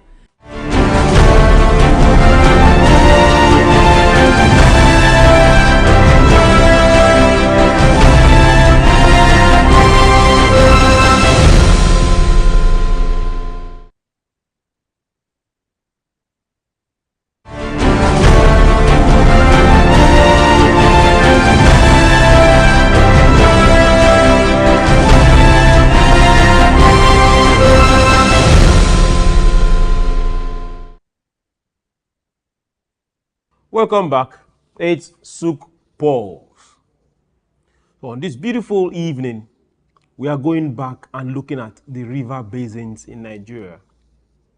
There are 12 of them, officially 12 of them, distributed along the geopolitical zones. Some are necessities. Some other ones came to balance the equation because of political reasons. But whether we like it or not, they all have to perform these particular duties that they've been made for.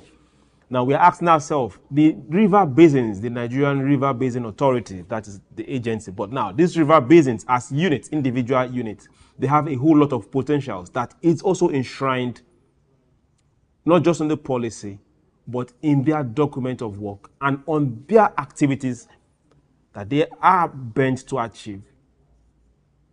Now we are asking ourselves for this particular program today, when can we start seeing this particular potentials translate to reality? The potentials of the entire river basins, when are they going to become a reality? People will wonder, where is it coming from? Okay, good. They are one of the major forces that should make sure and assist the agricultural sector. So farmers depend on them. That you know now. They also have several other things. We'll pick up each of these potentials one after the other, and our guests will talk about it. We'll ask questions when we get confused or when we don't understand. I will talk. And I also want you to do the same thing. And for those of you that might be shocked in hearing some of the things you will hear today, like you might not know that, okay, there are river basins. Don't worry. Let's get ourselves informed. Your Excellencies, distinguished ladies and gentlemen, please join me as I welcome to SOUQ Pulse this beautiful evening, Engineer Caleb Tekuma Tioa. He happens to be the acting managing director of the Upper Benue River Basin Authority, Yola. Sir, you're welcome to SOUQ Pulse. Yeah, thank you. Thanks for having on. Very much. On Friday, we were built to have you. You did everything possible to come online, but the network far there in Yola was unfair. Sure. But today we have you looking all handsome and ready to inform us and educate us. Thank you very much for coming back. Thank you for having me. Good. Now, let's start on this particular note. Growing up, let me say, when I was quite younger, we had a lot of information about the river basins.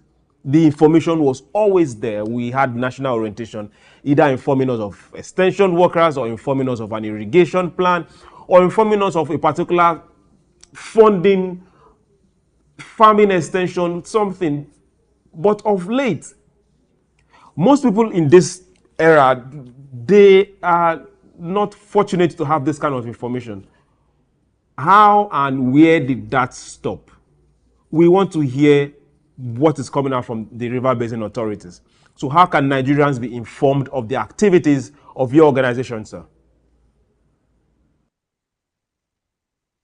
Yes, to start with, I want to inform my audience that the River Basin Development Authority were initially created in 1976.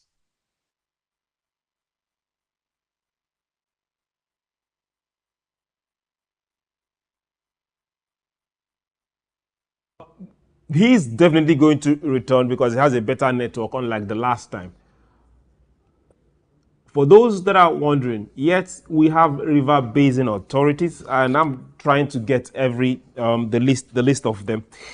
We have the first was in Sokoto, followed by that of Chad. Then we had other ones that had to join the fray. Now, one major thing as it concerns Nigeria, as it concerns us, is if we look at where we are right now, agriculture needs the boost they can get. Every single assistance, every single help that agriculture can get, we need it now. And now the river basins play a major role in making that happen. Someone will say, why? That is part of the articles in their formulation. Irrigation belongs to them. So now you wait for rainy season to farm. Nah. With the river basins, you can actually farm all year round. Those are things that they can deal with. Now, also, for those that are wondering, not just irrigation, also crops. Now he's back, and we are going back to him. So, Engineer Caleb,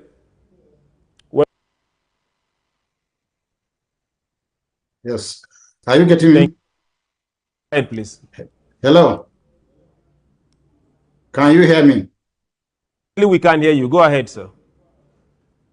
Okay.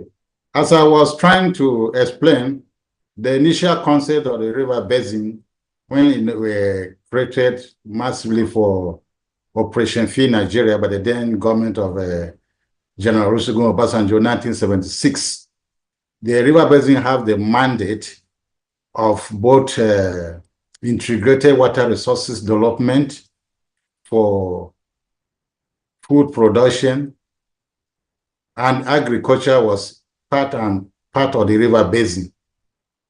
But along the line, there was another decree that was amended in 1987, which changed the mandate of the river basin, that took away the agricultural production aspect from it.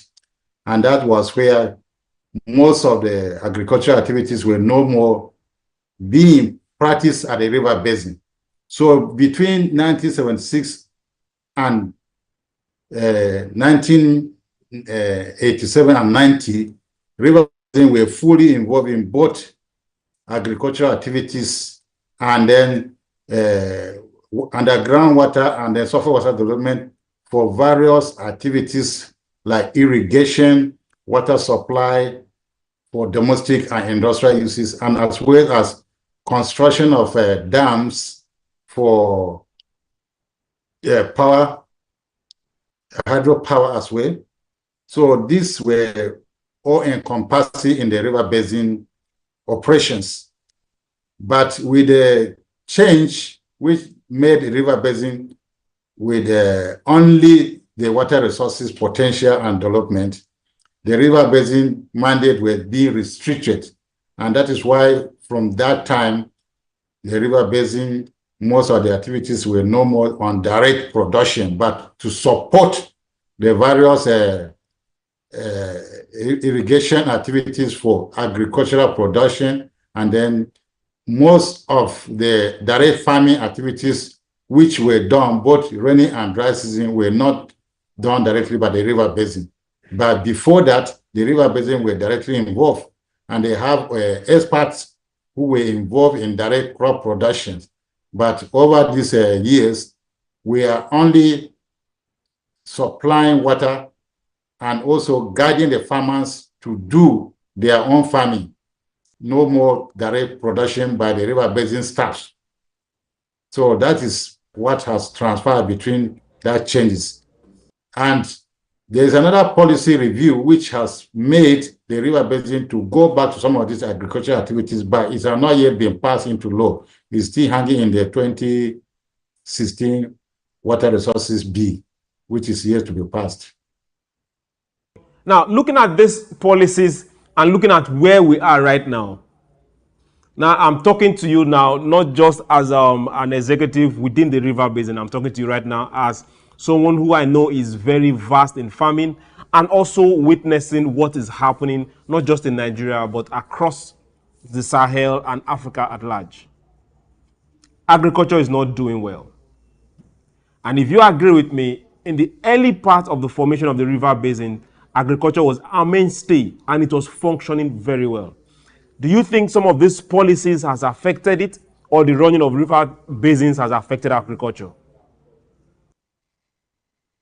Both the policies and some of the running of the river basin as well, because when the aim of the river basin initially was for them to become autonomous and to the extent of being not depending on government over some time.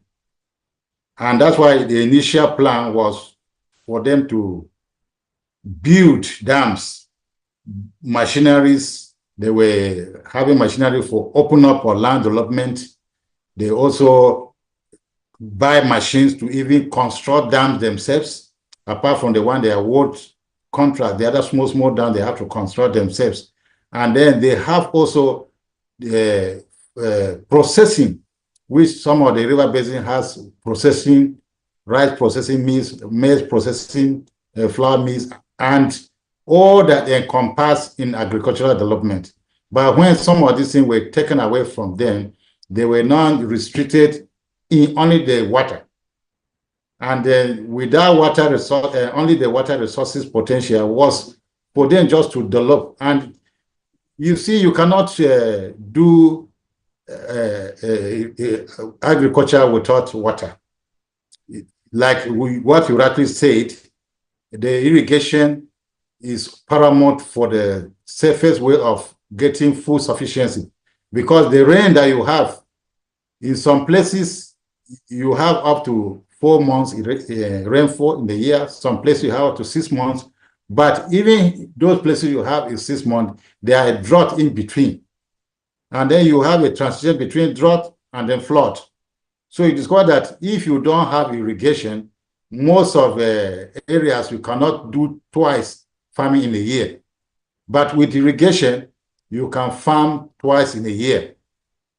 The time of flooding, you will discover that the water is being conserved. And immediately after the flooding, you take advantage of this and then plant. But sometimes you have to come and supplement it with irrigation. So if there's irrigation facility on ground, those places that you have this kind of lack of water during dry season and then flooding, you have to start. So these dams were constructed to take care of all these things. Downstream of the dam, you have irrigation taking place, and as well as controlling the flood as well. And then in places where you don't have... Just go in there a bit. Before we look at the potentials and take them one after the other and talk about them. Okay. There are some places within the country where year after year we see this flooding happen. Aside affecting communities and farmland, it also affects homes. Does it fall within the river basins to check the flood?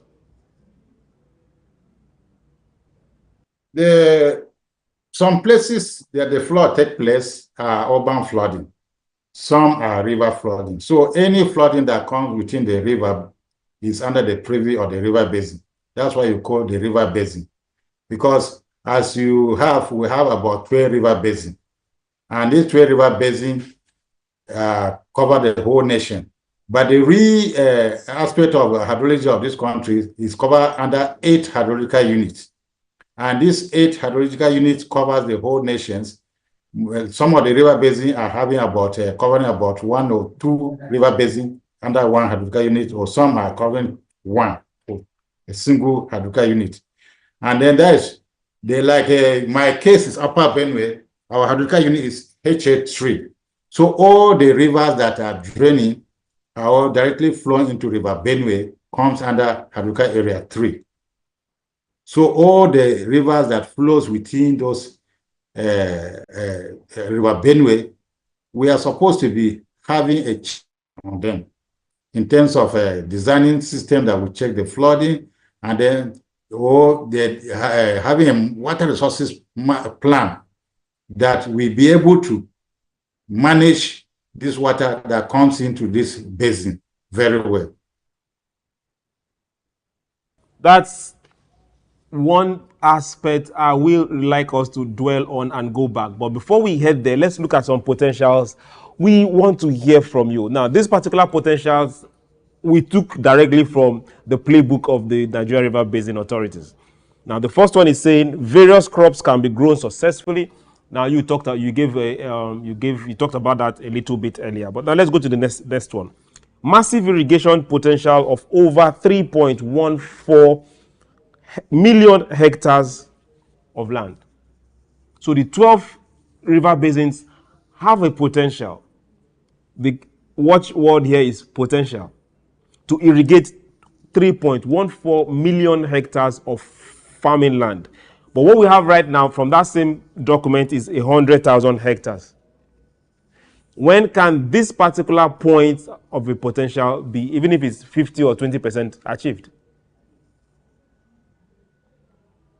The potential we have here were well planned, and then we have a water resources master plan, which was done. The recent one we have is 2013, which was released in 2014, water resources master plan, which assess all the potentials of the irrigable land within each and every river basin. And according to that water resources master plan, there was a developmental plan which was supposed to run for 30 years. That means from the year it was conceived, which was around 2010 to 2040, we were supposed to have attained most of this potential, which is well packaged in that plan. But as you know, it involved a lot of funding, massive funding, which are the area that was not really explored, because most of the river basins you have, they needed construction of dams to be able to irrigate those areas, because the surface water are to be explored in constructing dam and then irrigating downstream.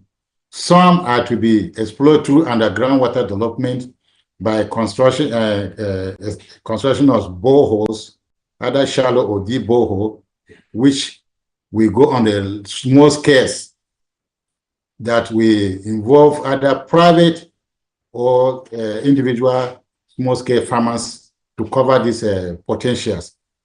But all within this time, we are still having the issue of the massive funding. And I believe the way out is for the private public partnership to come in, because government alone will not be able to fund these projects. And with a good investment from the private sector, this potential could be achieved. But I believe, as we have mentioned, it will really take a very holistic approach for this thing to be realized.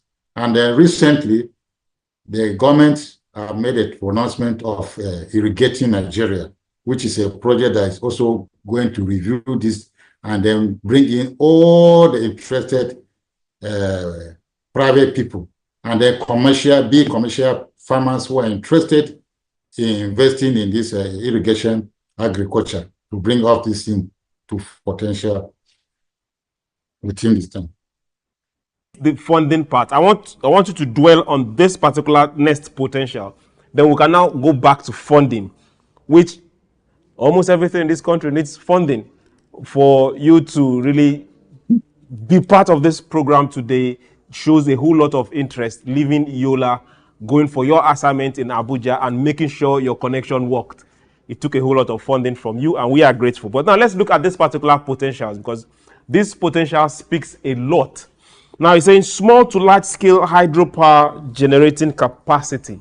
But this one had a question mark to it, largely untapped, directly on the document. Is this still a victim of funding?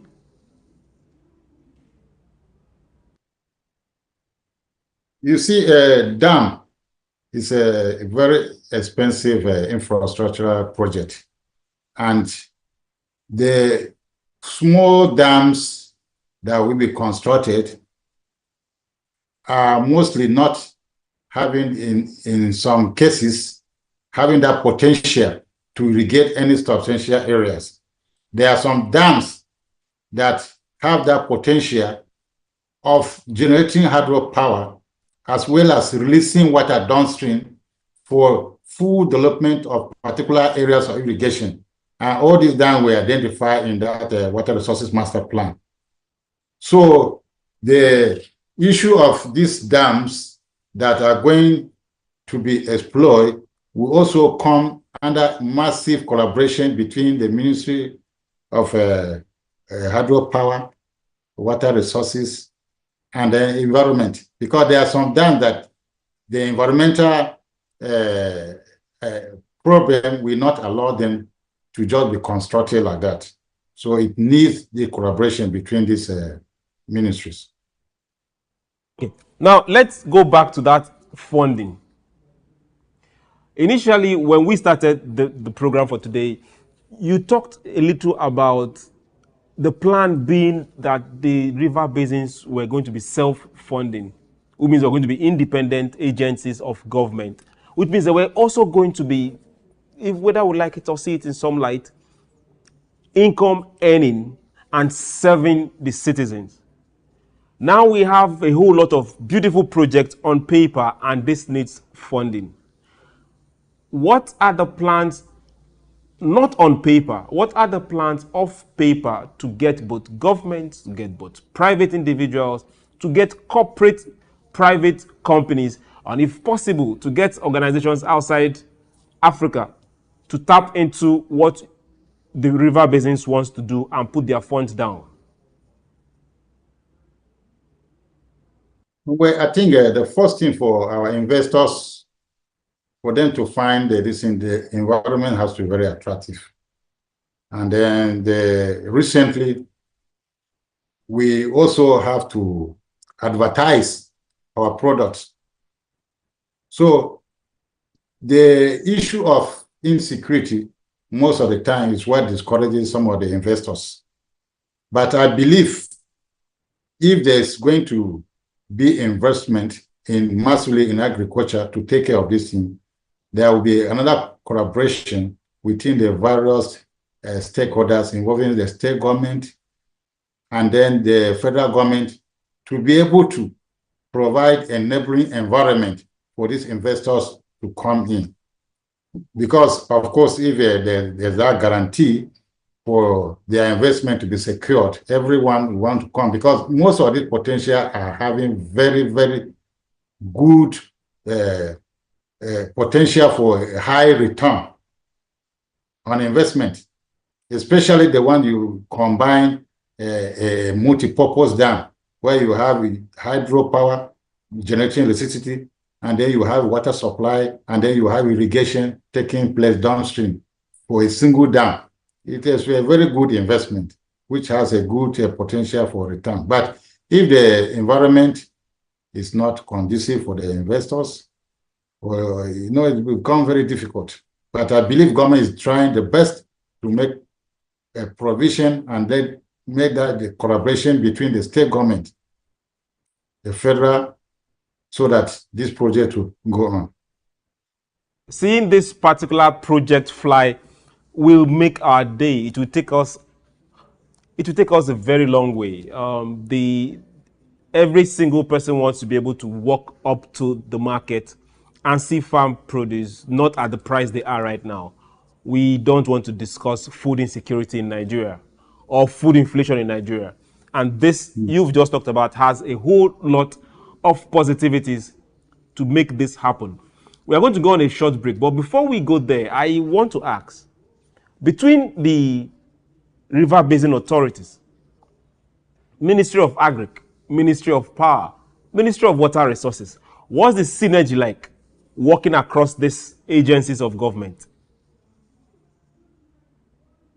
I think recently there have been that collaboration which involve Agriculture, Ministry of Power, and the Ministry of Environment to be able to deliver the presidential mandate, which is focused on food security and then sustainable power in our country.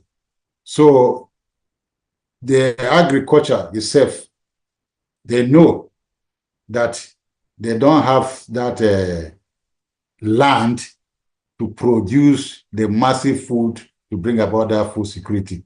Because most of this river basin, as you all know, they cover the whole of the country, and they are the one at the grassroots, which is easily accessible. And the river basins are the one that even have even the majority of the farmers because of their background from the inception to date. So the Agriculture Ministry, realizing this, they are making collaboration with the Water Resources Ministry so that they can reach out to these farmers. Because it's not just we, the Ministry of Water Resources, providing irrigation facilities for the farmers. If you provide them, if they don't have the input, like fertilizer, chemicals, then their crop will not do very well. So that is where the Ministry of Agriculture now come in. And then with even the latest technology of high-yielding crops, because most of the farmers that do plant their crops, they still based on the old technology that have a low yield. And then when the Ministry of Agriculture now collaborates with this, we should be able to provide the farmers with the latest technology in food production so that they will boost their yield capacity. Very much. I will let you get a breather and drink in some water. We'll go on a very short break. When we return, Engineer Caleb is still here with us, and we'll talk some more on possibilities with the Nigerian river basins. And for everyone out there, inform yourself, inform your neighbor, and tell them that the river basins are on the agenda on talk today on SOUQ Pulse. So don't go anywhere. We're going on a very short break. SOUQ Pulse. We'll be right back. Get ready to feel the pulse of the world around you. Welcome to SOUQ Pulse, your insert track on the stories that matter most. From the heart of breaking news to the forefront of culture and innovation, SOUQ Pulse brings you the stories shaping our world every week. On SOUQ Pulse, we'll deep dive into the topics that drive our lives, from the latest in technology and science to politics, culture, and investment, courage, and that commitment in spite of the challenges that entrepreneurship presents in Nigeria in particular. Perception is propaganda, malinformation, misinformation can be created for you to perceive a certain thing that is false. Sometimes it's true, but many times it's false. Well, there's no state you go to in the world where you don't see construction that is consistently ongoing. No matter how developed Dubai is, they still construct roads on a daily basis. We are no longer enjoying the light we normally enjoy. And the university vice chancellor said, it now costs me about 300 million, some 250 million to begin, 250 million to 300 million a month. Governments should develop a particular product that will be of national value and, if possible, exportable to other countries from their own local government. Whether it's the next big innovation, a political shakeup, or cultural phenomenon, SOUQ Pulse is there, bringing you the story with clarity and context. You're not just only getting informed, you also become a solution. Then the business part of it. Then we talk productivity. Then you know you're on SOUQ Pulse. It's that time of the day where we'll tell you, go get your friends, your neighbors, those you quarreling with, those you have issues with. This is time to talk. We'll tell you, here we don't keep quiet. It doesn't matter what policy is affecting you. It doesn't matter what the papers, the prints are telling you in your own side or the neck of the wood or your nation, or what business are pushing, profits, losses, what the stock market is talking about right now, what the Asian market is talking about right now. A whole lot of people are running down to their portfolios and trying to grab, sell off, or get some hedge. But in all this, we just say, let's talk. Your talking can make somebody better, give someone an idea. Join us on SOUQ Pulse every day by 4 p.m. as we explore the heartbeat of the world's most compelling stories. Don't miss SOUQ Pulse on SOUQ News Television. Tune in and stay ahead of the curve.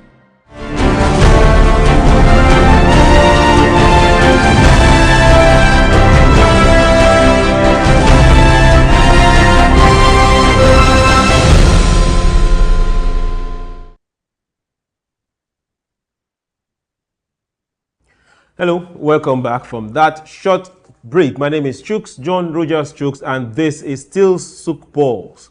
We're looking at the Nigerian River Basin authorities, and we're asking the potentials.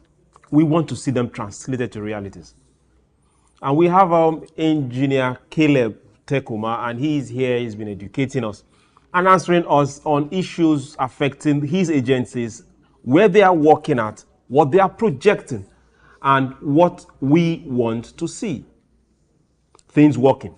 He's still here and he's not gone anywhere. So we're going back to looking at issues. But now let's go back to the particular potentials and look at what are the possibilities and how can we achieve it. Welcome back to SOUQ Pulse, Engineer Caleb. Thank you. Now let's look at one other major point from the potentials, looking at that particular document.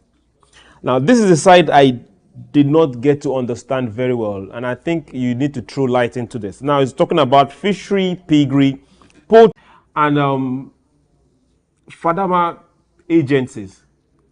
What's the correlation? What's the connection between the Fadama agencies and the river basins? Well, there's nothing precisely like Fadama agencies. Fadama was just one of the African development support to farmers within a wetland. So we call it Fadama 1, Fadama 2, Fadama 3. It was a project that was initiated by the African Development Bank to support these farmers with various input and resources they need to do their own farming within the wetland. Just as I was informing you, there used to be a flood. So immediately after the flood, some of this wetland remain wet for some time. And then you can take advantage of that, exploit it. The underground water in most of this Fadama is not very deep. So you can just drill some shallow tube wells and then do your irrigation to produce a lot of variety of crops under a very cheap conditions, because the water table from those Fadama are not very high. I mean, they've gone deep, so that you always make it very easy for you to access the underground water and make use of it. There are some places that even immediately after the flooding, you plant some crops like beans. Within months, you harvest without even single irrigation. That's a lot of blessings. Okay, for those of you in the city, you might not understand this, but these are places that exist. So we need to get our hands dirty. If you are not getting to the farm, make sure your money works. Then the price of food can come down. Now, let's look at something else you talked about earlier in the program. You brought to the fore a reality, and that is that the river basins are majorly the people within the localities. This is one particular aspect. Most times, those in high offices might not really understand it. The person in the farm needs an assistant of someone that is next door, not somebody that have to take a transport and go see him. How can we exploit your presence in the villages, those communities we might not be able to access, where people are actually farming? Just like what Agricultural Development Bank were doing before, these Fadama areas, with the knowledge most of them have, they have been doing their own farming on their own. So you were giving a statistics of irrigation potentials, the actual being around 100,000 hectares. In the actual sense, what you are having, the informal irrigation that's going is far, far more than that. Because within the upper Benue Basin, the number of individual farmers who are undertaking irrigation on their own for every dry season within this Fadama on their own are more than 40,000 hectares on their own. So these are the people that government need to support. Because recently they have been bedeviled with this increase in fuel prices. They have been using petrol or diesel pump. And for the past 1 or 2 years, most of them, they have been almost going shaky because of the high cost of fuel. They find it difficult to have a break even. Some of them have even abandoned their farms because of the high cost of fuel. So we are now having a rethink of the modern way of supporting them is through these solar irrigation pumps. So if government can embark on massive supply of solar irrigation pumps to the farmers, it will help them in a long way to come out of this poverty, because most of them cannot afford to buy a fuel for 1,200 naira a liter to irrigate their farm. And most of the irrigation take about 3-4 months before harvest. So you can imagine if a farmer is going to irrigate about 16 times before harvesting the crops, and you're going to spend about 10 liters on a daily basis just for maybe half a hectare. You could just imagine what in the end, the whole cost of production, the fueling is taking almost about 20 or 30%. And then they are going out of means of their livelihood, because I cannot say it's business, because most of them, they are just doing small sustained farmers to feed their family and then maybe take care of their head and then little school need of their children. So we can come in by supporting them with these solar irrigation pumps. Although it is very expensive, but I believe government can do that. Maybe either by giving them at a subsidized rate and then maybe having a recovery period of some time. Now, if we operate as a social intervention fund, I think that it's possible. Then also, if we say, let's target subsidy on specific things for specific people, that can also be possible. If we can give rebates or take tariffs out for certain importation, why can't we do it for the farmer? If the farmer can farm, then there will be food for everybody. But now let's move forward to some of these potentials, knowing fully well that your time is limited. Now, we have tourism, we have water sports, and we have recreational potentials as part of these particular activities. We also have pollution control. What is the collaboration or correlation between the river basins when this comes on board and the Ministry of Tourism?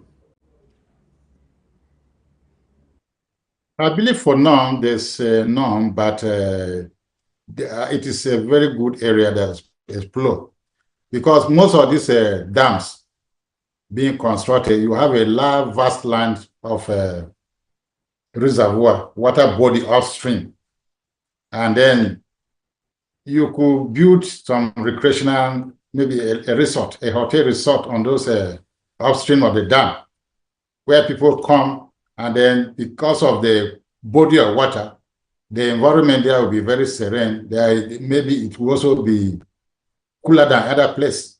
So you could build some resource center upstream, and then also maybe fishing activities. Fish could also be done, so that maybe from time to time there's kind of a fishing activities taking place all those who come there can also go on recreational activities as well, to do their little, maybe holiday there, and they try to do things like fishing as well.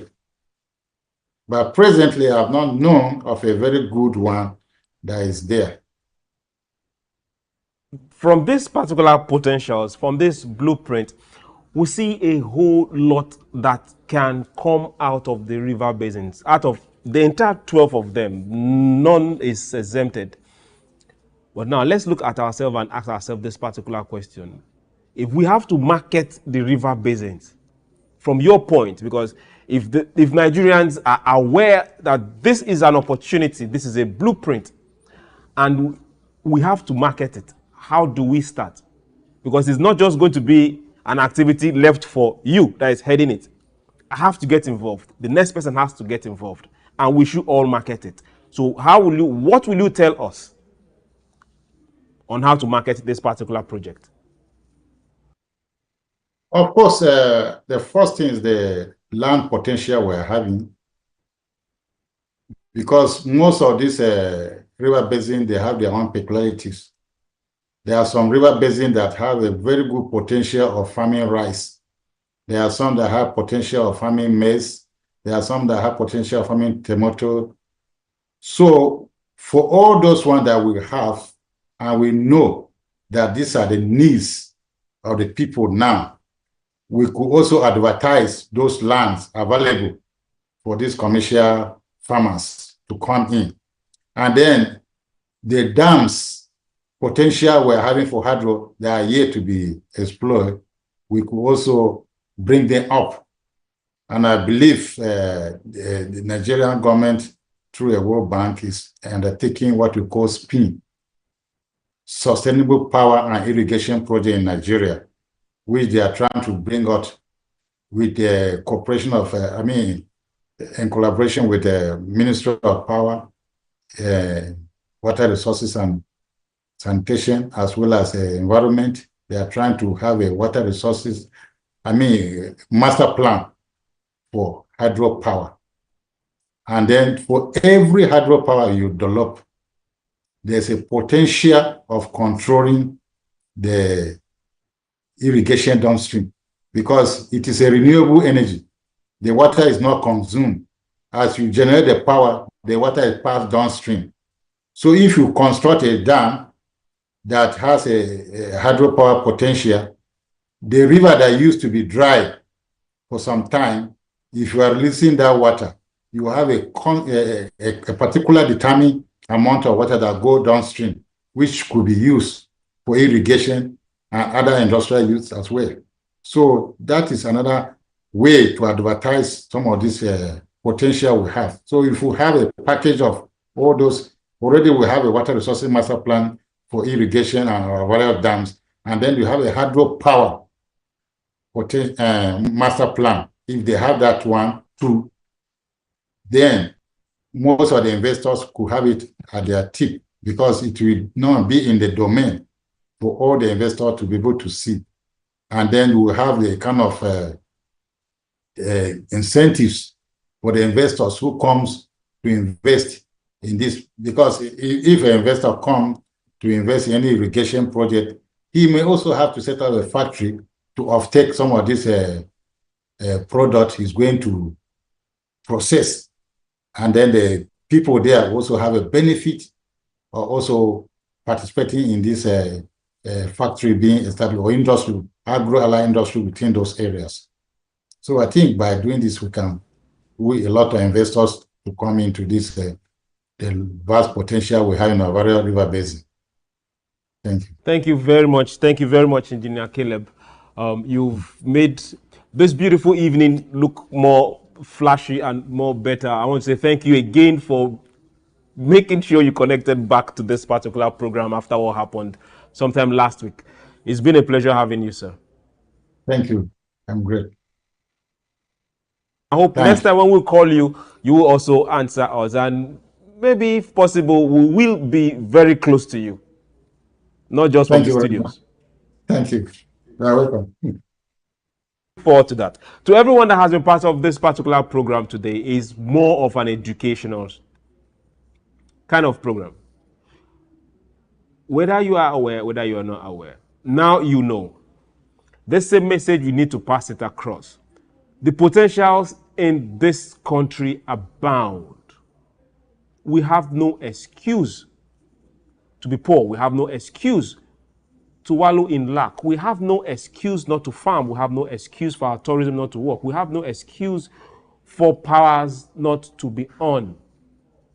It's just doing the right thing and following through on the project ideas that we've put down on paper. Now, for those that are wondering, mind you, this particular river basin has been on since the 70s. So imagine the amount of potentials that has been in the cooler for a very long time. It's our responsibility to say Africa should work, Nigeria should work. So issues like this, we hold them accountable, get them working, and for those budgets have been made for, account for it. Let's keep talking and things will work. It's when we keep quiet, things will fly over our heads. My name is SOUQ, John Rogers SOUQ. Remember, this is your country. Have your say. Be nice. Love your neighbor as yourself. And to every member of the crew that has brought this to us today, I want to say thank you very much. You guys are just the best. We'll do this again tomorrow. Have yourself a beautiful evening. Bye.